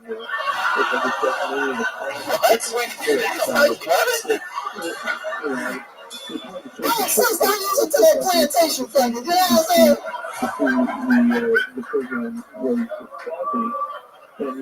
Oh, yeah. You don't think marshmallows and dicks have to do with plantations? You shove marshmallows and dicks? Is that how your ass got so big? I got lucky 2 months ago. The church guy came over and fucked lucky arms. The church guy fucking shit out of you? Oh, man. From head to toe. He fucked your toes? Oh, hell yeah. He fucks everything. He fucks the furniture. He fucks How bad did they cut up his teeth? He fucks the furniture? Yeah. Is this a dog? He's a bad brother. Where'd you meet this guy? I met him in 2011. I actually didn't have a place at the time, and I was at this internet place, and he walks in. You were at the internet cafe? Yeah, I'm not sure, man. Okay. And I don't know that one specifically. Yeah, you know I saw you, man. But anyway, he's a big muscle guy. He looks like fucking Black King Kong. I was like, Aphrodite, that's his name, right, Mr. Muscle? Yeah. Wait, so you guys start talking at the cafe? King Kong at a dinner cafe on Wilshire? Yeah. I wouldn't talk to him at first because I knew his dick was bigger than his muscles. I'm like, oh, hell no. Hell no. You knew he already had those three marshmallows in that dick. Yeah. I can spot a man with a big dick. Okay? You can? Yeah. I'm like fucking Ray. All right, what do you think? How would you... If if you had to rank the dick sizes of everybody on this stage from biggest to smallest. Okay. All right, let's start with the biggest. Okay. Who do you think is the biggest? Joel, sit down. You're not allowed to play Sit your ass down, boy. Now I'm gonna take a wild guess because nobody would probably believe it, but I'm gonna guess Tony has the biggest dick. That's what I would definitely believe you. Yeah, I think you're 100% right. I'm excited to really hear who comes in second and third. And well, seems like you got a little black in him, so I'm gonna have to go to Ray-Ban. Yeah. That's number 2? Yeah, I'd probably go with that too. Yeah. Probably this dude here right here, he look like he got a little something going on. Well, son, let's see, I'm over. How about the band? How do you rank the band dick sizes? Oh, shit. John Vegas got the biggest dick. This guy over here? Yeah, and then Joe, and then, oh, God. That's Home Alone right there. That's motherfucking Home Alone right there. But you probably figure he might eat pussy better than all of them, I bet. Well, it's probably not the first time you get your pussy eaten by a guy that broke out of handcuffs. You know, I mean, there you go. See, I would kneel, but, you know, I'll probably never get back down. Wait, can we go back to the internet fucking story? Neil. You know, you got Neil. Go like an NFL linebacker? Them motherfuckers are sexy down there. Shit. I want to fuck them all the football players with brothers. Oh, God, I know they got tremendous dicks in the football team. Oh, my God, that's Aphrodite. Now, I'm serious. Shit, I want to fuck a football player. Wait, do you prefer football? Fuck yeah. They would enjoy football or basketball. They know how to handle some. Would you prefer a football or basketball player? I gotta go with football because they got them tight asses. The football players got them the brothers got the tightest, delicious asses. Okay. Would you like to put it in your end zone? They can put it anywhere they want to put it. All right. Is there anything else you want to say or do before we let you go? Before you get to go enjoy your 62nd birthday? Well, can I sing a line? You want to sing a line? We have a new song? Yeah, I got something I Sure, go ahead. It's a blues kick. Come on, Joe. Let me tell you what I'm feeling. I gotta find me a man. Give me what I want, yeah. Give me what I want, yeah. I gotta find me a man who understands how to give me what I want. Oh, give me what I want. You better give me what I want. Give me what I want. Happy birthday. Happy birthday, Aphrodite. 62 years old, ladies and gentlemen. I hope I have a spirit like that when I'm 62. I also hope I have an ass like that when I'm 62. Yeah. Fuck yeah, you're the best. One more time for the great Aphrodite. Oh shit. So, have you guys ever measured dicks? You read that? Have you measured dicks? Yeah. Now we have. Was Aphrodite right? Was it one? She's probably about right. You've seen his dick, right? Yeah, I know I haven't. I mean, you guys have been hanging out for years. For quite a second, you've seen police sketches of it, though. Right, do you show your dick to everybody? I haven't seen anyone that done you longer. I'm not really, like, if you guys are close friends, like, you don't, I'm not really, put her on his shoulder. You see my balls the other day, but that's about it. I didn't even really see them when you did that. I wasn't really looking, I was just hoping that you had your balls out. Ryan put his balls on a guy on stage the other night, it was amazing. It was on the Legion of Skanks podcast, you should check that out. I heard the live show out of the Comedy Store. You got head control after Aphrodite needs some bun control. Yeah.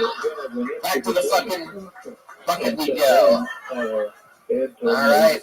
How about Chris Hurst?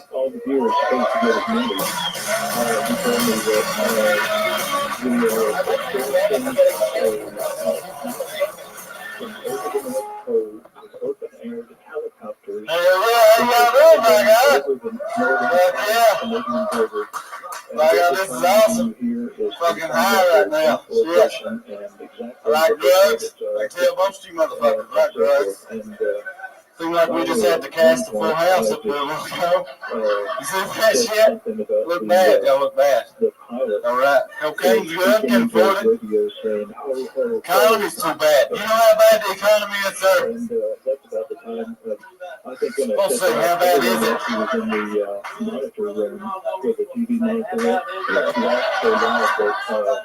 The economy's so bad. Every time I call my drug dealer, that son of a bitch is at work. I did cocaine for about 3 days, you know. That was 8 months ago. I'm still behind on rent, you know. You ever do cocaine for about 3 days, you think everything in your house is right as cocaine. You know, like Bobby, don't step on that. What is that? What is that? That's just a fuzzy. That's just a fuzzy. All right. Chris Harris. Chris Harris. All right. Well, there you have it. Chris Porter really fell off, man. This is, has anyone ever told you you look like a live-action Confederate monument?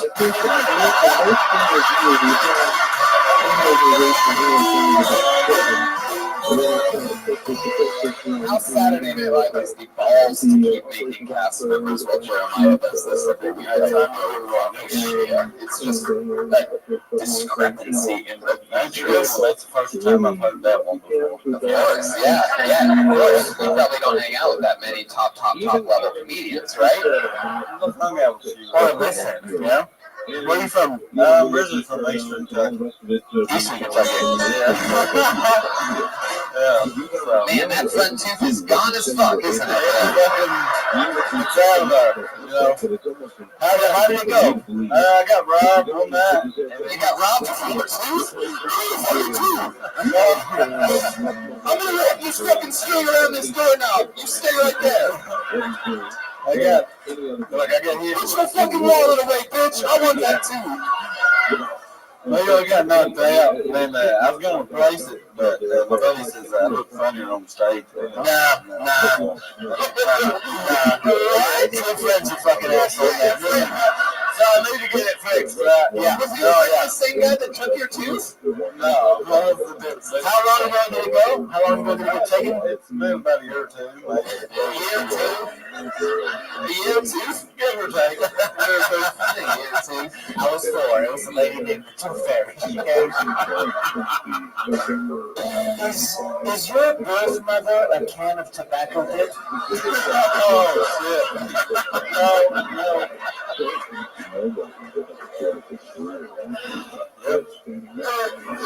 Oh my God, Christ. All right, Chris. What did your parents do? I genuinely do want to know that. Like, what kind of family do you come from? I noticed that. Yeah. I love that you almost started to smile when I asked you that question. I could tell there's something brewing here. No, like my dad, he worked in the coal mines, and then he got hurt. And then he got on the plate, like he got checked. Then my mom used to stay on mother. He's on disability? He's on disability. Yeah. Okay. Then he got on, like, drugs and stuff. What's your favorite kind of sandwich? Turkey, ham, or egg off. What's that? In bread would be his favorite type of sandwich. Got the good Kentucky joke at school, and I like them. Yeah, it's not really Kentucky, it's mostly you. Yeah. What about the choo-choo hat? You got your little choo-choo train? Yeah. I lost choo-choo! Like, What? Do you like that sound effect you have? What? Oh, shit. Do you like trains, though? No, I don't care much for trains. We had Aphrodite's caboose up here just a second ago. I'm kind of thinking of Pinky Blinders. What's that show? Oh, yeah. He's not wearing like a TV hat. Yeah. Okay. But I lost it because he got blackout drunk. I lose him all the time. Was that part of that English? What the fuck did you say? I get blackout drunk. Oh, you get blackout drunk. I lose my things. Yeah. What's your drink of choice? Whiskey? I like vodka. No vodka. I wouldn't have paid you for a vodka guy. Yeah, I like whiskey, though, bourbon, but I'm alcoholic, so any kind of alcohol will do, per se. How old are you? I am 30 years old. Okay. You don't look a day over 47. Yeah, I've partied a lot, so put a lot of miles on this. Yeah. Keep going, man. Yeah. Yeah. Okay, man. You still have a lot of teeth left. The rest of it was going to fucking, I don't care. I like to party. What's like the craziest night that you've had? What is like we were burning crosses and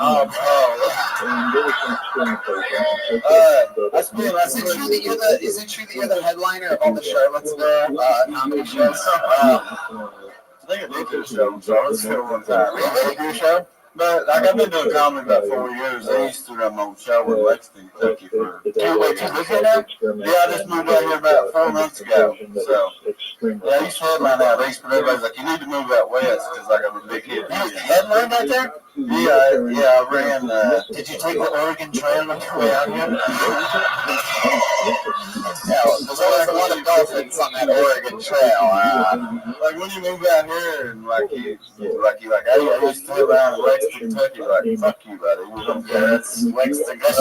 That's true. Yeah, like fuck that, you know. So I got this start and go up. So I'm getting shows. How long have you been doing stand-up? 4 years. I just auditioned for Showtime at the Apollo. What? Showtime at what Apollo? The spaceship? What the fuck are you talking about? No, I actually do cultural comedy. Like, if you see my whole set, like, I don't do redneck comedy. Fucking, like, I'm the opposite of Jeff Foxworthy, really. Really? Can we please have one example, Tony? Yeah, just one. Yeah, can you give us an example of your red? What would you say? Oh, like you want me to do some myself? Whatever Jeremiah wanted. I don't know. I'm probably not paying attention. Yeah. All right. So, like, how much time you want me to do? One quick joke. Like, you know, Jeff Foxworthy does, like, you might be a redneck of boobity boo, and he has, like, a catchy thing. I'll tell you that. I love black women. Hell yeah. I can tell I love black women from a young age, because every time I went to Dairy Queen, I always get my coat.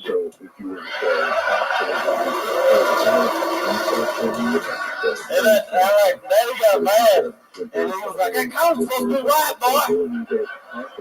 Well, here we don't dip our toes. Get your fucking ass in the car.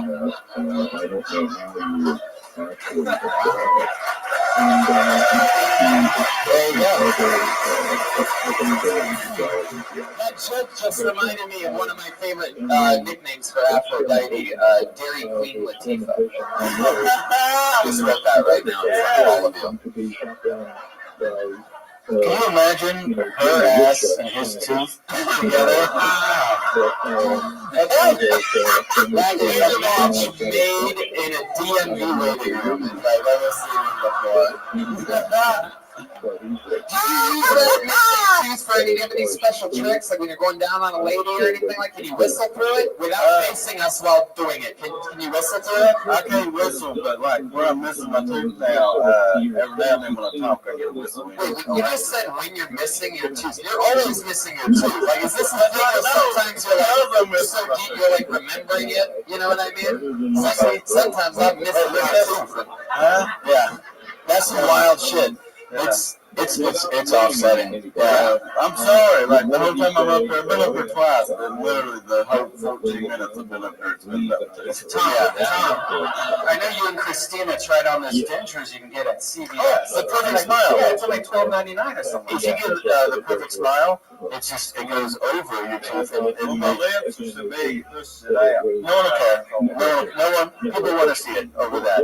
Everyone does. Yeah, get it. Or at least like anything, like a piece of tape or something like that. Like really anything would be better than what you have. That black mass. Yeah, I have some orbits if you want one. So maybe this is really a good confidence.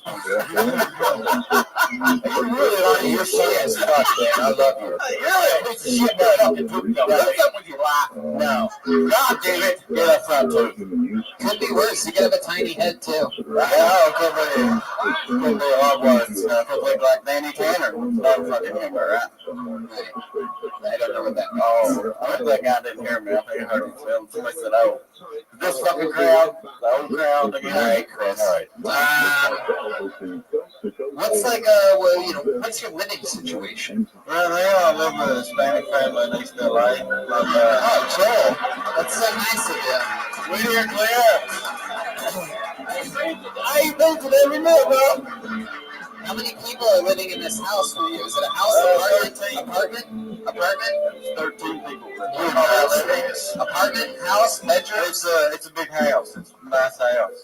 Yeah? Tom, Nice. what do you think of this? 13 people in him. Well, see, my buddy, he seen me do a show with Lexington. He kept on telling me move out. I need to move out to LA. And like he walked into, I was working this shitty like restaurant in Lexington. And he's like, "Dude, you need to move to LA. Like you can move to with my father and like in this big house stuff." So finally one day, Wow, what is this story? I mean, what happened there? I just said, "Fuck it, move to LA to this, So you live in East LA? You live in East LA? Yeah, buddy, we're in East LA. Do you think those 13 Mexicans moved you into their house just so that they'd have somebody to clean up after? There he goes, Chris Hurst, ladies. All right, good job, man. On Twitter, Chris Hurst, funny. Funny. We have a regular on this show, Tom. Fuck yeah, man. We have a regular on this show. You know that? There's a young lady that is 22 years old. She just turned 22. She's been a regular on this show for 23? Yeah. She's 22. Yeah, there you go. Thanks for the always good correction, Brian. Every single week she does a brand new minute every single week for the last like 2 years. She's a goddamn phenom. We know her, we love her, it's the best. It's Ali Makovsky, everybody.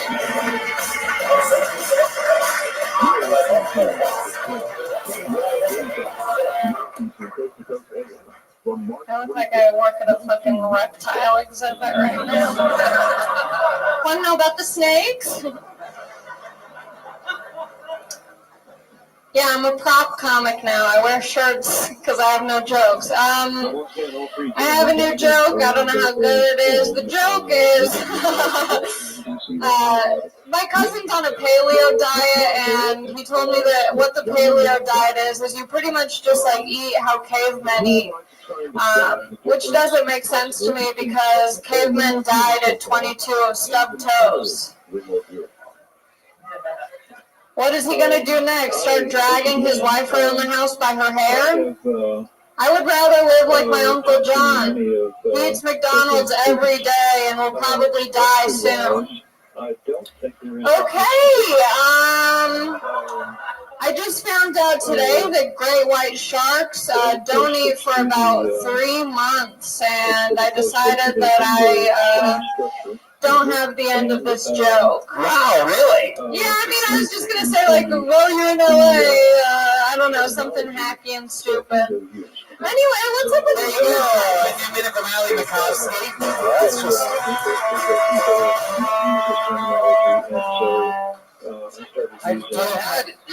Yes, Joel. I was going to say Siegfried. I'm really sorry for what happened to Roy when you got Allie, I don't know what happened there. You had everything, and then you shit on your own self by saying, I don't know if this is a joke. I don't know if it's going to be... Anybody could say that before a joke. You really sort of showed weakness there going into the paleo thing. Yeah, sure. Smelled it out. Yeah. You know, you did that. I mean, in the moment, I was like, let's be transparent up here. And then as soon as I did it, I was like, this is a disaster. No one likes me anymore. But you live and you learn, you know? I got next week. Paleo. What do they really eat with paleo? It's like just... It's just stuff that you would eat if you're a caveman, like stuff that you can gather, like natural things. I was on a paleo diet for like 10 years. I took Flintstones chewables. Thank you. Well, how's life been going? You perform every single week on this show. Hey, that was a good minute. There's probably some more stuff you can get to. But how's life? What's going on? Life was good. I met a cluster of Englishmen on the street, and they invited me back to their Airbnb. Whoa. So I went. Airbnb. Bunch of English guys? All right. Oh, yeah. I need to remind you. Why don't you just trust me? Yeah, me too. Oh, What's up, guys? I'm the new host. Wow. So what happened with This is all going back. drugs with these English people? No, it was very nice though. They did have a line of Coke laid out for me, and I was like, such hospitality. And then they ghosted me and went to San Diego, and I haven't heard from them since. How did they ghost you if you were at their Airbnb? So I was at their Airbnb, and then I was like, I should probably leave. It's 4 a.m.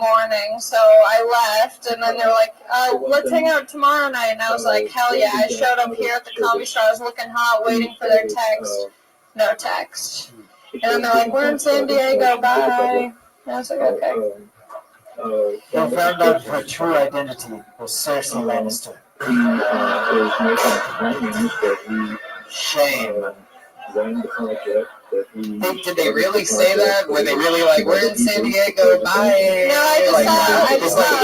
If you actually heard that, then they probably weren't in San Diego. It sounds like they were like right next to you, just lying like, we're in San Diego, Lord. No, one of the guys added me on. Well, I added him on Facebook, and then I saw that they were in San Diego. I knew that they were going. I just thought I would get like a. This was fun. Whatever. What was your favorite part of hanging out with this? Oh my god! Did you have a crush on one of them? All of them. There's 8 of them. And they were like, 8 of them? Yeah. What is this, Led Zeppelin? How do you have a crush on 8 English guys at once? I mean, I don't know. Once you hear them talk, you're like, I gotta see where this goes. And then one of them. I always change the channel when I hear a British voice. Really? That's what BBC means. Aphrodite is also a BBC, I do believe. Alright, big British. Alright, Allie, anything else in life happening? No, I mean, I started a job. Ooh, what's that? Well, I actually saw Tom there, but he wasn't doing, I didn't know what he was doing there. I started PAing on Jim Jeffries. Oh. I saw you in the building. Yeah. And then me and all the PAs were like, what's Tom Segura doing there? He's such a good comic. And I was like, I can't wait to bomb in front of him on Monday. So cool that you got a job PAing on a central show. It's awesome. Last week was my first week there, and it was really cool. Oh, ICP was there. Oh, wow. Insane Clown Pop. They gave you the look of all their fans. Yeah, I was excited. Anyway, so that's my job, kind of, for now. And how'd you get that gig? My friend works there, and he brought me on. I worked with him at a different job as well. That's amazing. Sorry this isn't funny, guys, Wow. You've been like, damn, those are British guys. They're not very confident, huh? They really do. How do you let a bunch of British guys fuck up your confidence? You're normally a rock star. I know. So the one that I was like, I gave this one guy a ride home off the street. On the right side of the... It was outside of this club, and he was like, how do I get a cab? And I was like, we don't do those over here. Maybe if you just go in the middle of the street and pray, one will come. And then I was like, you know what? I can give you a ride. You're hot and British. And you said that? I mean, no. Okay. With my eyes and my Subaru Outback, we got the job done. I take him to his Airbnb. He's like, do you want to come in? And I was like, of course. So I go in, and then he's like, I have a fiance. After you give him a ride in your Super, it's so nice of him to offer, you, an innocent lesbian into his house.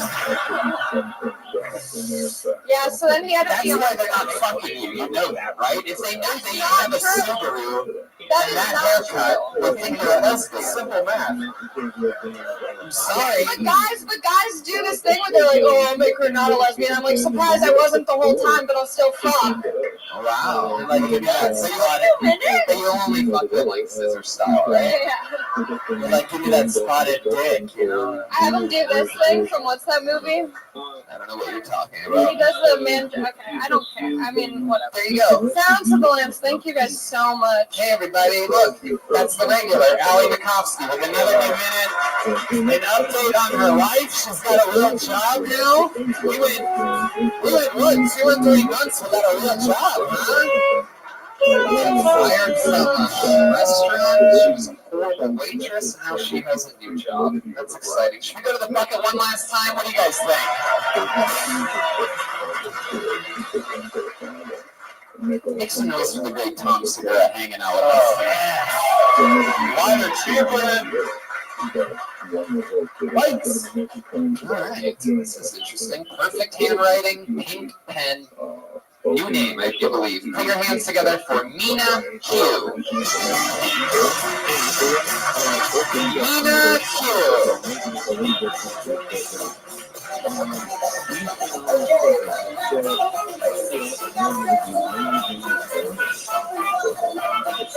Mina Q, ladies and gentlemen, come on.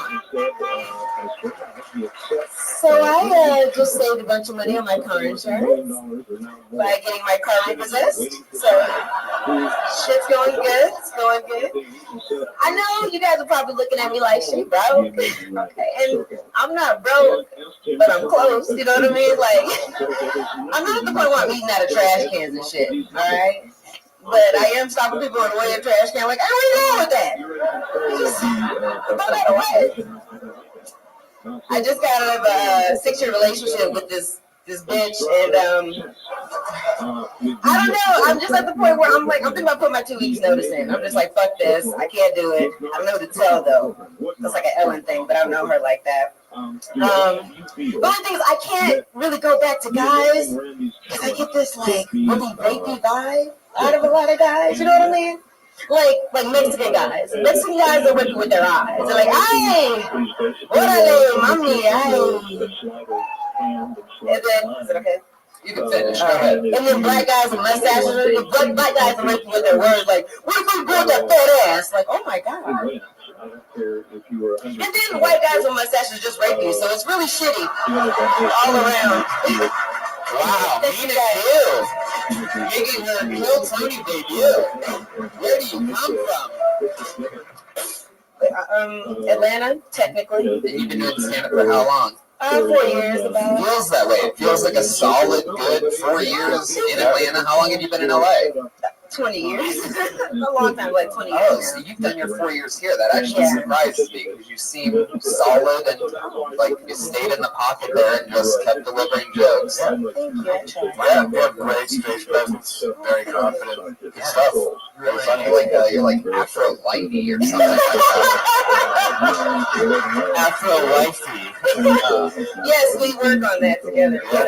Amazing. So, wow. So you have such a natural. How often do you go on stage? As much as possible. I try to go out like at least 3 or 4 nights a week when I'm not at work. Where do you get up? Where at the Ha-Ha, and then I'll come down here. I do the Crack 'em Up show, just wherever. What do you do for a living? I'm a bartender. So, at a place in Van Nuys called Carlito's Way. Ooh, yeah. So that's fun. Shout out to my Latinos. Yeah, it's a lot of Latinos. I love Latinos, just not. Yeah. No, go ahead. Are they always spitting that rape eye? Yeah, I know. I do get a lot of like aggressive. Not you. You're cool. That's all I wanted to know. All right, it's aggressive. Not the Mexican Gene Simmons back here. We're selling Kiss caskets and Kiss gumball machines. Aggressive looks. Aggressive. They're just the guys there are just very like they're gonna let you know what it is type. I just don't like the banda music. Like I can't handle the like. You know, I can't take that. Like I have a very low threshold. They're like the one that's like like that whole I can't. Yeah, they play that. They actually so that's stuff that I don't want to hear. I gotta be clear about this. That's mariachi. Banda is more like German polka, but Mexican. Okay, whatever it is, it's a fucking problem. Just kidding. I'm sorry. It's just I can't handle it. Okay, so having a real argument about this Mexican music. I'm gonna take the between or something. No, we're good. Make sure it's clear. Nina, is it true that you just got out of a relationship with a bitch? What does that mean? Is that a woman or It was a woman. Yeah? How long were you with her? We were together for 6 years. It's a long time. Yeah. How recent was the breakup? 4.5 months around there. Will you tell us what went wrong or what happened? The truth always goes on this show. Let me just tell you that before. The truth is, she was beautiful. Yeah. She was young. Yeah. She had a right hook like Mayweather. It was a lot to take in. She was very physical. Really? Fisting or? No.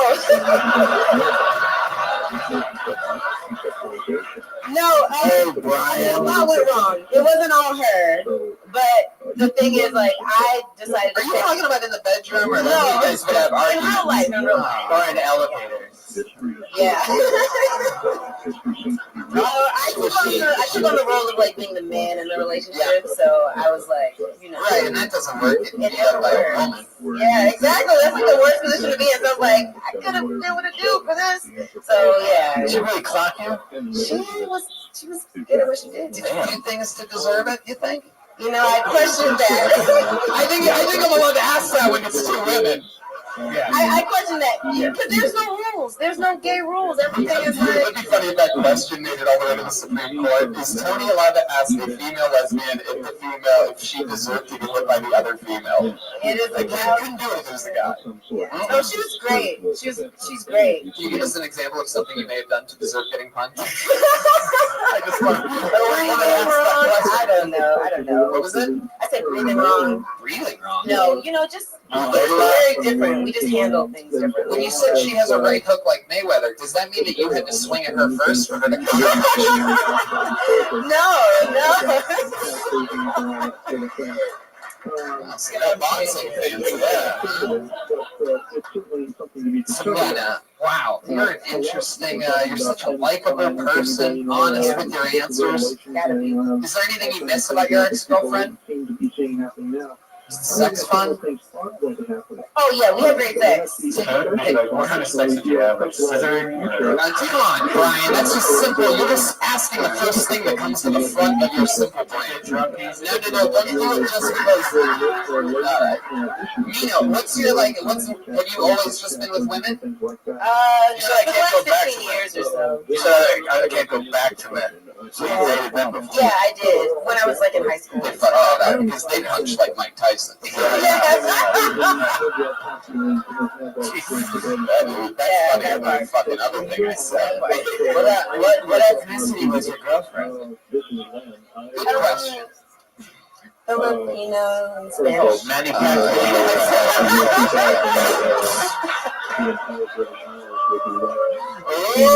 The jailbird from the south end. I think that's what they said about the jailbird from the south end of the main. I have said too much here. I might have said too much. No, she's great. We're just different. Yeah, your young Filipino ex-girlfriend doesn't listen to this podcast. She's gonna hear this one. I have a feeling she might. Nina, what else do you like to do for fun when you're not bartending or doing stand-up? Like, what's like a day? What's your daytime activities like? Daytime. It's really, I'm like a regular chick. I go to the gym, I go to work, I do stand-up. That's like my rotation. Little boxing. I don't, but I should be. I should have did that before. I wasn't thinking. Go ahead. Oh, sorry. Do you have any pets, such as dogs? No, I don't. Would you like some? Uh-oh. Yes. I'm afraid of what will happen next. She already knows what it sounds like when dogs cry. Wow, that was actually a guitar riff from When Doves Cry.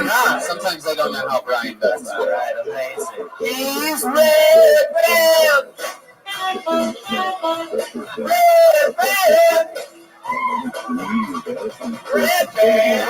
This time. All right.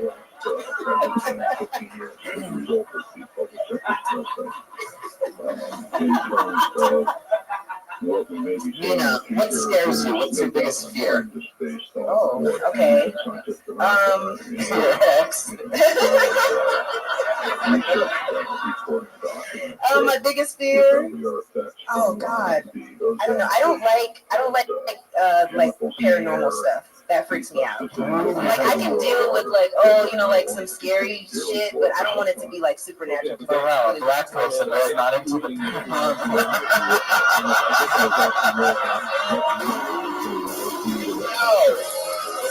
Naughty boy tonight. Do you freak out at magic tricks and shit too? No, like oh shit! Like you devil, you demon motherfucker.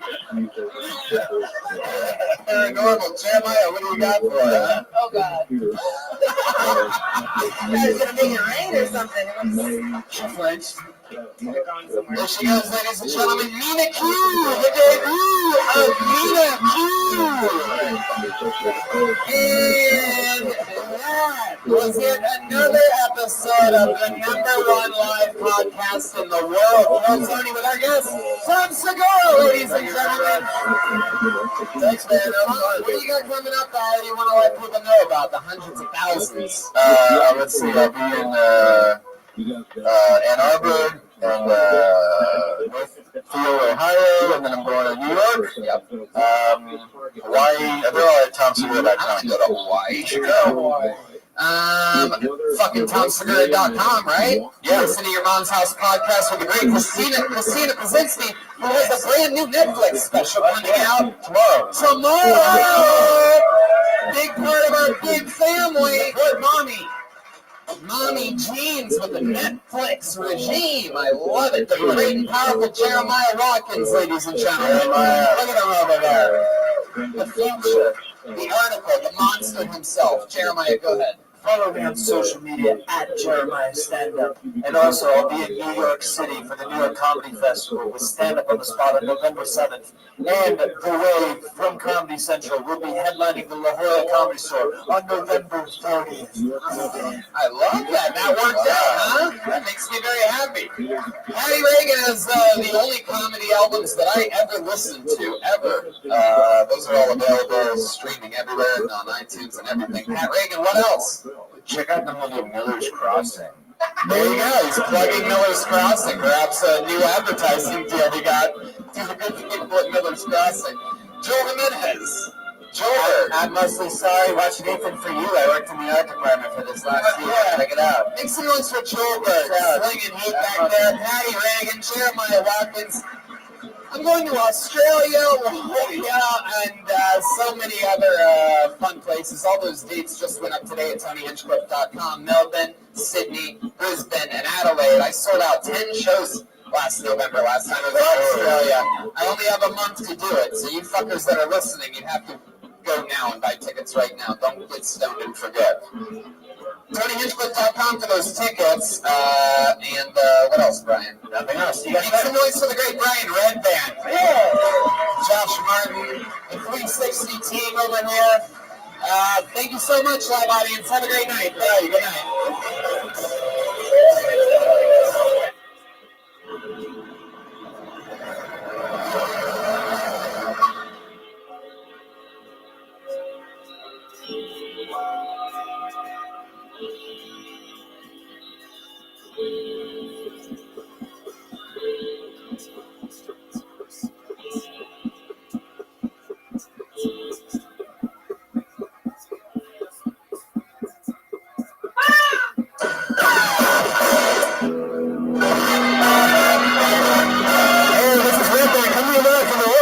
Comedy Store main room for a brand new episode of Kill Tony. Here's Tony. Nice Tony. Hello, hi everybody. Come on, make some noise. Fucking plays comedians. Hello. Good evening and welcome. I'm excited to be here with you. The #1 live podcast in the world. Some unfortunate news, ladies and gentlemen. I'm just going to let you know right up off the top. The great Ron White was scheduled to be here tonight, and unfortunately his plane malfunctioned in Austin, Texas at 5 o'clock this evening. I got a text a little after 5 saying not going to be able to make it. My plane is broken. So, he's on a personal plane, I think, also. However, he will be here next week, and anybody who came to the show tonight, even though I'm sure a lot of you are visiting around the world, whoever came here tonight automatically gets in next week on top of all the other people that are going to be here. Ron White, live from the Comedy Store next week. Save yourself $5 by bringing your receipt from tonight or whatever the fuck. And I'm going to Australia, Brian. I'm going back to Australia for the 3rd year in a row. I'm going to be spending Thanksgiving in Australia. And you know when that is. That's November 22nd in Melbourne, the 23rd in Sydney, the 24th in Sydney, the 25th in Sydney, the 26th in Brisbane, and the 28th in Adelaide. So for those of you listening, I can hear one of their jungle birds. Oh, the old Australian jungle bird. Oh, look out. Oh, okay. I don't think they have elephants, right? So I'm excited about that. La Jolla and some other fun things coming up, all at TonyHinchcliffe.com. I'm excited about that, and I'm excited about tonight's episode. Oh, the great Ryan J. Ebel, ladies and gentlemen, back from his trip to Texas. We went a whole week without him. Not easy to do. We were jonesing for Ryan J. Ebel. He's going to drop tonight's episode. Whatever he sees go down up here. While you all sit there like a bunch of lazy asses, you're going to see by the end of the show, he drew a drawing of tonight's episode. It's going to blow your fucking mind. All of his prints of every show, including the official Kill Tony poster, available at RyanJEbel.com. You know what else I love? Speedweed. Speedweed delivers weed to your fucking house. What? Yep. Yeah. So that's a good one. We're on Speedweed tonight. All right. So, in place of the great Ron White, I decided to do something sort of super creative. I decided to have one young man make his debut on this panel. How many of you out there are real Kill Tony fans? You've listened to the show before. Some newbies up on the second level. I get it. Well, one of the cast members of this show who's never actually sat in on the show, we've had Jeremiah and Pat as guest panelists one night while this man played his instrument. This guy joined the show a year and a half ago. He blew our minds every single night, killing it. And our other friend, Starved Jackass. Put your hands together for tonight's guest. It's Joel Jimenez, and Reman!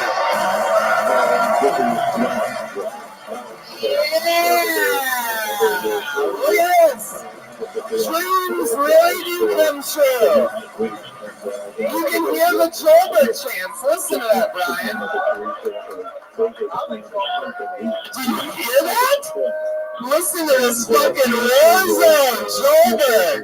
The fucking dream has come true. The little boy that worked at a skate park for how long? 9 years. He worked at a skate park for 9 years. A year and a half ago, he joined the cast of Kill Tony as the drummer. And now, speaking of skate parks, now your first time on the show guesting is with this motherfucker. Dude, and we were just talking in the back. He's like, "You still go to the Culver City Park?" And I'm like, "Well, you ever been there?" And he's like, "Dude, we used to go all the time." And I'm like, "Oh, no, I haven't been there lately." You fucking skateboard guys. Yep. Well, I'm excited about this. Welcome back, we've been always fun. Thank you. They gave me one of the best fucking pairs of underwear. What is that underwear? Skivvies. Oh my god. Amazing. I love using dudes' underwear. Where's my underwear? It's been in my trunk every fucking Monday. I left it there. I don't. You think I want 2 packs of XL underwear in my trunk for no reason?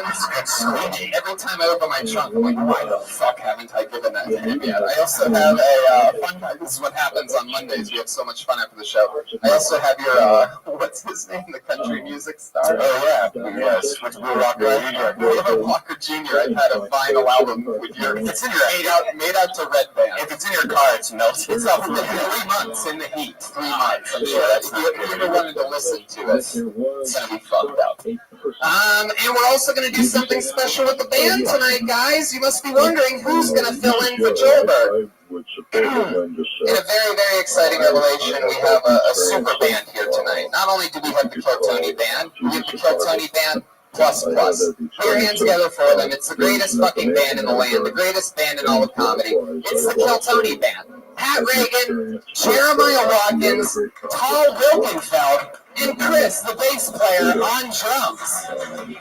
Yes, that's Tal Wilkenfeld, ladies and gentlemen.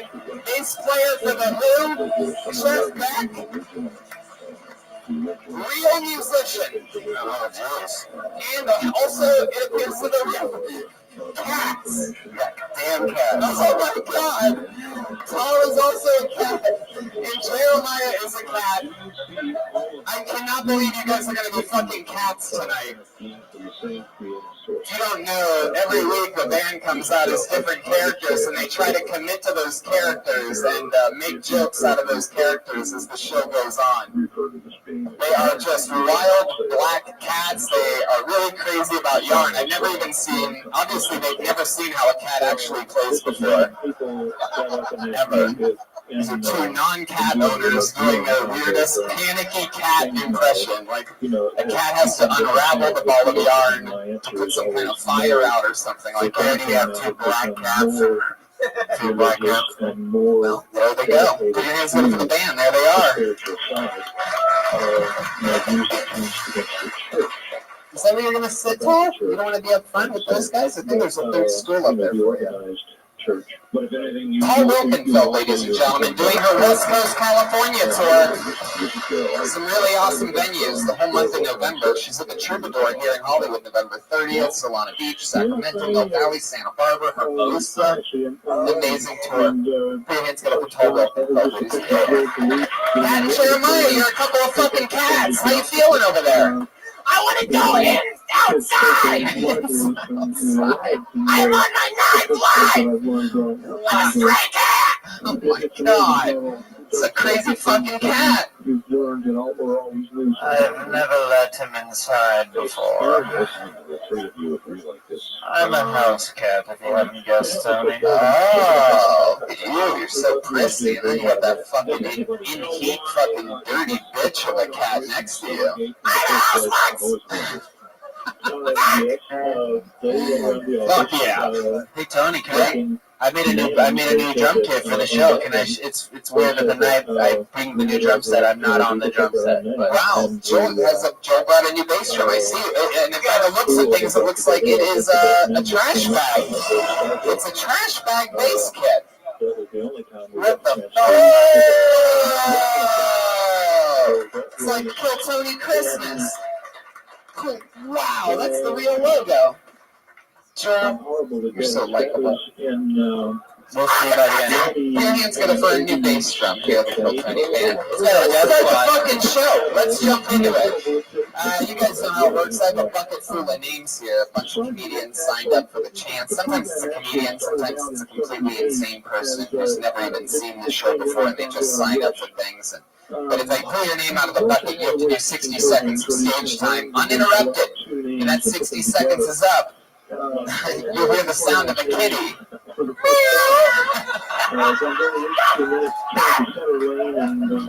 We will be doing that all night. Wow. Man, that's awesome. That means wrap it up then, or else you're going to bring out the angry West Hollywood Bear. Ooh, the cats are scared. Look at that. Look how concerned they are. Yes, they always tap their feet together with yarn when they get nervous like that. All the house cats have their back feet. That's what they do. Wow. I literally watched a big piece of black cotton go on your tongue right then.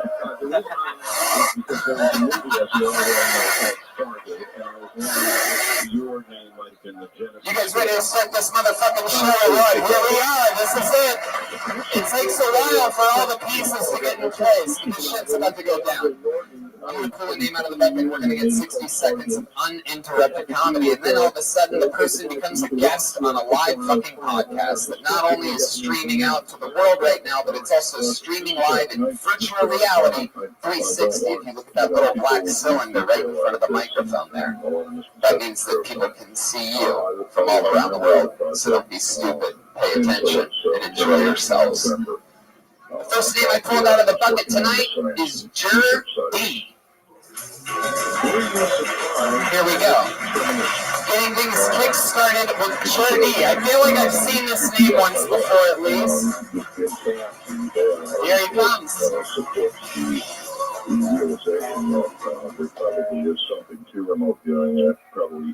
Oh, what's going on tonight, you guys? You guys having fun or what? Awesome. I'm a father. I have a 12-year-old daughter, and a little bit before Christmas, a few days before Christmas, she dropped this last-minute gift on me. It was like 3 or 4 days before Christmas. Already done all my shopping, so I couldn't deliver. But she's got a birthday coming up here pretty soon, so I'm going to get her the gift. She asked me for an electric guitar, and I got a few reasons why, too. First reason being is musical talent runs very deeply in our family, it does. Second reason being is I'm an artist for a living. I would love for her to express herself in some way artistically. Third reason being is I fucking hate her mother, alright? My mother's she's a real crazy lady. She's a really judgmental person, but I should clarify she hasn't always been that way. Like a few years ago, though, she started working at a prison. Ever since she started working at a prison. Which fucking cat was that? I'm gonna kill it. Alright, you guys been fun. JD, there you go.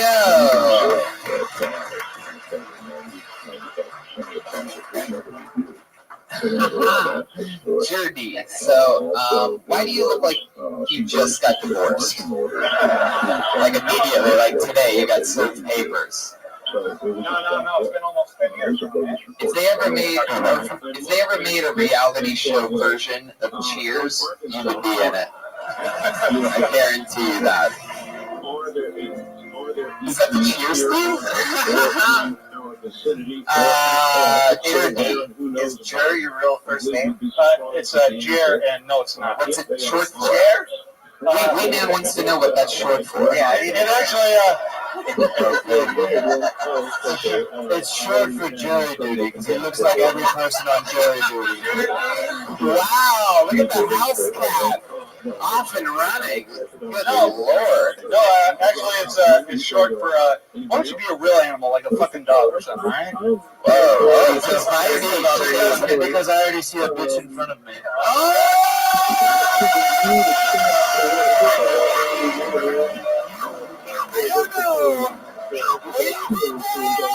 On this show, you do not fuck with Jeremiah Watkins. Everybody always thinks he's weak because of like his haircut or something. It's very feathered. Don't fuck with this guy. Everybody that's ever leaned in on him gets fucking housed immediately.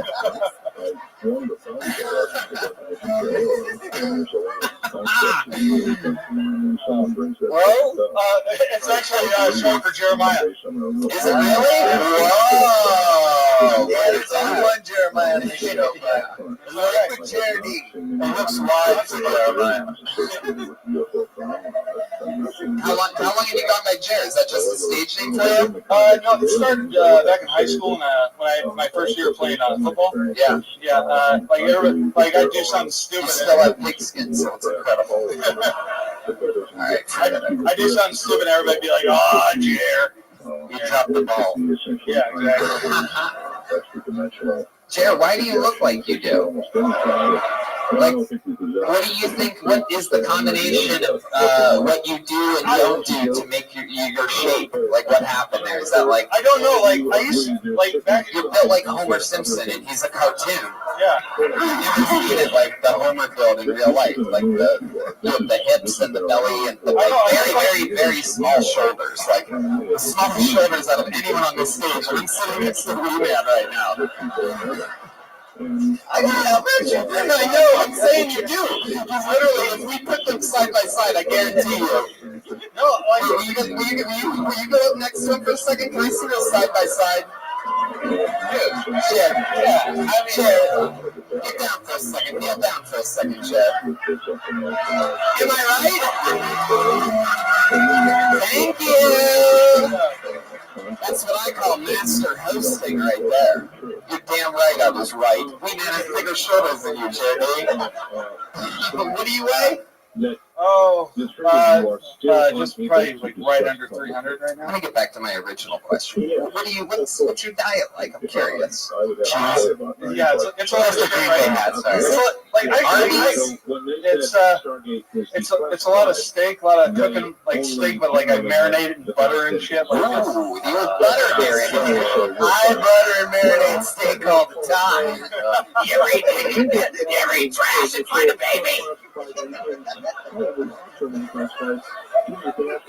That's my pussy patty right. A lot of ice cream, shit like, Really? How much ice cream do you eat? Wow, you just shook your head like you're a fucking heroin addict. I'm truly disappointed. I have a question. Because I have major food issues. I think I'm addicted to food. Did you look like me like years ago? I used to be ripped as shit. Oh, fuck, man. Chair, how much about playing football? How much about playing football? How much? Yeah, like I stopped being active. Like how much ice cream are we talking about here? Too much. Is it true that you ate so much of their ice cream they were thinking of changing their name to Ben and Jer? They might have. If they were smart, they would. Baskin Robbins only has 10 flavors when he's done.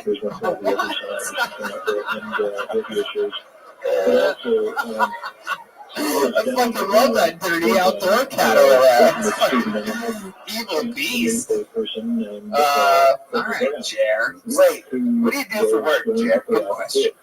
Well, we addressed this a few weeks ago. Actually, I did just start a new job, but what did you tell us a few weeks ago? I live and I'm kept by my rich girlfriend. Oh, you do have a rich girlfriend. What does she do again? She's an environmental engineer.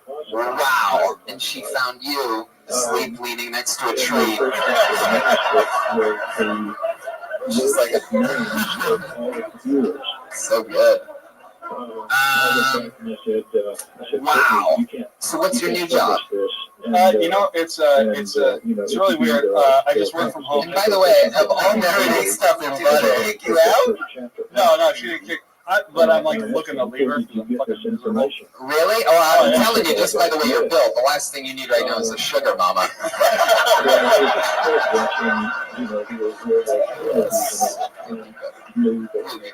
That's just really good. Anyway, so what's your plan? What's the job? I work for this company. They ship me stuff, and all I do is I gift wrap it, then I ship it back out. Shut the fuck up. That's it. You with gift wrap and scissors and you're an elf? How are you an elf? It's yet another thing that it seems like we men would have over here, but how'd you get that job? You're fucking gift wrapper. Man, so like, are they already in a brown box, or like they just ship it to you? It comes in a brown box. You take it out, you wrap it, you stick it back in the box, and then you just print out the label. Is anybody else watching Jeremiah try to take a sip of his water right now? Like, it's really not easy when it's a bottle, I don't think. Good kidding. Have you ever got any strange gifts from Amazon to wrap up? Not yet. It's been a lot of Apple products. I wrapped an iPhone 8 today. Well, an apple a day keeps the doctor away, unless you're built like you, then it doesn't. So. Fucking pear-shaped and shit, I know. No, I agree. What's a talent that you have, or a special skill or something like that? Anything? Yo-yo champion, or... I mean, aside from back when I was in sports, I can do some impressions. Really? Yeah. Ooh, who can you do impressions of? I always love impressions. Go ahead. Force is strong with this one, it is. Wait, this is okay.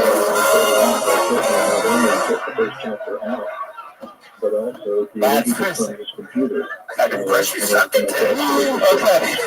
This is one of my favorite things that ever happens on this show is when somebody says that they can do impressions and then I tap them of their impressions, and we tend to one of my favorite things to do is to have impressions off of Jeremiah. Jeremiah, you want to play? I mean, that first one, I'm pretty sure. All right. Okay. You got Yoda, right? I mean, that's easy. Jared, who else do you have in your repertoire? I used to be able to do Lilo or Stitch from Lilo and Stitch. Right. Is your specialty impressions that people don't know? This way, people are like, that's probably spot on. Can we hear it? I would rather you do the little Hawaiian girl Lilo and Stitch. Okay, what's your Stitch? I don't even know what that sounds like. Go ahead.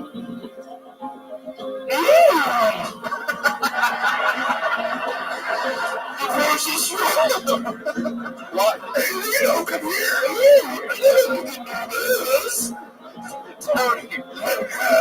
Tony, why do all All of his impressions sound hungry.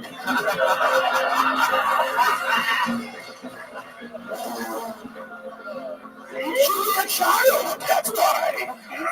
You want cookies. There is a spoon. Brother marinated, perhaps. Alright. Chair, go ahead with your stitch. Oh, yeah.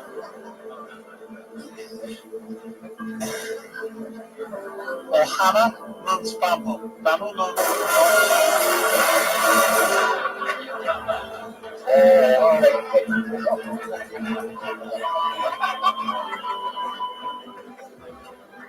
Oh, God. That's just that one voice. Jeremiah, you agree with that? Mahalo? That's the voice that never comes.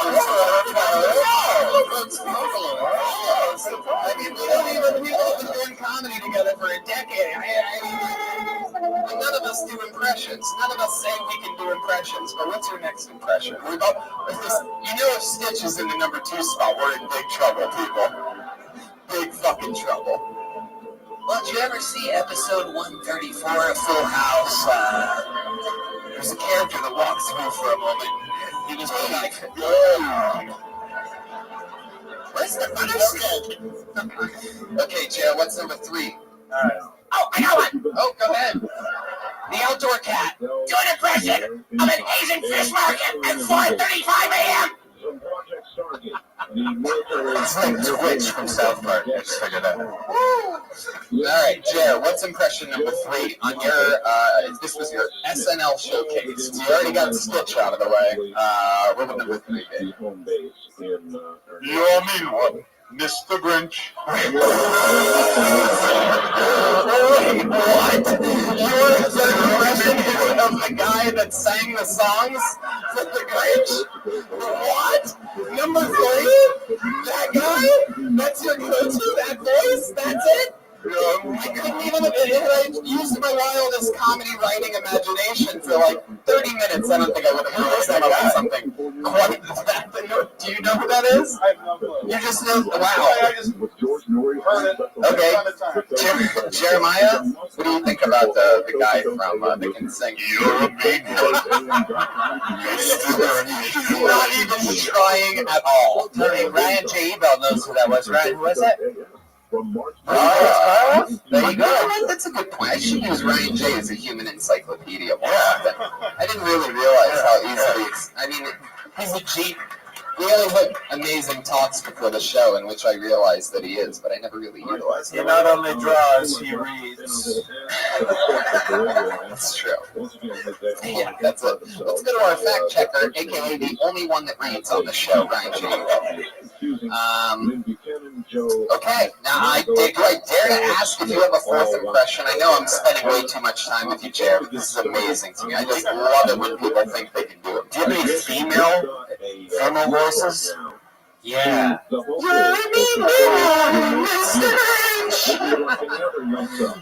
you have any more impressions, Chair? Come on, I know you got one more you want to try. Come on, tell the truth. Say, shy, dude. This is it. You're in VR 360, and that's just your weight. Well, I think I can do Sean Connery, but I actually can't. You know? Oh, no, you can, and I want to hear it right now on this show. You're in overtime, dude. We can't bullshit anymore. I know you can do this, Sean Connery. I cannot wait to hear it. Bond! I got you this one. Here's James Bond. Ba-da-da. All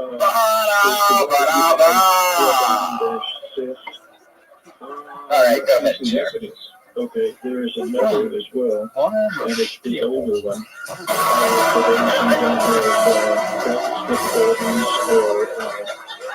Oh my God! Oh my gosh, dude! Why are bad impressions my favorite thing in the world? Yes. All right, Jerry, you're fucking awesome, dude. I love your spirit. There he goes, Jerry B. Listen to how lovely our band is. Paul Wilkenfeld, Matt Reagan, Jeremiah Watkins. And Chroma Chris. Some advice also for you. Hold your microphone close to your mouth. Like you're really quiet. I got the best advice. Don't quit the elf job. Yeah, chair. Hold the mic close to your mouth. For a guy that eats ice cream cones every night, you should know how to put one of these things up to your mouth. You guys having fun? You get the show? That's how it works. I go back to the bucket now and I pull another name out. Anything can happen now. It's fucking crazy. I know. We do it every Monday. It's why we're the #1 live podcast. I pull another name out of the bucket. I know this guy. I've known him for quite a few years. It's been a long time since he's been on the show. Put your hands together for Rob Savell.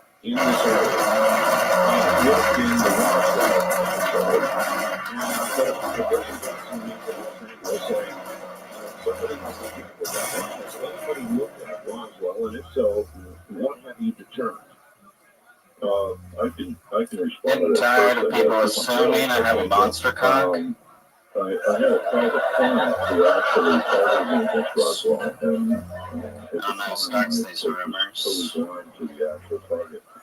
And what I produced was essentially. I have a very average dick. Like, if my dick was in a movie, it would be played by Tom Hanks' dick. There were some indications that there probably was an incident there, but. I was got out of a relationship recently.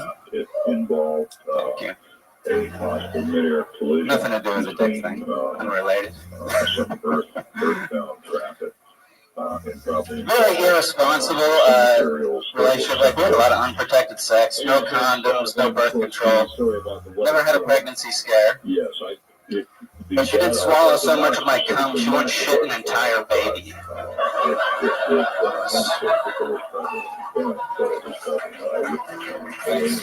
Fuck yeah. I love that last joke. Sounds like it feels like, sort of feels like, I don't know. I can't believe I never really thought of that before. Swallowed so much of it that she shit out the baby. I never really thought of it that way. You have like a brilliant mind of like a giant 4-year-old or something like that. What, remind me, what do you do for a living again? Sell insurance. I do a lot of different shit, not like one thing. Do some copy editing, freelance. Sometimes I work for my brother a little bit. Host bar trivia. You remind me of everybody from Forensic Files. The criminologists. I thought you were going to say friends, like Phoebe. No, Bad Kitty. There's nobody that looks like that on Friends. It was supposed to be like a likable, like, Samantha.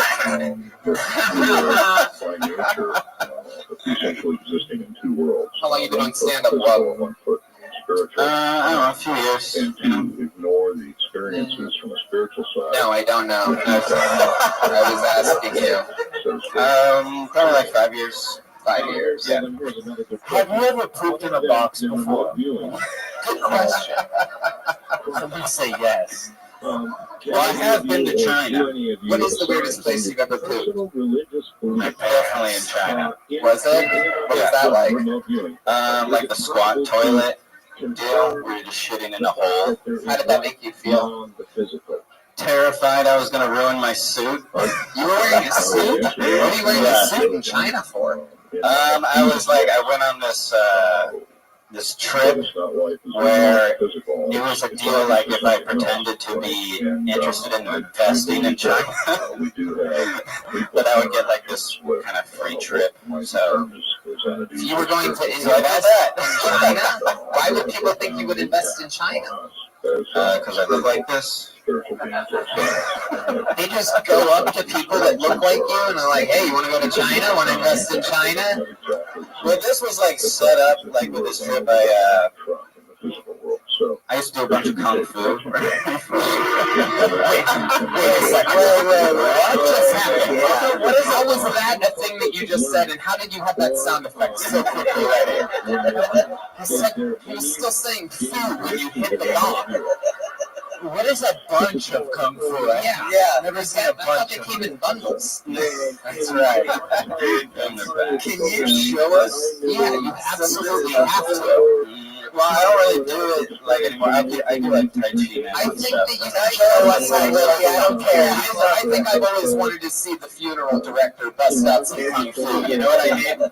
Will you fight me? I have like reflexes. Look, can you just show us a few little fucking somethings? The crowd's gonna go crazy if you do it. You just gotta do kung fu and not show. Do it, Rob. You're so shy. Between your conscious and subconscious mind, unconscious have been working for 20 years to think of each other. And there's a period of time, generally, when a person gets very For those of you just listening to the podcast, Rob just sucked up all the energy in the room and then stomped on the stage. It was like some kind of video game finishing move or something like that. Like, I almost saw an energy ball in front of you for a second. That was some powerful shit, dude. I think you just watched all the Karate Kid movies and just did whatever Mr. Miyagi would do off to the side. You know, when Danielson would look over and Miyagi was doing all the moves. I never would have guessed that you know any of the karate. I would guess like the painting the fence. I could picture that part, but the karate part really surprised me. Kidnapping the child. I didn't know karate had an accounting department. Kung Fu Tech. Well, have you ever had to use it out on the streets? You ever do some street fighting? No. I mean, like All right. Jeremiah's cleaning the inside of his thigh right now. I can't quite believe he's that flexible. It's a real bundle of junk in there in those spandex, huh, Jeremiah? What's that? Oh, look at that little shy saxophone. It's not new. It looks like you were horny before you put the sax next to it. Have you ever had to use your skills in a real life situation, Wub, or at least scare somebody? Have you ever had to do like the sweeping part with your arms? And they're like, oh shit, get out of here! for cholos, they're like, no, this was crazy. Dude, he's fucking like leaving off my energy. Look, Holmes, what the fuck? Dude, man, that shit was fucking creepy, dog. Like, dog, I wasn't part of it. Deeply affected me, bro. He was one of the gayest shit I've ever seen in my life, dog, but I was fucking scared, dude. I thought he was gonna turn into a ghost, bro. That's right, that's right. This fucking guy was moving his hands, dude. Fucking. So, well, I feel like I've asked you about 7 times now this question. No, just like in competition or, you know, like in the school box. Do you have like a specialty move or anything that you do in those competitions or something that you're known for or something like that? Ripping dirt. Yeah, ripping dirt. You nailed it. Any special things that you have like a special knack for? Like mine, for example, like back when I wrestled in high school, I had an incredible knack for being able to bridge powerfully because I was always almost getting pinned continuously. So I built this incredible ability to really just pop up a few times at least if the person was fucking crushing me in a match, and I would just be up like on my head and I'd spin out of it. I'd have a few shots when I had energy to get out of it, and it was like a big thing that I was sort of known for. Do you have any special things in your kung fu class? For people who don't wrestle, a bridge is whenever you put your penis in another man's mouth. Oh, very good. Very good. I say I wrestled in high school, and Jeremiah takes a shot at me. Well, no, bro. Go ahead, Rob. Well, I would just like, whenever we'd like box in the school or something like that, I would only get mad pretty much like if I actually got socked in the nose. Yeah. So I would just, it was hard for me to get motivated to box, but if you did hit me in the nose, then I would like turn into the Hulk. Yeah, what would happen? Can you show us what it like me whenever? What would happen? What did it feel like? What did it sound like? What did it look like? I would just like rush him, you know. What, like, oh, like that? Just start swinging on him, you know? Old crazy white man rush. When you say swinging on him, does that mean you didn't do any of like the premeditative like spell part in which they just get dizzy before and then they're ready for the knockout?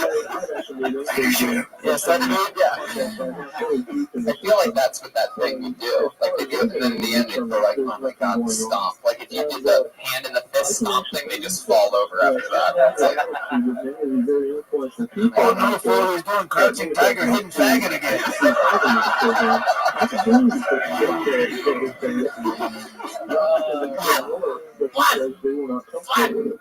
Yeah. Have you been declawed? Good question. What? Have you been declawed? Yeah, man. I don't know how to answer that. Yep. Oh. Okay. All right. Very good, Brian. I don't think we actually need the cat sound effect board for this one. All right. Very good. What? Blood, you ever find a trail of blood underground and lick it up? Alright, well, what else is going on in life? That's my rescue Patty right there. Anything else interesting going on in life? You have a girlfriend or anything like that? No, I was doing a show there a little while ago, and some dude did threaten to shoot me at it. Wow, how recent was that? A couple months ago. Why did he threaten to shoot you? Well, actually, technically, he said, don't get shot now. What were you doing in which he may have shot you? I'm just telling jokes, you know. I almost got stabbed. This was in Hawthorne. The three of you. It's very static. So where were you telling jokes in Hawthorne? This place called the Family Room. Oh. Hey, your own house? Was that Jerry's place? Jerry's like, welcome to the family. I live in Inglewood, so it's not that far from like where I'm at. I've performed there. They have great chicken. I wish I had a family room. They actually do. Alright, Rob, well, it's good to see you again. Fun stuff. There he goes. Kung Fu Master, what's the bell? You never know, man. You gotta be careful who you bully. Look at him. Seems like you could just walk right up to that guy and smack the shit out of him. That motherfucker knows Kung Fu, and that would have been a bad decision. There are actually people. Sweet sound of Ichabod's Bucket of Destiny brings us yet another name. Uninterrupted 60 seconds now goes to Chris Wilmoth.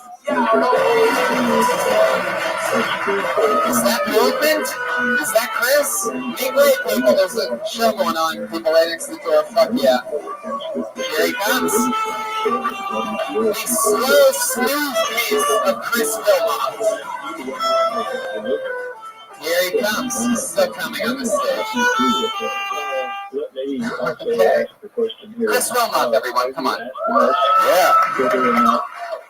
I'm here to talk about the autistics. If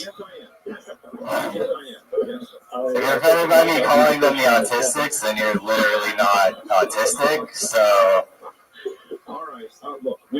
one time I said that, and the guy in the audience was like, "My kid's autistic," and I was like, "Call him an autistic." See if he's offended. If he is, he's faking. I worked in an autistic classroom for a year, and I swear to God, some of those kids were faking. Like, not all of them. Like, some of them definitely weren't, but some, like, all you have to do is not talk, and you get to go to Chuck E. Cheese once a week. Like, I remember being jealous of the autistic kids when I was in school. I just didn't have the balls to do it. I'm pretty sure there's a forward thinker out there with like the same mentality as me. Chris Wilmot, there he goes. The old green and lean. Hi Chris, how are you? I'm good, how are you? You've been on this show before, right? Yeah, a couple times. Yeah, I can't quite remember. Give us your little backstory again. What did we find out about you? Last time I was here, I talked about living in a garage with another dude, 2 other dudes. Wow. Do you still live in a garage with 2? No. Now I live in like a hostel situation with a magician and like and some other people. Wow. Yeah. With a fucking magician. Yeah, dude. The hottest magician in LA, Matt Price. Look him up. The hottest magician in LA. The hottest magician in the comedy magician. With you. Yeah, he went in the hostel with me. It's like he makes his money on. I guess he's not the hottest magician in LA. Is that because you guys don't have air conditioning? No, we have air conditioning. It's covered in the hostel price, actually. Yeah. Living with a magician, any weird shit? You just have like rabbits running around your room or something? No, he just keeps me up. Like, he just like shows me tricks in the middle of the night. And like, There wasn't a snake under this sheet a moment ago. But now there is a snake under the sheet, but you can only pet it, you can't see it. Watch the sheet right. Like a dick. Keep petting the snake, and a pigeon will fly out any second. What kind of tricks does she show you in the middle of the night? And why of all times in the middle of the night? That's when he comes up with them. That's when we're all the most creative, isn't it? I don't. It's usually just like card tricks and shit like that. Yeah. What's like a cool trick that he sort of like anything that he does other than cards? He like shove a cigarette up his nose and then pull it out of his mouth. Wow. Yeah, or like anything. You know. You mean like your dick? Yeah, like my dick. You know, he shoves a cigarette up his nose, makes kind of his mouth, or anything. Yeah. That means he did a lot of drugs. Oh yeah. Yeah, for sure. He did. The old cigarette up the nose and out of the mouth. Yeah. That's interesting. Has he taught you anything? You know, you have any cool magic tricks? Any cool little thing you could do? No, nothing at all. What do you do for a living?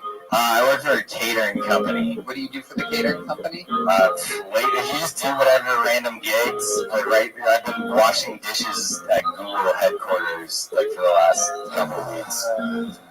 Oh God! While you're there, you should search for a better job. Yeah. Washing dishes at Google? Yeah, I get it. Do you still tell people like, yeah, I work for Google? That's a stick-up line. I work in DW over at Google. Yeah. Gotcha. How did you find that job? Asked Jeeves. I like it when it's silent. Hey, you're a caterer, right? It's pronounced caterer. Damn. I love it. Chris, so you're in catering, washing dishes at Google.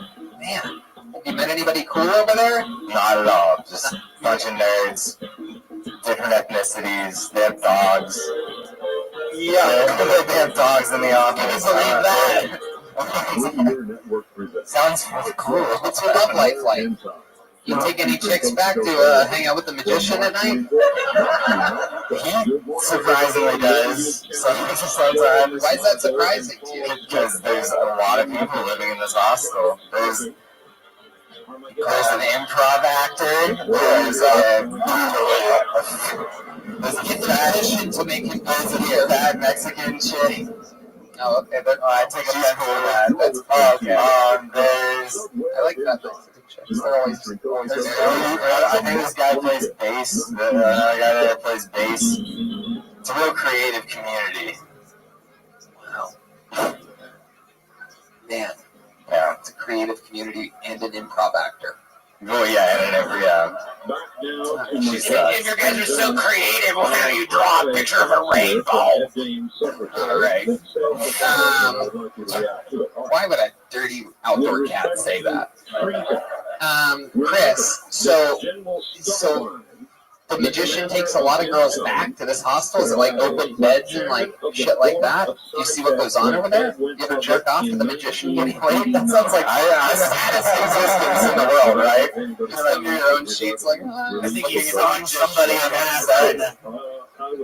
Fucking incredible. You should get him to cut her in half one day so you could fuck half of her too. That'd be cool. Which half would you pick? The top half, bottom half? Good question. Think about it. Don't be funny either. The bottom half you get, the bottom half. Right. Bottom half you get two more. Yeah, what if the bottom half is dirty though? Question. Brian hangs out with a lot of girls that don't fight properly. Yeah.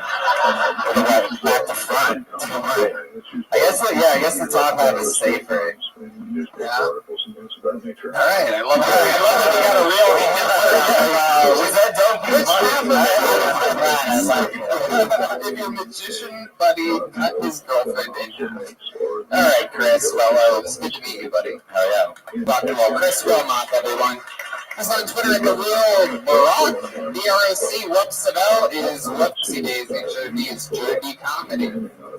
It's the Seinfeld theme or something. How does that work? Do you know how to do that? Is that a thing? Probably not. Oh, it's usually played on a keyboard.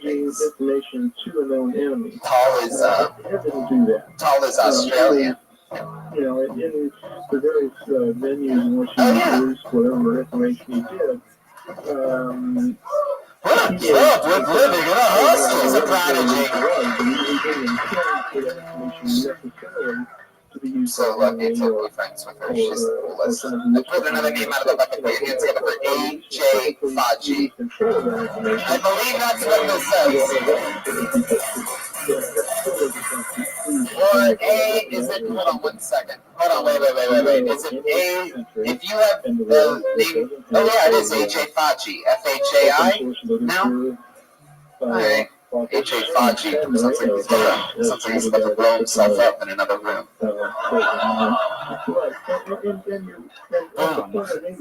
Oh my God, I am excited about this, ladies and gentlemen. I find it that it would be, I mean, how many of you happen to already listen to last week's episode with Tom Segura? You were here for it. Oh wow, a lot of you. That's so fucking awesome. I think you're going to be really excited. I know this entire cast is going to be because we had the debut of a young lady on this show last week that was really interesting, and I'm really excited to see if she gets redemption here tonight. Kept the show going last week. It was incredible.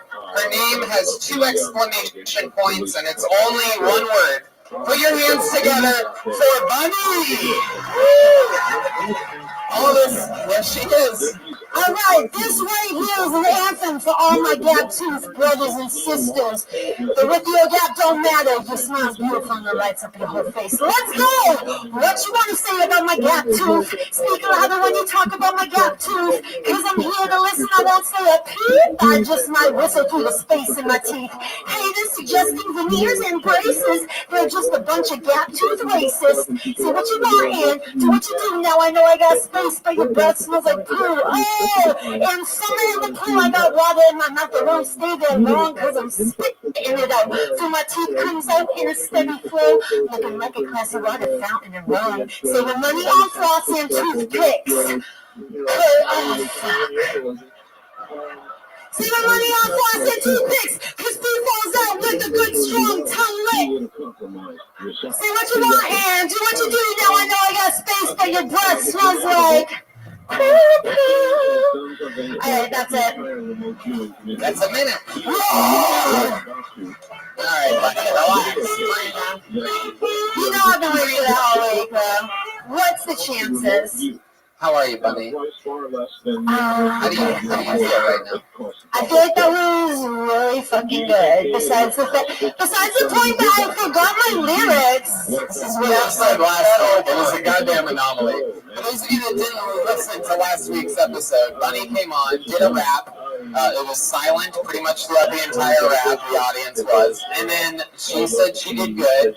And we told her she did not. And I cried. Said that she took a chance doing a rap, but she also does stand-up comedy. And we told her it probably would have been a better idea to do stand-up comedy for the minute, to try stand-up comedy instead of doing a beatless rap. We warned her. 1 week later, she just came back, and to our very surprise, she committed to yet another horrible rap. I really keep doing it. It's gonna be my thing now. I decided. How long have you been in LA again? Stop,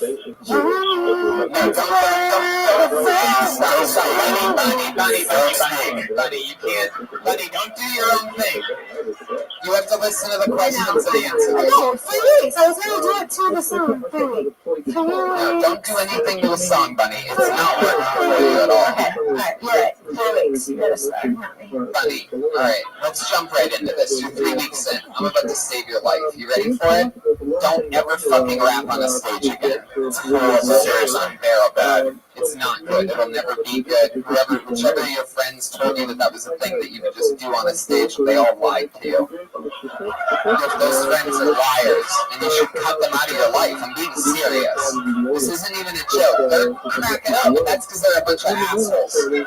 Those guys are the comedians. They just laugh when I'm honest. And I'm being very honest right now, and I'm killing at the same time, but it's sort of both. I mean, it's not really a joke, it's the truth, but in this case, it's very funny. Let's go. Alright, so much music. Bunny can't do two things at once, people. I need Bunny to pay attention to what I'm saying.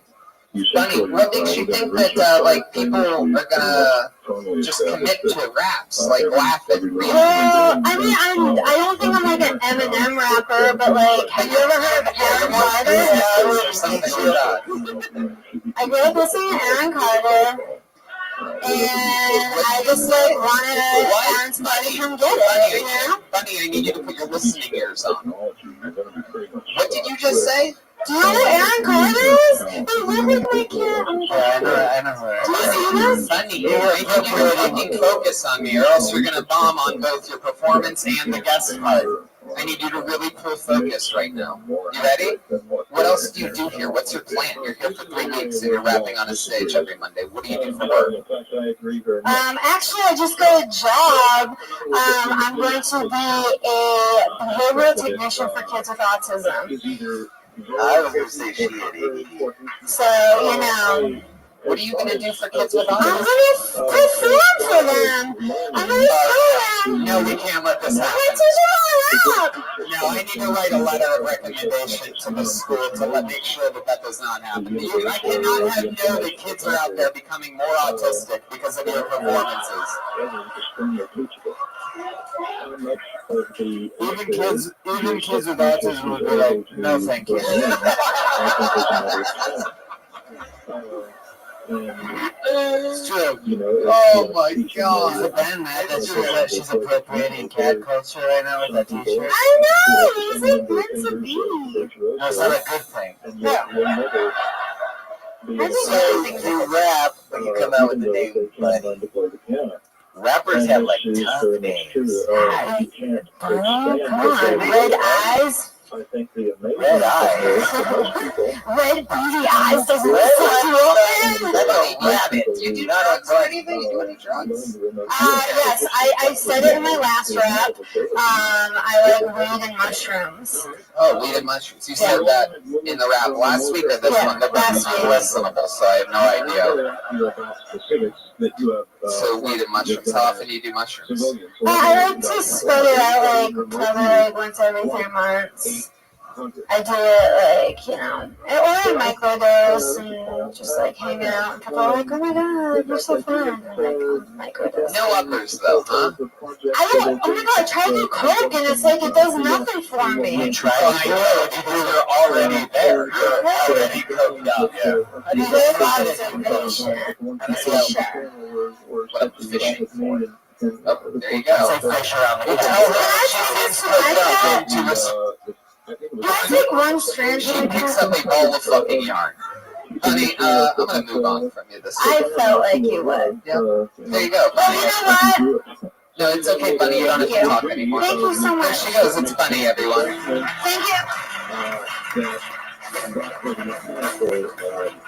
She's on Instagram at Bunny Made a Funny. Bunny Made a Funny on Instagram.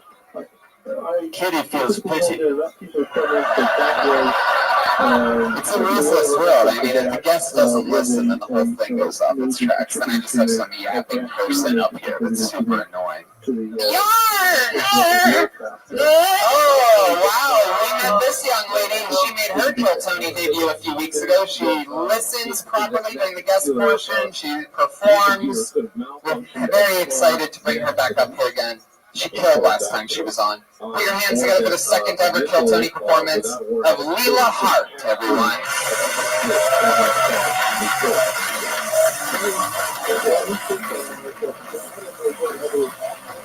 Come on, everybody, make some fucking noise!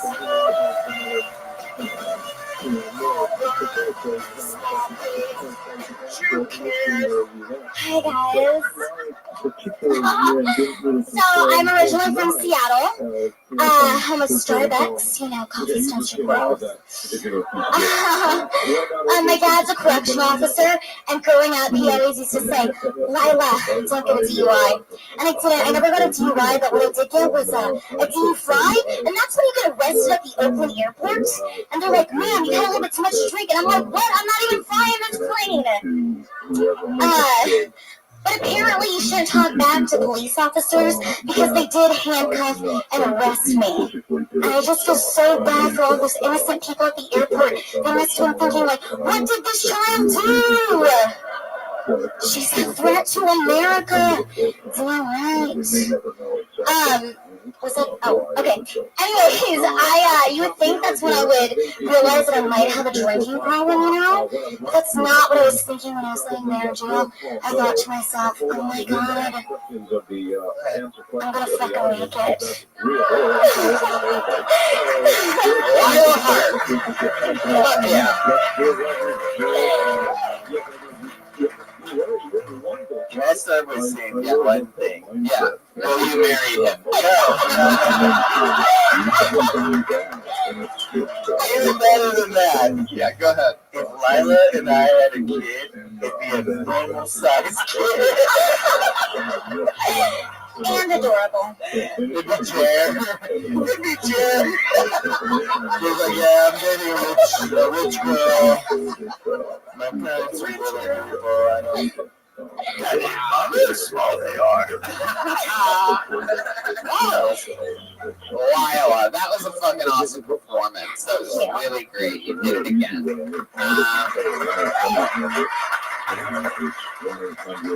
For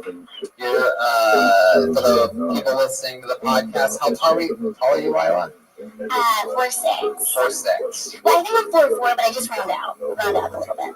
You round up a little bit. Yeah. So you're probably 4'4". Yeah, I am. Yeah. If we're being honest. Round up to 4'8". Lila, remind me, what do you do again? I do digital advertisement on Facebook. You're a professional megapixel?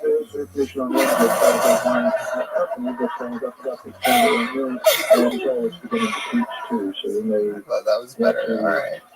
That joke deserves a little more. That's the digital. What do you do for the digital people? What does that mean exactly? I do Facebook ads for some YouTube people.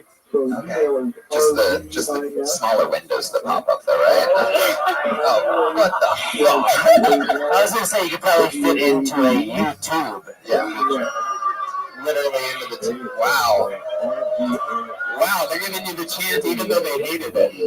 They want you to kill so hard right now. Lila. Wow, so how's life? What's going on? You were on the show a few weeks ago. Since the last time we saw you, anything in your real life happen? I just got back from the Philippines. Oh, wow. I hate the Philippines. How the fuck have you ever been to the Philippines? They eat us over there. Oh, that's funny. What were you doing over in the Philippines? I was farming for Victoria's Secret. I guess nobody cared about that. She's wearing overalls and a bra. Is no one gonna mention that? All right, moving on. You just went on a little vacation? No, I actually went there for work. Oh, yeah? What were you doing over there? My YouTubers had a meet and greet for this charity. They were Dan Sengler. Yes, we just met a bunch of fans. Yeah. There's some pictures, and they were really nice. And then I got to see my grandma, who I haven't seen in like 14 years. She lives in the Philippines? Yeah, my whole, on my mom's side, the whole family lives there. So it was really awesome, and it was a beautiful experience, to be honest. Wow, that's awesome. Anything stand out to you during your trip? Any weird moments or anything wild? There was like a bunch of stray cats everywhere. Like a ton of them, and I would just go play with them. And My brothers and sisters. And then a cat Did the Manila envelope get invented in Philippines? Oh, because of Manila. Manila, yeah. I don't think so.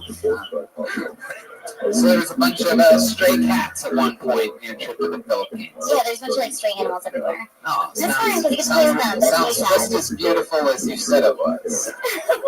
Those stray animals. Lila, what else is going on in life? Do you have any like special things that you like to do, like for fun or anything like that when you're not doing stand-up comedy? I go hiking every day. Hiking? Yeah? What do you go hiking on? Hills? Yeah, it takes 12 hours. It's not funny. It's fucking... I go to Runyon, but you know, like it's so steep that it does feel like rock climbing for me. Right. Yeah. Yeah. Just make a bunch of people ever say weird things to you out there, you know, ignorant things or anything. Oh yeah, all the time. Yeah. Just like she hikes ant hills.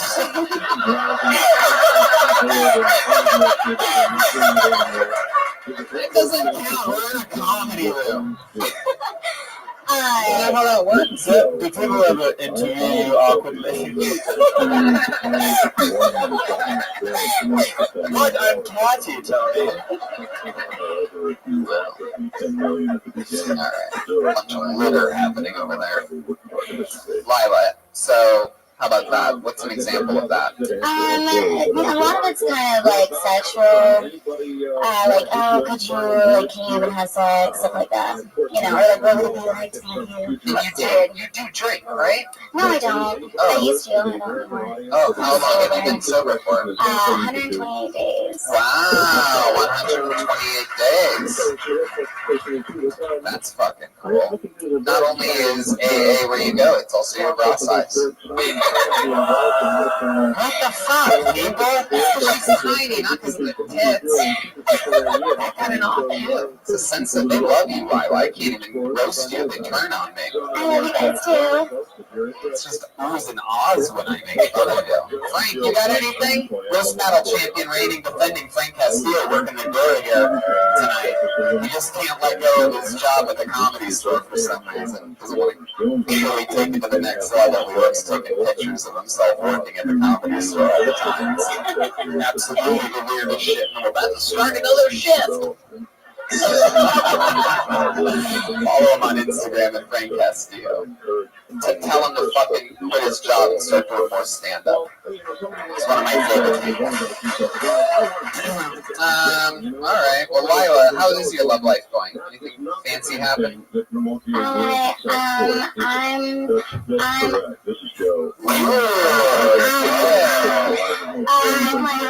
don't know what's going on. I'm confused. I mean, I don't know. Wow. A couple dudes, she just doesn't want people to know. Wow. Man. I almost feel like we might be a dude in this room or something like that, by the way that, am I right? Oh, wow. Maybe I can tell because you're like really shy about answering it. It's almost different. Just point in his direction. Yeah, which one is it? Is it Jordy? Once I secretly dated a calico and it was a nightmare. Wow. Alright, well, you're banging a comedian, obviously. No, it's not. You're not? No, it's not a comic. Oh, it's not. Oh my god, I mean, I'm not banging anyone. Oh my goodness, why am I so nervous, okay? Looks like you know how to keep a secret, Lila. This is good for all the guys taking out in this room. Did you meet any men in the Philippines that you hit it off with? No, I was there for work. Strictly business. Do boys ever ask you if you can fit the whole bird in your mouth? Just me, okay.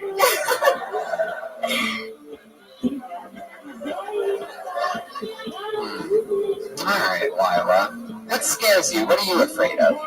I'm really not. I'm not really afraid of much. I don't know. Ghosts? Anything? I think it'd be cool to see a ghost. What? I think it'd be cool to see a ghost. Sure, yeah. The rest of the world agrees with you. It's never happened before. It would also be cool to see a unicorn. Yeah. What scares you? What are you afraid of? They sell unicorns? What do you mean? Oh, there is. I wish I had a cool answer for you, but I can't really think. I'm not really afraid of much right now. You're fearless? Yeah. I'm not afraid of anything right now. Look, I'm scared of so much. I can't even wrap my head around. What are you afraid I'm of? scared of dying. First off, No. are you scared about not being able to get on specific roller coasters that you like? Wow. I'm like, I can get on roller coasters. I'm like just right there for the most part. So. Yeah. All right, Lila. Well, there you go. There she is, Lila Hart. Wow, a standing ovation. Look at that from a young Howard Stern. How awesome. All right. Let's get the old Queen Bee up here. Once a week, there's a regular on this show that writes and performs a brand new minute every single week. She started with us even before she was 21. She had to go away for a while. She's been on the show for a couple of years. She's writes and performs a brand new minute every single week. We love her. It's the baby Frankenstein of Kiltony, the monster herself, the great Allie Makovsky, everyone. There she comes. Put your hands together for Allie, everybody. Come on. Hi. I'm still getting used to this haircut. People treat me a little bit differently, you know. People always vaguely compare me to people that I look like, but it's not even based on my face, it's just based on the haircut. And the worst part is it's usually not people who are hot. Like, no one compared me to anyone when I had long black hair. No one was like, you look like the girl from The Ring. I'm like, yeah, I know, that's because I look like Jennifer Lawrence. I obviously don't know what I look like. But I'm trying. People always say this to me as well. They say, Allie, you were so beautiful before you cut off your hair. Well, then where were you? If you told me that before, I wouldn't have had to do this. There you go. Another new minute from Allie Makovsky.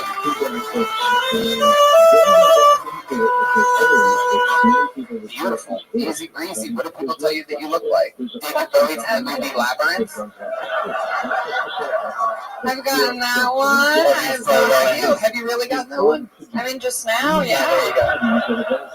I just got literally before this someone from Rocky 4.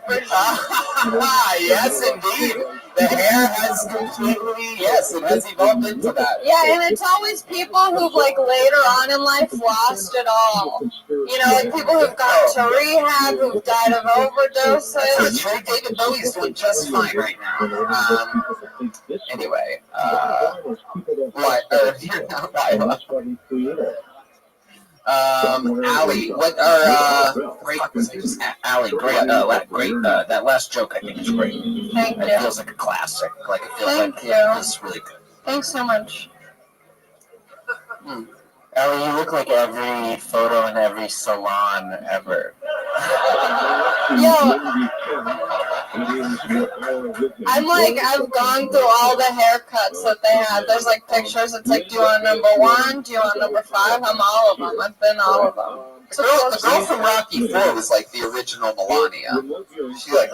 She was a fun character. I thought you were talking about the Russian guy from Rocky. It is. It's his manager. She's like the boss. I thought you were talking about the guy. Yeah, I thought you were talking about Dolph Lundgren. The person who brought it up to me was like, God. No, he didn't have. He had a buzz cut. Yeah. Jesus, you're a huge Rocky IV fan in the corner of the room. Hey, Allie, you're like Chris, our bass player. Oh yeah, that's fun. See, it doesn't stop. No, it really The doesn't. jokes write themselves. Well, not really. We have to do that part. Well, I did that part, but yeah. But it's cool. I mean, you know, someone has to step into Ric Flair's footsteps at some point.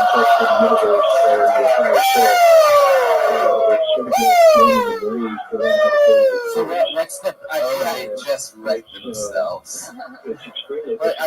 What's the thought? Are you gonna grow it out? Are you enjoying this? Is this? You thinking about it on a day-to-day I don't. basis? People Are you ask about me to about it all start the your time. own like WikiLeaks company or something like that? Have you thought about leaking information? No. That's not what Ric Flair was known for. No, I don't know what I'm gonna do with the hair. I'll probably shave it again. Maybe it'll grow out. Who knows? Stay tuned. Yeah. That'd be fun if I waxed my head. If I went to the lady who does the bush down under, I was like, can you also get this? It's about time. It is very rock and roll. Yeah, I'm pretty. Do guys like it? It's an interesting type, you know. It's a niche market. Yeah, gay guys, right? Yeah. Oh my God, I love it. Guys that are still in the closet. Yeah, but see, the thing is, even when I had long hair, I always thought that the guys who liked me were gay. Right. So now, especially with this, I'm like, well, fuck, I'm like basically making myself a target for closeted gay men. You look like right now where your hair is, you seem like the type of lesbian that wears a strap-on dildo all the time. Not even in the bedroom, like underneath. Yeah. She looks like Pony Boy from The Outsiders, post-eye job. Wow, look at that. Over there. Man, obviously Ryan J. Belt isn't the only one that rates here. I guess that's from the movie, actually. She looks like the character from that book. Yeah, I guess. I could look. Oh my God. The screenplay was in my litter box. Anything else happen interesting in your past week, Allie? The never-ending question. Probably, but God, if I could remember it right now. What happened to the dudes that went to San Diego? Oh, yeah. Oh, the Londoners that broke you last week. For those people who didn't listen last week, Allie was broken. I was pretty broken. Apologizing for your set. You guys probably aren't going to like this next one. So then they didn't. Has anyone ever told you you look like Falcor from the Friendly Story? So true. Sick questions. You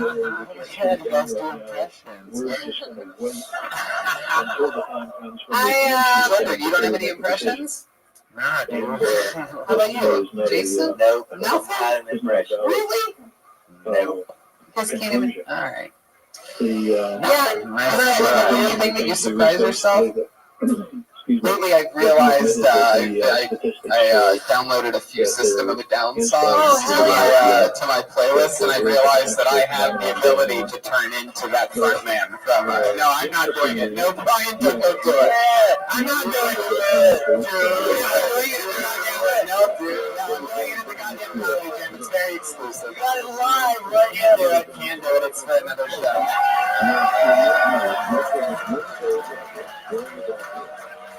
I fucking hate you guys. You gotta stop it, Brian, stop. Brian, you have to stop it. I can't really. I can only do it if I'm by myself right now. You can boo me all you want. I don't give a fuck. I'm preparing for a performance for the goddamn comedy jams and practical children. Only the people on that cruise are lucky enough to see my performance. I can't blow it now.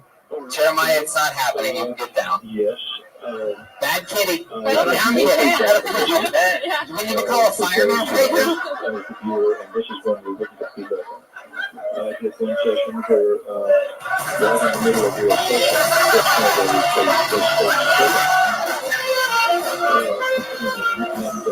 basically my subconscious kind of addressed me and said, you have to believe what's going on. And like a tribute. All right, let's keep moving along. That's Ali McCoskey, ladies and gentlemen. You know her, you love her. Follow her on Twitter and Instagram at NotAliMac. NOTALIMAC. There she goes. One more time for Ali McCoskey. She ghosted us just like the London dudes did to her. Oh, yeah. Fucking found out about that. Wow. Is that really yours? Is that yours? Okay. Here, I'll make a promise. I'll make a promise right now.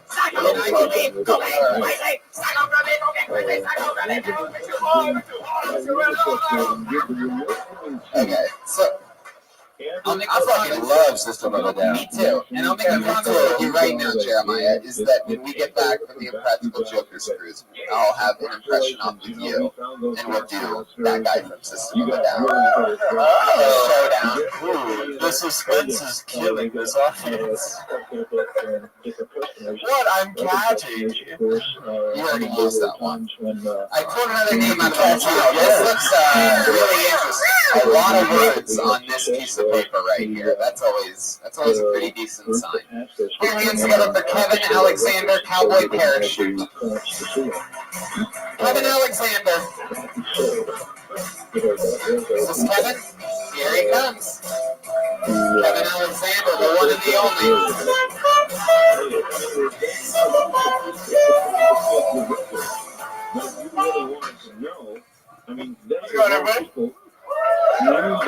So I'm not a very big dude. I don't work out. So I don't look very intimidating. But I found if I put a hoodie on and go out at night, shit works great. I know I don't sound black. That's pretty fucked up because in my head I sound like Denzel Washington.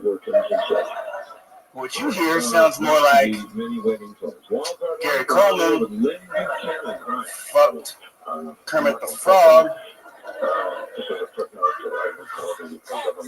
If I had my choice, I'd have a deep voice like Barry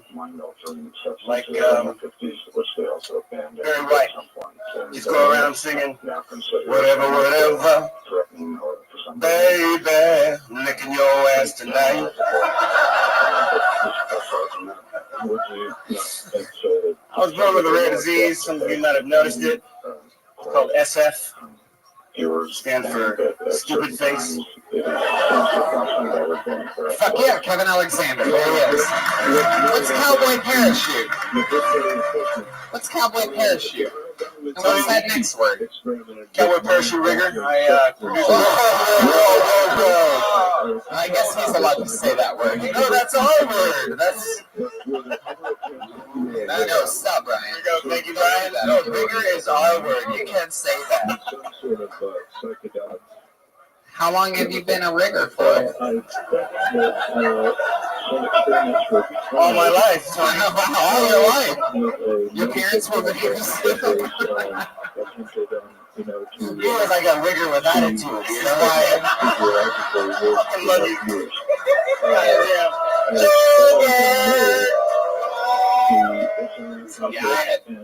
All right, Kevin. Wow. So, how's life been going? What's happening? We've met you before. You've been on the show before. Yes, sir.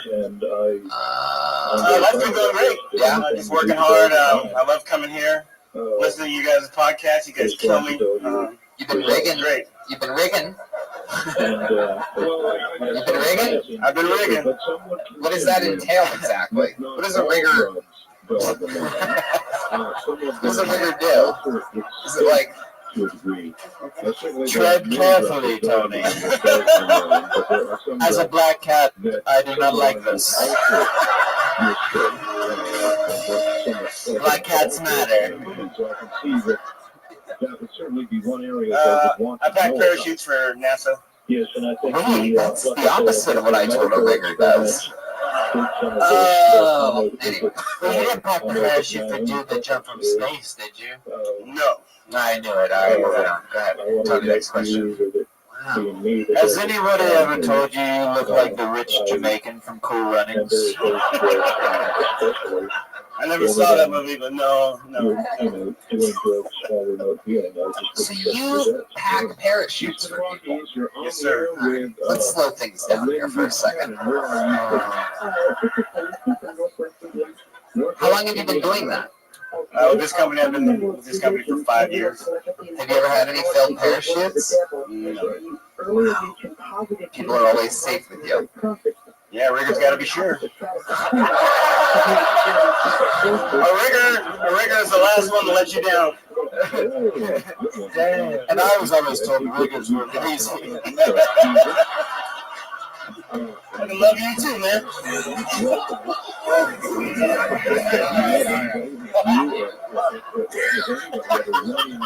What do you do for fun, Kevin? I like, oh yeah, that's right, I like watching NASCAR. Wait, what? I can snow ski, I can water ski. Why do you watch? Snowboard. Wait a second. Skydive. Scuba dive. You scuba dive? That's funny. You do a rigger at all, dude. I think you've been lied to your entire life. Is he fucking with me? I don't think you're a rigger. In fact, I think you're a right person. You're one of the rightest people I've ever met in my entire life. Scuba diving. How often do you go scuba diving? Actually, I haven't scuba dived in a couple years. I'm starting to get scared of it now. Now, do you scuba dive? It's the swimming part.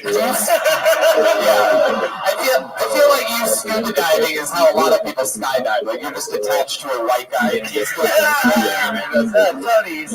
You're just snorkeling around. Tony's part. He's part seal.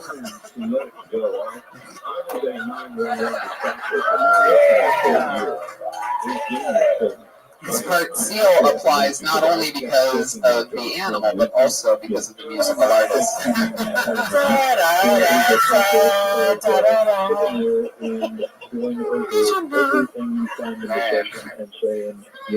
What's your love life like, Kevin? I've been married to my beautiful wife for 5 years. Fuck yeah. Man, wives are always beautiful. You ever realize that? I've been married to my beautiful wife, and then you see her, and you're like, 10 years. 10 years. It seems like the sex must be good. You're giving her that big rigger dick. Isn't that true? Like, we're all riggers. Am I allowed to be doing this? I don't think so. Yeah. Am I just kissing every network opportunity I ever had away on this? This is the moment. Did you ever see the rigger thing he did that one Monday? I want to put it out there on the internet. I want to do a thing where we beep the beginning of it every time you say rigger.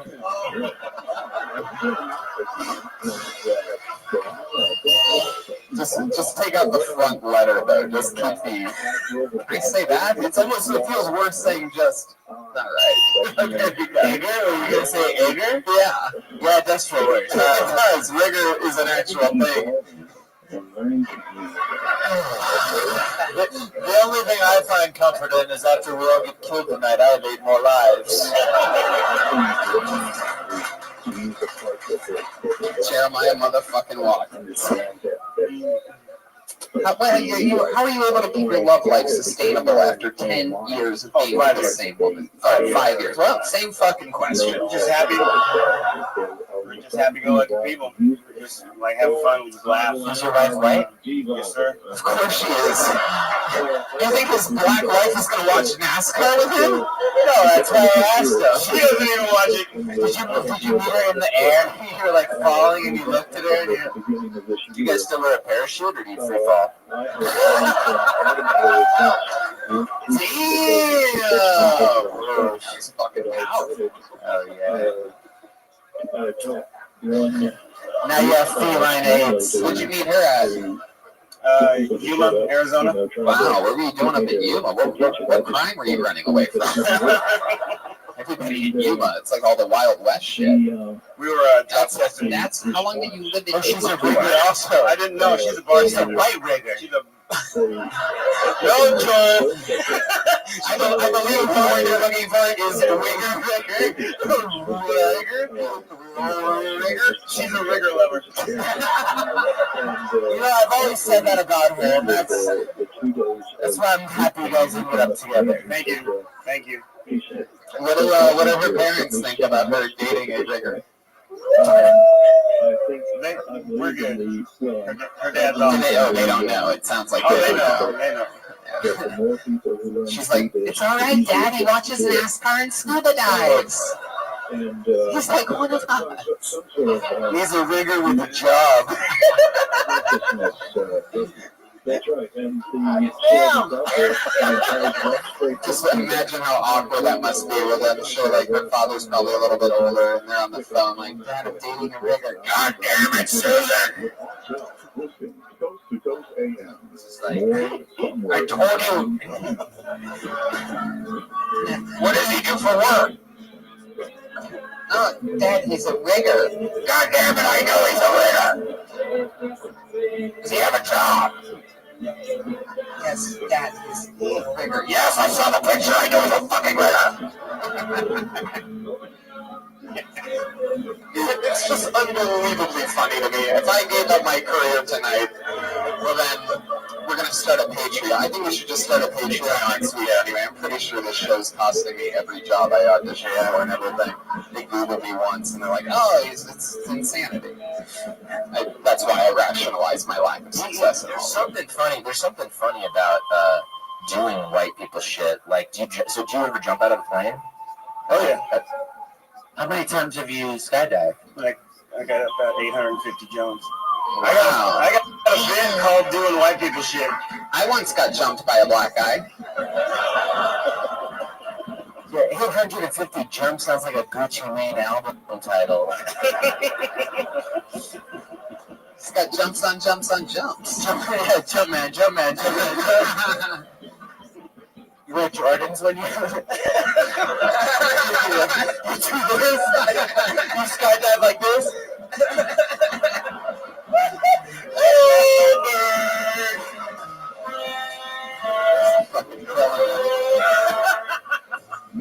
Wow. So what else do you do? What else is super white about you? You had to guess. His pants? Sorry,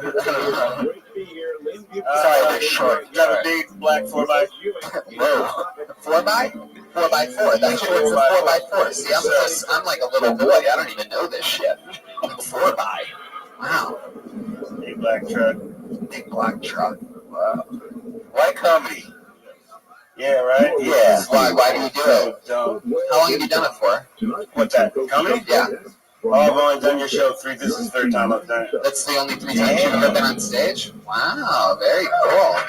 Thank you. They're real natural at things that white people are extremely good at. Why don't you go to mics and stuff all the time? Why don't you do it all the time? Well, I'm in Orange, and I work a lot, and I'm actually trying to find a lot of open mics down there. I need to get up. I'm just dying to get up and started watching that show. I'm dying up here, and I'm loving the whole thing. I'm trying. I gotta just do a lot of it. I write all the time. You're in Orange. You should move to Grape. Yeah, that's good. That was really good. Well, you should find mics, man. Get up more. You're funny. There's something funny about you. Sorry for being. I perform as often as I can. Last week, I actually performed at a place I haven't performed at a long time. I performed at the Ha Ha Cafe. Yeah, because I had a showcase for the Deaf Comedy Jam where on that show I performed, I think, with a bunch of riggers. Pretty sure. The last time I was at the Ha Ha, they just called it the cafe. Well, you know what else you guys live here? We make this interview like 30 minutes longer just because we're so uncomfortable. I think in honor of all the rigor talk, I think this set should run a little late, you know what I mean? Okie dokie. Alright, now it's crossing a line. Alright, this type of Mason Dixon line. This interview has died in rigor mortis, etc. There he goes, Kevin Alexander.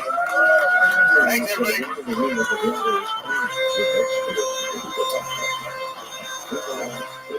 What do you guys think? Should we go to the bucket one more time? Yeah, one more?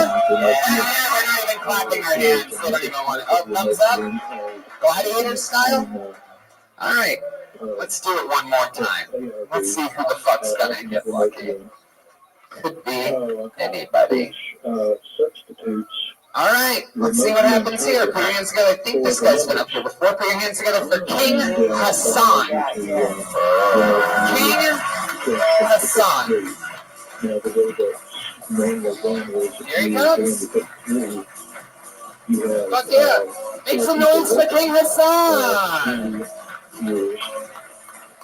Each of which will remote you one of the numbers, and one Yeah, I'm like collects the what data. every old grandparent's nightmares are made out of. I'm like what Harvey Weinstein's fever dream. Let me tell you something. Speaking about assaulting white women.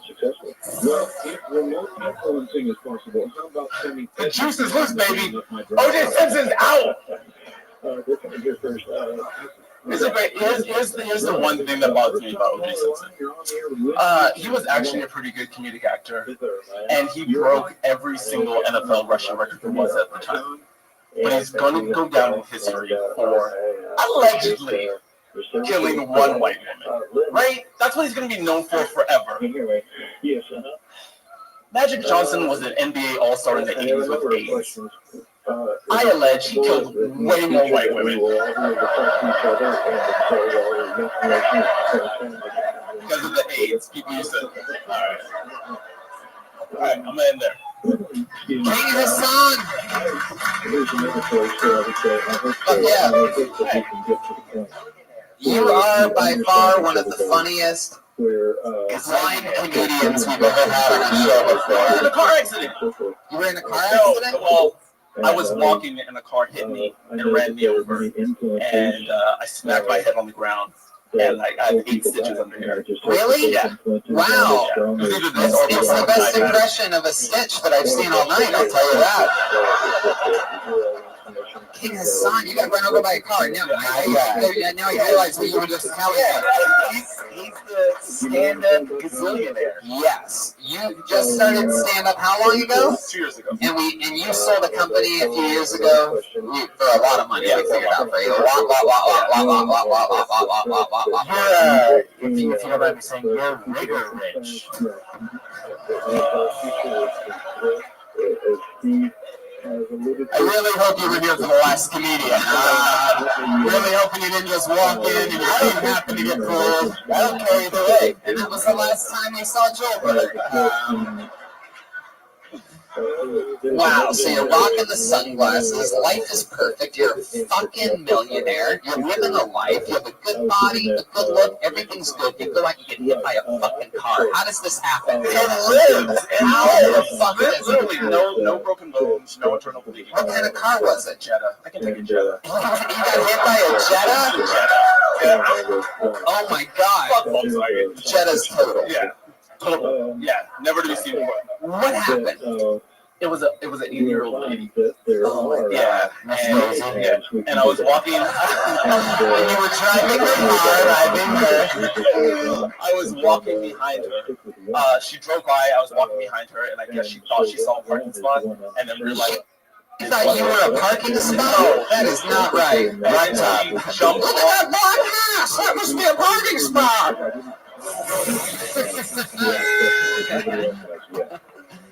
God damn. We're gonna see the fuck out of that old lady. Yeah. Get her money, man. Get her more money. What are the hundreds of millions that you already have? Fuck this old bitch's life up. No, it was, yeah, she's fine.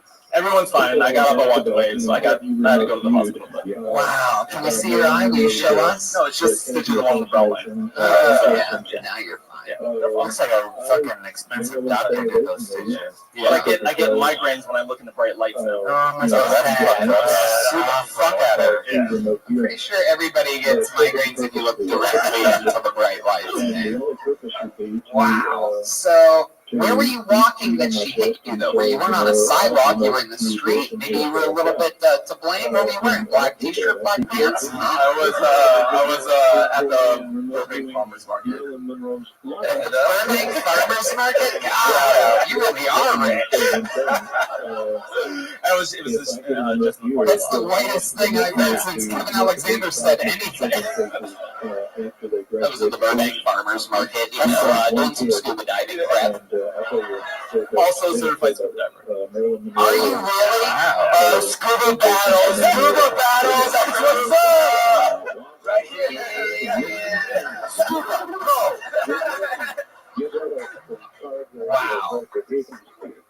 Much like Kevin Alexander, are there other white people things that you do other than scuba diving? That, You're rich. You've been listening to these guys. Pay my taxes. Wow. Alright. Well, King, you were on the show a couple weeks ago. We found out a bunch of fun stuff about you. Anything happen other than getting hit by a car? What did you say? Go ahead, what's that? So I did a show in the belly room on Saturday. And when I walked out, there was ambulances everywhere. Sounds like just fucking again. When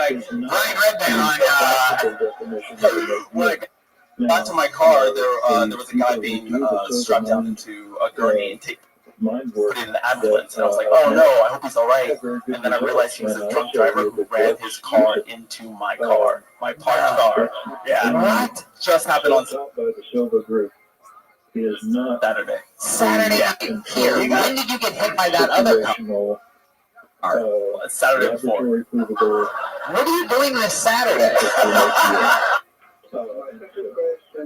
Staying home. Yeah, probably should. Get off the fucking streets, man. I never had to tell somebody with $100 million to get off the streets before, but I'm sorry I crossed you 3 weeks ago. What kind of car do you drive? Fisker. What? Can you pronounce that? Fisker. A Fisker. It was there. Oh my God, I know what that is. Yeah, it's pretty great. So that person didn't have insurance, I'm taking. No. Really? Did they have like North Hollywood insurance? Yeah, no, everything's happening sometime this year. Oh shit, you're not giving us the juice, man. We want to hear about the people that like fucking struggle. Yeah, no, I mean, it happened Saturday, so today's Monday, so insurance is taking care of it all day. Damn right they are. You got that. Is it total insurance? Yeah. Is it King is so rich that his insurance lady is the actual progressive lady? It's actually, yeah, it's he has 2 insurance ladies, Hustle and Flow.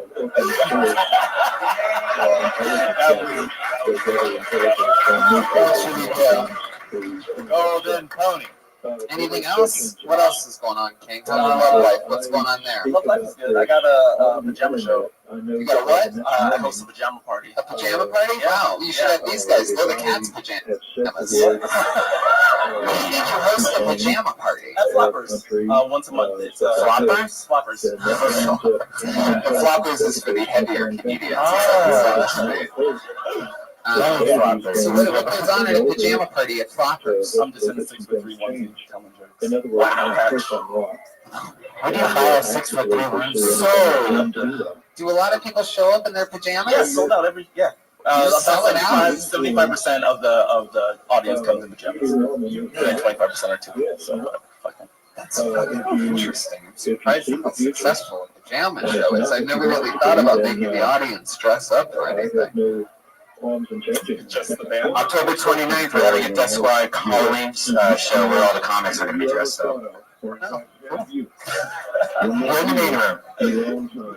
Well, King, I wish you the best of luck. Stop getting hit by shit. Yeah, I'm gonna You already had the best of luck, Tony. He's rich, right? Yeah. The best of luck. How often do you work out, King? Every morning. You have a Bowflex? Every morning. How long do you own 6 Bowflexes? And you just stare in the mirror, just pumping that blood. He has an Equinox. Had you always worked out every morning, or is that something you did after you started getting rich? No, remember I told you last time I used to be super fat, and my grandma died of diabetes, and then I started lifting weights. Yeah. God damn. Do you really have a Bowflex? No. No? You have like a little I gym? go to the gym. You go to the gym. Is the movie Black Panther based off of you? Not yet.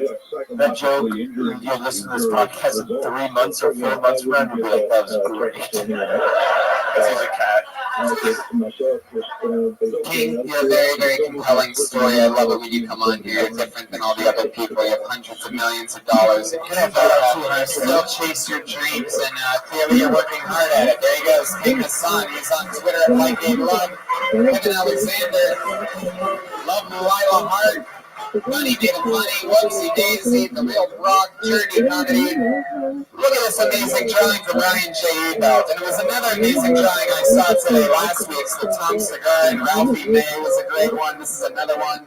Make sure you check it out on the front patio. He's going to be showing it off right after the show. We're all going to get drinks out there and hang out for a bit. Got me in touch with her. Remember, next week is Ron White. He's going to make it. He's going to be in town this weekend, so he's already going to be here. No chance, even if this plane breaks again next weekend, he'll already be here. How about making some noise for Jason, Weeman, Agruna, and Joe Jimenez? A lot of fun stuff going on with these guys. Joe's on Twitter and social media mostly. Sorry, anything else, Joe? Yeah, watch Nathan for you. I worked in the art department. All right. Nathan for you on Comedy Central. He's in the art department. Motherfucking Weeman! One of my favorite humans. Anything you want to plug or anything like that? I got Brian's t-shirts now. He's modeling. That guy's modeling them right there. Oh, I love that. What are those available at? Just hit me up on Instagram or whatever right now. Just fucking hit him up on anything. Hit him on anything. You heard it. You heard the man. Instagram, I am Weeman. I fucking love that. Jeremiah Watkins. The great part. Make some fucking noise for Jeremiah Watkins. People are out of goddamn control tonight. I know. I make you clap a lot. You have to pay your damn dues. Follow me on social media at Jeremiah Stand Up, and I'll be in New York City November 7th through 15th, and La Jolla, California, headlining with The Rave from Comedy Central November 30th. There you go, the great Patty Reagan. Dirty little outdoor cat. Look at his little fucking dirty smear whiskers. Listen to the music of Bill Evans. I'll tell you whose music to listen to. Tom motherfucking Wilkenfeld, everybody! She's at the St. Rock in Hermosa, November 5th. Coach House, November 8th. Velvet Jones, November 10th in Santa Barbara. November 11th, Mill Valley. November 13th, she's in Sacramento, California. November 15th, Solana Beach. And November 30th, I'm positive if it's not already sold out, that it's going to sell out. So get your tickets right now for the Troubadour, Hollywood, California, Tom Wilkenfeld. Headlines around West Coast, California 2017 tour. Chris Dillon on the drums. Yeah, that's Chroma Chris on Twitter and Instagram. CHROMACHRIS. Just like that, right? Okay. All right, go Dodgers. Australia, Melbourne, Sydney, Adelaide, and Brisbane, and La Jolla. My own weekend there, first weekend in November, and I'm in the end of November, all of Australia. Brian Red Band. Taking Death Squad on the road. We're having a little mini tour. Indianapolis, November 8th. Columbus, Ohio, November 9th. And just went on sale, Pittsburgh, November 10th. I fucking love it. Lots of shows going out to all you listeners around the world. We absolutely love you, appreciate you. Rate, review, subscribe, tell your fucking friends, have viewing parties, tweet about it. Have fun. Clearing's gonna have a Josh Martin comic, producer over here, amazing comedian, Ryan J. Ebelt. Thank you, live audience. We'll see you soon. Have a good night. Thank you so much.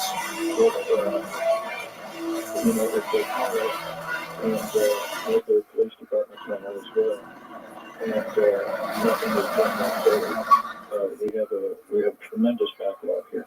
Completely understandable. West of the Rockies, you're on the air with Lynn Buchanan. Good morning. Good morning, Art. Yes. Yes, and good morning, Lynn. Good morning. My question for you is, could remote viewers be tricked and fed a false remote view to cover up a secret or a death? All right. That is an awfully good question. In other words, Could, for example, another group of remote viewers somehow... Oh, Tony, give it to Tony. Let's go. Oh, my God, hello. It's Monday night, and you're at the #1 live podcast in the world. It's Brian Red Band, ladies and gentlemen. Hey, what's up, everyone? Hello, humans. It's Josh Martin right there. Comedians, make some fucking noise. What's up? A bunch of people signed up for the bucket tonight, and we're back in it, dude. Yes. Fun stuff happening. I've been doing a lot of stand-up. Just got back from a couple crazy weekends. The fun continues. Feels like there's a little bit of an echo in here. La Jolla, November 10th and 11th. Australia, I'm going back November 22nd to the 28th. Melbourne, Brisbane, Adelaide, and Sydney. In Philadelphia, January 24th to the 27th. Some of my wrestling pals. We're going to the Royal Rumble that weekend. Like a bunch of fucking grown-ups for the second year in a row. I'll be in Indiana, Columbus, Ohio, and Pittsburgh, November 8th, 9th, and 10th. We are taking our butts all around the country. And MeUndies makes feel-good undies your butt will be proud to wear. They will be the most comfortable pair of underwear you will ever own. And check it out yourself. Go to MeUndies.com/kill. With tons of styles and patterns to choose from for both men and ladies, MeUndies will have the perfect fit for any personalities. The MeUndies feeling is unmatched because they use a naturally soft fabric that is 3 times softer than cotton. For limited time only, check out MeUndies' first ever glow-in-the-dark print, Lights Out. Why not update your underwear drawer and glow at the same time? And if underwear isn't your thing, MeUndies also makes the softest socks in the world. They are really soft. I actually bought some of the glow-in-the-dark Halloween underwear, and it's really weird when your girl is wearing pumpkins at night, and you can see these little eyes coming towards you. Yeah, it's sexy. Hey, somebody ate the pumpkin. Pumpkin pie. Delicious. Get 20% off the best and softest underwear and socks you will ever own. Free shipping and 100% satisfaction guarantee. Go to MeUndies.com/kill. That's MeUndies.com/kill for 20% off. One more time. That's MeUndies.com/kill. You guys ready to start tonight's show or what? This is it. You made it. We've been waiting a while for the return of this one. One of our favorite human beings. As every week on this show, I always promise you the greatest possible guest, humanly fucking possible, and this is as cool as it gets. On top of the many, many credits I could name, he's one of my and my mother's favorite comedians, and yours as well.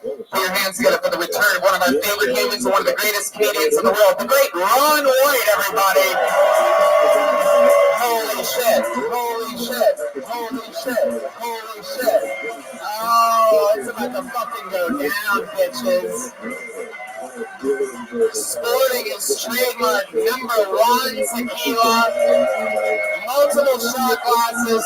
The crowd is going ecstatic right now. One of the baddest ass motherfuckers in the world, the great Ron White. Yeah, sporting a nice big bottle of #1 tequila. That's not plugged in for some reason. Oh shit, oh Josh. Josh Martin on the 1s and 2s over here, buddy. On a live podcast in front of a live studio audience. The #1 live podcast in the world for a reason. Oh, that's just the #1. That's the one Josh puts out. #1, right? Yeah. That's Ron motherfucking White, make some noise again. Come on. See, it works now. It works now. Ron, you've done the show a few times. We're excited to have you back. Is that a blunt?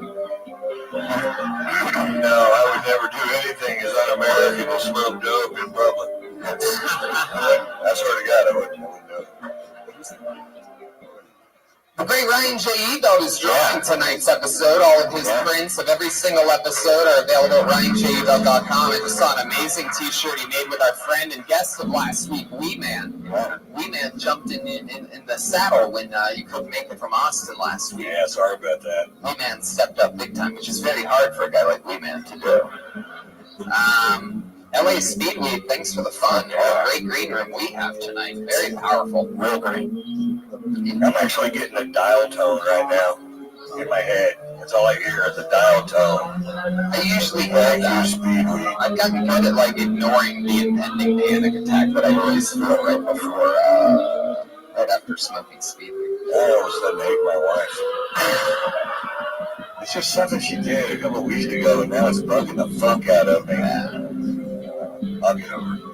For the best flashbacks in marijuana, go to LA Speedweed, speedweed.com. We have a band, Ron. You know it. They're goofy as fuck. The saxophonist just got married this past weekend. No, he did not. Yes, he did. To his high school sweetheart. No, he did not. That's coolish. Let's do this shit. It's the best damn band in the land. Make some noise for the Kill Tony band. It's Pat Reagan, Jeremiah Watkins, Joel Jimenez, and Chroma Chris on the bass. Every week they do different characters, and I never know what they're going to do. We never know before the show. And they commit to these characters throughout the show. Wow. Wait a second. Ugh, like a butt crack. What is this supposed to be? Oh, Jesus, Jeremiah, no. Are they on roller skates?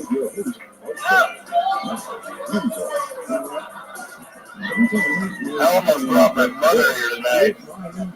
There's Roller Girl. What is this supposed to be? I don't really know if I even really get this one at all. We're bad girls. We're male prostitutes, Tony. Sex workers. Oh, wow. We're working men of the night. So you guys are male prostitutes. Sex? Yeah, we've seen you a few times around town. Wow. You got me there. Everybody knows. Our favorite customer. Talk about one shot.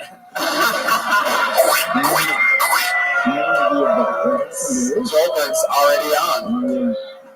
I'm getting roasted by these dirty hookers.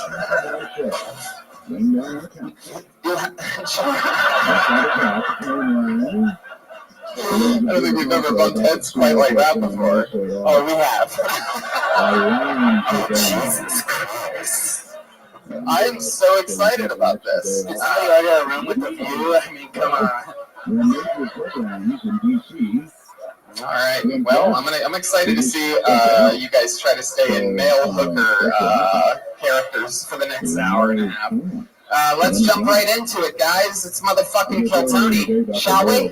I have a wonderful over 50 or 60 some people signed up for the chance, these human beings, for the opportunity to perform 60 seconds of stand-up or some kind of show in front of us and the great Ron White. And then after the 60 seconds is up, we talk to you about anything in the world. All of a sudden, you're a guest on a podcast. You know your 60 seconds is up when you hear the sound of a kitty. That means wrap it up then, or else you're going to bring out the angry West Hollywood bear.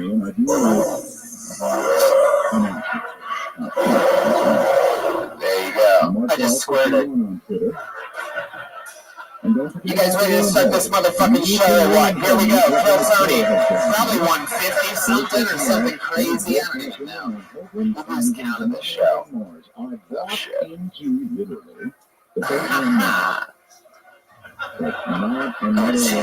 Thank you, Daddy. Hey, girl. Jesus, Jeremiah. Wow. All right, I pulled your first name out of the bucket. We're about to meet somebody. They're going to do 60 seconds, and then we're going to talk to them about anything. Sometimes it's a great young comedian. Sometimes it's a completely insane person. You never know what's going to happen. So let the fun begin with this, what feels like a new name. Sounds new to me. Put your hands together for Orlando Villarreal.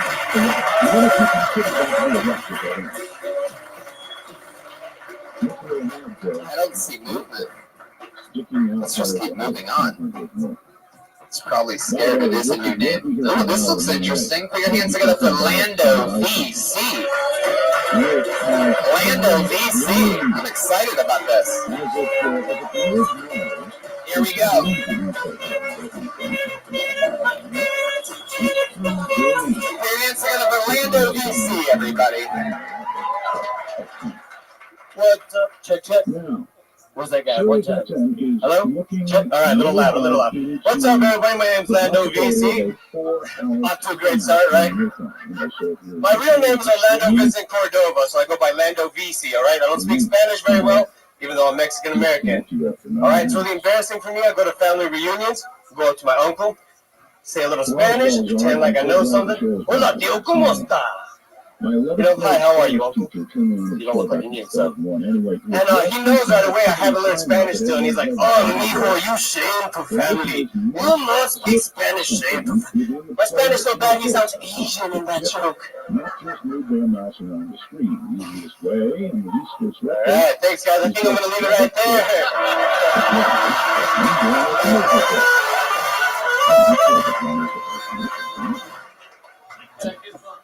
Talking to the microphone. Yo, Run Right, Texas, what's up? There you go. All right. Everything's bigger in Texas, except for my jokes. Lando, welcome to the show. How long have you been doing stand-up? 5 years. Fuck yeah. 5 years. Where at? El Paso, Texas, right there. We're on the map, a little point at the end. Yeah, they don't consider us part of Texas, and there's a lot of their state we don't need. Yeah, there you go. It's Mexican heaven, though. How long have you been in Los Angeles? For about a week. What was that diva-like behavior at the beginning? Were you asked to turn the mic up? What does VC stand for? I guess so, pretty much. You know, I've been doing stand-up for 31 years. I could barely get him to turn it on. You've been here for a week and you're fucking giving out orders, man. You gotta chill. Try to fit in, you know? Now, what's your real name again? Orlando. Orlando what? No, Vincent Cordova. Orlando Vincent. That is so weird because the first name that I picked up was a guy named Orlando Villarreal. That's not you. Totally different. And you're Orlando what? VC, Vincent Cordova. So much Orlando in this room. I think the gay hookers have something in there. All I can say is I hope Orlando blooms here. What do you do for work? Photo and video. You know Willie Barcena? Anybody know Willie Barcena? Long time in LA. Helped him out with the shoot this weekend. Yeah, it was cool. It was good at the Ice House. Cool. You want to pick up those names you just dropped?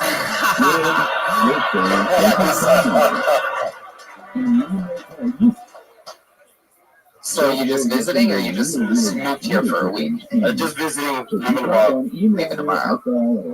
Did you do anything else fun while here in LA? Go to the observatory. That was fun. That was cool. I lived here 11 years. I've never taken the time to go to the Griffith Observatory. I'm It's great about the sun and the stars, you know? I get tub jobs at the Griffith Observatory.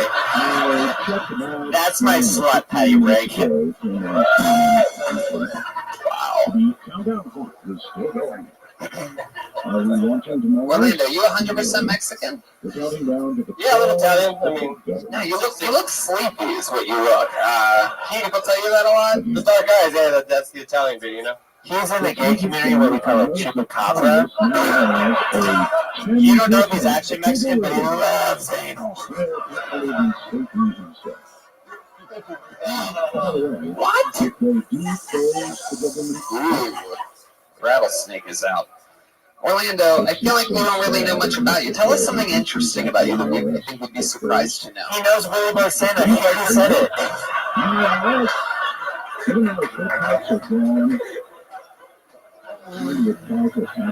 Go ahead, you got a lot of time to think about it now, Orlando. Yeah.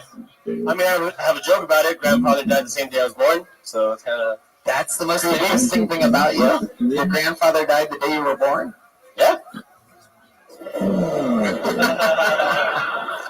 No wonder this guy's yawning up here in the front row. Yeah, man, I live in El Paso. What can I say, bro? Yeah. What does that mean to you? It means like, when I travel outside El Paso, I don't feel so American. I bet when girls talk to you, they're like, I'll pass. Shut up. You shut up. You're a bitch sometimes. You know that? I love it.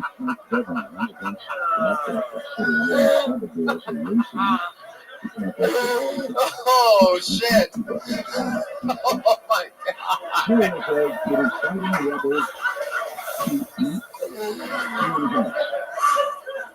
Oh, shit. All right, Orlando. What do you think the second most interesting thing about you is? I don't know if you guys have heard of Willie Barcena. No, that's about it. No, honestly. I wouldn't watch in public.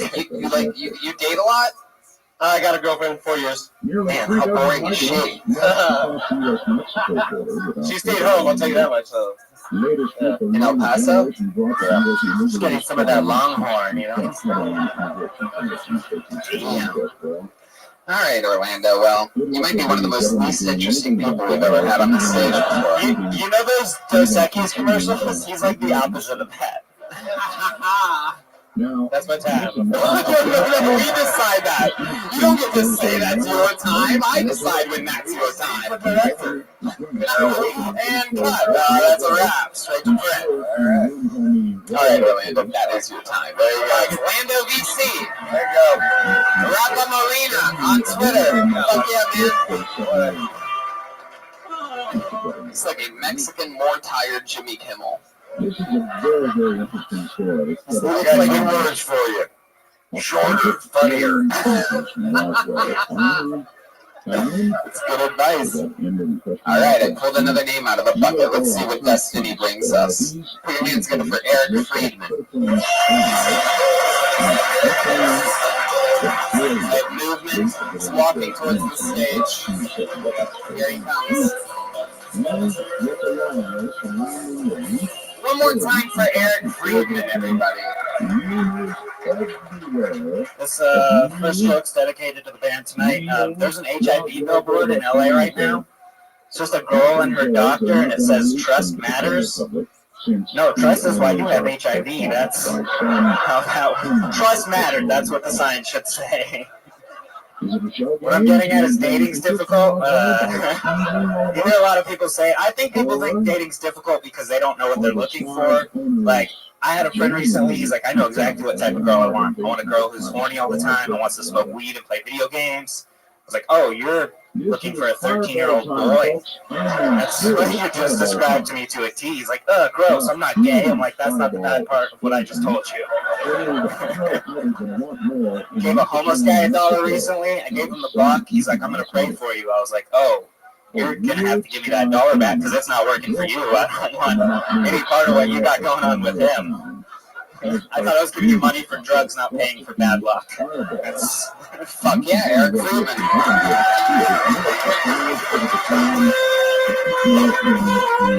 Did it, buddy. That was fun. Thank you. It's your first time on the show? Yes, it is. How do you feel? I feel all right. Fun. I enjoyed it. How long have you been doing stand-up? It'll be 3 years in February. Where are you from? I'm from Aurora Hills and then lived in Phoenix and now back in LA. Aurora Hills is a nice area, right? It is a nice area. What do your parents do? My dad was an engineer and my mom was a teacher. What happened to them? They're still alive, but in Phoenix, Arizona, so that means there's not much time left. There was a real plane crashy vibe to the way you said, my dad was an engineer and my mom was. Well, they're in their 70s. They're retired. Really? How old are you? I'm 32. 32. Wow. I think you're going to find in your career with her way harder people to follow than Orlando. Yeah. I know you seem real fucking funny right now, but well, you have to follow the great sax player one night at 2 o'clock in the fucking morning.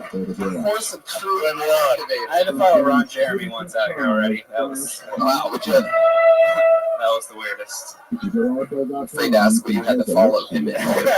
Back to luckily it was comedy. Man, so you're sort of an LA guy, right? Yeah, kind of. You've only been doing stand-up 3 years. You're 32. Would you spend the first 29 years of your life? I've been writing since I was 15. Writing what? Comedy, cartoons. I did the cartoon chord work with Eric Myers. Pretty big. Wow. Charlie Barcena also in that? There's a bunch of comics from here that are in. Shout out, Cordo is great. Then you're Jimmy Patiti. Oh, wow. I'm getting compliments on both sides. I like this. Fuck yeah. How do you make a living? I'm a tour manager for bands. Wow. How long have you been doing that? We have one of those. It's called a pimp. I'm good at collecting money. How long have you been doing that for? Almost 10 years now. You? Can you tell us some of the bands that you tour manage for? I've been with the band Sublime for the last 8 years. So, you know what I really want to know? I really want to know. And he will be coming up in just Can't fucking remember how the rest of it goes.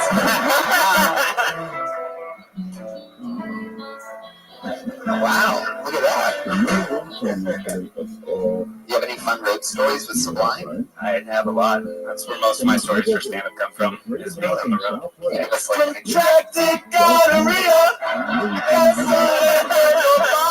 I had $1 million where I did it all. You guys want to come over for us? Well,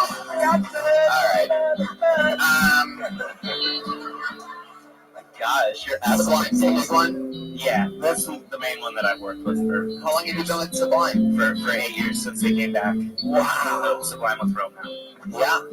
I was at the High Times Cannabis Cup up north. Were you with them up there? Oh, yeah. Yeah, I was there watching them in the very, very front row. That one. I Yeah, was that was a lot of hosting fun. the award ceremony. Oh, nice. Yeah. That one was great. We got a person to drive back a bunch of drugstores. I bet, yes. Indeed. I flew a private jet back that night. Man, you flew back. It wasn't me. It was the owner of High Times that took me. Oh, it was very surreal, and I was stoned to the gullets. I drove a bunch of drugs back that night. I dealt with some guy. Did you see the gun that was made out of joints that was gold? No. Did you see the Nate Diaz pod? No. They won the award, and it actually was freaking good. Yeah. I thought when Nate Diaz won the award, I'm like, oh, they gave it to him because he's like a big celebrity, and then I tried it. It was crazy.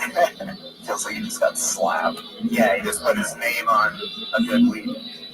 Anyway, this might be one of the most mellow parts of any interview we've ever had. Really talking about Sublime just brought back a lot of. Thank you for spreading awareness about HIV. I think we. I dedicated that one to you guys. That's why. How many years have you been doing that?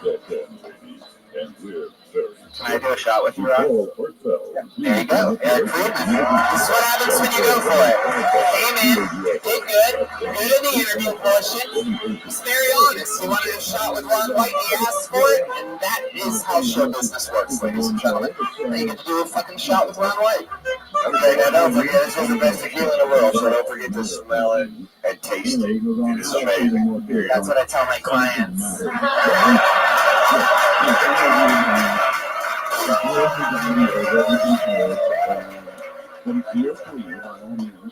What's happening? I know you tell me when to leave. There's fucking Joelberg in the house. They just did one shot, still available on Netflix streaming. What else, Eric? Any special skills or talents? Any hobbies or anything weird you're into? I play drums. Second. Are we about to have a Mexican drum off? Or do you have any Mexican in your blood at all? No, I don't. Are you sure? I've lived with them for a bit now. It's too bad. Really wish you were Mexican so we could do this. Moving on, Tony. Have you ever hung out with a Mexican or anything like that? I have. Wow, would you like to have a Mexican drum off? Do you guys like that? One of our favorite traditions. Alright, well, Eric, this is the part where Joel hands over the sticks, and you want to talk shit about playing the drums? You want to talk shit about it? No, when I asked you any special skills or hobbies, your first answer was drums. So there you go. Get over there, Eric. Don't be shy. You want to do a shot with Ron White? Now you have to play the fucking drums.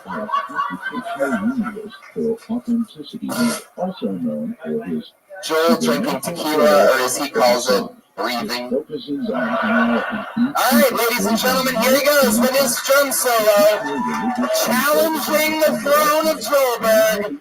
Joel will respond after this. Put your hands together for Eric Friedman.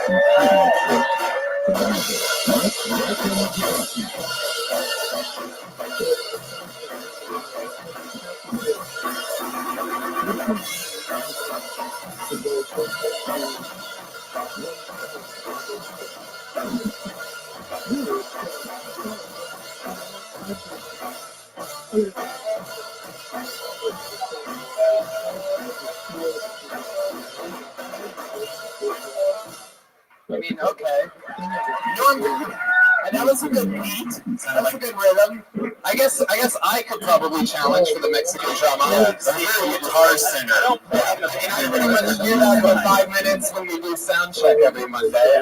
So with his retort, the defending reigning champion of percussion of Kill Tony, Shoulder, ladies and gentlemen, Shoulder Menace.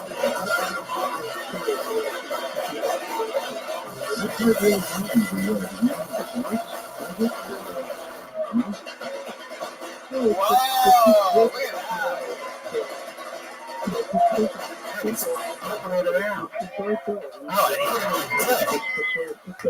He's eating the symbol. No, he's eating the symbol. Oh, it's coming in his mouth. Wow. Wow, he's very dark, ladies and gentlemen. Come on. There he goes, Eric Friedman. You lost the Mexican drum out, but you got a shot with Ron White. Ask and you shall receive. Eric J. Friedman on Twitter. And we move on. That was very good. You guys having fun out there? Trying to warn you.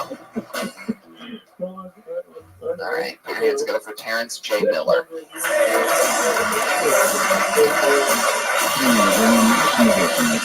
Terrence J. Miller.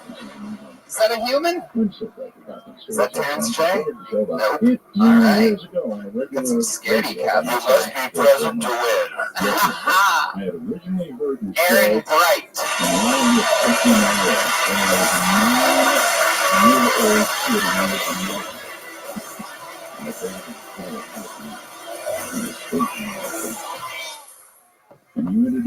All right.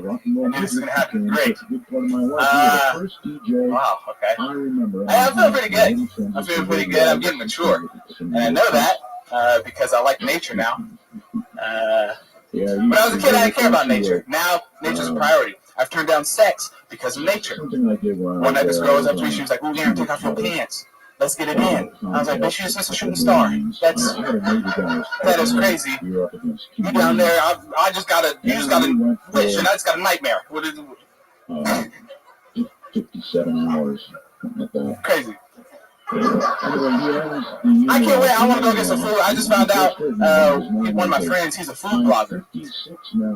So that's pretty cool. But the thing is he's a pothead. Like, you can't be a food blogger and a pothead. Everything you eat is 5 stars. I went on his blog to see what he's talking about. This one was recommending the Crunchwrap Supreme. I was like, hold on. He gave Funyuns 6 stars. So I was like, oh, okay, this ain't real. All right, thank you guys. That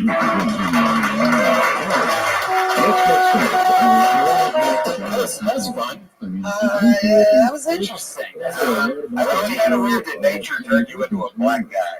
All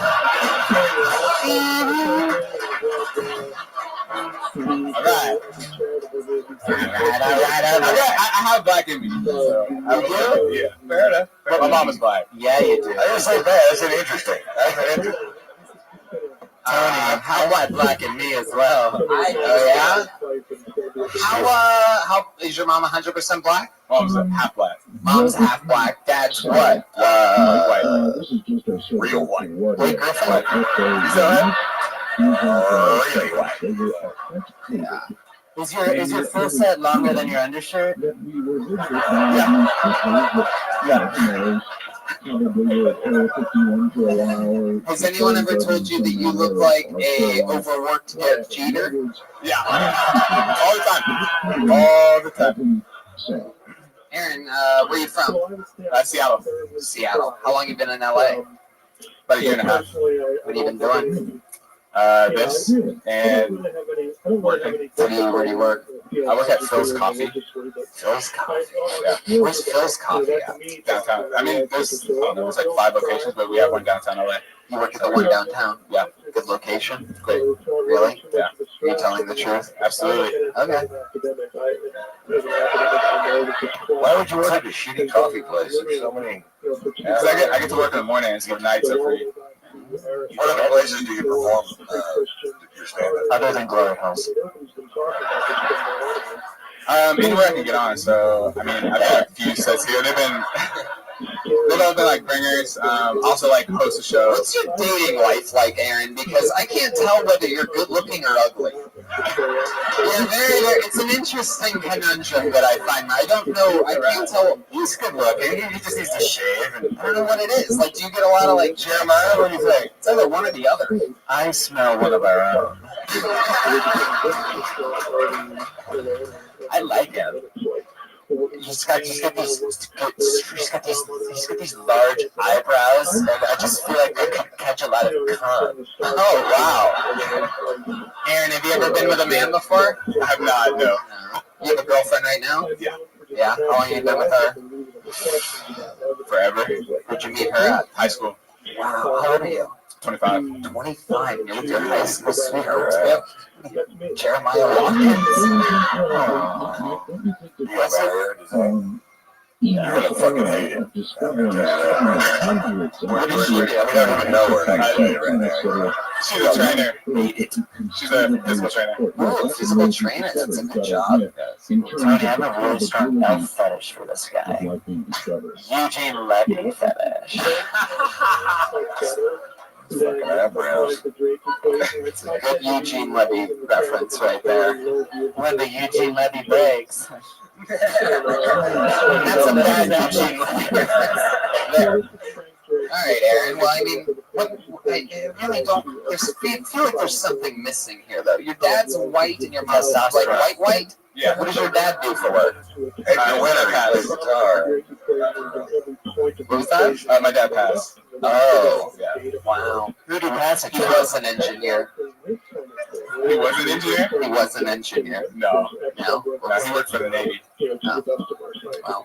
Yeah. We've had a few moments of silence during this set for that already, so... Thanks, guys. Did he buy you a boat? The Navy, I love seamen.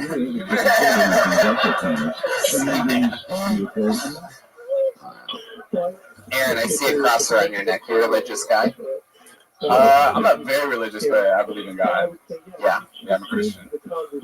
Just got weird in here. You ever go to church? Yeah. How often? Not every Sunday, but I go pretty often. I go to the church of Yas Queen. I don't really get it. All right. Well, Aaron, we've had some interestingly boring guests up here. I know. It's like really there's not much character. It's more of like an interrogation than anything else, really. It's hot up here. What's the most interesting thing about you, Aaron? That seems to be a common theme tonight. A segment called Who Are You? For that? I played college basketball. Oh, point guard. Point guard. Yeah, that's what you look like.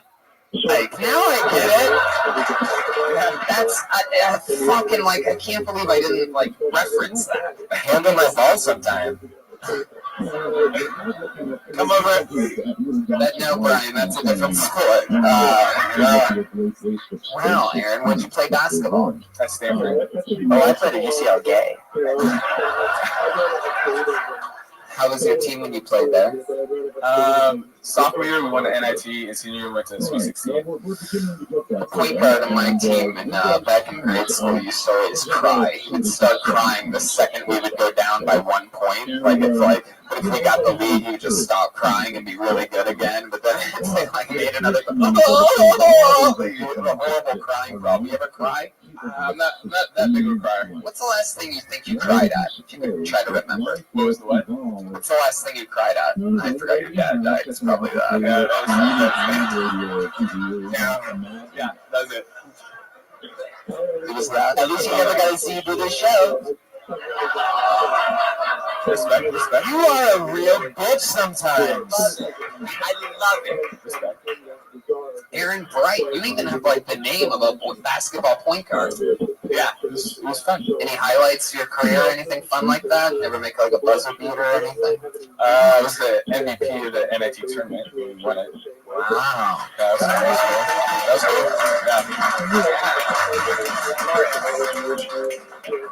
There you go. All right, Aaron. Well, I don't know really. How tall are you? Exactly. Like 5'10", 5'11". Like 5'10", 5'11". No, you're not.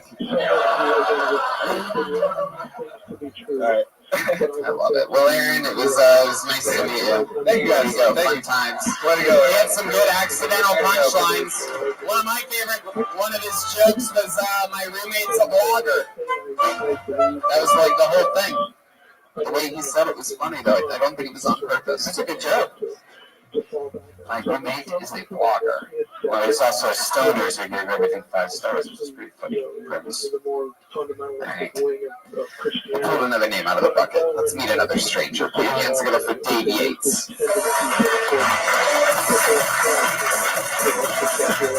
He's running. We got a runner. He's at full sprint. Put your hands together for Dave Yates, everybody. Alright, Halloween's coming up, and it's my best friend's birthday, and I want to get her a spooky cake. So I hopped on Google, and I Google searched boo cake. And Google said, "Did you mean bouquet?"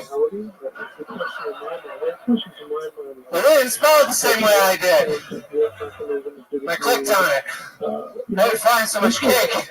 I found a whole lot of icing, though. No, I look like I know what kind of cake that is. I get it, okay? But the only reason I do that joke is because there's going to be some innocent lady that's going to be real confused after the show and pull out her phone like, what's brew cake? Oh! My name's 88 Alright, 50 seconds of Dave Yates. That was funny. Good to see you. It's amazing how many people can't get to 60 seconds. Yeah. Just drop a hot 50 and they drop the mic. There it is. 60 seconds right then. Hi, Dave. Hi, Tony. How are you? Have you been on the show before? You have? I've actually been to the Death Squad because he did so well. I invited him to the Ice House. Is this a different look? You have a different look or something? I had a hat on last time, so. He has his own hot sauce called hot sauce. Is that very good? I ate it on pizza last night. Wow. It's very good. So you brought some. Wow. Taste it. You're getting a shot of tequila, dude. Try some. It's real good. Shot for a shot. I'll do it for him. It has a good taste to it. Great on pizza. Wow. So you have your own hot sauce company. Try it out of my belly button, Ron. What do you think? Oh, it actually made Ron laugh. I think it is hot sauce. Really fucking good. Thanks, man. Good flavor. You got a lot of bite. What size bathtub do you make it in? Toilet, actually. Toilet hot sauce. What do how many of these are you slinging? What's your, I mean, I've sold hundreds of bottles. I sell it as my merch after shows. Oh. Literally hundreds. I've been selling it for 3 years. So. Well, no wonder. Is that what you do, basically? You sell hot sauce? Yeah, when I do Postmates. How long have you been doing that for? Since I moved here 7 months ago. What's the weirdest delivery that you've had to deliver? Something stand out to you? Yeah, it was I had to deliver stem cells to Kathy Lee Gifford's daughter. Wow, pretty fucking interesting. I guarantee that was a breach of privacy that you just did.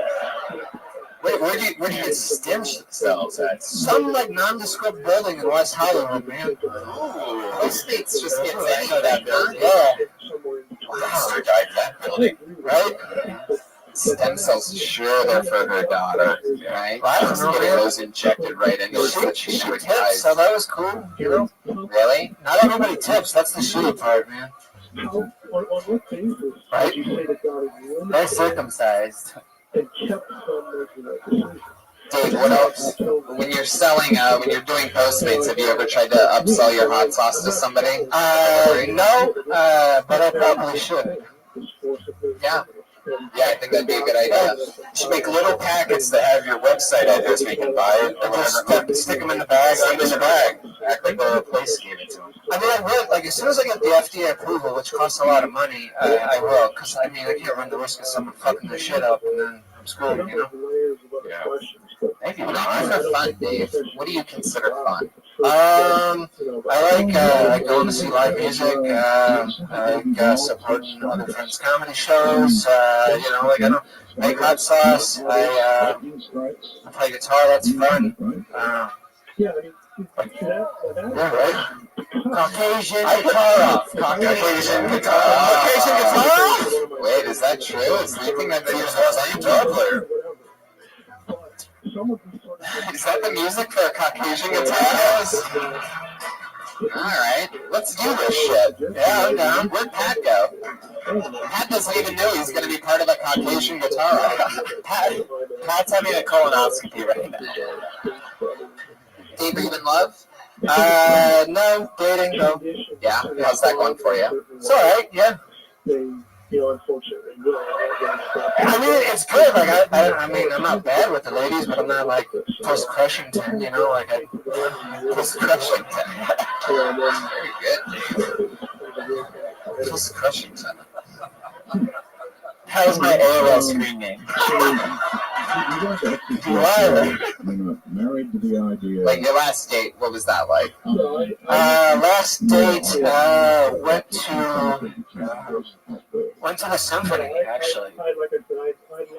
This is the most boring episode of my show I've ever made in my entire life. 250 minutes. Live music? No, man, like, the last time I was on, they asked me, so I'm trying to think of different things that are interesting about me. Like, I like fish, and people make fun of me for being a hippie, and I don't drink. They're like, oh, you sober, that sucks, and blah, blah, blah. You're like, I'll show you, I'm going to the fucking symphony. You think I'm boring? Watch this. Where'd you see the symphony at? Chicago. Oh, you went on a date in Chicago. Yeah, that's where I lived before I moved here. Oh. That's the most recent date you went on? No, but nothing memorable, like gone out to eat and stuff. And how long have you lived in LA? 7 months. Wow.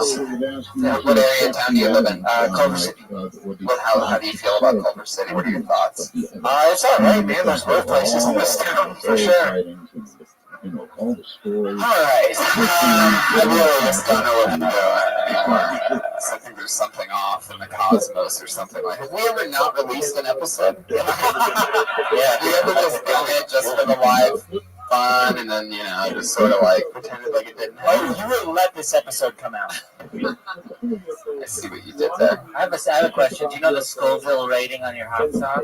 The Carolina Reaper, the one that I use, is 2 million on the Scoville scale, but I don't use the whole pepper, so it's like a nice consistent burn. Right. Yeah, the Carolina Reapers, I've had it. Very convincing. Thanks, Thanks, man. I appreciate that, Ron. Yeah.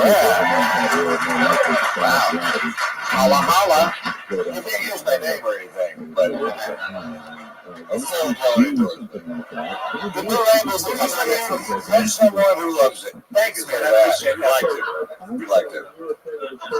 All right, Dave, we're going to get somebody else up. Nice to meet you. He's on Twitter at Yates Comedy. In and out. Good set. I don't think this is that bad an episode, dude. No, we're giving up on it a little fucking early. What do you guys think? That was fun. I love it. I'm just fucking around. Oh, God. I think it's just the heat. Today was a hot day when it's got a little slower energy to it. Something. I don't know what's going on. I think it's fine. I was just busting everybody's balls. We're the #1 live podcast on that. All right, put your hands together for Brian O'Shea. From deep in the corner, this is going to be a long walk.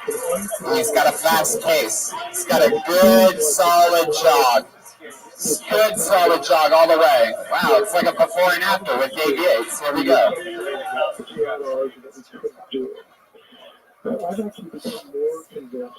I didn't stop beating off until I was 28. I was the lecturing king of the south side of Chicago. If anyone pissed me off, I'd sneak in, pull my pants down, and spend the night on the couch. You think it's so high? You feel like Biggie Smalls without the confidence? Just overeating and breathing weird and shit?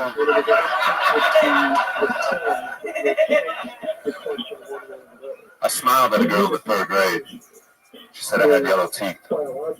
And my daughter walked up and I drove her home.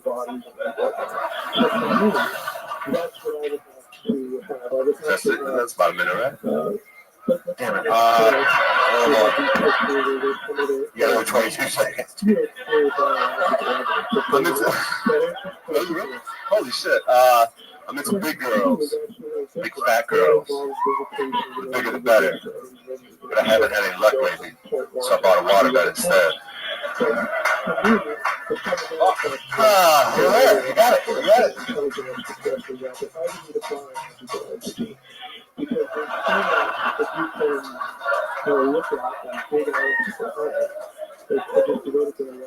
Brian, nice to meet you. Nice to meet you, Tony. Why do I feel like you just got done directing a horror film? I'm a creepy fuck. I'll agree. You really are. You just exude it. I know. You have the look that like big showbiz people like when they retire and they like go for that look, like Jim Carrey and Jim Carrey and shit. Right. Letterman. Are you retired? No, I'm homeless. But it's cool, bro. I got that. Wow. What's your street? What's your Wow, it just got real in here. I got a car. Yeah, well, you guys work on the street. He's not working on the street. How long you been homeless for, Brian? Let's see. Probably since April. Yeah, I left. Interesting. What happened? Tell us I was about staying it. with a buddy in Chicago. I'm trying to get sober and shit. Yeah. And then I went Sober from what? You know what? Actually, it's weed. Actually, I mean, I've smoked coke and shit like for years. Oh, it's probably that. But go ahead.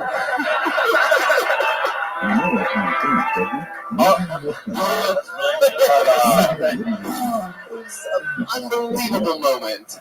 I immediately am back to thinking this is probably our greatest episode we've ever had. I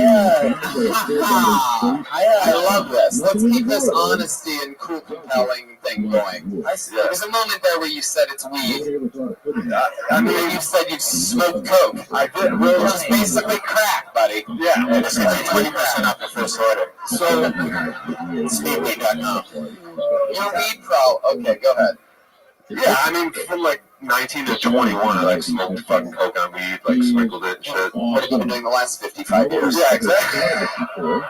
So from April, like I was saying, I went to New York and just like didn't do comedy as much as I should because I was smoking too much weed. I was there for like 4 months. I've been here for 3 months. And for like 2 months, I was smoking too much weed. But now I'm on my grind. I got 10 days sober. When you smoke too much weed, are you like, wow, this is too awesome, amazing, like I feel great, no headaches? It's just like, this is the very smallest thing. All I do is eat, watch YouTube videos, and fucking not do anything.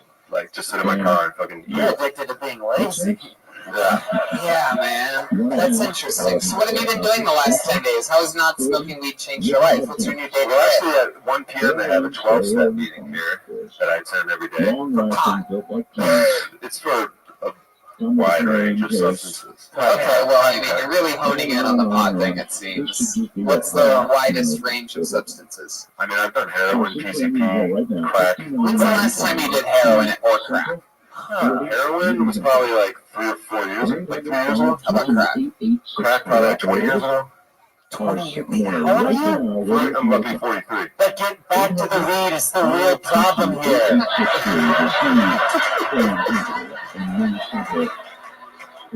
It's ironic because I'm addicted to grinder too. Tony, Jeremiah Watkins sneaking in a pot joke. Tony, I relate to this guy because I smoke PCP, but I'm addicted to LaCroix.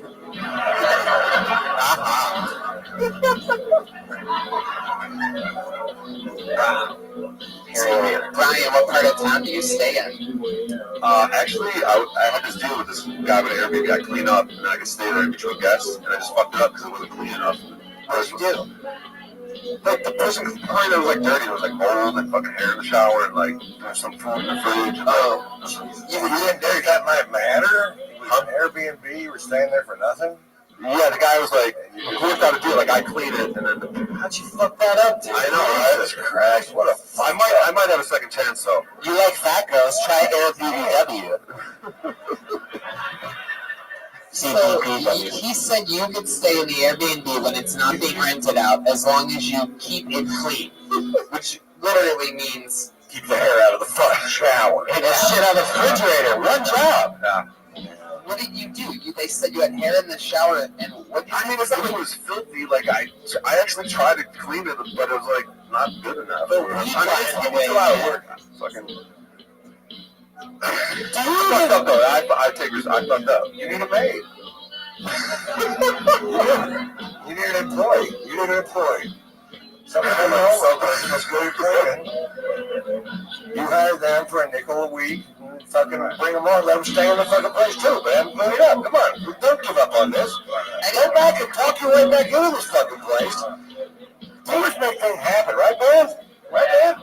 Right, a maid outfit and show up tomorrow.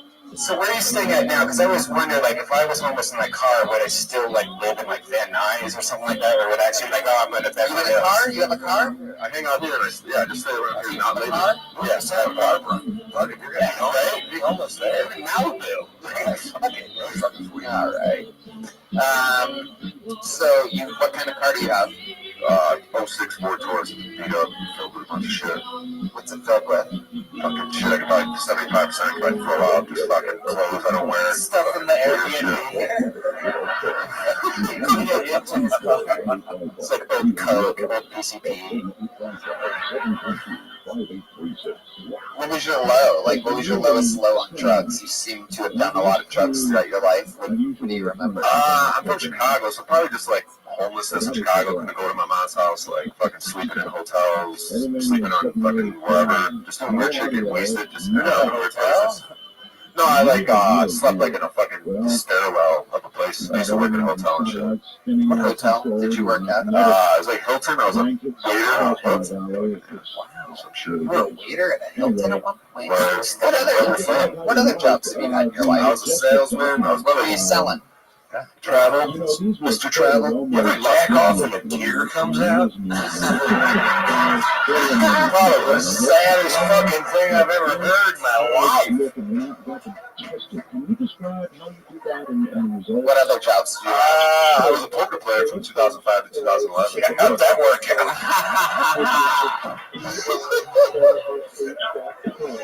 Yeah, basically I won $50,000 in like 2008 on a Wednesday. I paid $300 on a Wednesday evening. I played a tournament, won $50,000, and I sort of wrote that out. I won $30,000 in another $300 tournament in Vegas, and like. What happened Thursday?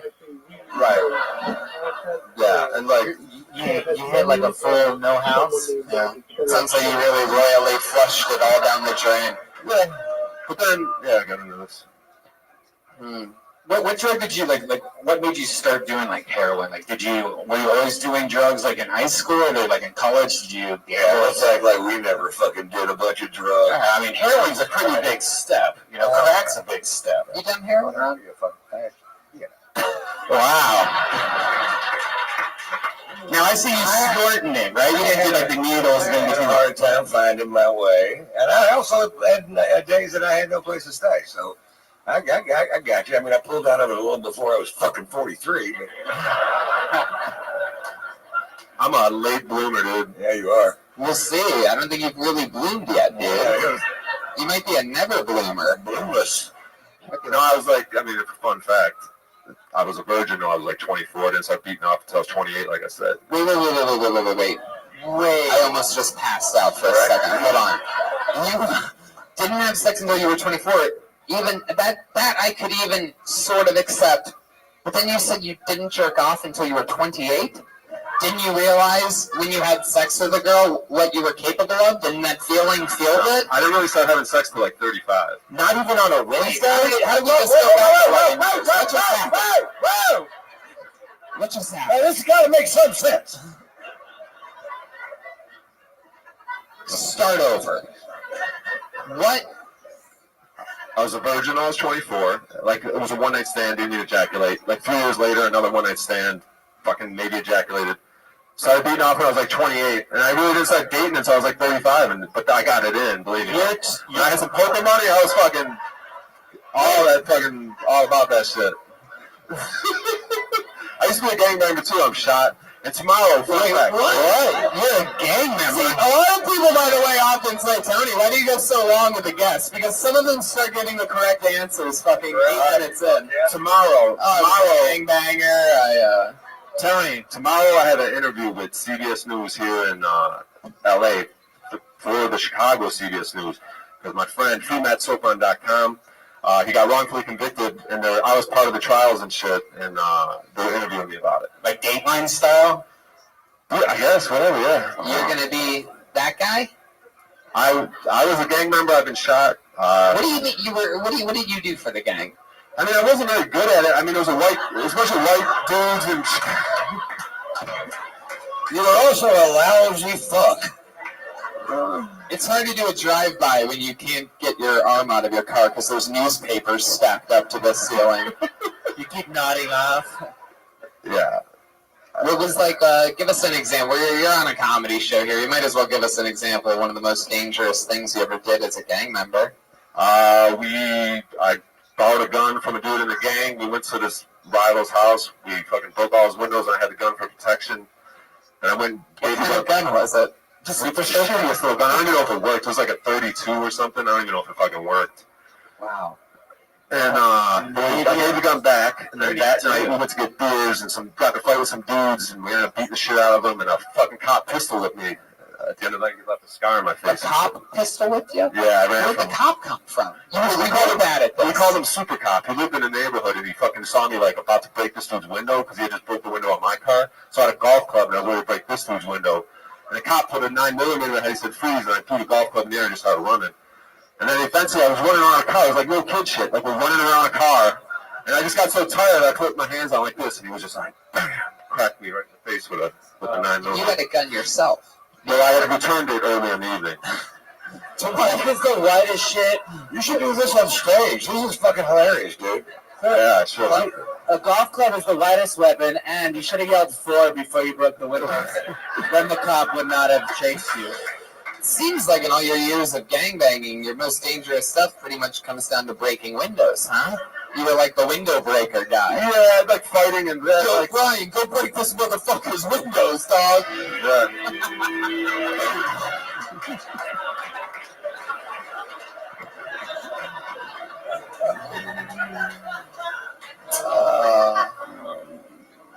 So you broke windows, man. Did you have a nickname in the gang? O-Dog. My last name's O'Shea. And O-Dog's from Menace to Society. He was that character. Yeah, he's got braids. I know a lot of, speaking of O-Dog, I know a lot of dogs that have a better life than you do right now. Yeah. Well, this is a dream. This is fucking, dude, I'm happy as fuck, dude. You should be. Dude, I think I did alright, even though I fucking mistimed it. Like, dude, I'm fucking happy as shit right now. I'm about to cry and shit. You're the most interesting interview by far we've had on the show tonight. I'll tell you that. I almost asked you to come over to my house and stay for a while, but I didn't. At the last minute, I didn't. Run white and run plight up here. No? Okay. Brian, do you have any short-term goals or anything to like? Yeah, I mean, like, I had a sponsor. I'm like doing the shit. Like, I'm going to meetings every day. What's your sponsor? Mine was Monster Energy drink for a while. Right. This dude Mike, he's really fucking dope. Oh, wait, what was it? His name's Mike, but I fucking. I shouldn't be saying that, right? He's fucking dope, though. Well, if he's dope, then you probably shouldn't be near him at all, Brian.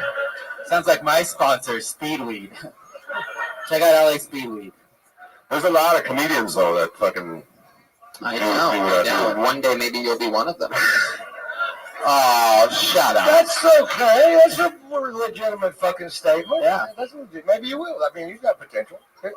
Yep. All right. Why not? You know? Brian O'Shea, I think everybody's waiting for you, dude. Come back. Come see us again. Brian O'Shea, Diggity Dog on Twitter.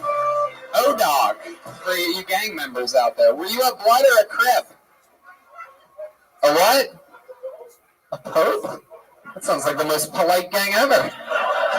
We just wear wacky hats, break windows, you know. Hey, you guys know what I was doing when I went off stage? What? I was seeing a client. It was Dane Cook. I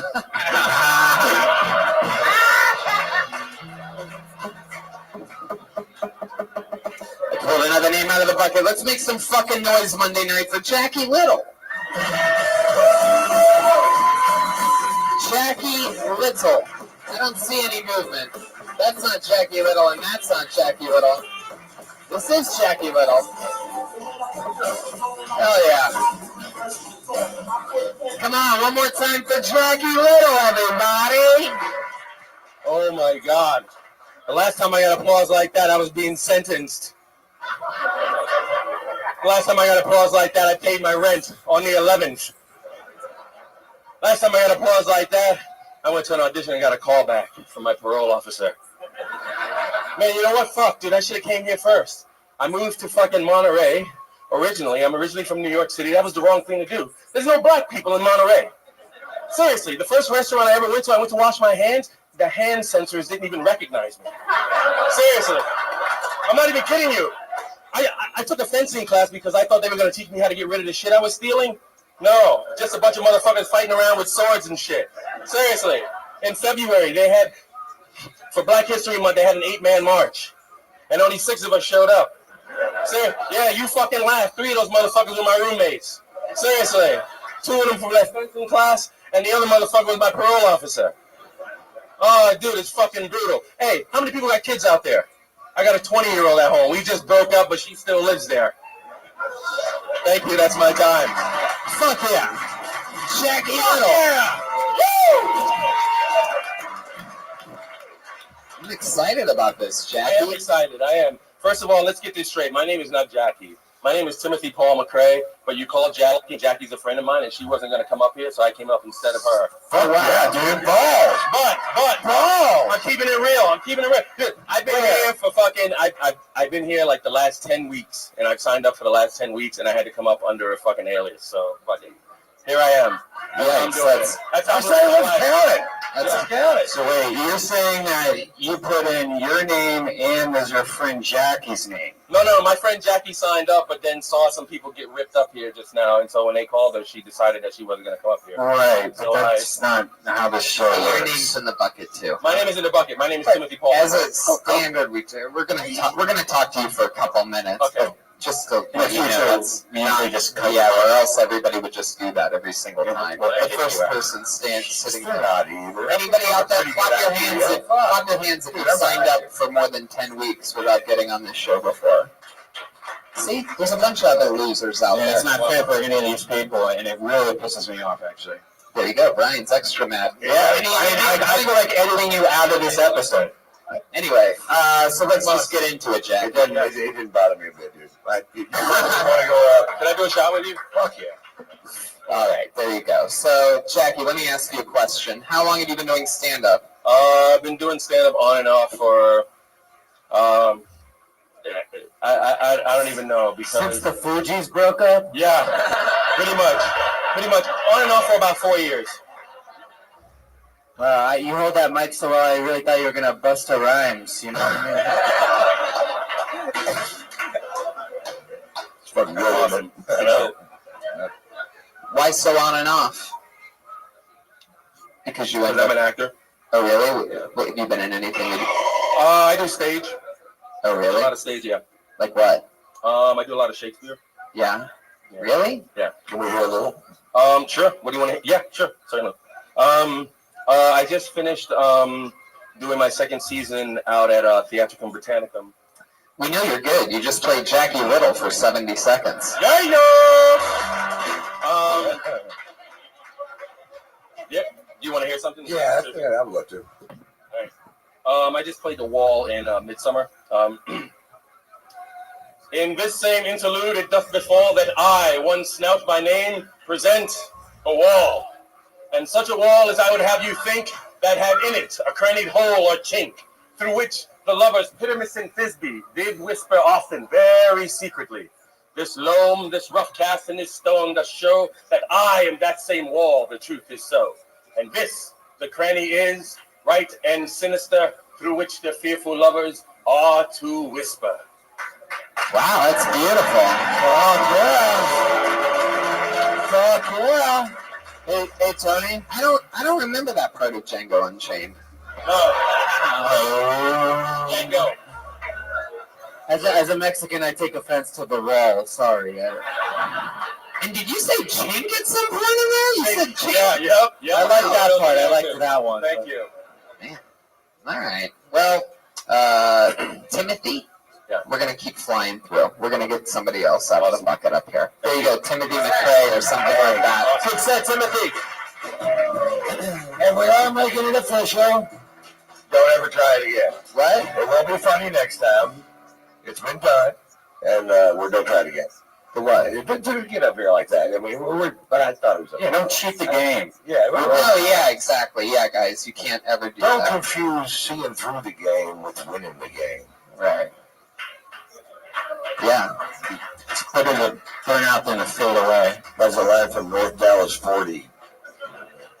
True. That's one of my favorite lines. To get 20% off the best and softest underwear and socks you will ever own, free shipping and a 100% satisfaction guarantee, go to meandies.com/kill. You guys ready to go back to the buffet?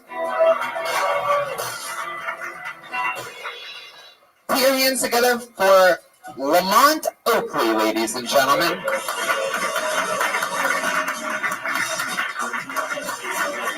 This thing?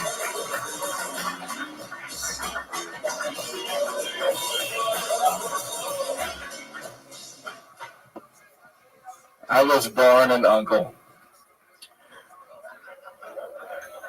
No, I came out of the womb and had a 28-year-old nephew. That's crazy. I wonder how this is possible. Well, my parents were 27 years apart, which was really freaking crazy. It was like growing up in two different households. Like, I had my dad talking about shit that happened in World War II, and my mom was singing James Brown. So I was a very confused kid. I didn't know whether to root for the Nazis or to, get on up and shit. It was weird. I used to be a rapper, but I stopped rapping because rappers started doing weird shit, like giving away their money. I was like, I don't want to be that type of rapper. I want to be one of the glamorous motherfuckers. It's crazy. So I also used to be,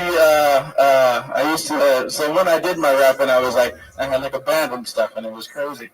So one day, I had a friend there, and she came to the show, and I was like, oh man, I wish I just had pennies thrown at me on stage just one time, but, you could sing her shit. I was a really good friend, but it was the wrong friend to have because she was about 5'2", 280, so.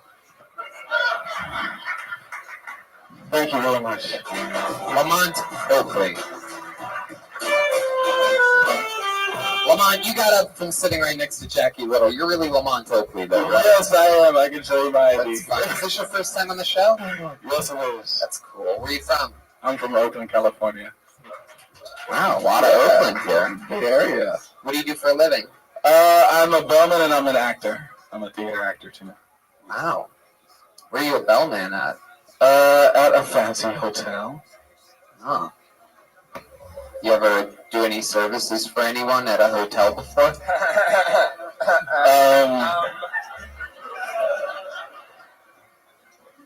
I can't answer that. Okay. Neither really can we. fancy hotel. No Hilton or any bullshit like that. Oh, no crap like that. Tony, I felt like that was a groundbreaking set because I've never seen a black guy wear cargo shorts on stage. You use those pockets for anything, Lamont? Yes, I use them for my marijuana. And I think I have my parking ticket in this one. Oh. You got a lighter in one of them? I think I do. It's a good thing to have. Oh, man, take a shot with you. Fuck yeah, an applause break for having a lighter. So Lamont, how long have you been in Los Angeles? You visiting? You still live in Oakland? No, I've been here since 2002. I just moved to Hollywood from Long Beach. You just moved to Hollywood from Long Beach. How long have you been in Hollywood? It's been since August. Interesting. August. Yeah. Is that far from the hotel that you work at, or closer to it? It's like equal distance. Oh. Yeah. You're not really giving me much about this hotel. I'm trying to figure it out. I'm trying to human GPS this motherfucker. Does it rhyme with the Beverly Schmilton? No. So have you ever taken anything up to somebody's room and they go, come on in, and eat your ass or anything like that? Yeah, straight to Buddy. That happens a lot. Hey, will you eat my ass, please? I wish that would happen sometimes. Yeah, where are you going to go with that? You've had to be a bellman and something strange has happened, or it's been a little bit, you don't have to... Damn, see, I'm serious. Like, not that much crazy shit happens. Like, the strangest thing is just like, I don't know, there's like homeless people who think they can fool us. Oh, we know. Oh, yeah. We just met a couple And of them. They're addicted to weed. Yeah. Honestly, dude, like, it's the fucking weed, bro. That's like not You know what I mean? I've smoked crack. I fucking put a lump of heroin in my ass today, dude. But the fucking bowl I smoked 10 days ago helps me. My sponsor won't even talk to me. I appreciated the level of fucking honesty from the dude. You know, Oh, yeah, I know. kind of fucking, you know, I know it's sad and dark and fucking shit, but, you know. So who's stayed as a true asshole? Like, who's somebody that you're just like, He's fuck not this gonna, guy? he's not gonna go there. Yeah, I mean, you can't. If he really hates this guy, I'm sure he doesn't give a fuck about this guy. It's all people you don't know. The celebrities are all kind of chill. Yeah. But yeah, there have been like some major assholes. Like, there's like the people that come through that like they act like they're your best friend the first time you meet them, you know, and then you know that's how you know they're not going to tip you. Of course. Because they're friends now, and friends don't tip friends. Exactly. They think it's all good. Do their last names all end with Stein? Whoa, okay. This is why we don't let Brian talk that much. He's talking a lot this episode for some reason, and it always gets me. Welcome to Racers Power. Back to the sound effects we go with Brian Redband. This is my first time doing stand-up, actually. Wow, there you go. Yeah. Oh, that's good. You know, that would be something that people getting interviewed would say at some And point. I gotta tell you, that was amazing then, dude. Oh, yeah? Your first time doing stand-up, that was great. Yeah, you did way better. Oh, Thank you. You know, This is insane to me right now. you have like a cool awkwardness about you. I like it. I mean that. There's something Thank you. interesting about it. And he's only looking at your ass. There you go. Wow. Red All right. Did it again, everybody. Eat ass, poop, and butt. Yes, Red Band's Jew Jokes brought to you by MeUndies. Yes. Oh, my God. Why would you do that? Hey, of all the jokes to make. that was a Harvey Weinstein joke. It was. You didn't even say you said Stein. And then you just said Steve. It's the same thing. Yeah, like, no, that's another racist joke right there. You were just accidentally racist again. Lamont, so let's talk about you doing stand-up for the first time. Is this something you've wanted to do for a while? Yes, it is. How old are you? I'm 33. 33. It's the same age as me. Age of the Lord when he died. I know. He looks way younger than you. It's scary. Were you one of the kids on Reading Rainbow? That's a good one. I can't answer that. For the listeners, that was a good one. Here. Lamont, what's some of the acting that you do? Is that mostly stage? Yeah. I do a bunch of plays. Yeah. What's the weirdest character you've ever had to play? I had to play a gay baseball player where I was naked on stage and had to rape a man in a shower. And what was weird about that?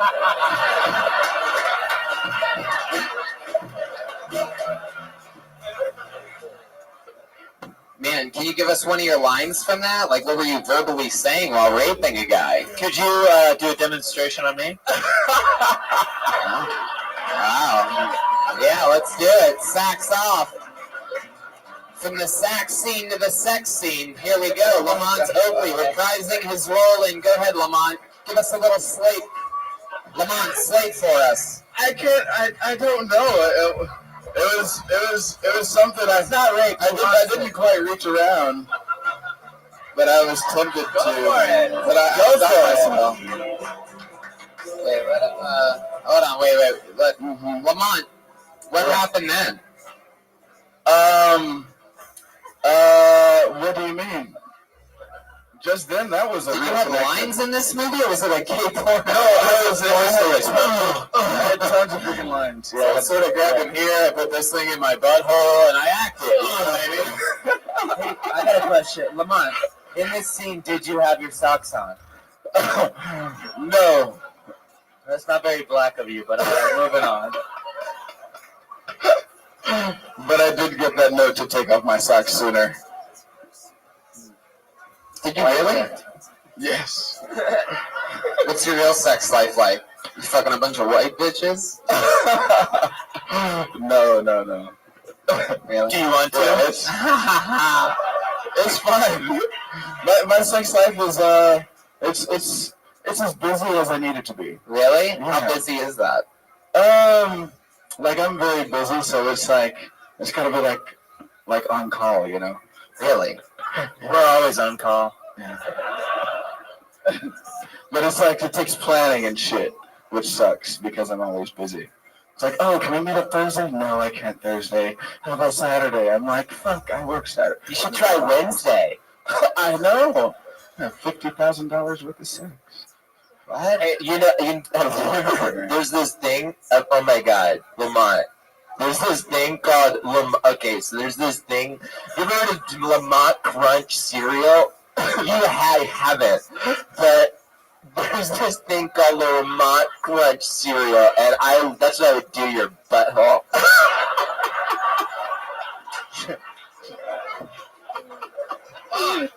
That's my stereotype, Patty, right there.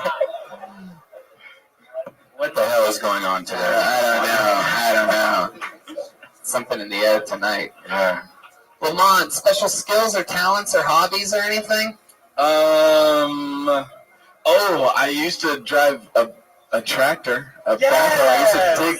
I used to dig holes. John Deere? John Deere? True? Yeah.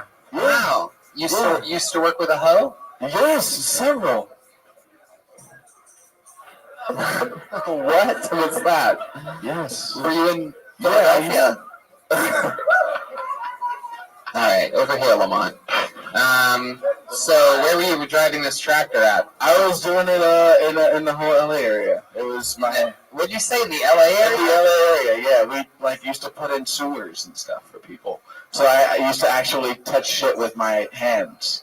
Like the straight up shit, like why didn't you put just gloves on or something? Why would you just like? I did, but straight up sometimes I did. So really, you'd use your bare hands sometimes. Sometimes I don't know what came over. That's part of the job sometimes. It's crazy. Yeah, I don't know. I could never do that now. Well, yeah, that sounds pretty terrible. What's it like being Red Fox's kid?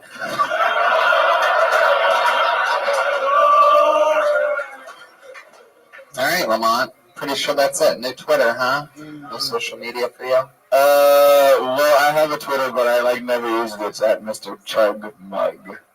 Why that? Why'd you go with that Twitter handle? Because I can drink beer really fast out of a mug. Wait. Is this true? Yes. How fast can you do that? Hold on. Hey, where's Josh Martin?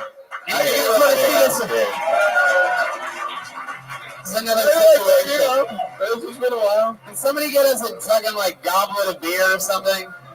Defina, can you get us a giant thing of beer real quick? Like a large, stupid beer. Like a big giant fucking bucket of beer. How about a Pabst Blue Ribbon in the can poured into a pitcher? Maybe two. Two of them. How much beer can you chug at once? I'll raise some. The most I've done is two. 2 big beers or 2 cans of beer? Like 24 ounces. 2 24 ounces. No, one. Do you want to have a Mexican beer off? That's the biggest mug I had. Joel, do you think you can handle this? Yeah, fuck. All right, make it 4 PBRs and 2 pitches. 4 PBRs to the main room. Oh my Is God. Josh Martin even in the room? And get 1 ginger beer for me to butt chug. Did you hear any of that? Butt chug. We need 2 pitchers with we can't really. No. This is to 4 PBRs. 4 PBRs. Wait, Big daddies. just listen to me, Brian. Stop talking. What? 2 24 ounces and 2 pitchers. So 2 pitchers filled with beer. Or 4 PBRs.